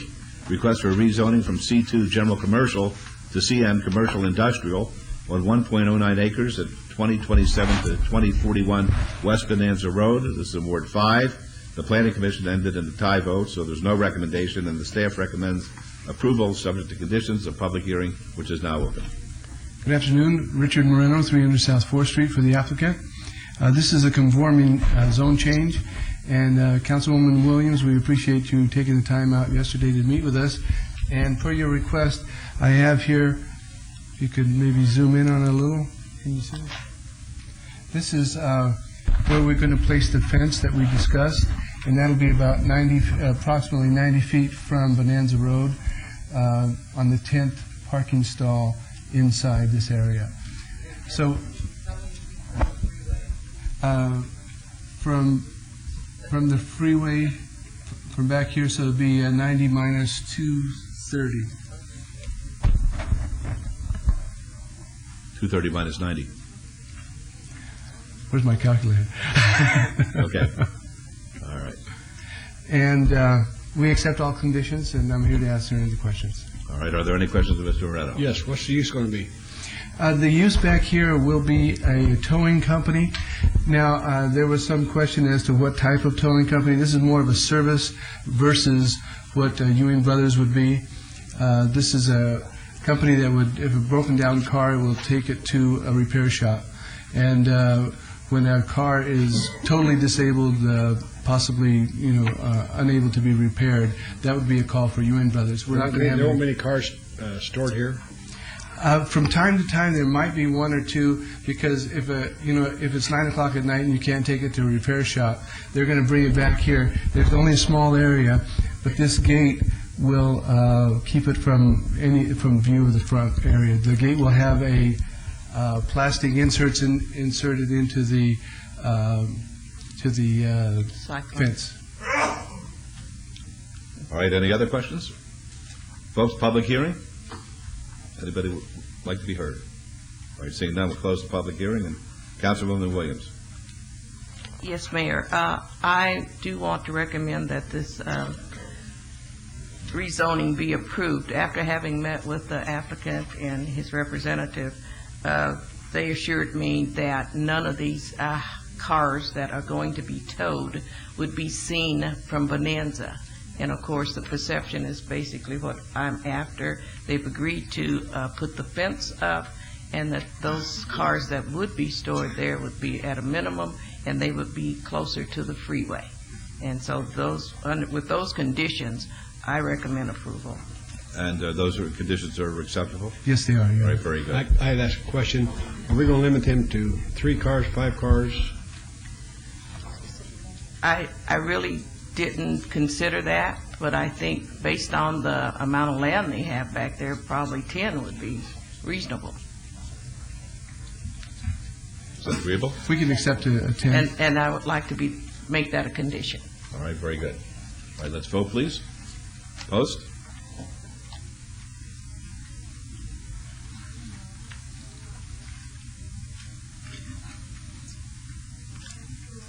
All right, motion carries. Thank you. Thank you very much. Have a good day. You're welcome. Now, I have to ask for some guidance here. There has this is a coupled item, 102 and 103. 103 is being obeyed. Do we want to hear 102? Okay, very good. 102 is VAR 18625. Be a public hearing. The applicant owner is La Feria LLC. Request for a variance to allow 39 parking spaces where 95 parking spaces are the minimum required on 2.33 acres at 3851 Penwood Avenue in Ward 1. The Planning Commission and staff recommend denial. It's a public hearing which is now open. Anybody here representing La Feria? All right, Councilwoman, your pleasure. Coming up now. Oh.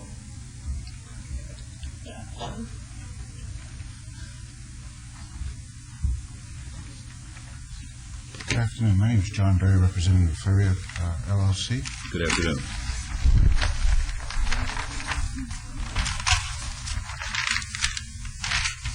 Do you have any questions? Are there any questions of the gentleman? All right, folks, public hearing if you'd like to be heard on this? Seeing none, we'll close the public hearing. Councilwoman Tarkanian. Mr. Mayor and Councilman, this is an unusual thing for me to move for approval on because I'm always concerned about parking, but I go by this area many times every week, and I have friends who go by. I've checked with everyone. We have never, ever seen this parking lot full. And most of the people who use these services are those who live in the apartments nearby, Penwood, Arville, in that area, Valley View, and they walk. So I move for approval on this item. All right, let's vote on that, please. Opposed? Motion carries. Good luck to you folks. Thank you. All right, we're skipping over to 109. Moving right along. 109 is VAR 19282. Public hearing. The applicant is Peter Pappas. The owner, Aegean Isle, West Charleston Animal Hospital and Dixie Levitt Agency. Request for variance to allow 267 existing parking spaces where 301 parking spaces are required for an existing shopping center on 5.20 acres at 7871 through 7891 West Charleston Boulevard in Ward 2. The Planning Commission staff both recommend approval, subject to conditions to the public hearing, which is now open. Gentlemen. Yeah, I'm David Strait from 101 West Brooks Avenue, the architect, and this is Peter Pappas, the applicant. And we're here just to answer any questions you have. Thank you. Are there any questions of either gentleman? All right, folks, a public hearing. Would anyone like to be heard on this? Seeing none, we'll close the public hearing and ask Councilman Wilson. Your pleasure. My pleasure is to go forward. I went out and personally viewed this site. There's plenty of parking for all of the tenants in the area.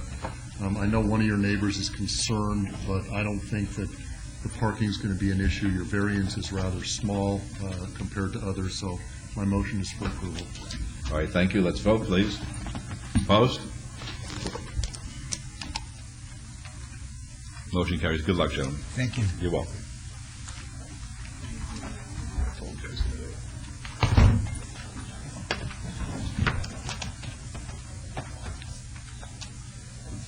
Going to go to 116.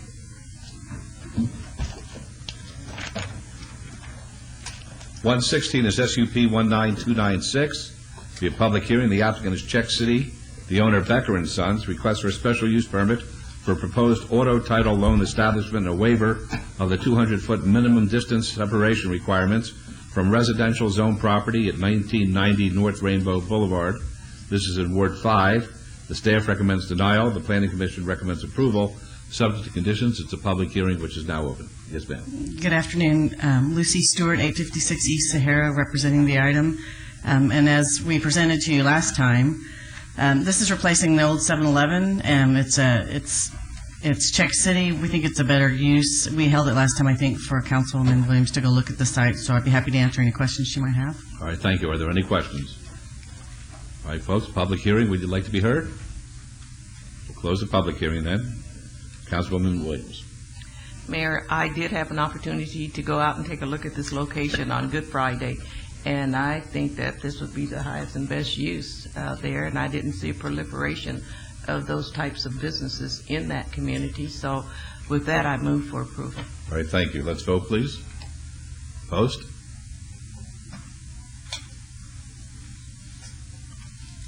Motion carries. Thank you and good luck. Item 118. This is ZON 19616.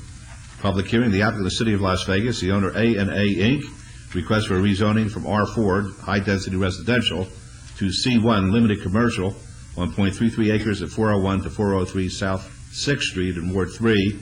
The Planning Commission and staff both recommend approval, subject to conditions. There's a public hearing which is now open.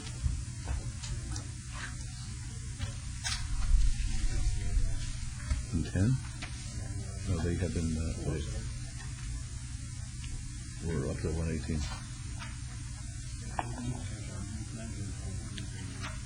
I'll read these together. Are they together? Okay, pardon me. Thank you. I appreciate that. 119 is VAR 20139. Applicant owner A&A Inc. requests for variance to allow 11 parking spaces where 72 parking spaces are the minimum required on 0.33 acres at 401 to 403 South 6th Street in Ward 3. The staff recommends denial. The Planning Commission recommends approval, subject to conditions. It's going to be a public hearing. And 120 is SDR 19614, same applicant owner, request for a major amendment to an approved site development plan review for the addition of 342 square feet to an existing restaurant on .33 acres of 401 to 403 South 6th Street. Staff recommends denial. The Planning Commission recommends approval, subject to conditions. This is all in Ward 3. These are all public hearings, which are now declared open. Yes, sir. Good afternoon, Mayor and Council. Andre Rocha for 1 South 6th Street. You have any question? Okay, any questions of Mr. Rochat? All right, thank you, folks. Public hearing on all of these. Happy to hear from anybody. All right, seeing none, we'll close the public hearing then and turn to Mayor Pro Tem. Yes, Your Honor. On rezoning, I make a motion to follow Planning Commission staff recommendation for approval. All right, that's on 118. Let's vote, please. Post. I'd like to mention one thing. Motion carries. It says that I only have 11 parking. I have 21 parking. Is that going to be enough? It's been plenty so far after 28 years. And on item 119 for the variance for the parking, of course, staff recommends denial because of the variance for the amount of parking. I'll follow Planning Commission's recommendation for approval on this item with all conditions. Thank you. Let's vote. Post.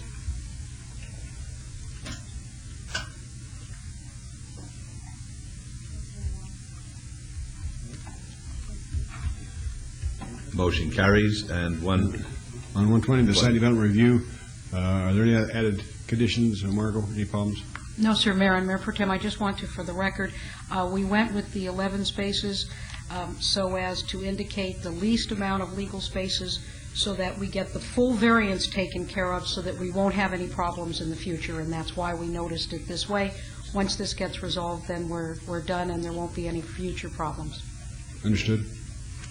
I make a motion for Planning Commission recommendation for approval. All right, let's vote, please. Post.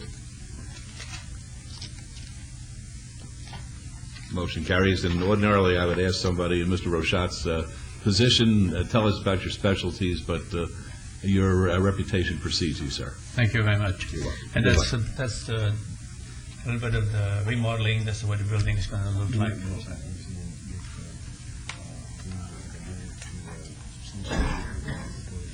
Oh, right, and we added a bonus for those folks who are honored with our Employee of the Month recognition by a dinner at Andres, of course, in beautiful downtown Las Vegas. Thank you very much. Thank you. Thank you, sir. 121, 122, and 123. 121 is ZON 19680. It's going to be a public hearing. The applicant owner is Las Vegas Rescue Mission. Request for rezoning from R4 high-density residential to M industrial 1.15 acres on the southeast corner of F Street and Wilson Avenue in Ward 5. Planning Commission staff recommend approval subject to conditions. It will be a public hearing. 122 is SUP 19681. Same applicant owner request for special use permit for a rescue mission on the northeast corner of F Street and Bonanza Road in Ward 5. Planning Commission staff recommend approval subject to conditions. It will be a public hearing. And 123 is SDR 19679.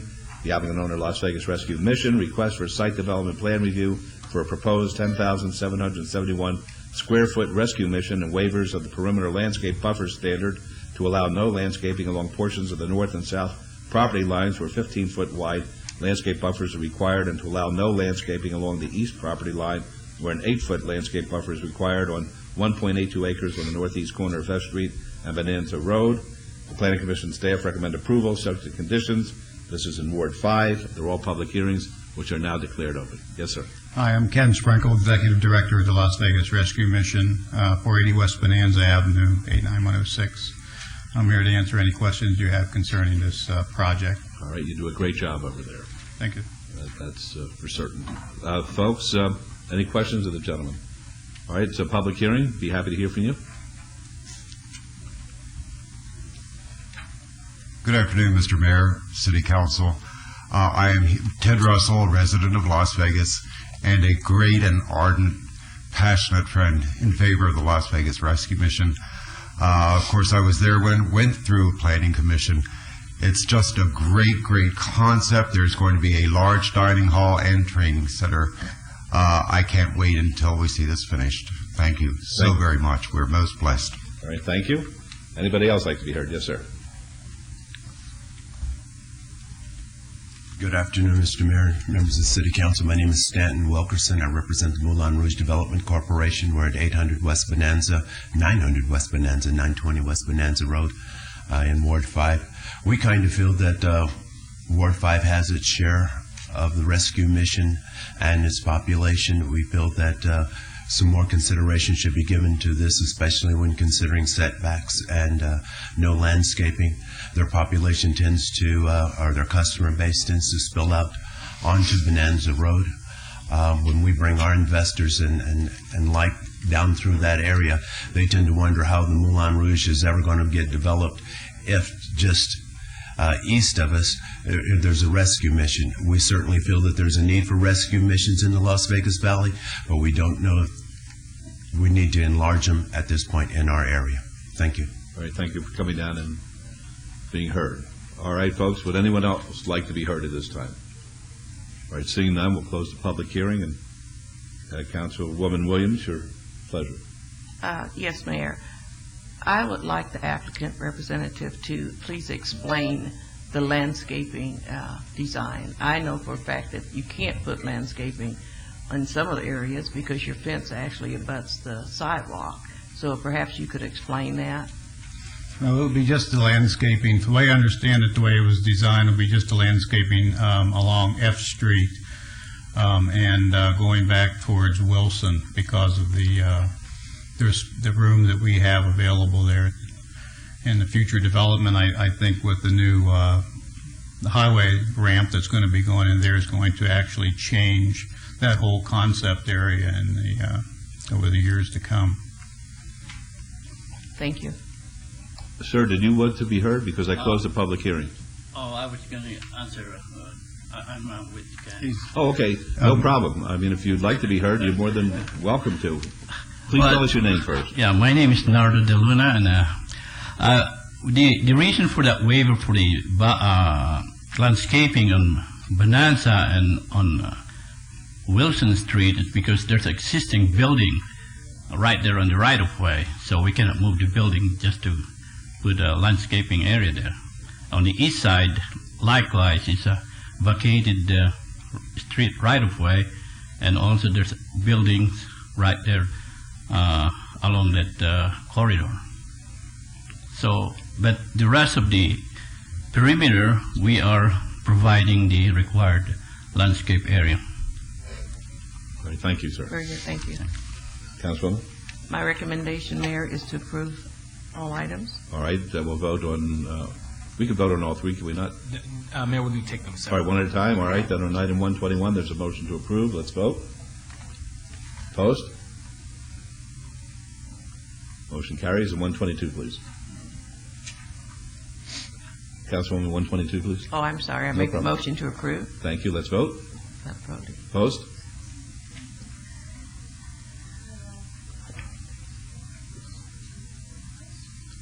Motion carries. And 123, please. I make a motion to approve 123.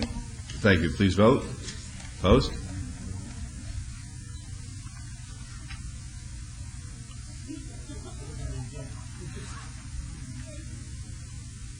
Motion carries. Good luck to you, folks. Thank you very much. Keep up the good work. 124 and 125. Excuse me, Mayor, on that one. What? Councilman Wilson's vote didn't show on that one. I'm too busy making fun of Councilman Ross. Did it register this time? Yes. Yes, thank you. All right, the record will reflect a yes.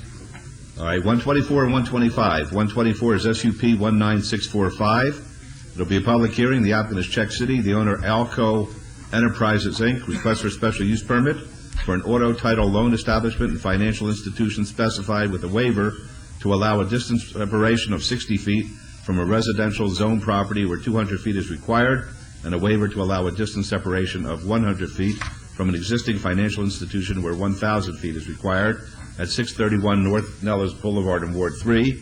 The Planning Commission and staff recommend approval, subject to conditions. It's going to be a public hearing. 125 is SDR 19648.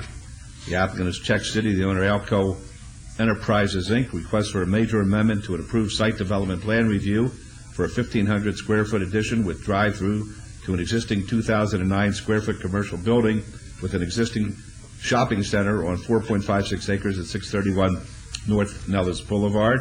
Planning Commission and staff recommend approval, subject to conditions. These are both public hearings, which I now declare open. Yes, ma'am. Good afternoon, Lucy Stewart, 856 East Sahara, representing the applicant. And this is an existing facility. What they're doing is going back in and modernizing it, making it more contemporary and actually improving its appearance. We would agree with staff's and Planning Commission's conditions. All right, thank you. Any questions, Ms. Stewart? I just had to make a comment. I was asked 20 minutes ago if I had any issues with this application. Okay. All right. It's a public hearing, folks. Would anyone like to be heard on this? Seeing none, we'll close the public hearing then. Mayor Pro Tem? Yes, Your Honor, I make a motion to follow Planning Commission and staff recommendation for approval of this expansion of this item. All right, let's vote on 124 then. Let's vote. Opposed? Motion carries on 125, please. Same motion, I make a motion to follow Planning Commission and staff recommendation for approval of this item with all conditions. All right, thank you. Please vote. Opposed? Thank you. Motion carries. Good luck to you. Thank you. 126 is SUP 19671. The applicant is Advanced Group, Inc., doing business as Rapid Cash. The owner is Nellis Owens 48 LLC. Request for special use permit for an auto title loan establishment and a waiver to allow a distance separation of 130 feet from a residential use where a minimum of 200 feet is required at 5067 East Owens. This is in Ward 3. The staff recommends denial. Planning Commission recommends approval. It's a public hearing, which I now declare open. Lucy Stewart, 856 East Sahara, representing the item. And this, while it is within property line to property line, within 200 feet of residential, the structures themselves are 237 feet approximately apart, and they will be separated by a daycare, and we have contacted the daycare for Mayor Pro Tem's request, and they have no problem with our request. All right, thank you. Any questions of Ms. Stewart? Folks, a public hearing. Would you want to be heard? All right. Seeing none, we'll close the public hearing then. Yes, Your Honor. This is, again, a vacant 7-Eleven on the corner of Owens and Nellis. I would move to follow Planning Commission staff recommendation for approval. We're going to put in plenty of landscaping along Owens and Washington, right? Absolutely. I mean, Nellis. Thank you. My motion would be to follow staff recommendation for, Planning Commission recommendation for approval. All right, thanks. Let's vote on that, please. Opposed? Motion carries. Good luck to you. Thank you very much. You're welcome. 127 is SDR 19352. Public hearing. Applicant owner is Greymouth LLC. Request for a site development plan review for proposed 48-unit multi-family residential development on 2.25 acres at 2380 Searles Avenue. This is in Ward 3. The application has been amended from 48 units to 50 units. The Planning Commission and staff both recommend approval, subject to conditions. It's a public hearing, which is now declared open. Yes, sir. Mr. Mayor, council members, my name is Jeff Robbins, 2261 Rosanna Street, Las Vegas. I concur with staff. Thank you. Any questions of Mr. Robbins? Folks, it's a public hearing. If you'd like to be heard, this is the time. Seeing none, we'll close the public hearing. Turn to Mayor Pro Tem Reese. Yes, Your Honor. I would make a motion to follow staff and Planning Commission recommendation for approval of this item. I think it's going to be, again, a very well-used facility, and I welcome it. All right, thank you. Let's vote, please. If I may, Mayor Pro Tem and Mayor, Yes. I need to make one change to condition number 6, that it should read that the minimum distance between buildings shall be 10 feet. All right, is that agreeable, sir? Is that agreeable? We had a meeting with the city, and we requested 20 feet. Most of the buildings right now show 20 feet separation. 1 or 2 buildings don't show that separation. We'd like to have the ability to get a variance down the road if necessary on that, for that requirement. If I may, this condition would eliminate the necessity for a variance and was at your office's request. Oh, okay. Yeah, thank you. Okay. Are you happy? I'm enlightened. All right, very good. Well, let's vote. and keep them happy. Let's go. With that clarification, I'll make a motion to follow staff's and planning commission's recommendation for approval of all conditions, please. Please vote. Opposed, please. Thank you. Motion carries. Good luck to you. 128 is VAC 13850. It's a public hearing. The applicant owner is William Lyon Homes. Petition to vacate public rights-of-way generally located west of the intersection of Forest Drive and Coke Street in Ward 6. Planning Commission and staff recommend approval, subject to conditions. It's a public hearing, which is now open. Yes, sir. Scott Swap with William Lyon Homes, 500 Pilot Road. We concur with staff's recommendations and request for approval. All right. Any questions of the gentleman? All right. It's a public hearing. Anybody like to be heard? My name is John Kitchen. I live at 7720 Horse Drive. This nightmare began several years ago over in the county commission, and we followed this through the county commission for several years. It was at that time in the county, and then it became a part of the city and went back and forth. And in the end, I'm not going to fool around with this anymore. We believe that we have a viable criminal case in this matter that we're going to file with the U.S. Justice Department. The ramifications of that, of course, are very, very broad indeed. So I would heartily recommend that this matter be held in abeyance until the U.S. Attorney decides what he's going to do with this matter. All right. Thank you, sir. As far as the Planning Commission, if you review the tape of that several weeks ago, I think you'll find that the chairman of the Planning Commission violated my privilege to speak about these matters. I was permitted to give my opinion, and then the gentleman with the Lyons Homes got up and told some things that weren't true, and I was denied the opportunity to argue against those. So anyway, we are going to file a criminal case. I wish this were held in abeyance until that matter is resolved. All right, thank you, sir. Anybody else like to be heard at this time? All right, seeing none, we'll close the public hearing. Councilman Ross. Thank you, Your Honor. Mr. Anderson, any thoughts on this vacation? This is in an area where the city and Clark County have a jurisdictional boundary. Half of the street is within the city and the other half is within Clark County. We have a condition requiring... Is your mic on? The light is on. Okay. Sorry. Oh, it's on. We have a condition requiring similar vacations in Clark County to be heard by their body and approved before this one can record. The parcel that Mr. Kitchen is referring to is in Clark County, so his vacation, or the vacation that is more pertinent to him, is actually in Clark County. Our condition requires Clark County to concur, and then both vacations would have to record simultaneously. If one does not get approved, the other will not record either. Because Horse is not going to extend to the west or the east, it's essentially an orphan street. The only issues regarding parcel, landlocking of parcels belong to the applicant, and they're required through conditions to provide a fix for that so that no parcels are landlocked. So there's no technical reason that this vacation could not go forward. With that, if I may continue, Your Honor, Certainly. Mr. Anderson, has the county had the opportunity to review this, or are we first in this game, and then the county has to approve the vacation of the other side before this continues? There are applications within Clark County that have already been heard by Clark County, and I believe the area in question, and it's not just this piece adjacent to Mr. Kitchen, there's a couple of other pieces as well in Clark County. I believe they were contemplated in those applications. Our condition number 2 is non-specific, though it does mention it. It says appropriate vacation applications for existing rights-of-way within Clark County jurisdiction adjacent to the area to be vacated, such as VS 76205 and VS 76305, which are the two that Clark County has already approved. It doesn't have to be those two. If those two for some reason don't record and they come up with other vacations in Clark County.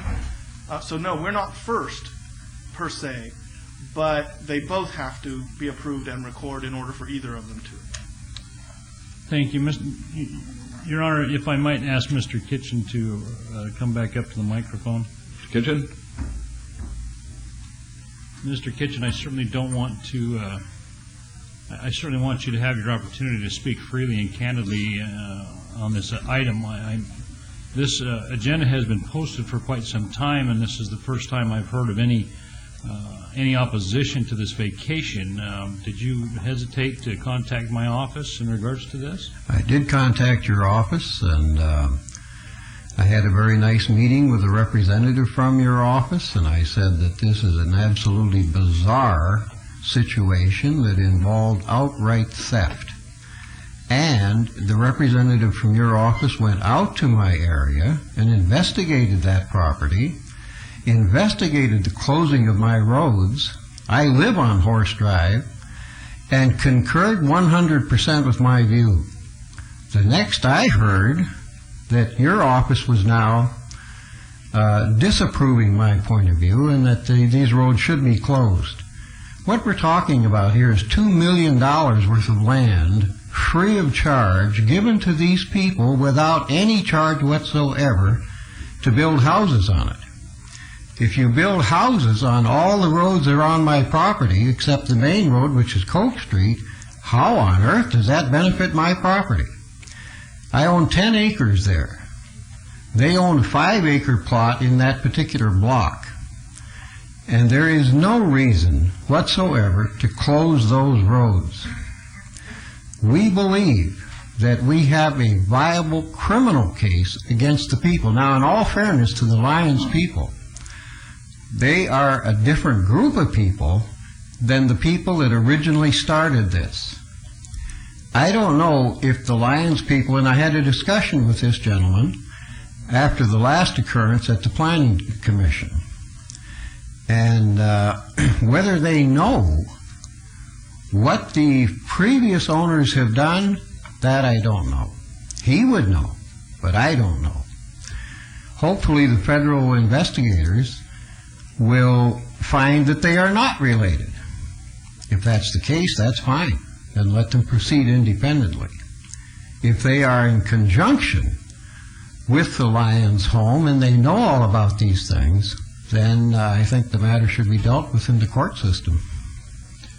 And you have certainly the right to do that, Mr. Kitchen. I lean towards my Public Works Department in regards to vacations. I'm not a big fan of vacations.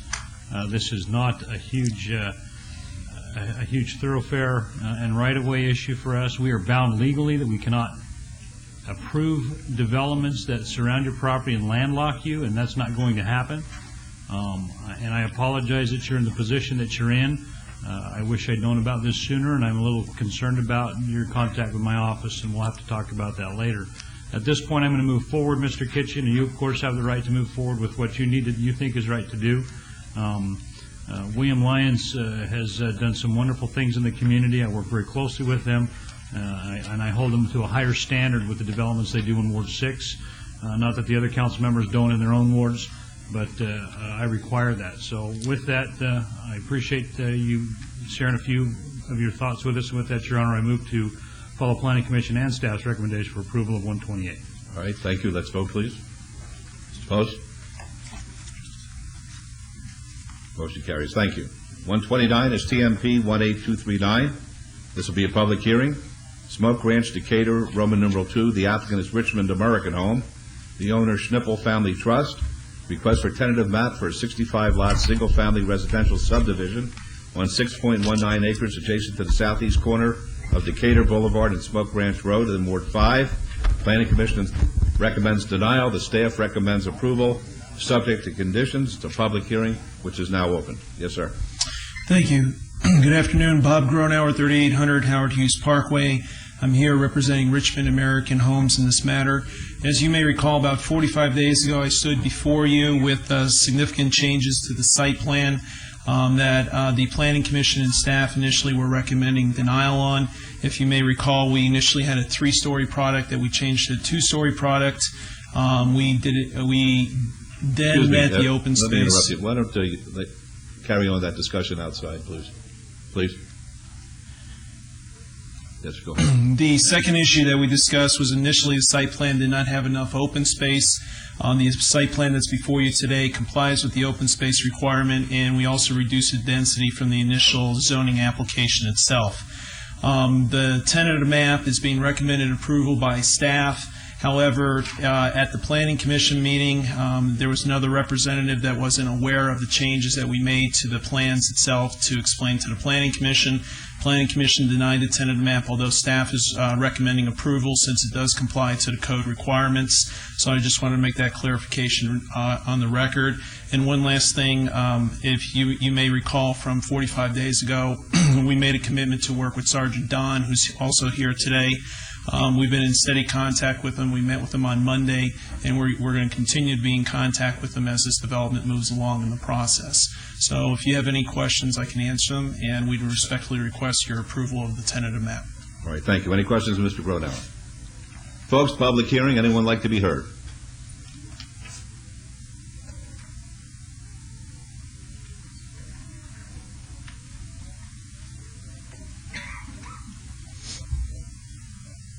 Afternoon, Mayor. My name is Don Doring, 4324 Mark Avenue. And before I start my presentation, Councilman Ross left. I want to apologize to you, Mayor, and Councilman Ross for not taking my cover off at the last meeting. I wasn't about to complain with the United States Marines written across it. When we get focused on the mission, we get focused on the mission, and what we wear doesn't really matter. So I was focused on what I was going to say and what my mission was. No problem. When I was here the last time, I was concerned about the changes, the constant changes, and I understand with the meeting that we had on Monday, there is going to be a further change. The new product that they don't even have built anywhere in the valley that they're putting into this location. I was also informed that there are going to be new codes coming out so that they have to comply with as far as insulation. The side setbacks are now going to have to be 5 feet rather than 3 feet or 4 feet. And that gives me a little bit more comfort level than before. And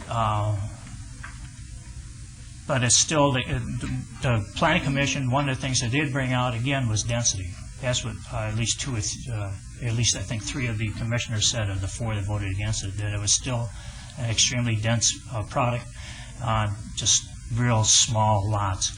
As you recall, they're only less than 1,800 and less than 2,000 square feet.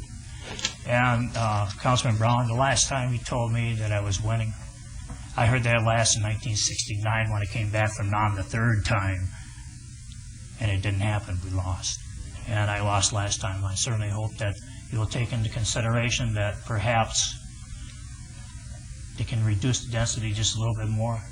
I know that Mr. Gronauer has worked with me, and he's been very cordial in that matter. And I also want to thank Mr. Scott over there for answering my questions when I had some questions about this matter. Very good. So basically, it's still the density that I'm opposed. All right, thank you. Anybody else like to be heard, folks? All right, seeing none, we'll close the public hearing and turn to Councilwoman Williams. Mayor, I see nothing wrong with this, and I move to approve item 129 with staff's approval. All right, let's vote, please. Opposed? Motion carries. Thank you. Thank you very much, and have a good day. Thank you. Ladies and gentlemen, we have set item number 61 to a time certain of 4 p.m. We will not begin before 4 p.m. This will involve discussion and possible action by the council regarding litigation related to the FAA right-hand turn and the Caron Airport. And the case has been designated City of Las Vegas, Nevada et al. Versus United States Department of Transportation et al. This pertains to all wards in the city. We'll be in recess for 22 minutes. We'll start at 4 o'clock on the button. Yes. I'm afraid to. I think we should do it afterwards. I was thinking about that. Excuse me? All right, fine. I'll do that then. Sure. All right, this will be, thank you, Ms. Bridges. Item 131, please set the public hearing dates and appeals from the City Planning Commission meetings, Centennial Hills Architectural Review Committee, and dangerous buildings or nuisance litter abatements.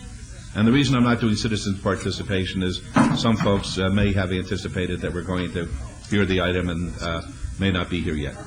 All right, thank you. We'll be in recess until 4 o'clock, which is about 22 minutes from now.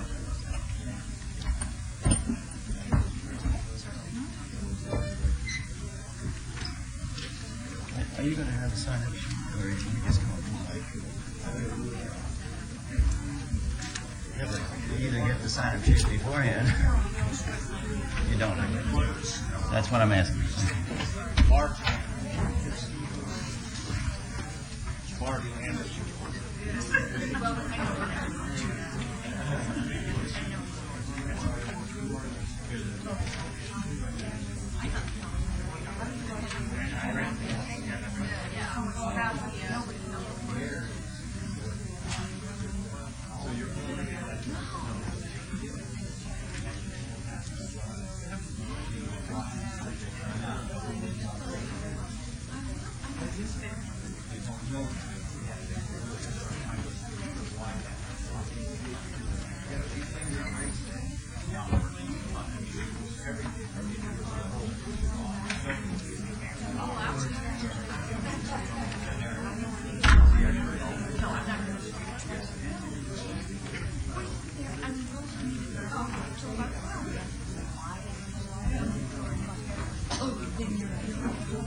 So is the Nevada.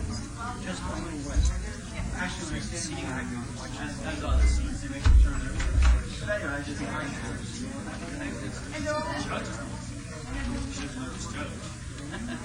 Can you address the issue? Can you get some more tonight? But you can't address the issue.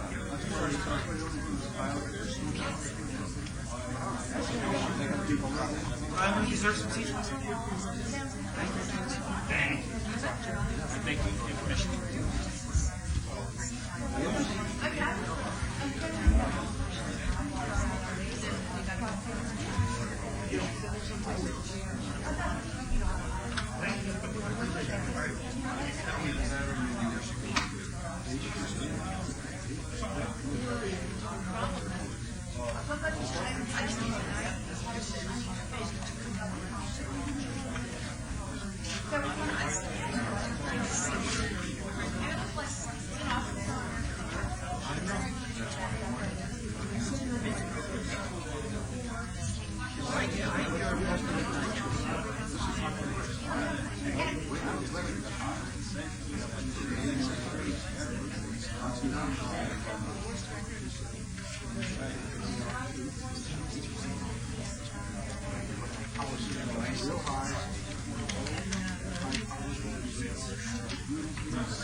Lights over your home, so you're the one that's involved.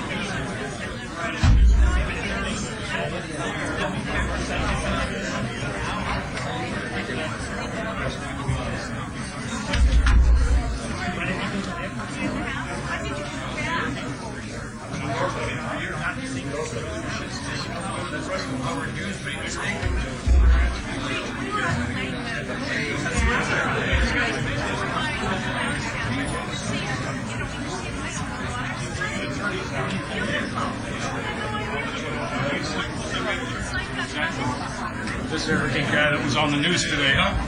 12 o'clock news with your arrogance. Did you see yourself on the 12 o'clock news today? No, I was working. You were on the news today, 12 o'clock. I was working. Oh, you were working. That must have been a tape delay. You saw yourself, huh? No?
Ladies and gentlemen, before we call the time certain matter, item number 61, I'd like to inquire whether or not there are any homeless people in the audience here.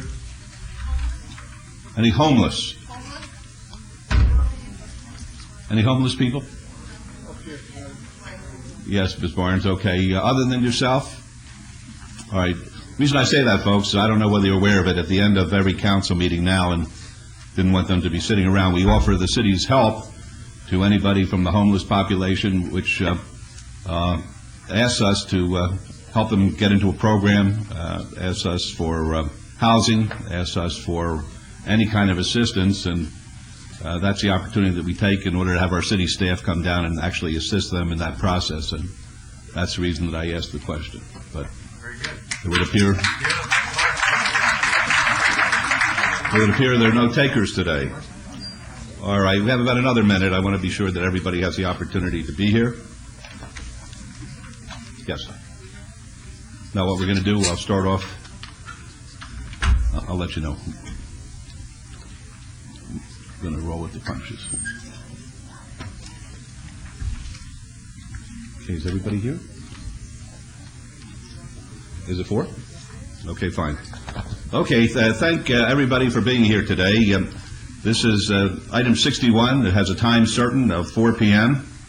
It's a discussion and possible action regarding litigation relating to the FAA right-hand turn at McCarran Airport in the lawsuit entitled City of Las Vegas, Nevada et al. Versus United States Department of Transportation et al. This pertains to all wards in the City of Las Vegas. What we hope to accomplish today is to get some kind of public input other than that which we already have received regarding what has been referred to as the right-hand turn issue. I'm going to ask our city attorney to report to us what type of complaints have been registered at McCarran and with the FAA regarding this right-hand turn. I'm going to ask the public for an expression either by hand or by voice or a combination of the two, giving us their opinion as to whether or not the city should proceed with the lawsuit. The lawsuit was filed against the FAA in an effort to get them to change their mind or to change the decision that was made concerning the right-hand turn, which affects the residents of the city of Las Vegas in particular, because the aircraft turns and goes over our population in the city of Las Vegas. And I understand that there may be some folks here who do not live in the city of Las Vegas, who perhaps live in the unincorporated area of the county or perhaps Henderson, and if you have a complaint, the appropriate people that you should address is not us, because we're trying to stop the right-hand turn, but your particular council or your commission. That would be the appropriate vehicle where you could seek relief. We retained an attorney and an expert in the area of right-hand turns and asked them to work on a lawsuit which would give our constituents relief. During the preparation of the lawsuit, they took a long shot and they went to the Ninth Circuit Court of Appeals, because in a case like this, unlike other legal matters where you would begin a case in a court of general jurisdiction like the United States District Court, or if it were a state action in the 8th Judicial Court here, this is unique in the sense that you file the lawsuit with the appellate court in the beginning. And while they were engaged in mediation, it became crystal clear that the FAA didn't want to do anything which would grant our constituents relief. I characterize them as arrogant, and I will stick with that characterization because they have not engaged in any kind of meaningful discussion with the City of Las Vegas in order to resolve this, short of litigation, or to give us at least some relief as far as hours or direction or things of that nature. And when the federal government doesn't want to talk to us in a reasonable manner, I believe arrogance is the appropriate characterization of their conduct. As a result of that, our attorneys went to the Ninth Circuit Court of Appeals seeking injunctive relief. Very, very difficult to accomplish that, and it was summarily rejected, leaving us in a position now where we have spent about $100,000 of taxpayer money to get us to this point with the attorney's preparation and with the assistance of the expert. The legal help that we've received has had the opportunity now to have reviewed the record, what has transpired thus far as public hearings are concerned, and they have changed their approximation of success from an initial statement of about 20%, and now we're hearing in a conversation that Councilman Wolfson and myself had with Barbara Lichman, who is the attorney that the city has retained, who estimates the chances of success at 45 to 60%. So what...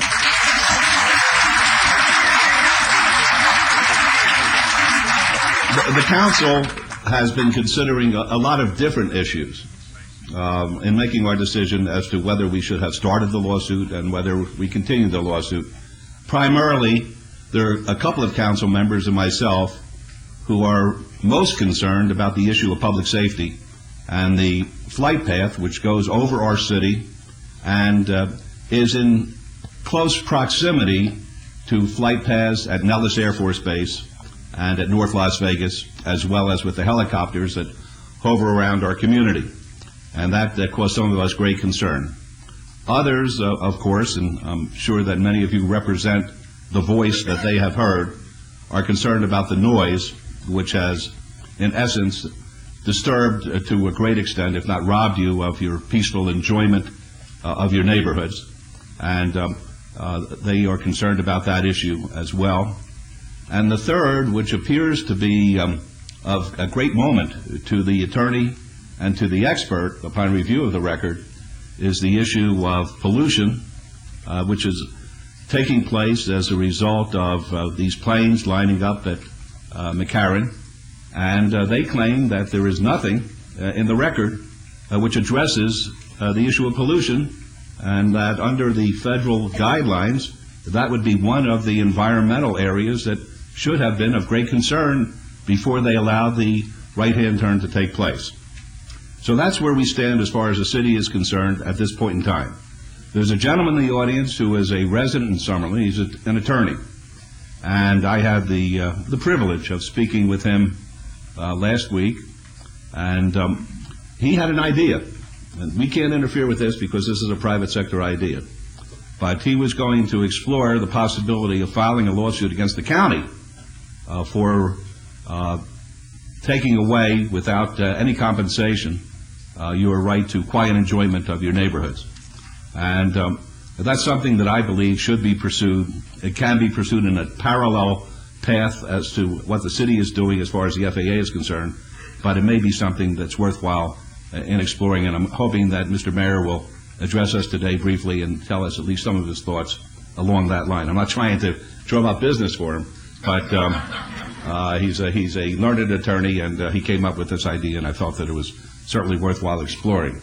Before I ask Councilman Wilson to give us some of the contact that his office and my office and all of our offices have received from our constituents, I'm going to ask our City Attorney Brad Jervik to address what he has found as of today in phone calls that have been made responding to the noise and responding to these issues to McCarran. Mr. Jervik, would you be kind enough to tell us that?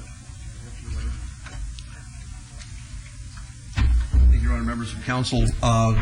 Last week, after a conversation between Councilman Wilson and the mayor, it was suggested that we want to do a public records request of the FAA, particularly McCarran Airport, to see what types of complaints they've received, whether or not they're logging them. There's a lot of rumors out there. I know many of you in the audience have called and said that one, right after the right-hand turn started, they weren't taking complaints anymore, or two, you heard they weren't taking complaints now, wondering what's happening to these. And so our public records request was generally directed at finding out what happens when you pick up that phone and you call McCarran and how many complaints have been received. And we got some interesting answers.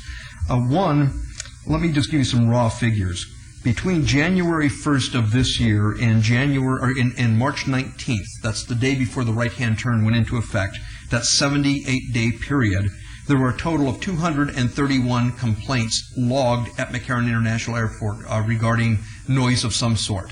Now, it's impossible to tell from looking at the forms that we looked at exactly where the noise came from, but I think you'll see when I give you the numbers. There's a logical deduction that you can make here about the effect of the right-hand turn and noise complaints.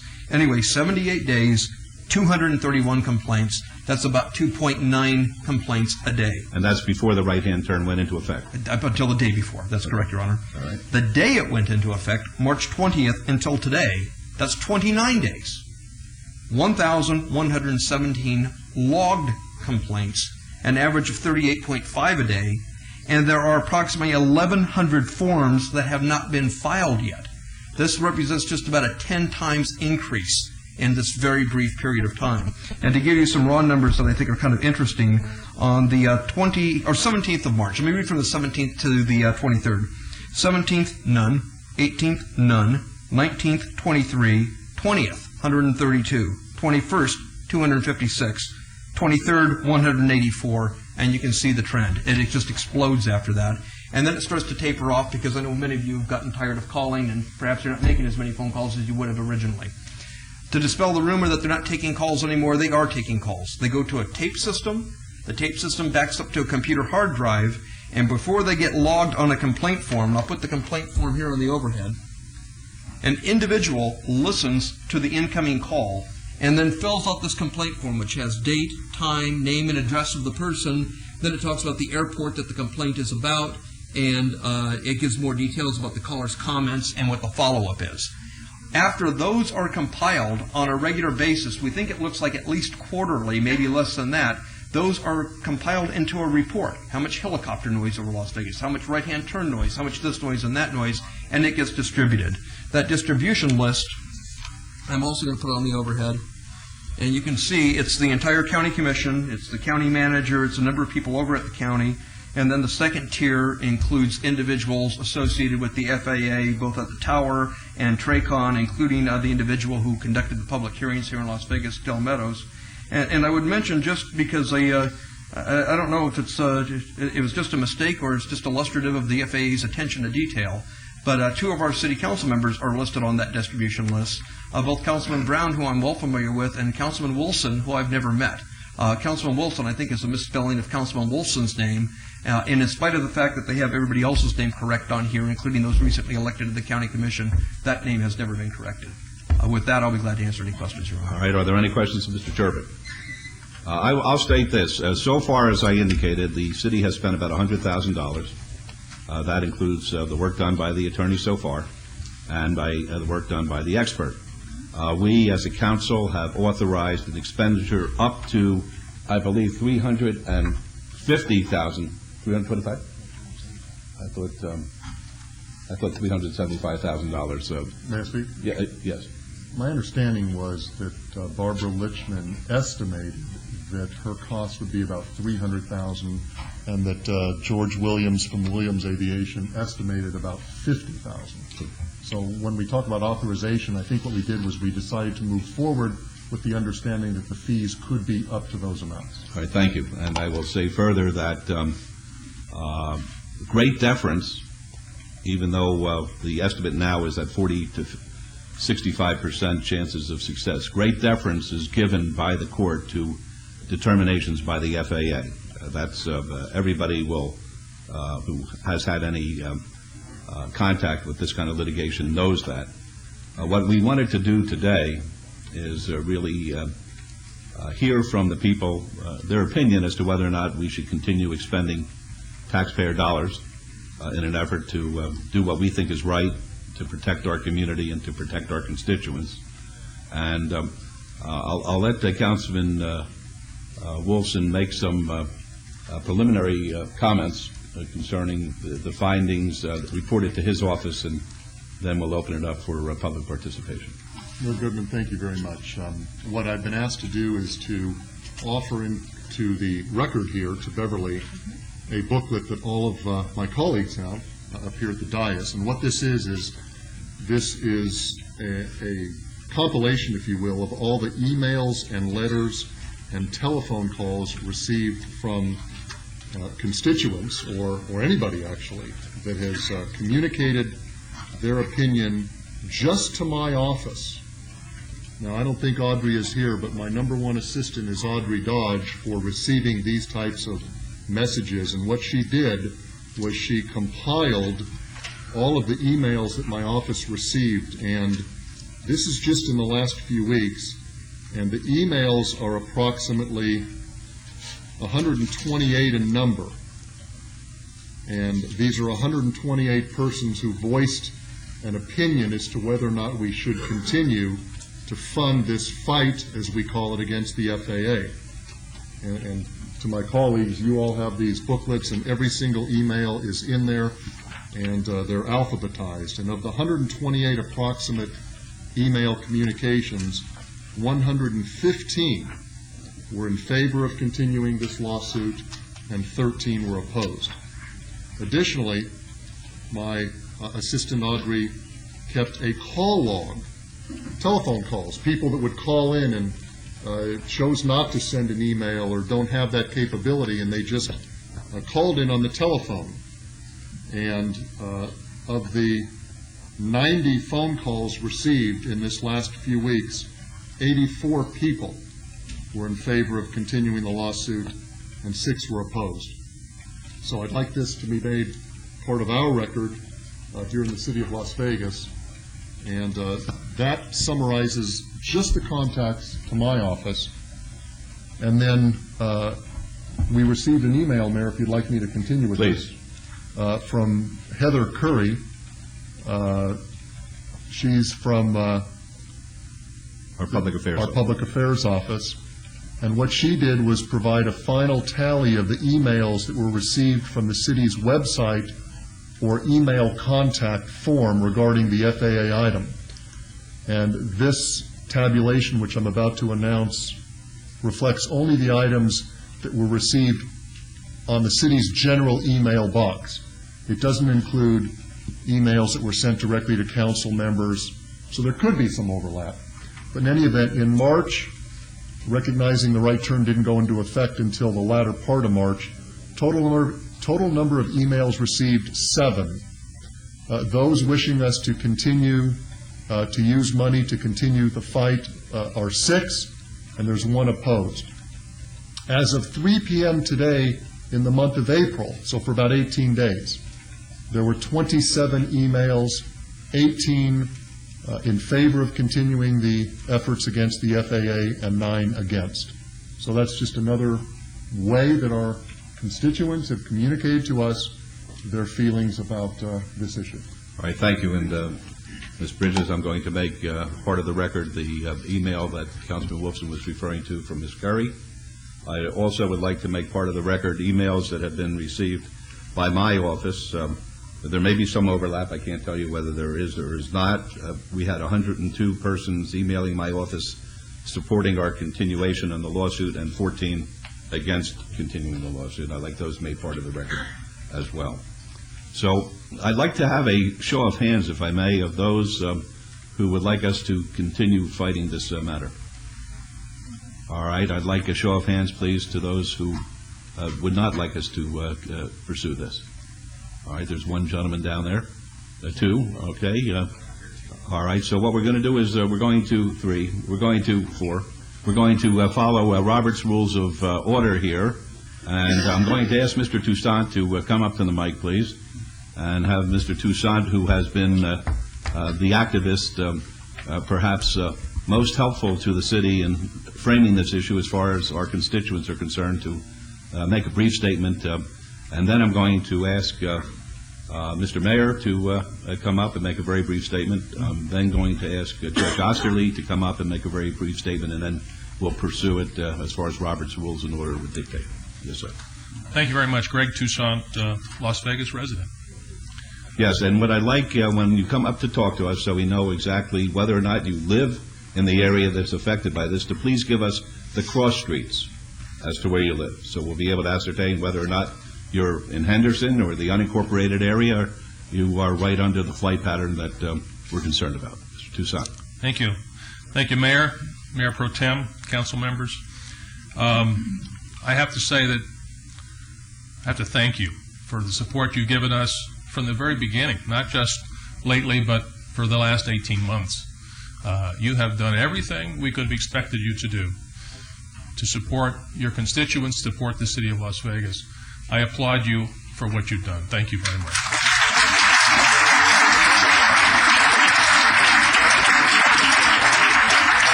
I know that you have a crowded schedule tonight, so I will try to be as quick as I can, but I hope you'll indulge me in a few extra minutes. Certainly. I live in Las Vegas. Not in Ward 2, I live in Las Vegas. I grew up here. I grew up in what is now Ward 3. In fact, the whole town fit in Ward 3 when I grew up here. I moved here 53 years ago. I lived where the Stratosphere is now. I later lived about a block away from Mayor Pro Tem's barbershop, Greater Las Vegas. I went to Fifth Street School, I went to Sunrise Acres, I went to Rancho High School, Las Vegas High School, downtown Las Vegas. I attended NSU, or some of you may have heard it called more recently UNLV. My wife Donna attended John C. Fremont. She still supports your school from across town. So we care about this city, not just about the block that I live on. And I think it's important to look at the city as a whole and not as 6 wards. It's a city. And some examples of what I mean is that we in Ward 2 didn't oppose the construction of the East Las Vegas Community Center. We did not oppose the improvements to J.C. Park. As a young man, I planted most of those trees in that park. I went to Sunrise Acres. I played football in Hadland Park, right next to the community center. Those improvements to this city were needed and deserved everyone's support, including Ward 2's. We supported and continue to support the efforts to put a grocery store in West Las Vegas after such a long time. It's needed. It's the right thing to do. We supported the acquisition of Floyd Lamb State Park. Doesn't help me a whole lot. It's a long way from my house, but it's important to this community to have those kinds of resources and facilities for our citizens.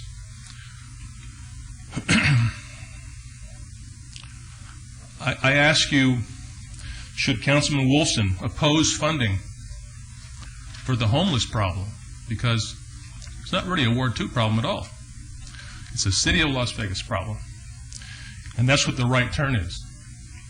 In fact, I'd like to change the name of the right turn today to the wrong turn.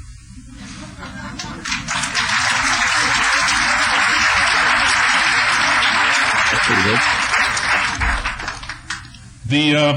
The wrong turn doesn't affect Wards 1, 2, and 4. Many people think it does. But let me put something on the table here for you to look at. I hope you can see it. You have the overhead, please? It's a diagram that's taken from the Clark County Department of Air Quality Management. And I apologize if it's small, but it's as big as I could make it. And I want to demonstrate to you how this is not just a Summerlin problem or a Lakes problem or a Canyon Gate problem. This is a diagram of the city of Southern Nevada, really. This blue line is I-15. This is 93, 95. Where they cross is where we are right now. The darker the color is, the higher level of carbon monoxide. I want to point to you that I live out here. All the carbon monoxide that's brought to this valley by those planes is going to sink to the lowest level because it's heavy. It's like water. It's heavier there. It will end up at my old school, Sunrise Acres. And I want to make that point because it's not just a west side of Las Vegas issue. It's a Las Vegas issue. It has to do with the health and safety of all of our citizens. Mayor, when you took office 8 years ago, you talked about Yucca Mountain when, frankly, it was a done deal. I don't think anybody, besides a few of us maybe, thought there was any chance the Yucca Mountain could be stopped. It was just a matter of when it was going to happen. I don't think 8 years later people have that same feeling, because no one stopped fighting. We need not to stop fighting the wrong turn. We need not a majority vote here tonight. We need to continue a unanimous opposition to something the FAA is doing that's wrong. It's the wrong turn for the city of Las Vegas. We need that because we need a stronger case in court. We need it because we need a stronger statement to the FAA. Some of your constituents may oppose spending money on this issue because in their mind it doesn't affect them. I hope you will remind them that this is a city with lots of constituents with different needs, and we do deserve your support. Out of a $1.6 billion budget, you're talking about spending another $300,000 that's needed to fight the FAA. So I ask each of you to look in your hearts and do what's right for the health and the safety of all the citizens of Las Vegas. Thank you. Thank you.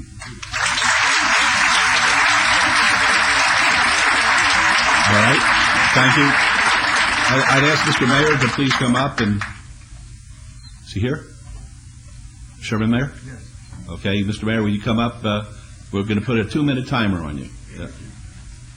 Remember, this is a 2-minute timer on an attorney.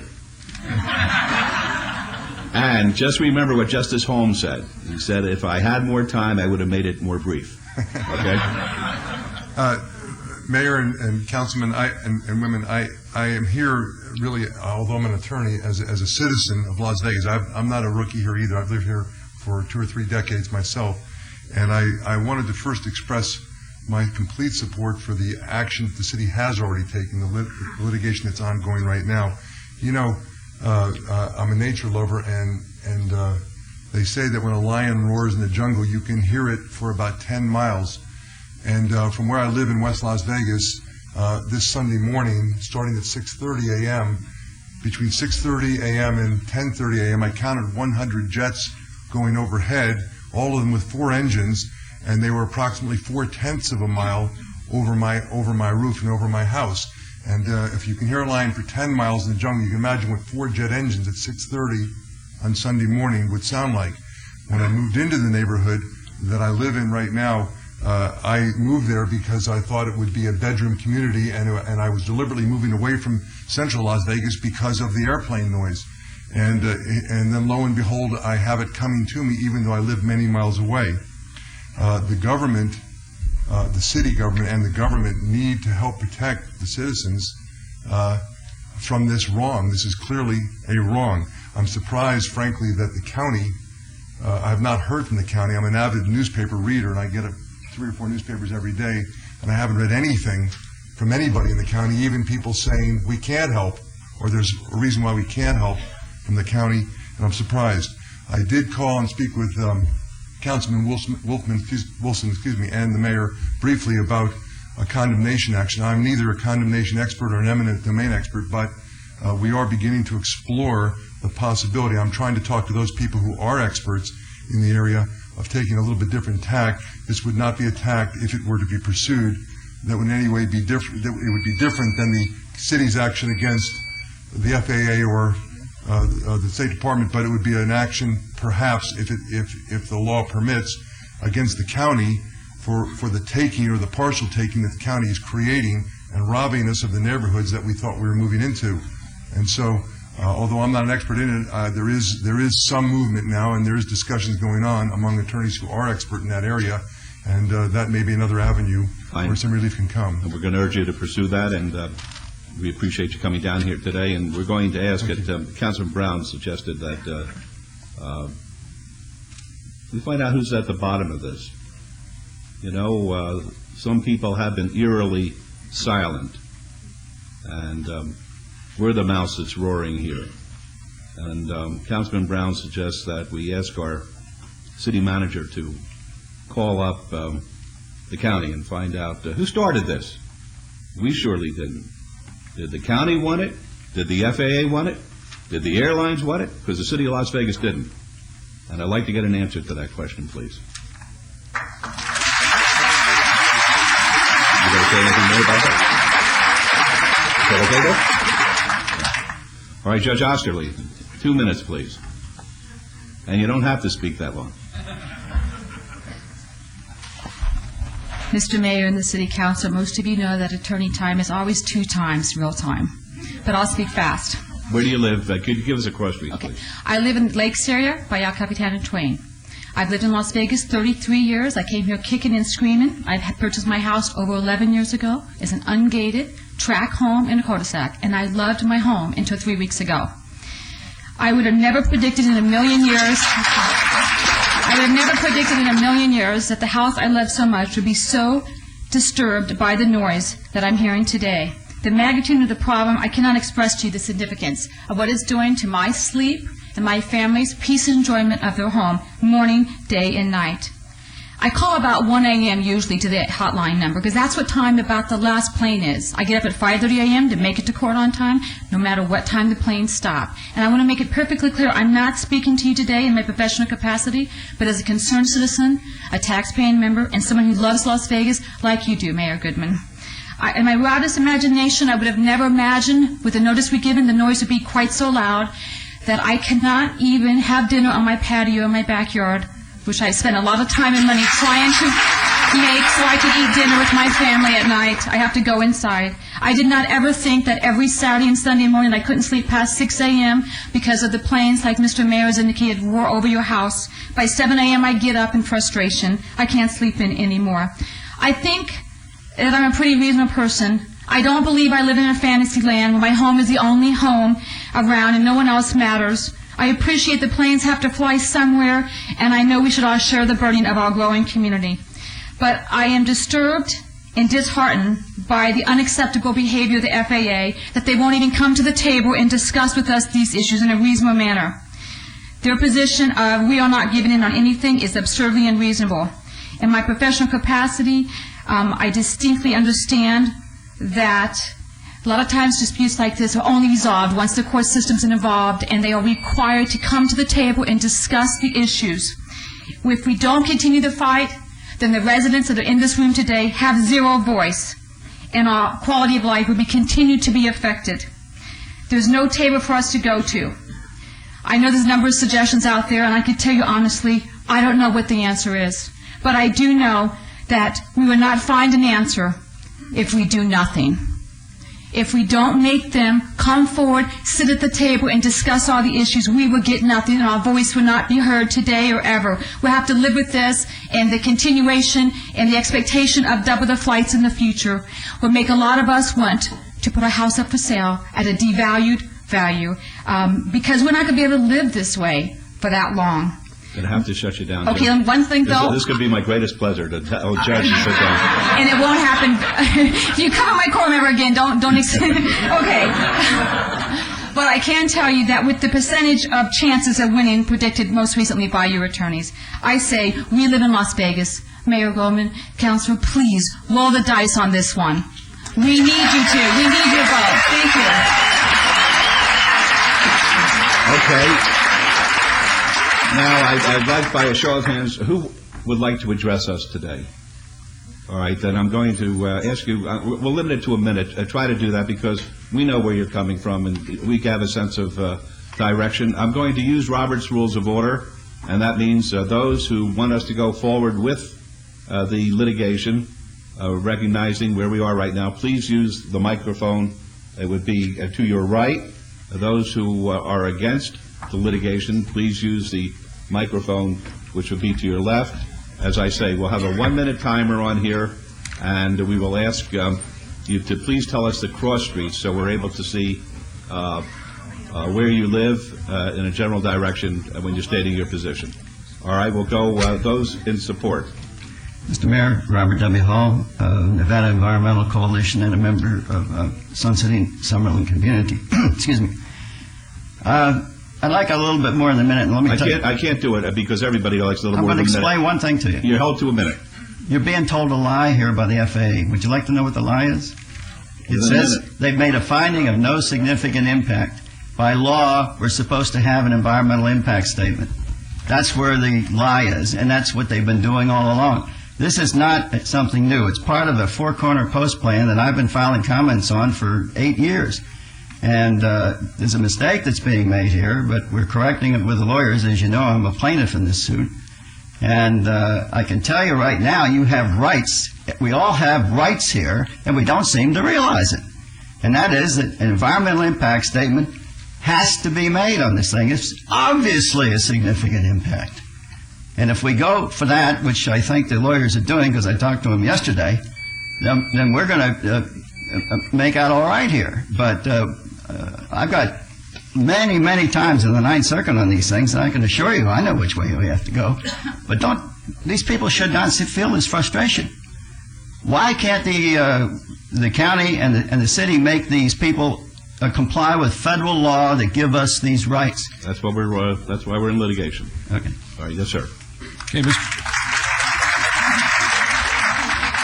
my name is Mr. Rosari. I have an office at the corner of Rampart. Where do you live? Rampart and Lake Mead is where I would be doing business, sir. Where do you live? I don't have a Las Vegas resident with regards to an address that I can give you right now. Well, I have businesses all over the town. No, it's not a big secret. All right. I call it a Las Vegas resident. Okay. I'm going to give you a different perspective here, which is the unpopular one in town here, but I have offices in San Francisco where we faced the same problem with the FAA in the Bay Area years ago. And because of eminent domain, which you should be very familiar with, what's good for the entire domain is what usually goes forward with the FAA. I guess I don't have any problem with you spending the money. That's not why I'm here. I'm just giving a different perspective, which is the minority one in this room, I know. But basically all the constituents that are affected in the lakes, the Canyon Gate area, and other parts of Las Vegas, as the prior gentleman stated, it's an entire community. We all have to work together as one community. But we're bringing more and more visitors, conventions, your Grand Prix, all these events into town which require airplanes. And when they have to use a different turn to take planes in and out of this town, sometimes the FAA uses that as a reason. And the entire community has to just all work together. And if you want to spend the money, you go right ahead and do it. But we face this in the Bay Area. I'm just bringing that to light. And then secondly, and last of all, I guess basically like the prior gentleman said, you know, nobody bought these homes with the guarantee that they were not going to have something change. We've had high rises, we've had building in this town, we've had all sorts of things go on. No, that's not the way we do business here. I'm just trying to be professional, people. That's not the all way I'm we do saying business. is we all bought our homes with no guarantees. I bought property all over the country too. And when things occur for the benefit of everyone, then we all have to work with it as best we can. And I thank you for your time. Thank you. Yes, sir. No, folks, wait a second. We like to do this in an orderly way. We want to be respectful of one another. The feelings run very deep on this issue, and I understand the emotions, but please be respectful of one another. That's the right way of doing this. Yes, sir. Yeah, my name's Ed Koulis. I live at Picoli Ranch, just west of Fort Apache, between West Sahara and West Charleston Boulevard. Since the right turn of McCarran was initiated by the FAA, it appears to me that there's not a minute between 6 a.m. and 12 midnight that there's not a noisy aircraft not over my home. It's like World War II all over again. I attended the FAA workshops, and it was evident that the FAA's attitude was, we are omnipotent, you know, and that we do not care about the well-being and safety of Las Vegas citizens, and we do not need any stinking environment or safety studies. I understood at the time that some aircraft taking off would go west to the 215 Beltway before turning to the north, and then east along Lake Mead.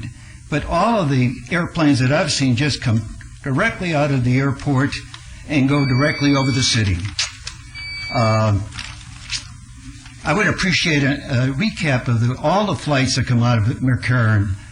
I also urge the city of Las Vegas and Clark County to do all they can to ensure the safety of its citizens and to mitigate the noise problems. It's like David and Goliath. Las Vegas citizens pitted against an arrogant, omnipotent giant, the FAA. Maybe with the proper sling and a big enough rock, we can protect the well-being and safety of Las Vegas. Thank you. Yes, ma'am. Good afternoon. Good afternoon, Mayor, Councilman, ladies. My name is Karen Valkovich. I live at 8th and Oakey in downtown Las Vegas. I have been in the present home that I live in for the past, I think, 12 years. I've been in Las Vegas since 1962, and I've lived all over central Las Vegas, actually the city of Las Vegas. The home that I live in right now, on a daily basis, from early morning until late into the evening or early morning hours, 1, 2 o'clock in the morning, I have helicopters and airplanes fly over my home all the time. In my east window, which is an 8-foot arched window, I sometimes have the plane lights come through my window to the point that you think they're going to land in my living room. And this has been going on for years.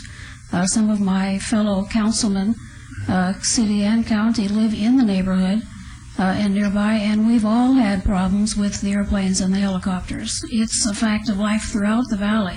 So the people that live in the western part of the valley are just now getting used to what the rest of us have lived with for many, many years. Okay, thank you.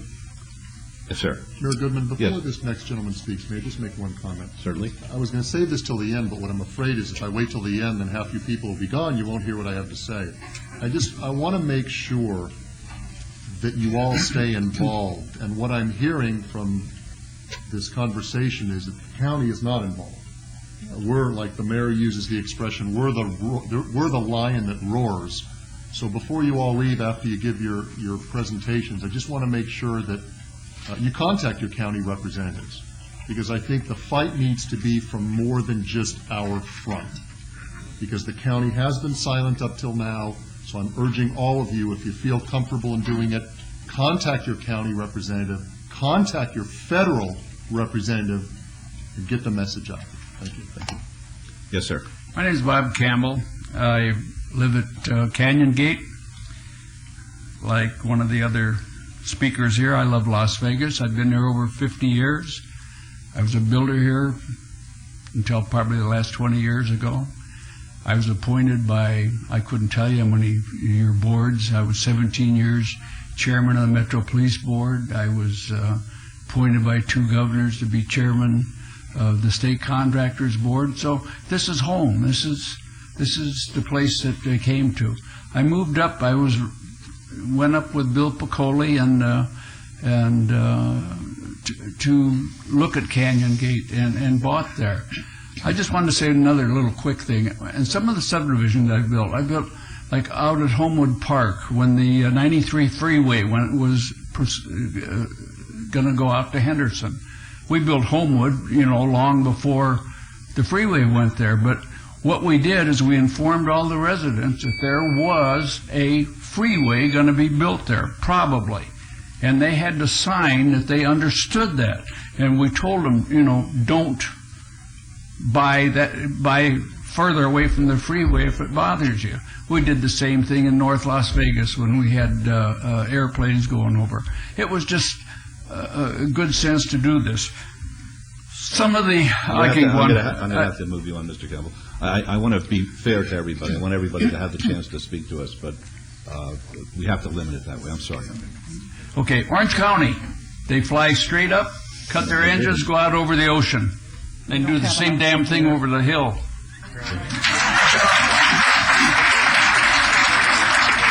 Yes, please. Good afternoon, Dr. Catherine Theodore, the original stewardess on the Kitty Hawk. I had my clinic across from Women's Hospital, the one-time Women's Hospital, next to Dr. Saul DeLee's clinic. What cross streets do you live at? Off of Nellis, Flamingo, and Vegas Valley. You're in the county? Yes, sir. Okay. And I am directly under an inbound-outbound flight pattern, and I love it. And I presume all you West Siders, when you have to use an airplane, you must use McCarran. And you fly over my home, I wave at you, and I love it. When you fly out with your private little jets over my home, I love it.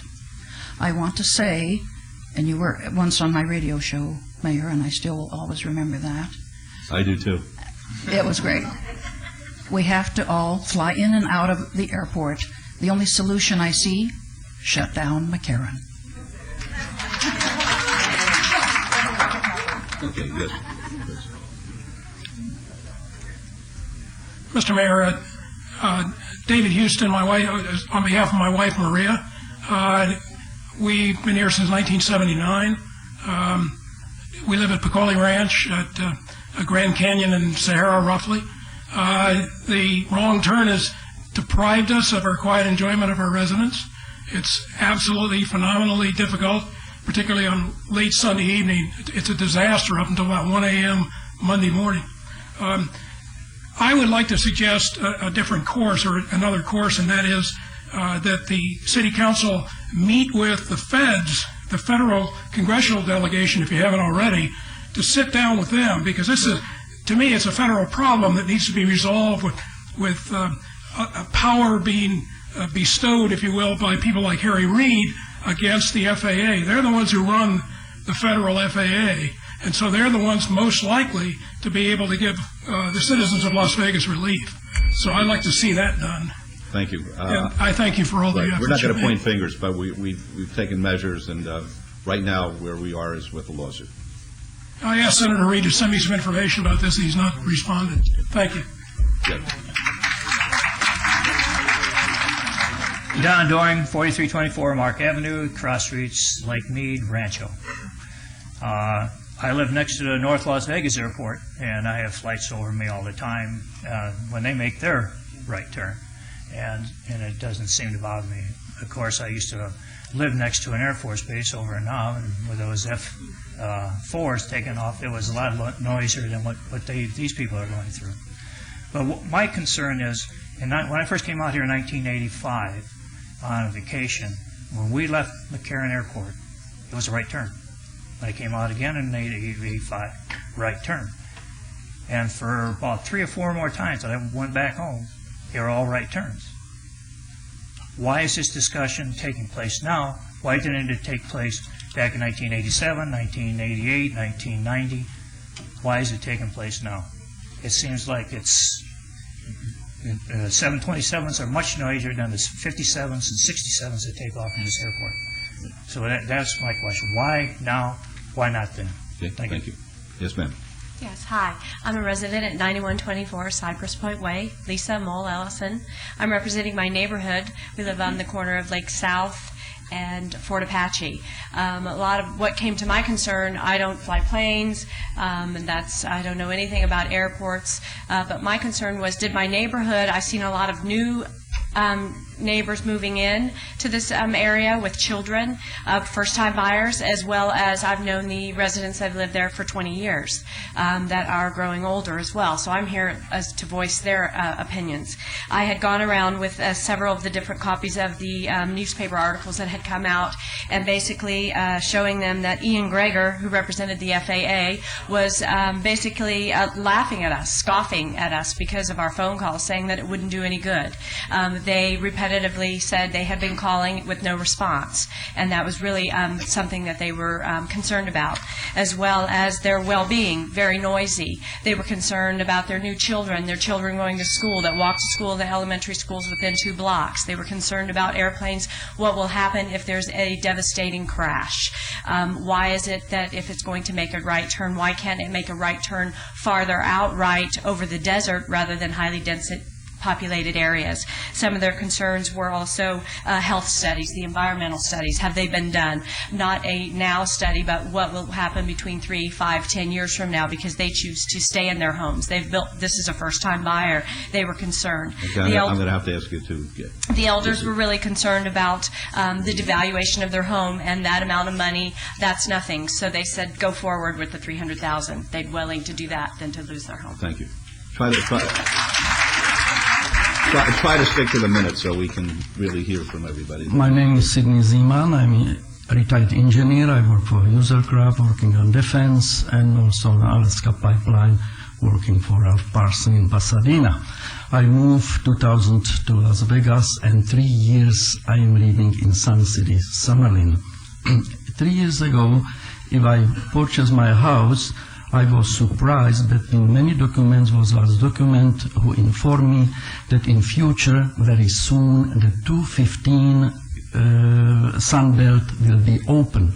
I raised a question about that, and the guy told me it's necessary to sign that we inform you what's a future in your Sun City.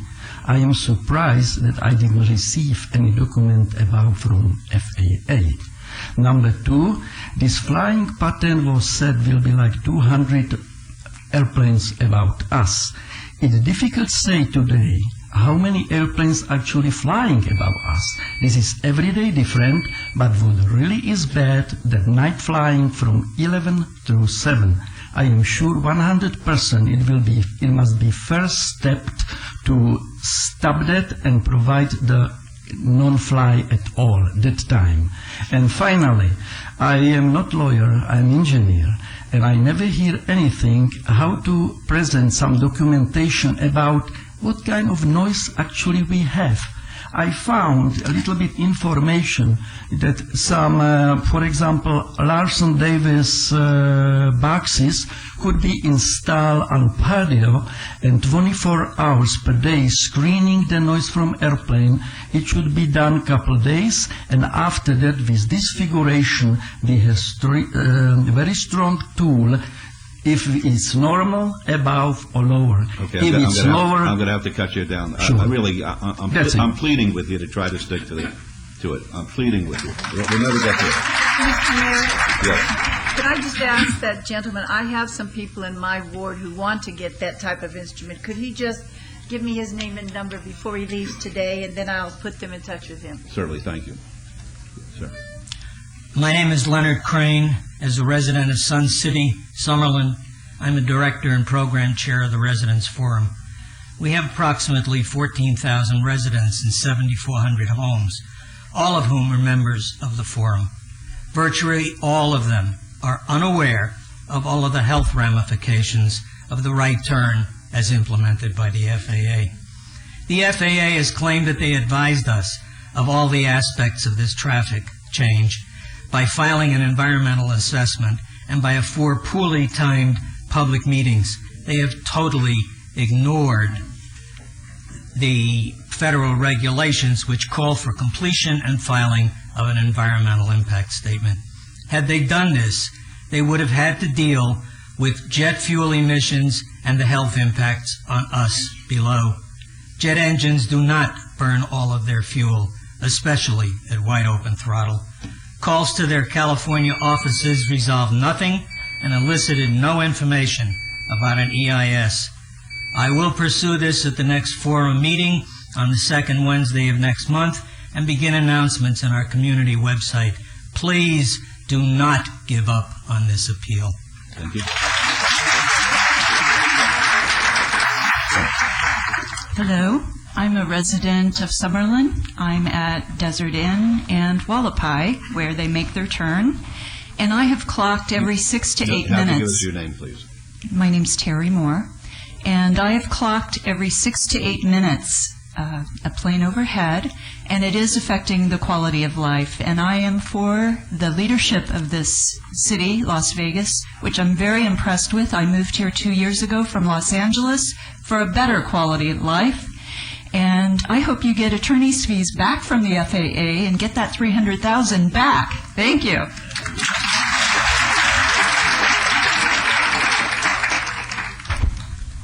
Jeff Richards, I reside at Canyon Gate. 2 points. Point number 1, I'm a private pilot.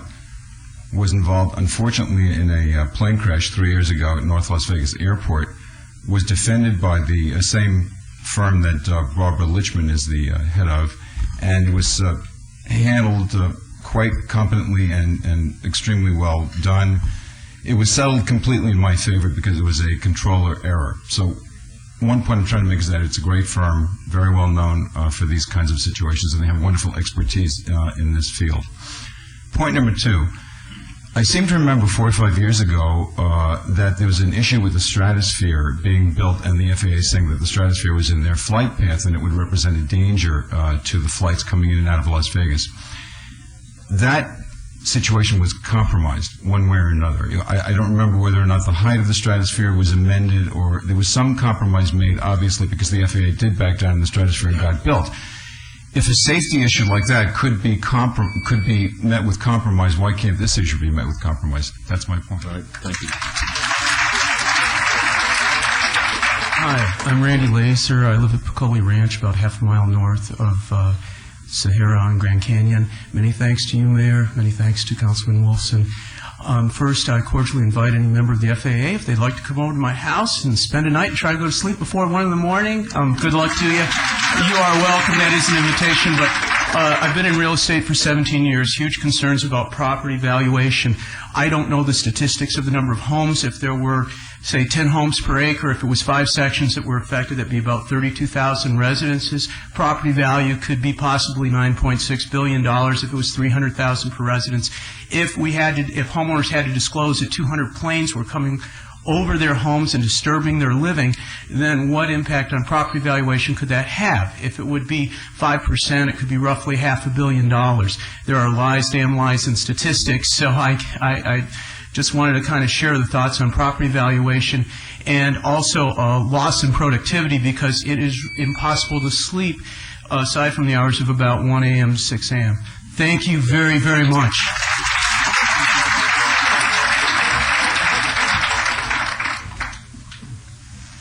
Mr. Mayor, members of the City Council, my name is Ernest Robinson and I live in the Lakes area near Grand Canyon and Lake South. I'm here to, like everybody else, strongly protest unilateral imposition of excessive noise in our area.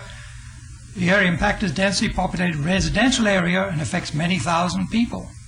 The periodically constant roar from 6:15 in the morning to 1:30 in the morning is depriving us of sleep, ruining our lives with the additional stress, and destroying our property values. Before moving to Las Vegas, we carefully stipulated a location away from the departure path, and now this path has been moved over us unilaterally. We question the right of a government agency to destroy the peace of all of us residents of the lakes for the convenience of others is grossly unfair. We need relief. This scourge must be abolished. I strongly advocate for litigation, and I appreciate your efforts on our behalf to preserve our all-important quality of life. And one thing I'd like to add is consider the installation of noise monitors, like they have in other noise-sensitive areas in the country. And one thing, until we finish trying to get the FAA to yield, suggest a curfew until we can get rid of this thing from sometime at night till early in the morning. Thank you. Thank you.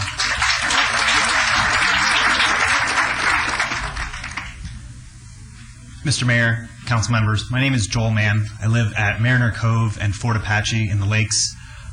In the beginning, I was resistant to the right turn, but wanted to play my part in the growth of this city.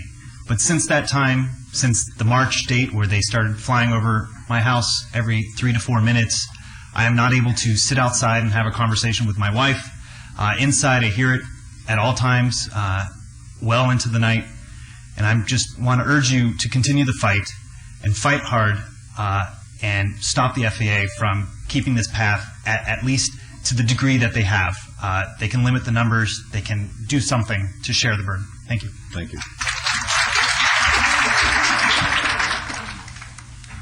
My name's Jerry Dano, and I live at Sun City, Summerlin. I just have 2 things to say. The mayor asked that he'd like to get to the bottom of this. He needs to look at who's on the county planning commission, whose son is there. That's why the county isn't moving. And the second thing, somebody mentioned David and Goliath, and I think we should go forward with this.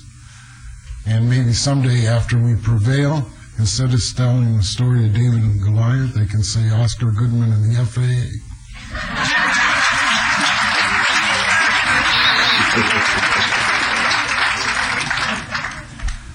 Mr. Mayor, ladies and gentlemen of the council, my name is Phil Rogers. I live in the lakes, approximately Lake South and Crystal Water Way. My wife and I are very much impressed by the noise that's created by the various airplanes that come over at all times of day and night. But my major concern is the safety that we all should be thinking about. Having previously lived in an area where there have been airplanes taking off from LAX and having crashed, I think that this is something that has to be really looked at very seriously in terms of how you approach and how the lawsuit goes forward with respect to the safety issues involved. I was very concerned when I read recently in the newspaper that the air controllers at McCarran were being limited in number, and I think that's also an issue that should be looked at. I think that's perhaps a prescription for a potential disaster. Thank you for your time. Thank you. Hi, my name's Doug Manukian. I live up in the lakes. And I'd like to ask why these planes can't fly another 8 seconds, get up a little more altitude, and cut that turn further out at the edge so that we don't hear them. The higher up they go, the less noise we'll have at the bottom. There's no reason why they can't go higher. I mean, it's part of a negotiation if we have to negotiate. But there's no reason why they can't go out further than they are now. It's absurd. There's no one out there. Thank you.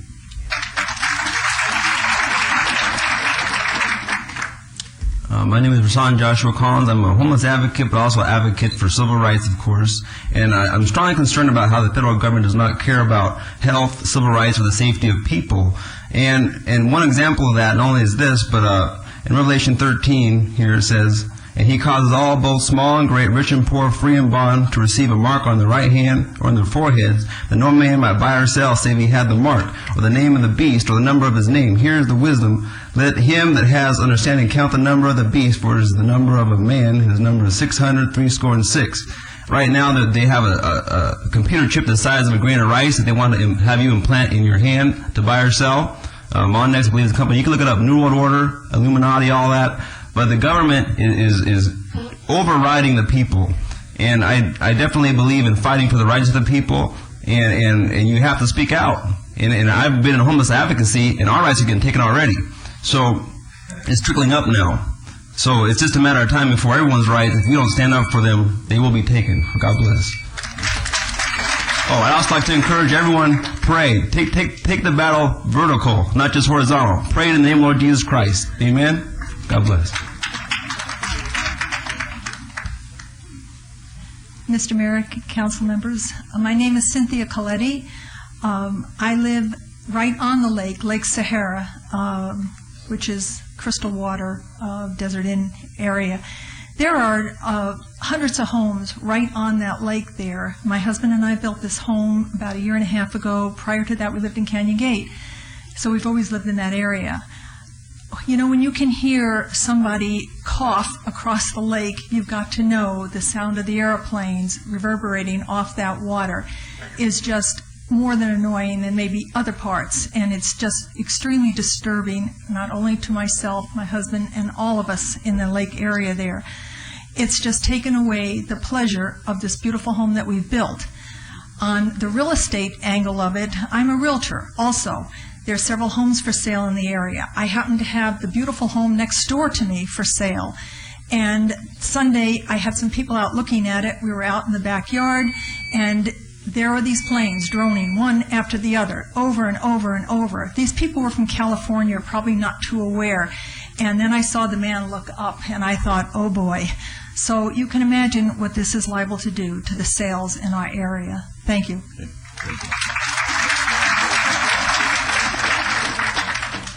My name is Jim Reeve. I live at the intersection of Alta and Wallapai.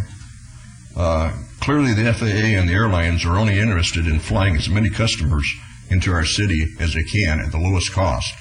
The FAA said one of the reasons they created this flight path is to cut the cost of fuel for the airlines. They are not willing to negotiate with our mayor to reach a balance between profits and quality of life issues such as noise pollution. A gentleman said that in the Bay Area they had the same problem. What he didn't tell you is what they did about it.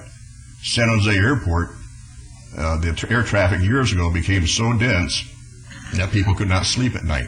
So what they did is they voted to close the airport down at 10:30. Their economy hasn't collapsed, and people can now sleep in that city at night. I encourage the city council, if the FAA does not take any action, to back such an initiative for this city. Clearly planes could, as many people have said, flown another 3 to 5 minutes out, turn over the mountains, and fly around our city. It wouldn't be a huge increase in cost. We need to balance cost with quality of life issues. I ask the city council to support the mayor and to do something about this noise pollution. Thank you.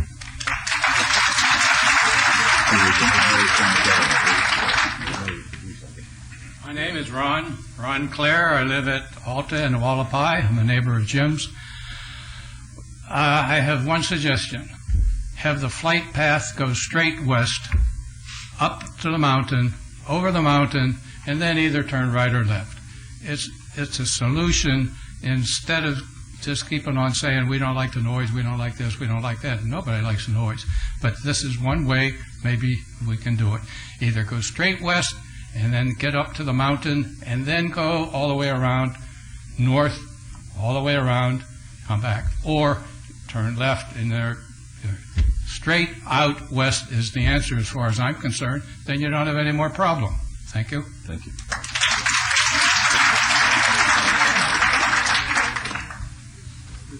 Mr. Mayor, members of the council, my name is Eugene Markoff. We live in the lakes, Grand Canyon, Lake Sahara. I would like to say that in this world of overstimulation, let me catch my breath here, there is a constant bombardment of noise and media and information in the world. Tranquility, the stillness within, is very important to our peace of mind and the world. And as a writer, an actor, and a teacher, if I might say, that it is in that quiet place where we find the answers. If I may acronymically speak, is the FAA really facing an albatross? Or are we going to unite together and let our beating hearts roar greater than the planes above, and let us continue the fight? Because it is so important to realize that when we stand together, we can accomplish what we set out. Thank you.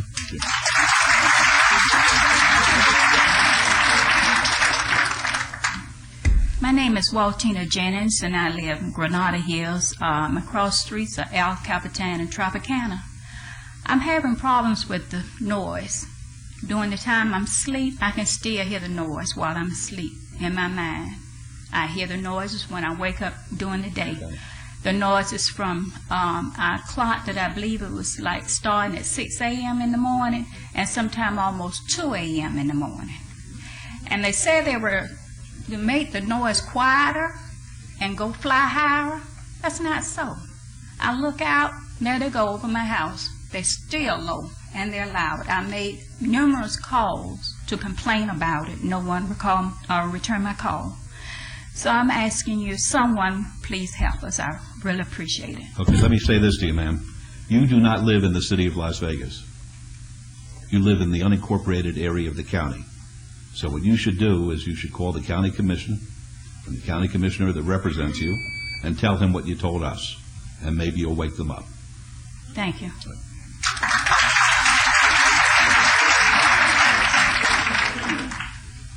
Mr. Mayor and members of City Council, I live on Donegal Bay Drive near Fort Apache and Desert Inn. You have to give us your name too, please. Name's Gertrude Ward. Thank you. I won't read all of this because a lot of people have said a lot of things that are in here. I would like to read a couple of things, and I would like to know if I could then submit this to Mr. Wolfson for the record. Certainly. Okay. I'm not saying certainly to reading it all, but I'm saying certainly you can submit it to Councilman Wilson. I'm never lost for words. The relatively small amount of money that City Council has set aside to fight the decisions of the FAA is money well spent. If it only accomplishes some reduction in the impact that the right turn is having, then it will be worth it. Do not be intimidated by the FAA bullies or those few citizens who, for reasons of their own, do not want the city to pursue this lawsuit. Do not allow people from one part of the city to be pitted against another part of the city. We all live in the same city, and everyone should be supported when they have a problem.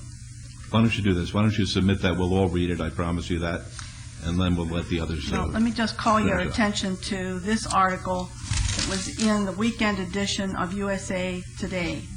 All right, if you make that part of the record too, please. Okay. And then I'll ask Ms. Bridges to make copies of the letter and copies of the article and disseminate it to us. Who should I give this to? Ms. Bridges here, please, our clerk.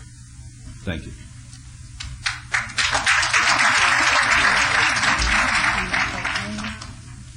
And that's referred to in there. This is out of Is there another article as well? Or let's identify that other, let's identify all the articles so we have a complete record here. We have the USA article, and then what is the other one? There's an air safety threat article. It's from the RJ. Okay, we have a copy of that already. Editorial page. We have that. Thank you. Is that it? Okay. All right. Thank you very much. Yes, sir. My name is Robert Kepler. I live very near Sahara and Grand Canyon, in the middle of an intersection, and we figured at the time that it's going to be nice and quiet there, but it's turned out to be nothing but a lot of noise from the airplanes that are coming over now, and they were not there about 3 years ago. 5 years ago. We've been living in the area for 10. I was really kind of surprised to hear the number of complaints cited as about 1,117, I believe. I have myself filed over 1,500, and I have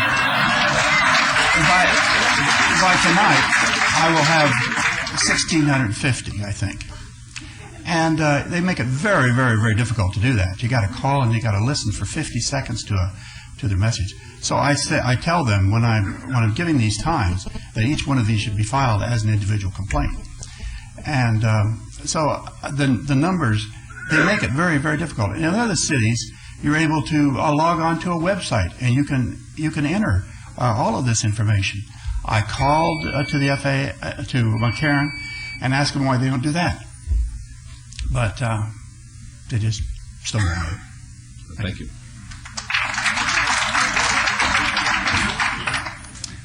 Hi, Honorable Mayor. My voice is just going out here. And council members, thank you very much for making this a great city and all your work. I moved here 4 years ago with my wife. Give us your name and the court. My name is Garen Bader. I live in Fort Apache and Sahara. My wife and I did not plan to move here. We visited some friends, and in 4 days' time, we found our dream home with 33 pine trees in the backyard. Beautiful neighborhood in the lakes. And the lakes and 33 pine trees, we didn't plan to have airplanes flying over constantly. I've lived in the great cities of San Francisco, New York City, and Cleveland, and San Diego in my pursuit of being a concert pianist, practicing 8 to 10 hours a day or 13 hours a day. I want some quiet, and that's why we moved here. I was in San Diego at the time when we had the horrific plane crash where a private jet, an airliner went down with a private jet, and there was horrific deaths there. I also, a block and a half away from my own home in Carlsbad, California, a small plane went down one evening and crashed and destroyed an entire block neighborhood, and there were deaths as well. So I'm listening to airplanes now with horrific noise at 3:30 in the morning and all hours of the day and night, and I'm also concerned about being in one of the beautiful places of Las Vegas with the best school districts. That's why we moved here. And I'm going to have to move you on. Okay, and I'm finishing up now. I've recorded just a typical day. It's yesterday, and you can hear my voice compared to the airlines, and you can listen to that. I'm going to leave that here. You can hear how horrific the noise is, not just me telling you how horrific it is. All right. Well, thank you very much. Thank you. I'd like if you could burn I think the phrase is burn a copy of that for us. Is that? No, that's not against the law, is it? Mayor Goodman, for the record, may I ask, is that a recording of flights from yesterday? Yes. Every 2 minutes or 1 minute, whatever it is, I say, okay, you can hear it coming now. It's 3:30 a.m. or it's, I have another recording. It's from yesterday, sir. Is that right? This is from yesterday. Yeah. I couldn't spend the entire day doing it, but you can hear it every few minutes, and you can hear the volume levels. Very good. Thank you. Your Honor, ladies and gentlemen of the City Council, my name is Louis Licato, Louis-Licato. I reside in Sun City, Summerlin with my wife and our adult daughter, and I'm here to ask you to continue the fight against the FAA. They appear to be an absolute arrogant federal agency. They do not answer their telephones. I have called on several occasions at different times. There is no response, no recordings, no nothing. They just don't care. We're dealing with primarily pollution issues, noise issues, health and safety issues, and quality of life issues. I come from New York City, and primarily, before I resided here, I should say, before, in the 1960s, there were several airplane accidents in the city, in Brooklyn, New York, in Staten Island, and in Queens, where there were numerous people that were killed. And I would like to have that avoided over here when one of these planes comes down and takes out a whole community or a city block. It just isn't necessary. Thank you, sir. Hi, I'm Kip Kramer, cross streets of Mariner in Buffalo, and I have 1.5 points that I thought might be worth bringing up. The 1 point is that I'm a board member at Desert Shores in Councilman Brown's district in Ward 4. And I thought it was important to bring up that even that far north, even that far out of the flight path, this has become quite a problem. And in our board meetings, we've had many people come up and ask us, what can you do to help this change? And that's 3,600 homes, about 10,000 people, who even that far away from the flight path are concerned. The half a point that I had to make, and this may be kind of a crackpot theory, is that there are some days up there that it's worse than others. And what I've noticed is that when the wind's blowing to the north, from the north, the planes seem to take off lower, and we can out there hear it better. If there is a chance to compromise on this issue, someone mentioned altitude. Obviously, at least to us, altitude makes a difference. And also, how far out the planes go would make a difference. So those two things, if there's a way to compromise with the FAA, maybe those are worth considering. Thanks. Thank you. Afternoon, Arthur Ellison, The Lakes, Fort Apache, Lake South. I'm not the smartest guy around, but regarding the absence of the county and their part in this, I put in several calls to Commissioner Maxfield, and I believe he's probably represents a decent amount of people in here. But no response. And Mr. Maxfield, are you here today? Because I don't see him. I'm just wondering, are we chopped liver now? Because we lived in our homes 20 years. Are we chopped liver? They've been there. Send the planes over there. Don't send them over where the big developers are spending the big money. And are any of the county commissioners, working with those people out there, developing, trying to make that a better place for personal gain, and sending them over to here again, us people who are now chopped liver because we've been there for 20 years. Thank you. Yes. In all fairness, excuse me, I'm sorry to interrupt you. I just want to say in all fairness that I have spoken to County Commissioner Susan Brager. I spoke to her about 10 days ago.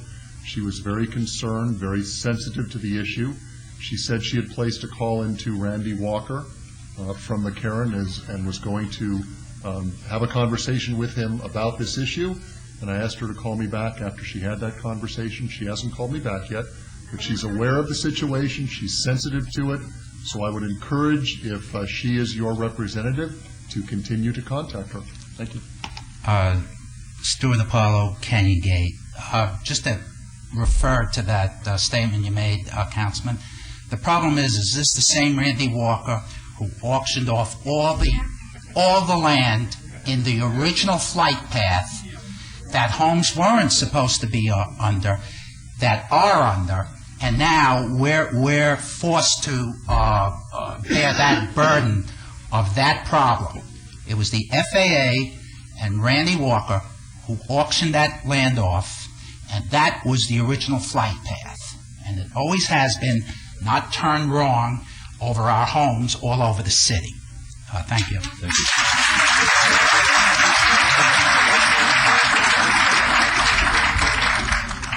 Yeah, Gary Broach, Sun City, Summerlin, Del Webb Boulevard, Lake Mead area. I got in the cockpit in the mid-'60s of the airlines. I got out in the late '80s, so I know how the FAA works. I'm for going forward with the lawsuit. I will say this is similar to the Yucca Mountain. You will need federal help in the weight of our congressmen and senators. The FAA responds to federal pressure, and I hope you can get it. Thank you. Thank you. Hello, Mayor and Council. Name's Ty Olson, Desert Inn in 215, just outside of city limits. I have today I did email all the county people, Senator Reid, state and federal levels. One concern too that no one's brought up as far as what about like 9/11, that type of thing, where now they're coming right over your city, possible impacts into the city without any type of warning because that's their normal flight path. As far as anybody concerned about money, $300,000, a lot of people, in your own pocket, that's a lot of money. But obviously your tax base, if property values go down just a small percentage, you're going to lose a lot more than $300,000 in the tax base in collecting revenue. So that shouldn't even be a concern. And today I also found, I don't know the website, it's a Stop the Right Turn website. You can register your name, and hopefully maybe that can unite some people and be contacted that way. Thanks. Thank you very much. Hello, I'm Janet Clare, and I live at Alta and Hualapai in the Canyon Crest subdivision. I have two things to say. The first one is there's more than they said it would be every 2 minutes that they're coming over our house, and if you figure it out in an hour, 60 minutes, 10 into 60, it would be every 6 minutes if there were 200 planes. But there aren't 200 planes. There's about 600 planes coming over our house every day. That isn't true that it's 200. And the other one is, the people that live in the Northwest, they all say that we're acting like babies because we want our peace and quiet. Well, when we bought our house there, we thought it was going to be quiet. If you wanted it to be noisy, you would buy a less expensive house near where all the action is. But we wanted to be out where it was quiet in the desert. So we were lied to, because there you are, it's nice and quiet in the desert, pow, the airplanes come. It's just done after you buy your beautiful home there. Thank you.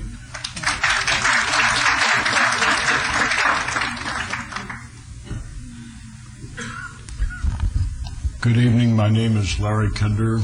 I live at Crystal Bay and Lake Drive North. My home was one of the original models. My principal claim to fame is that I'm bigger and uglier than my councilman. Well, at least bigger. I would just like to remind my neighbors, and the council knows, there are no easy answers to this problem. I speak as a former corporate officer of Boeing Aircraft and a graduate aeronautical engineer. You cannot fly straight out. That's an impossibility under any FAA rules, just for openers. But I would like to also recommend, having dealt with the FAA most of my adult life, that you are taking the proper action and getting their attention.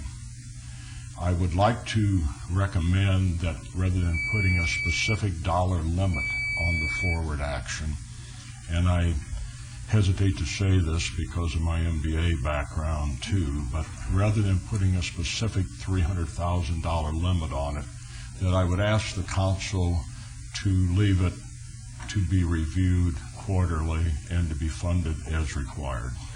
Thank you. Thank you.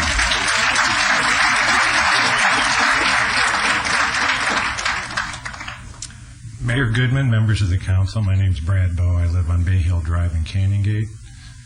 It appears that the further west the airlines take their flights, the more fuel they use, and therefore the more dollars they spend. I'm sure this whole thing was profit motivated by the airlines.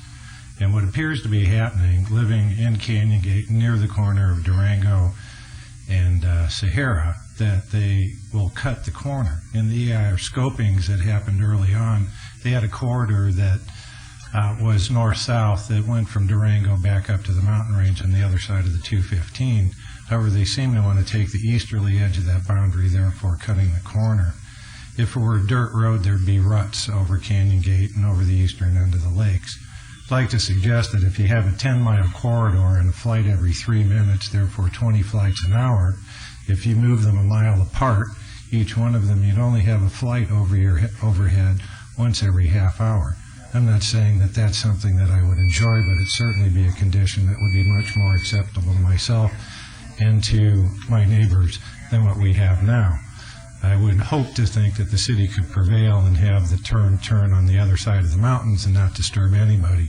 But in lieu of that, that might be a practical solution that could be worked out with the airlines, and a little more fuel and a little less noise for the citizens of that area would be much appreciated. Thank you.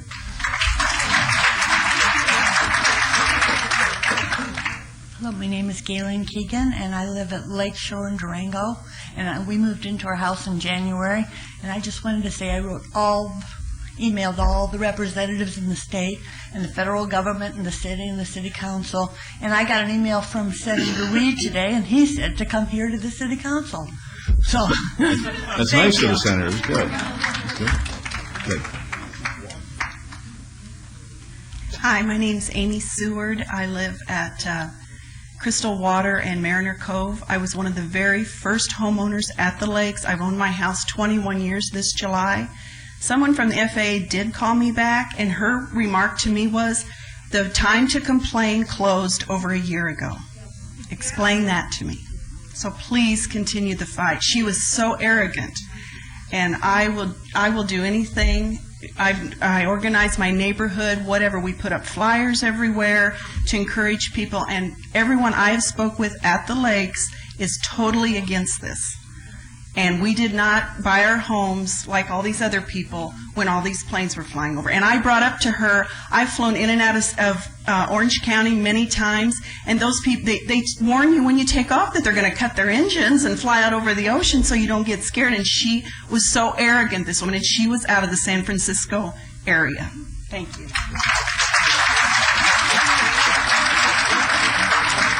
All right, folks, thank you very much for coming down here today and sharing your views with us.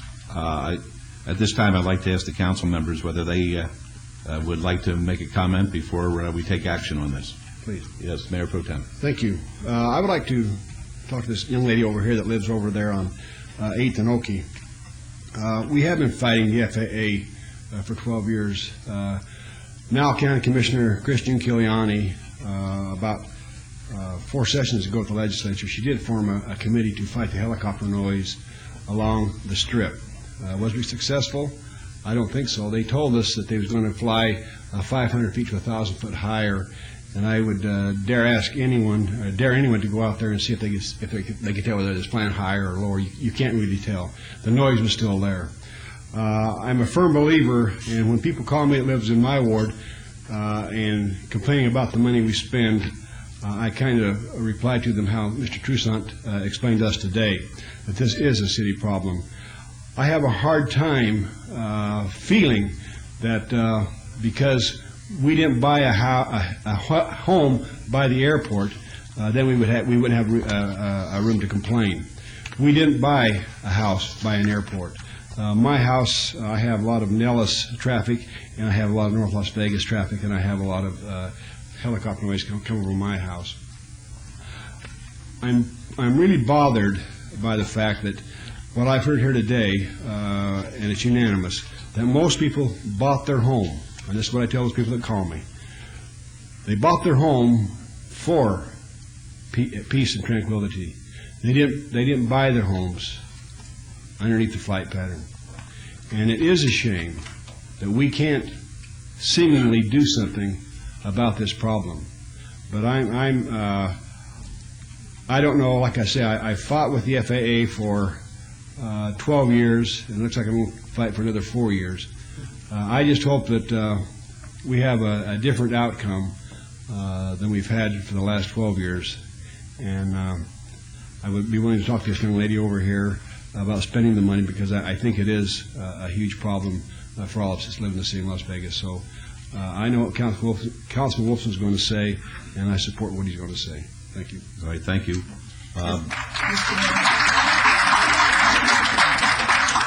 Councilwoman Tarkanian. Could I just ask that this be put on the projector, please? Can you reach for me? I know that the people from Summerlin are probably getting tired of reading in the paper about the rich people who live in Summerlin and why are they always complaining. I wanted to, I mention this every time we discuss this problem, but I wanted to, do we have that there under the projector yet? Here it goes. Okay.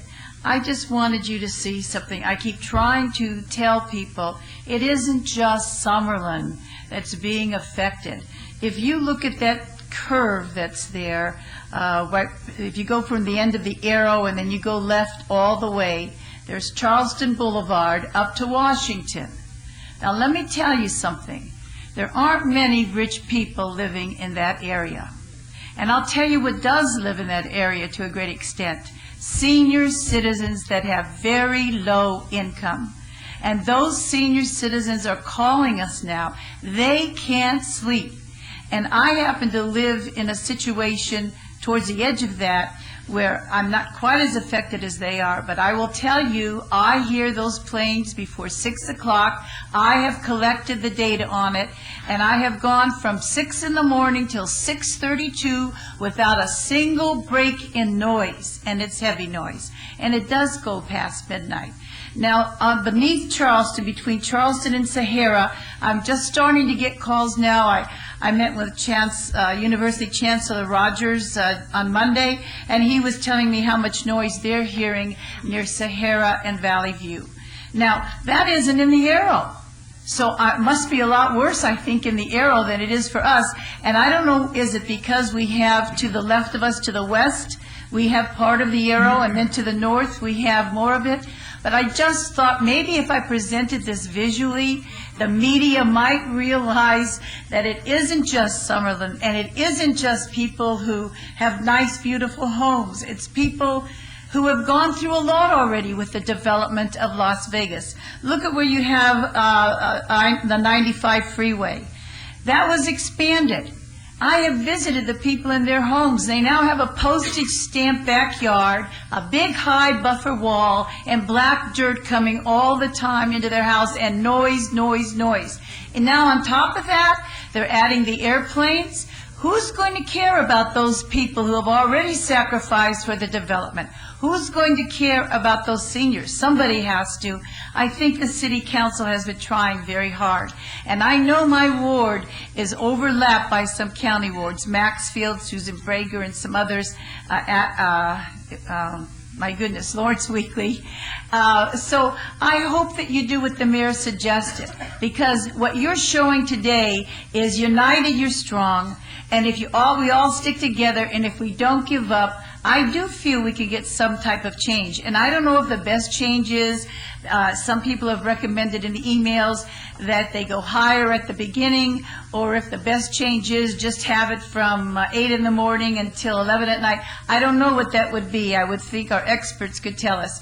All I wanted to do was emphasize to you here, because I want you to know that there's a lot more affected than Summerlin. And I've told Councilman Wolfson, I love Summerlin people, but you know, there's an attack being made there that I think is misplaced. I think we're talking, as we've said, about all of Las Vegas. Those who have no way of moving into a new home, and those who have to have the help that we can give them. Thank you, Mr. Mayor, for letting me talk so long. Thank you.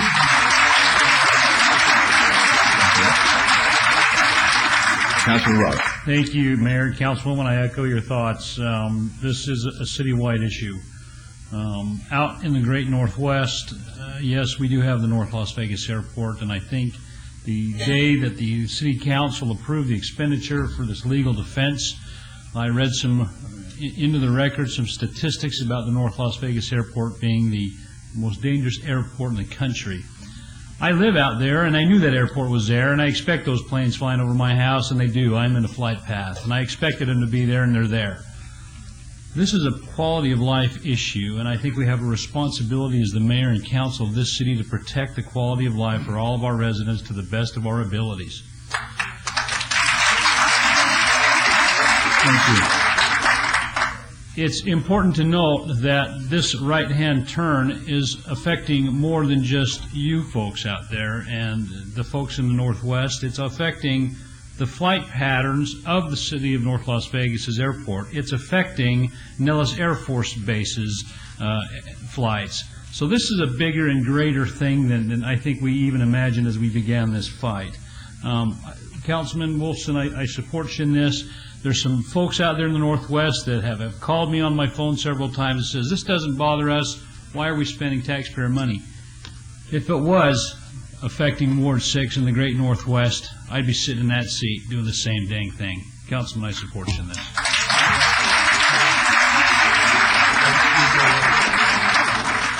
Councilman Wilson. Why don't you let him? All right, Councilman Wilson. No, you're going to let him finish up. Oh, okay. Please. Councilman Brown. Thank you. A question for Mr. Jerbick. There you are. Brad, you indicated, or sometime in the last 60 days, that there was a startup period or a trial period on the right-hand turn that we actually anticipated once that period was up, that the frequency would increase. That's correct. Our consultant that's on a trial period is more, the way he puts it, is an evaluation period, and the FAA denies that there is such a thing as an evaluation period. But George Williams, our consultant, and I provided the mayor and Councilman Wilson with correspondence that reflects that this is either between 60 and 90 days. And during that period, they are trailing the planes approximately 8 miles apart. So a plane has to be about 8 miles out before another one takes off. So they're actually about 15 miles apart. His conclusion is that they're doing this to reduce the frequency and the noise, so to reduce the number of complaints. And if the number of complaints is low, then at the end of this evaluation period, they may well crank up and put these planes about 3 miles apart. So do the math. You're talking about 5 times as many in a very short period of time. And I appreciate that. I think somewhere out of this meeting today, we're going to have some correspondence with the FAA, and that's one of the questions we probably need to ask directly. And then you're on to two other things. One is, as you brought up earlier in your opening remarks, I would ask that part of the motion that's made that we direct Dr. Selby to contact, perhaps the county manager would be the most appropriate individual, and be very specific. One of the questions that has been frustrating to me personally is no one has, and it's been asked, the question's been asked, but no one has answered what initiated the right-hand turn. Was it citizen complaints? Was it airlines, the airport, the FAA, the county commission, federal delegation? But somewhere, someone had to start this process, and Never had. I think I would just ask that that be part of it. And the final comment, Your Honor, the final comment, and I certainly appreciate, as usual, the great city residents, as well as a few county residents. We're very professional here today. It's refreshing when you come down here in this public forum and be as professional as the group has been, and it's greatly appreciated. But a couple people mentioned, Your Honor, I think this lies on your shoulders. I think you need to open up some direct dialogue with our federal delegation, and like only you can, put on the old hat that you once wore, and apparently were very aggressive wearing it, and start demanding some answers from the federal delegation as far as what's happening and why can't we get the answers locally that we need. So those would be my comments. Very good. Yes, Councilwoman. I just wanted to say, as I recall, when you and I went out to McCarran when this first started, one of the asides made by a McCarran representative was, we've been trying to get the right turn lane back for some time. And there was a right turn lane at one time when there were very few aircraft. And they had then stopped it, and now they're picking it up again where there's a lot more, and of course a lot more from North Las Vegas. But my impression from that conversation was it started at McCarran. Rather, they started it because of airline needs or whatever, but they wanted it very, very much, and that's what they expressed to us that day. Yes, that's a very accurate recollection of what took place there. They sort of wanted to point fingers at one another and blame each other, but nobody really took any responsibility. And I will take Councilman Brown up on his suggestion there. I used to represent mobsters, if people aren't aware of that. And for 35 years of my adult life, I fought the federal government and never liked them, to be honest with you. Never could trust them, to be honest with you. So you've got my juices flowing today.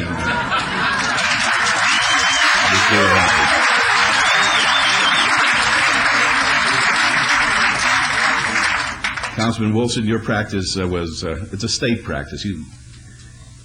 Why don't you make the motion after your comments? I don't have anything to say. Good. I have plenty to say, actually, but I'm going to keep it short because it's 20 to 6. First of all, I want to thank each and every one of you for coming out today. You gave up time from your jobs and your families to come here at 4 o'clock in the afternoon and spend time and provide us your feelings and your input, and I want to thank you all because you do make a difference. I want to thank my colleagues. Mayor Goodman, I know that this has tested our patience a little. It's late in the day. It takes up a lot of time.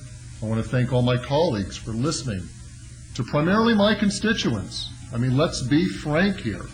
When people came up to the podium and said where they live, most of you are in my ward, Ward 2. But as pointed out by Councilwoman Tarkanian and others, this is not just a Ward 2 issue. It's an issue that's important to all of us in the city of Las Vegas. Today's decision is an important one.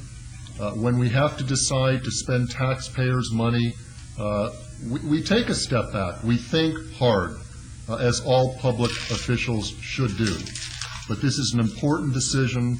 We're talking about many things. We're talking about quality of life, and many of you have described how your quality of life has been affected, how you can't have a conversation in your backyard, or you bought homes like we talked about with the understanding and the reliance that you'd be in a neighborhood and an area of the city where you'd be able to enjoy the peacefulness of the area that you bought.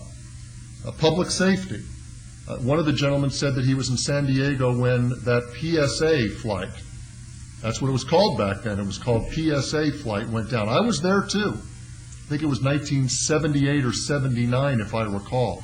And I'll never forget that morning. It was in the morning, perhaps about 8:30 in the morning, when a large airliner went down in a crowded area of the city. And it was terrible, and I fear for that as well. Councilman Ross, I respect what you have to say. We are affected out at the North Las Vegas Airport. Your ward is affected. Councilman Reese and Nellis Air Force Base, your ward is affected. We're all potentially affected. One person brought up an article that was in the RJ, and the title of this article was Air Safety Threat. Federal agency says scheduling problems persist. Fatigue plagues air traffic controllers. So in addition to everything we're talking about, we've got air traffic controllers that are fatigued. That adds in to the formula. In my opinion, there aren't many other things that we shouldn't be spending money on. This is the kind of thing we should be spending money on. It affects us directly in our quality of life and our safety. Our attorney has advised us that the chances of some kind of success are between 45 and 60%. What does that mean, some kind of success? Mayor Goodman and I have had conversations with the attorney and the expert. There are ways of compromise. There are things that are reasonable. We're not necessarily saying stop the right turn, but we're saying sit down with us at the table, talk to us about potential noise abatements, restrictions of times when these planes can take off, so that we're not awakened at 6 o'clock in the morning, and so that we can go to sleep at 1 o'clock in the morning. So our chances of success at 45 to 60%, there's different types of success. I've been contacted by senior citizens who have invested their life savings in a home out west. As Councilwoman Tarkanian so eloquently said, this is not just the rich people. These are senior citizens who have invested everything they have in a home because they want to enjoy the peacefulness and the quietness of a great desert community. They relied on the fact that it would be just that, peaceful and quiet. I've been contacted by persons from wards 1, 2, 4, and 5 who have voiced their opinion. It's important for this council, in my opinion, to send a clear message. We're just beginning to fight What we've done is we've participated in the process that the FAA gave us. They announced a right turn last year and said, oh yeah, we're going to have public meetings and take public comment. And many of you attended that, as did I and the mayor and some of my colleagues. They were a joke. All they did was tell us what they were going to do and then kind of listen. They took nothing that we said and did nothing about what we said. The next thing we know, they instituted the right turn. We filed our notice with the Ninth Circuit, appealing that decision. We tried for an injunction. As Mayor Goodman said, injunctions are hard to get. They're very difficult. Judge Osterly, I'm sure you know that. We didn't get the injunction. So now we have to fight. Now we have to file the briefs. Our opening brief is due in May, their responsive brief in June, our reply in July, and then the Ninth Circuit takes it, and they do what courts do. They review the record, and they make decisions. We've just begun to fight. This money is to go on record in the Ninth Circuit, lodging our complaint with lawyers that have experience doing this, that tell us we've got good issues. Our lawyer tells us we've got good issues. Now, our chances of success at 45 to 60%, I wish they were higher. They are what they are. But we're just beginning to fight. We have ammunition on our side, and we're going to go forward with it. Finally, as I stated a few minutes ago, stay involved. We're just the city. Everybody knows this is a county issue. We need county involvement or federal involvement. Stay involved. What Mr. Jerbick said was that we've been advised that there's this 60 to 90-day trial period. And then after this, when they don't get as many complaints, then they're really going to go into full action, speed up the number of airplanes, and then we're really going to see what the right or wrong turn is about, as you said, Mr. Toussaint. So stay involved. The city of Las Vegas, I believe, is going to fight the fight, so I encourage you to stay involved. I was elected by the residents of Ward 2 to speak for Ward 2, and that's what I'm doing today. My motion, and once again, I ask my colleagues, I thank my colleagues, for your support. This is not just my issue, it's our issue.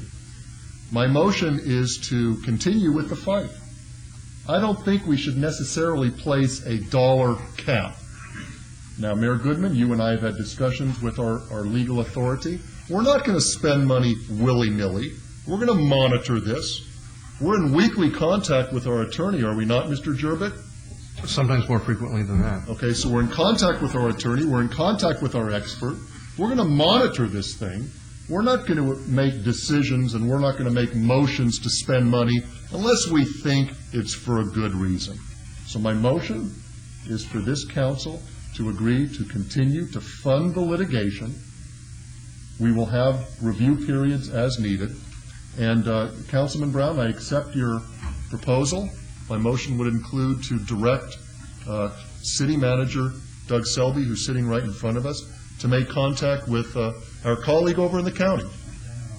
Well, do it again. And find out, if we can, what initiated this right turn, what's behind it, so that we can be informed. So once again, thank you all for coming out today. That's my right. I'd like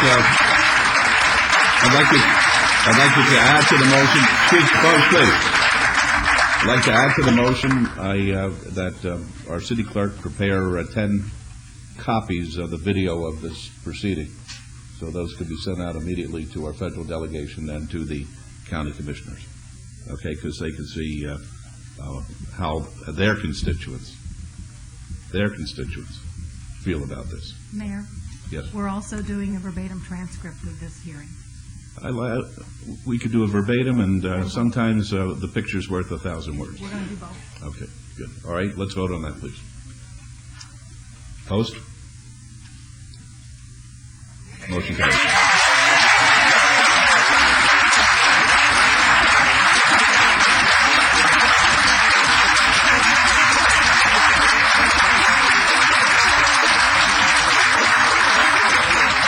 Thank you, folks.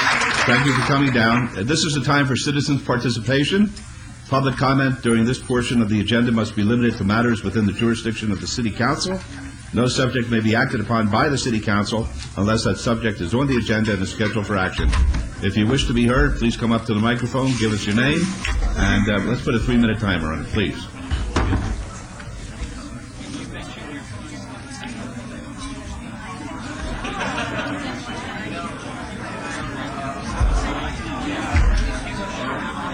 Folks, we're still in session, please. Ladies and gentlemen, we're still in session.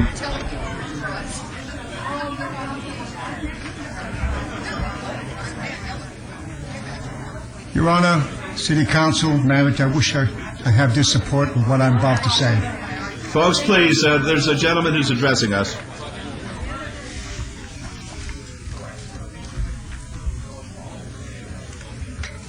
I need you to, Your Honor, my name is Christoph. I have property in the city of Las Vegas and resident in the county. I have documents Folks, here. please, let's be courteous and allow Mr. Christoph to be heard. Please, folks. I have documents here to be passed to each person. I have one to the county manager. Excuse me, I didn't mean to insult you. City. I just did that for a joke. I'd like to give you one, Mr. Brad Jorgen, but I think once you see the report, you'll agree. I'm here not because of other matters other than one important matter, and that is the Veterans Memorial Park. This document, and more to come from Washington, under the help of a former senator that I know back in Boston, Mass., where I come from, is making all kinds of efforts with his staff in the archive in Washington on our men and women who have been what we call the forgotten ones. Don't mean to say it to you, Your Honor, but over the past years, that's what it sounds like when I have people say, how come they haven't done anything for us? When I tell them, Your Honor, that you, as well as the Mayor Pro Tem, and even the council, acknowledge the concern of recognition of Veterans Memorial Park, they applaud. The people who helped put this together was Ed Cook, Mary Manning, Keith Rogers, and I have several others. I can't name at the moment until I get the full 100% documentation. As the mayor knows, I'm the one who brought in the 106-year-old World War I veteran. Everybody thought I was nuts. Mr. Brown. I have two architects that will work with the Mayor Pro Tem's ward on two phases of that park, dividing it into two sections, the middle for the monument and the outside, the major majority of it, for the community. That's being done now. But I wanted to have you read this, or maybe you might have some loved one to know that we haven't forgotten our men and women today. And we're not going to have that taste in our mind or our mouth to say that we don't want to do anything. But we need to have this expressed or brought to the agenda to discuss it. Once it's discussed and see the value of the importance of all the wards to be united like you are on the issue of the airplanes, then we will be able to form a committee of very important individuals that will be the main part of developing or working with the Mayor Pro Tem and you and the wards of united of one particular Veterans Memorial Park. So what brought you this, so you can understand there was another 800 missing in those documents. I'm going to get them because I know they're there. As I say, everything takes time, just like what you're doing with the airplanes. But this is going to be a winning thing for the families and loved ones to have to know that their son or daughters, they're all heroes.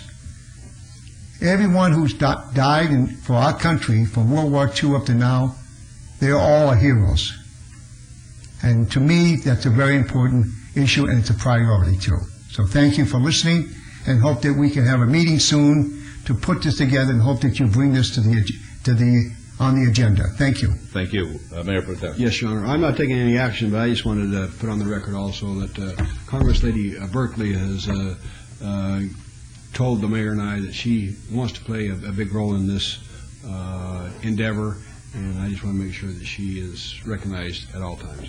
Thank you very much for the time, and I think the families will see this and will applaud and support whatever you do. Thank you for all you're doing. Thank you. Yes, ma'am. Dorothy Barnes, Las Vegas resident. I'm here once again. I'm asking the ones that have been allowed on Nellis Air Force Base to use my distress signal. That's something they issued from military intelligence with my name on it. They're using it for their own profit and capitalization. I'm asking them not to use me. Some people have the attitude, well, I wish they hadn't never used her. They got the right attitude, because I wish they never had used me, and I wouldn't have all this trouble on me. And I wish the ones that have traveled from here, that's from this city, went to my hometown victimizing my grandchildren, picking my granddaughter up for school and lying and hurting my family, had not done that, and I wouldn't have to take the attitude to shoot them on sight if they come near me with that kind of stuff. I have never come to this city and went to no school and picked nobody's child or grandchild up and victimized them like that thing has happened to my grandchild and my daughter. I have never come to this city and hurt nobody's child or grandchild, and it shouldn't have happened to me. Now, these people that's done that, it's not you all's fault, but I do need some control over them doing such a thing. Once I return home, I don't want people following me, because they will be shot on sight, I guarantee you, and I will announce it to the Shreveport Police Department, because they should be under some control to where they have a civilized mind toward another human being, that they shouldn't do this type of thing. And I did not give anyone permission to use me for financial gain, for their own prosperity, and all the ones that's doing that, they're very disrespectful. They have no respect toward another human being, and I'm not talking about them because I want to have my way. I'm telling them they cannot have their way with me. And if they don't like me, fine. I want them to discontinue using that distressing, and I want another one issued. And I've offered them a solution. If they're in so much need that they need to run over me to get their what they need, housing or whatever they need, I ask for a signature on a promissory note. Because these people are doing this at my expense, and it didn't take me overnight to get this. I sacrificed. I'm not bragging about what I did. The Lord blessed me, and I want to share it in an honest way. I don't need people knocking me in the head, secretly victimizing my family, making their secret threats. Make all the threats they want, but I need them to stay off that military base. Maybe they don't, I can't get out there into that area where they planning for the people on the program to order a cancellation and order my name off. But I am telling the people around me, I don't like it, and it's because they're being nasty and unruly. And they are not being civilized with this type thing they're doing toward my children. My children and grandchildren. It was bad enough. I had a problem with my ex-husband and his family doing things toward me. I got out of that family to keep down trouble. These people are crazy that's out on me. Civilized, intelligent human beings don't keep doing this kind of stuff after they've been complained on. And they won't come to me. I wouldn't have to come in here and waste your time. They won't deal with me. So I'm trying to get the police, whoever can get some sense into these people, get the psychiatrists, whoever can talk some sense into, program some sense into these people. Please, thank you. Thank you. Next, please. Hello, Rasan Josh Collins again, homeless advocate, and also I would just like to talk a little bit more about what the federal government has been doing, and hopefully you can email me too if you want more information. My email is servingjesus99212@yahoo.com. But Proverbs 21:13 says, "Whoso stops his ears at the cry of the poor, he also shall cry himself, but shall not be heard." And what I see is the federal government oftentimes is attacking certain people, certain groups, and when you ignore that certain group, you're next. You know, if there's no outcry against the oppression, you're next. See, they're just taking right after right, civil right after civil right. They don't care about people as much as they care about what their agenda. And I encourage anyone to read about the New World Order, the Illuminati. These are organizations that are taking over the world. They're trying to get rid of the Constitution of the U.S., and they basically want to have everyone bow down to them or be killed. Basically, they have, from what I understand, camps set up already to take people, you know, if you don't submit to this government. Or they'll just kill you, chop your head off, too. I've heard about, you know, underground guillotines and all that kind of stuff. So there's a lot more going on behind the scenes than a lot of times we even see. there's a lot of ignorance. You know, I see that. There's a lot of people don't know about this stuff. But again, if you want to help me out or if you want to learn more, please email me, servingjesus99212@yahoo.com. I've done a lot of research on this for a long time. If you read Revelation 13, again, it talks about the mark of the beast. Right now, I think the company is called Mondex. Also, you can look up Digital Angel. But they have a computer chip the size of a grain of rice that they can inject in your right hand or on your forehead, and that's how you buy and sell. Right now, there's been people that have already had that chip injected in them, and they walk into their office and all the lights turn on and everything, and say, oh, this is great. But it's a control, you know, and they want control. That's when you're going to buy and sell. If you don't take that chip, you'll be, you know, basically either killed or, you know, jailed, you know, if you don't submit to this chip. That they're trying to, the FDA's already approved it. You can look it up on the internet. FDA. Look up, the chip. Okay. But this stuff you can verify. So I just want to warn people and encourage them not to take the mark of the beast. This is real stuff. The Bible's real. Jesus Christ, heaven, hell, it's all real. You know, and it's coming to the end. You know, we're in the end times. So you're gonna have to make a decision. I hope you make the right one. And just keep on your knees and keep praying, because that's really where the fight is, a spiritual war. Okay? May God in Christ bless you. Thank you. Next, please.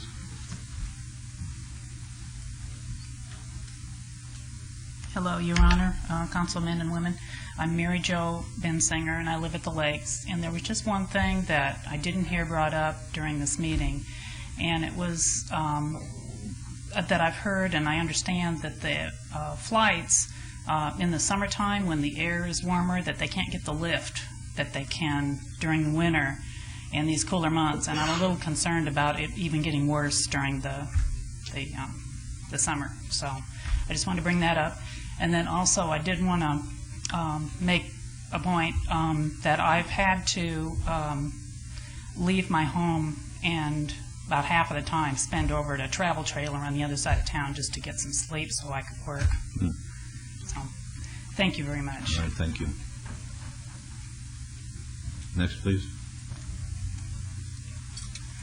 Don Doring, 4324 Mark Avenue, in Las Vegas. As long as I had the day off, I thought I might as well make my appearances probably all at one time. I'm here with my concern, what's going to happen in 2008. It's an election year. And 2006, when you drove through this city during election time, it looked worse than any slum I've ever seen on TV. It's like from Detroit or Chicago or Cleveland or anywhere, because of all the signs. I know politicians do not want to take and regulate themselves, because that wouldn't be a good thing for them. But what I would like to see is an ordinance that could possibly put distance between signs. You have it for bars, you have it for other things that require an SUP or something. You got distance requirements from schools and so forth. In fact, when this last election going up Rancho, there were so many signs next to each other, and it's so close to the road. It was right in the right-of-way. They were right in the right-of-way because they were inside of the telephone poles. Some of them as close as 3 feet to the blacktop, because on the east side there's no improvements on that side of the road. If somebody had an emergency and had to pull off, I'm sorry, Mr. Mayor, your sign would have been taken out. Probably 3 or 4 of them, because you had so many of them along there. Those signs would have been taken out. It worked, though. It worked. and it seems like there's a proliferation of these signs. But they're down now. That's a beautiful part about it. Yeah, they're down now, yes. But what I'm worried about is 2008, when we have presidential, congressional, and 2006, when I went up Sahara, it was just disgusting. Mine too? Oh, of course. Okay. Of course. No, I just want to make sure that they put signs up Sahara too, or else I won't pay them. Okay. Oh, I didn't make it up Sahara during this time. I'm just kidding. I was kidding. Yeah. But anyway, it really makes me sick, because I wish I had some pictures of the countryside in Vietnam, or even in the city. It was a lot cleaner, and that was a war zone. Just because they didn't have all that proliferation of signs and so forth. So this is just something, limit so many for so many feet or whatever. because it's really sad when you. And I've talked to a lot of people that I work with. They say they have the same attitude. You know, it just really makes the city look bad. Thank you for your time. Thank you. Anybody else? All right, the meeting's adjourned. Thank you. Mayor? Mayor, forgive me, sir. Why don't you put up no vacancy signs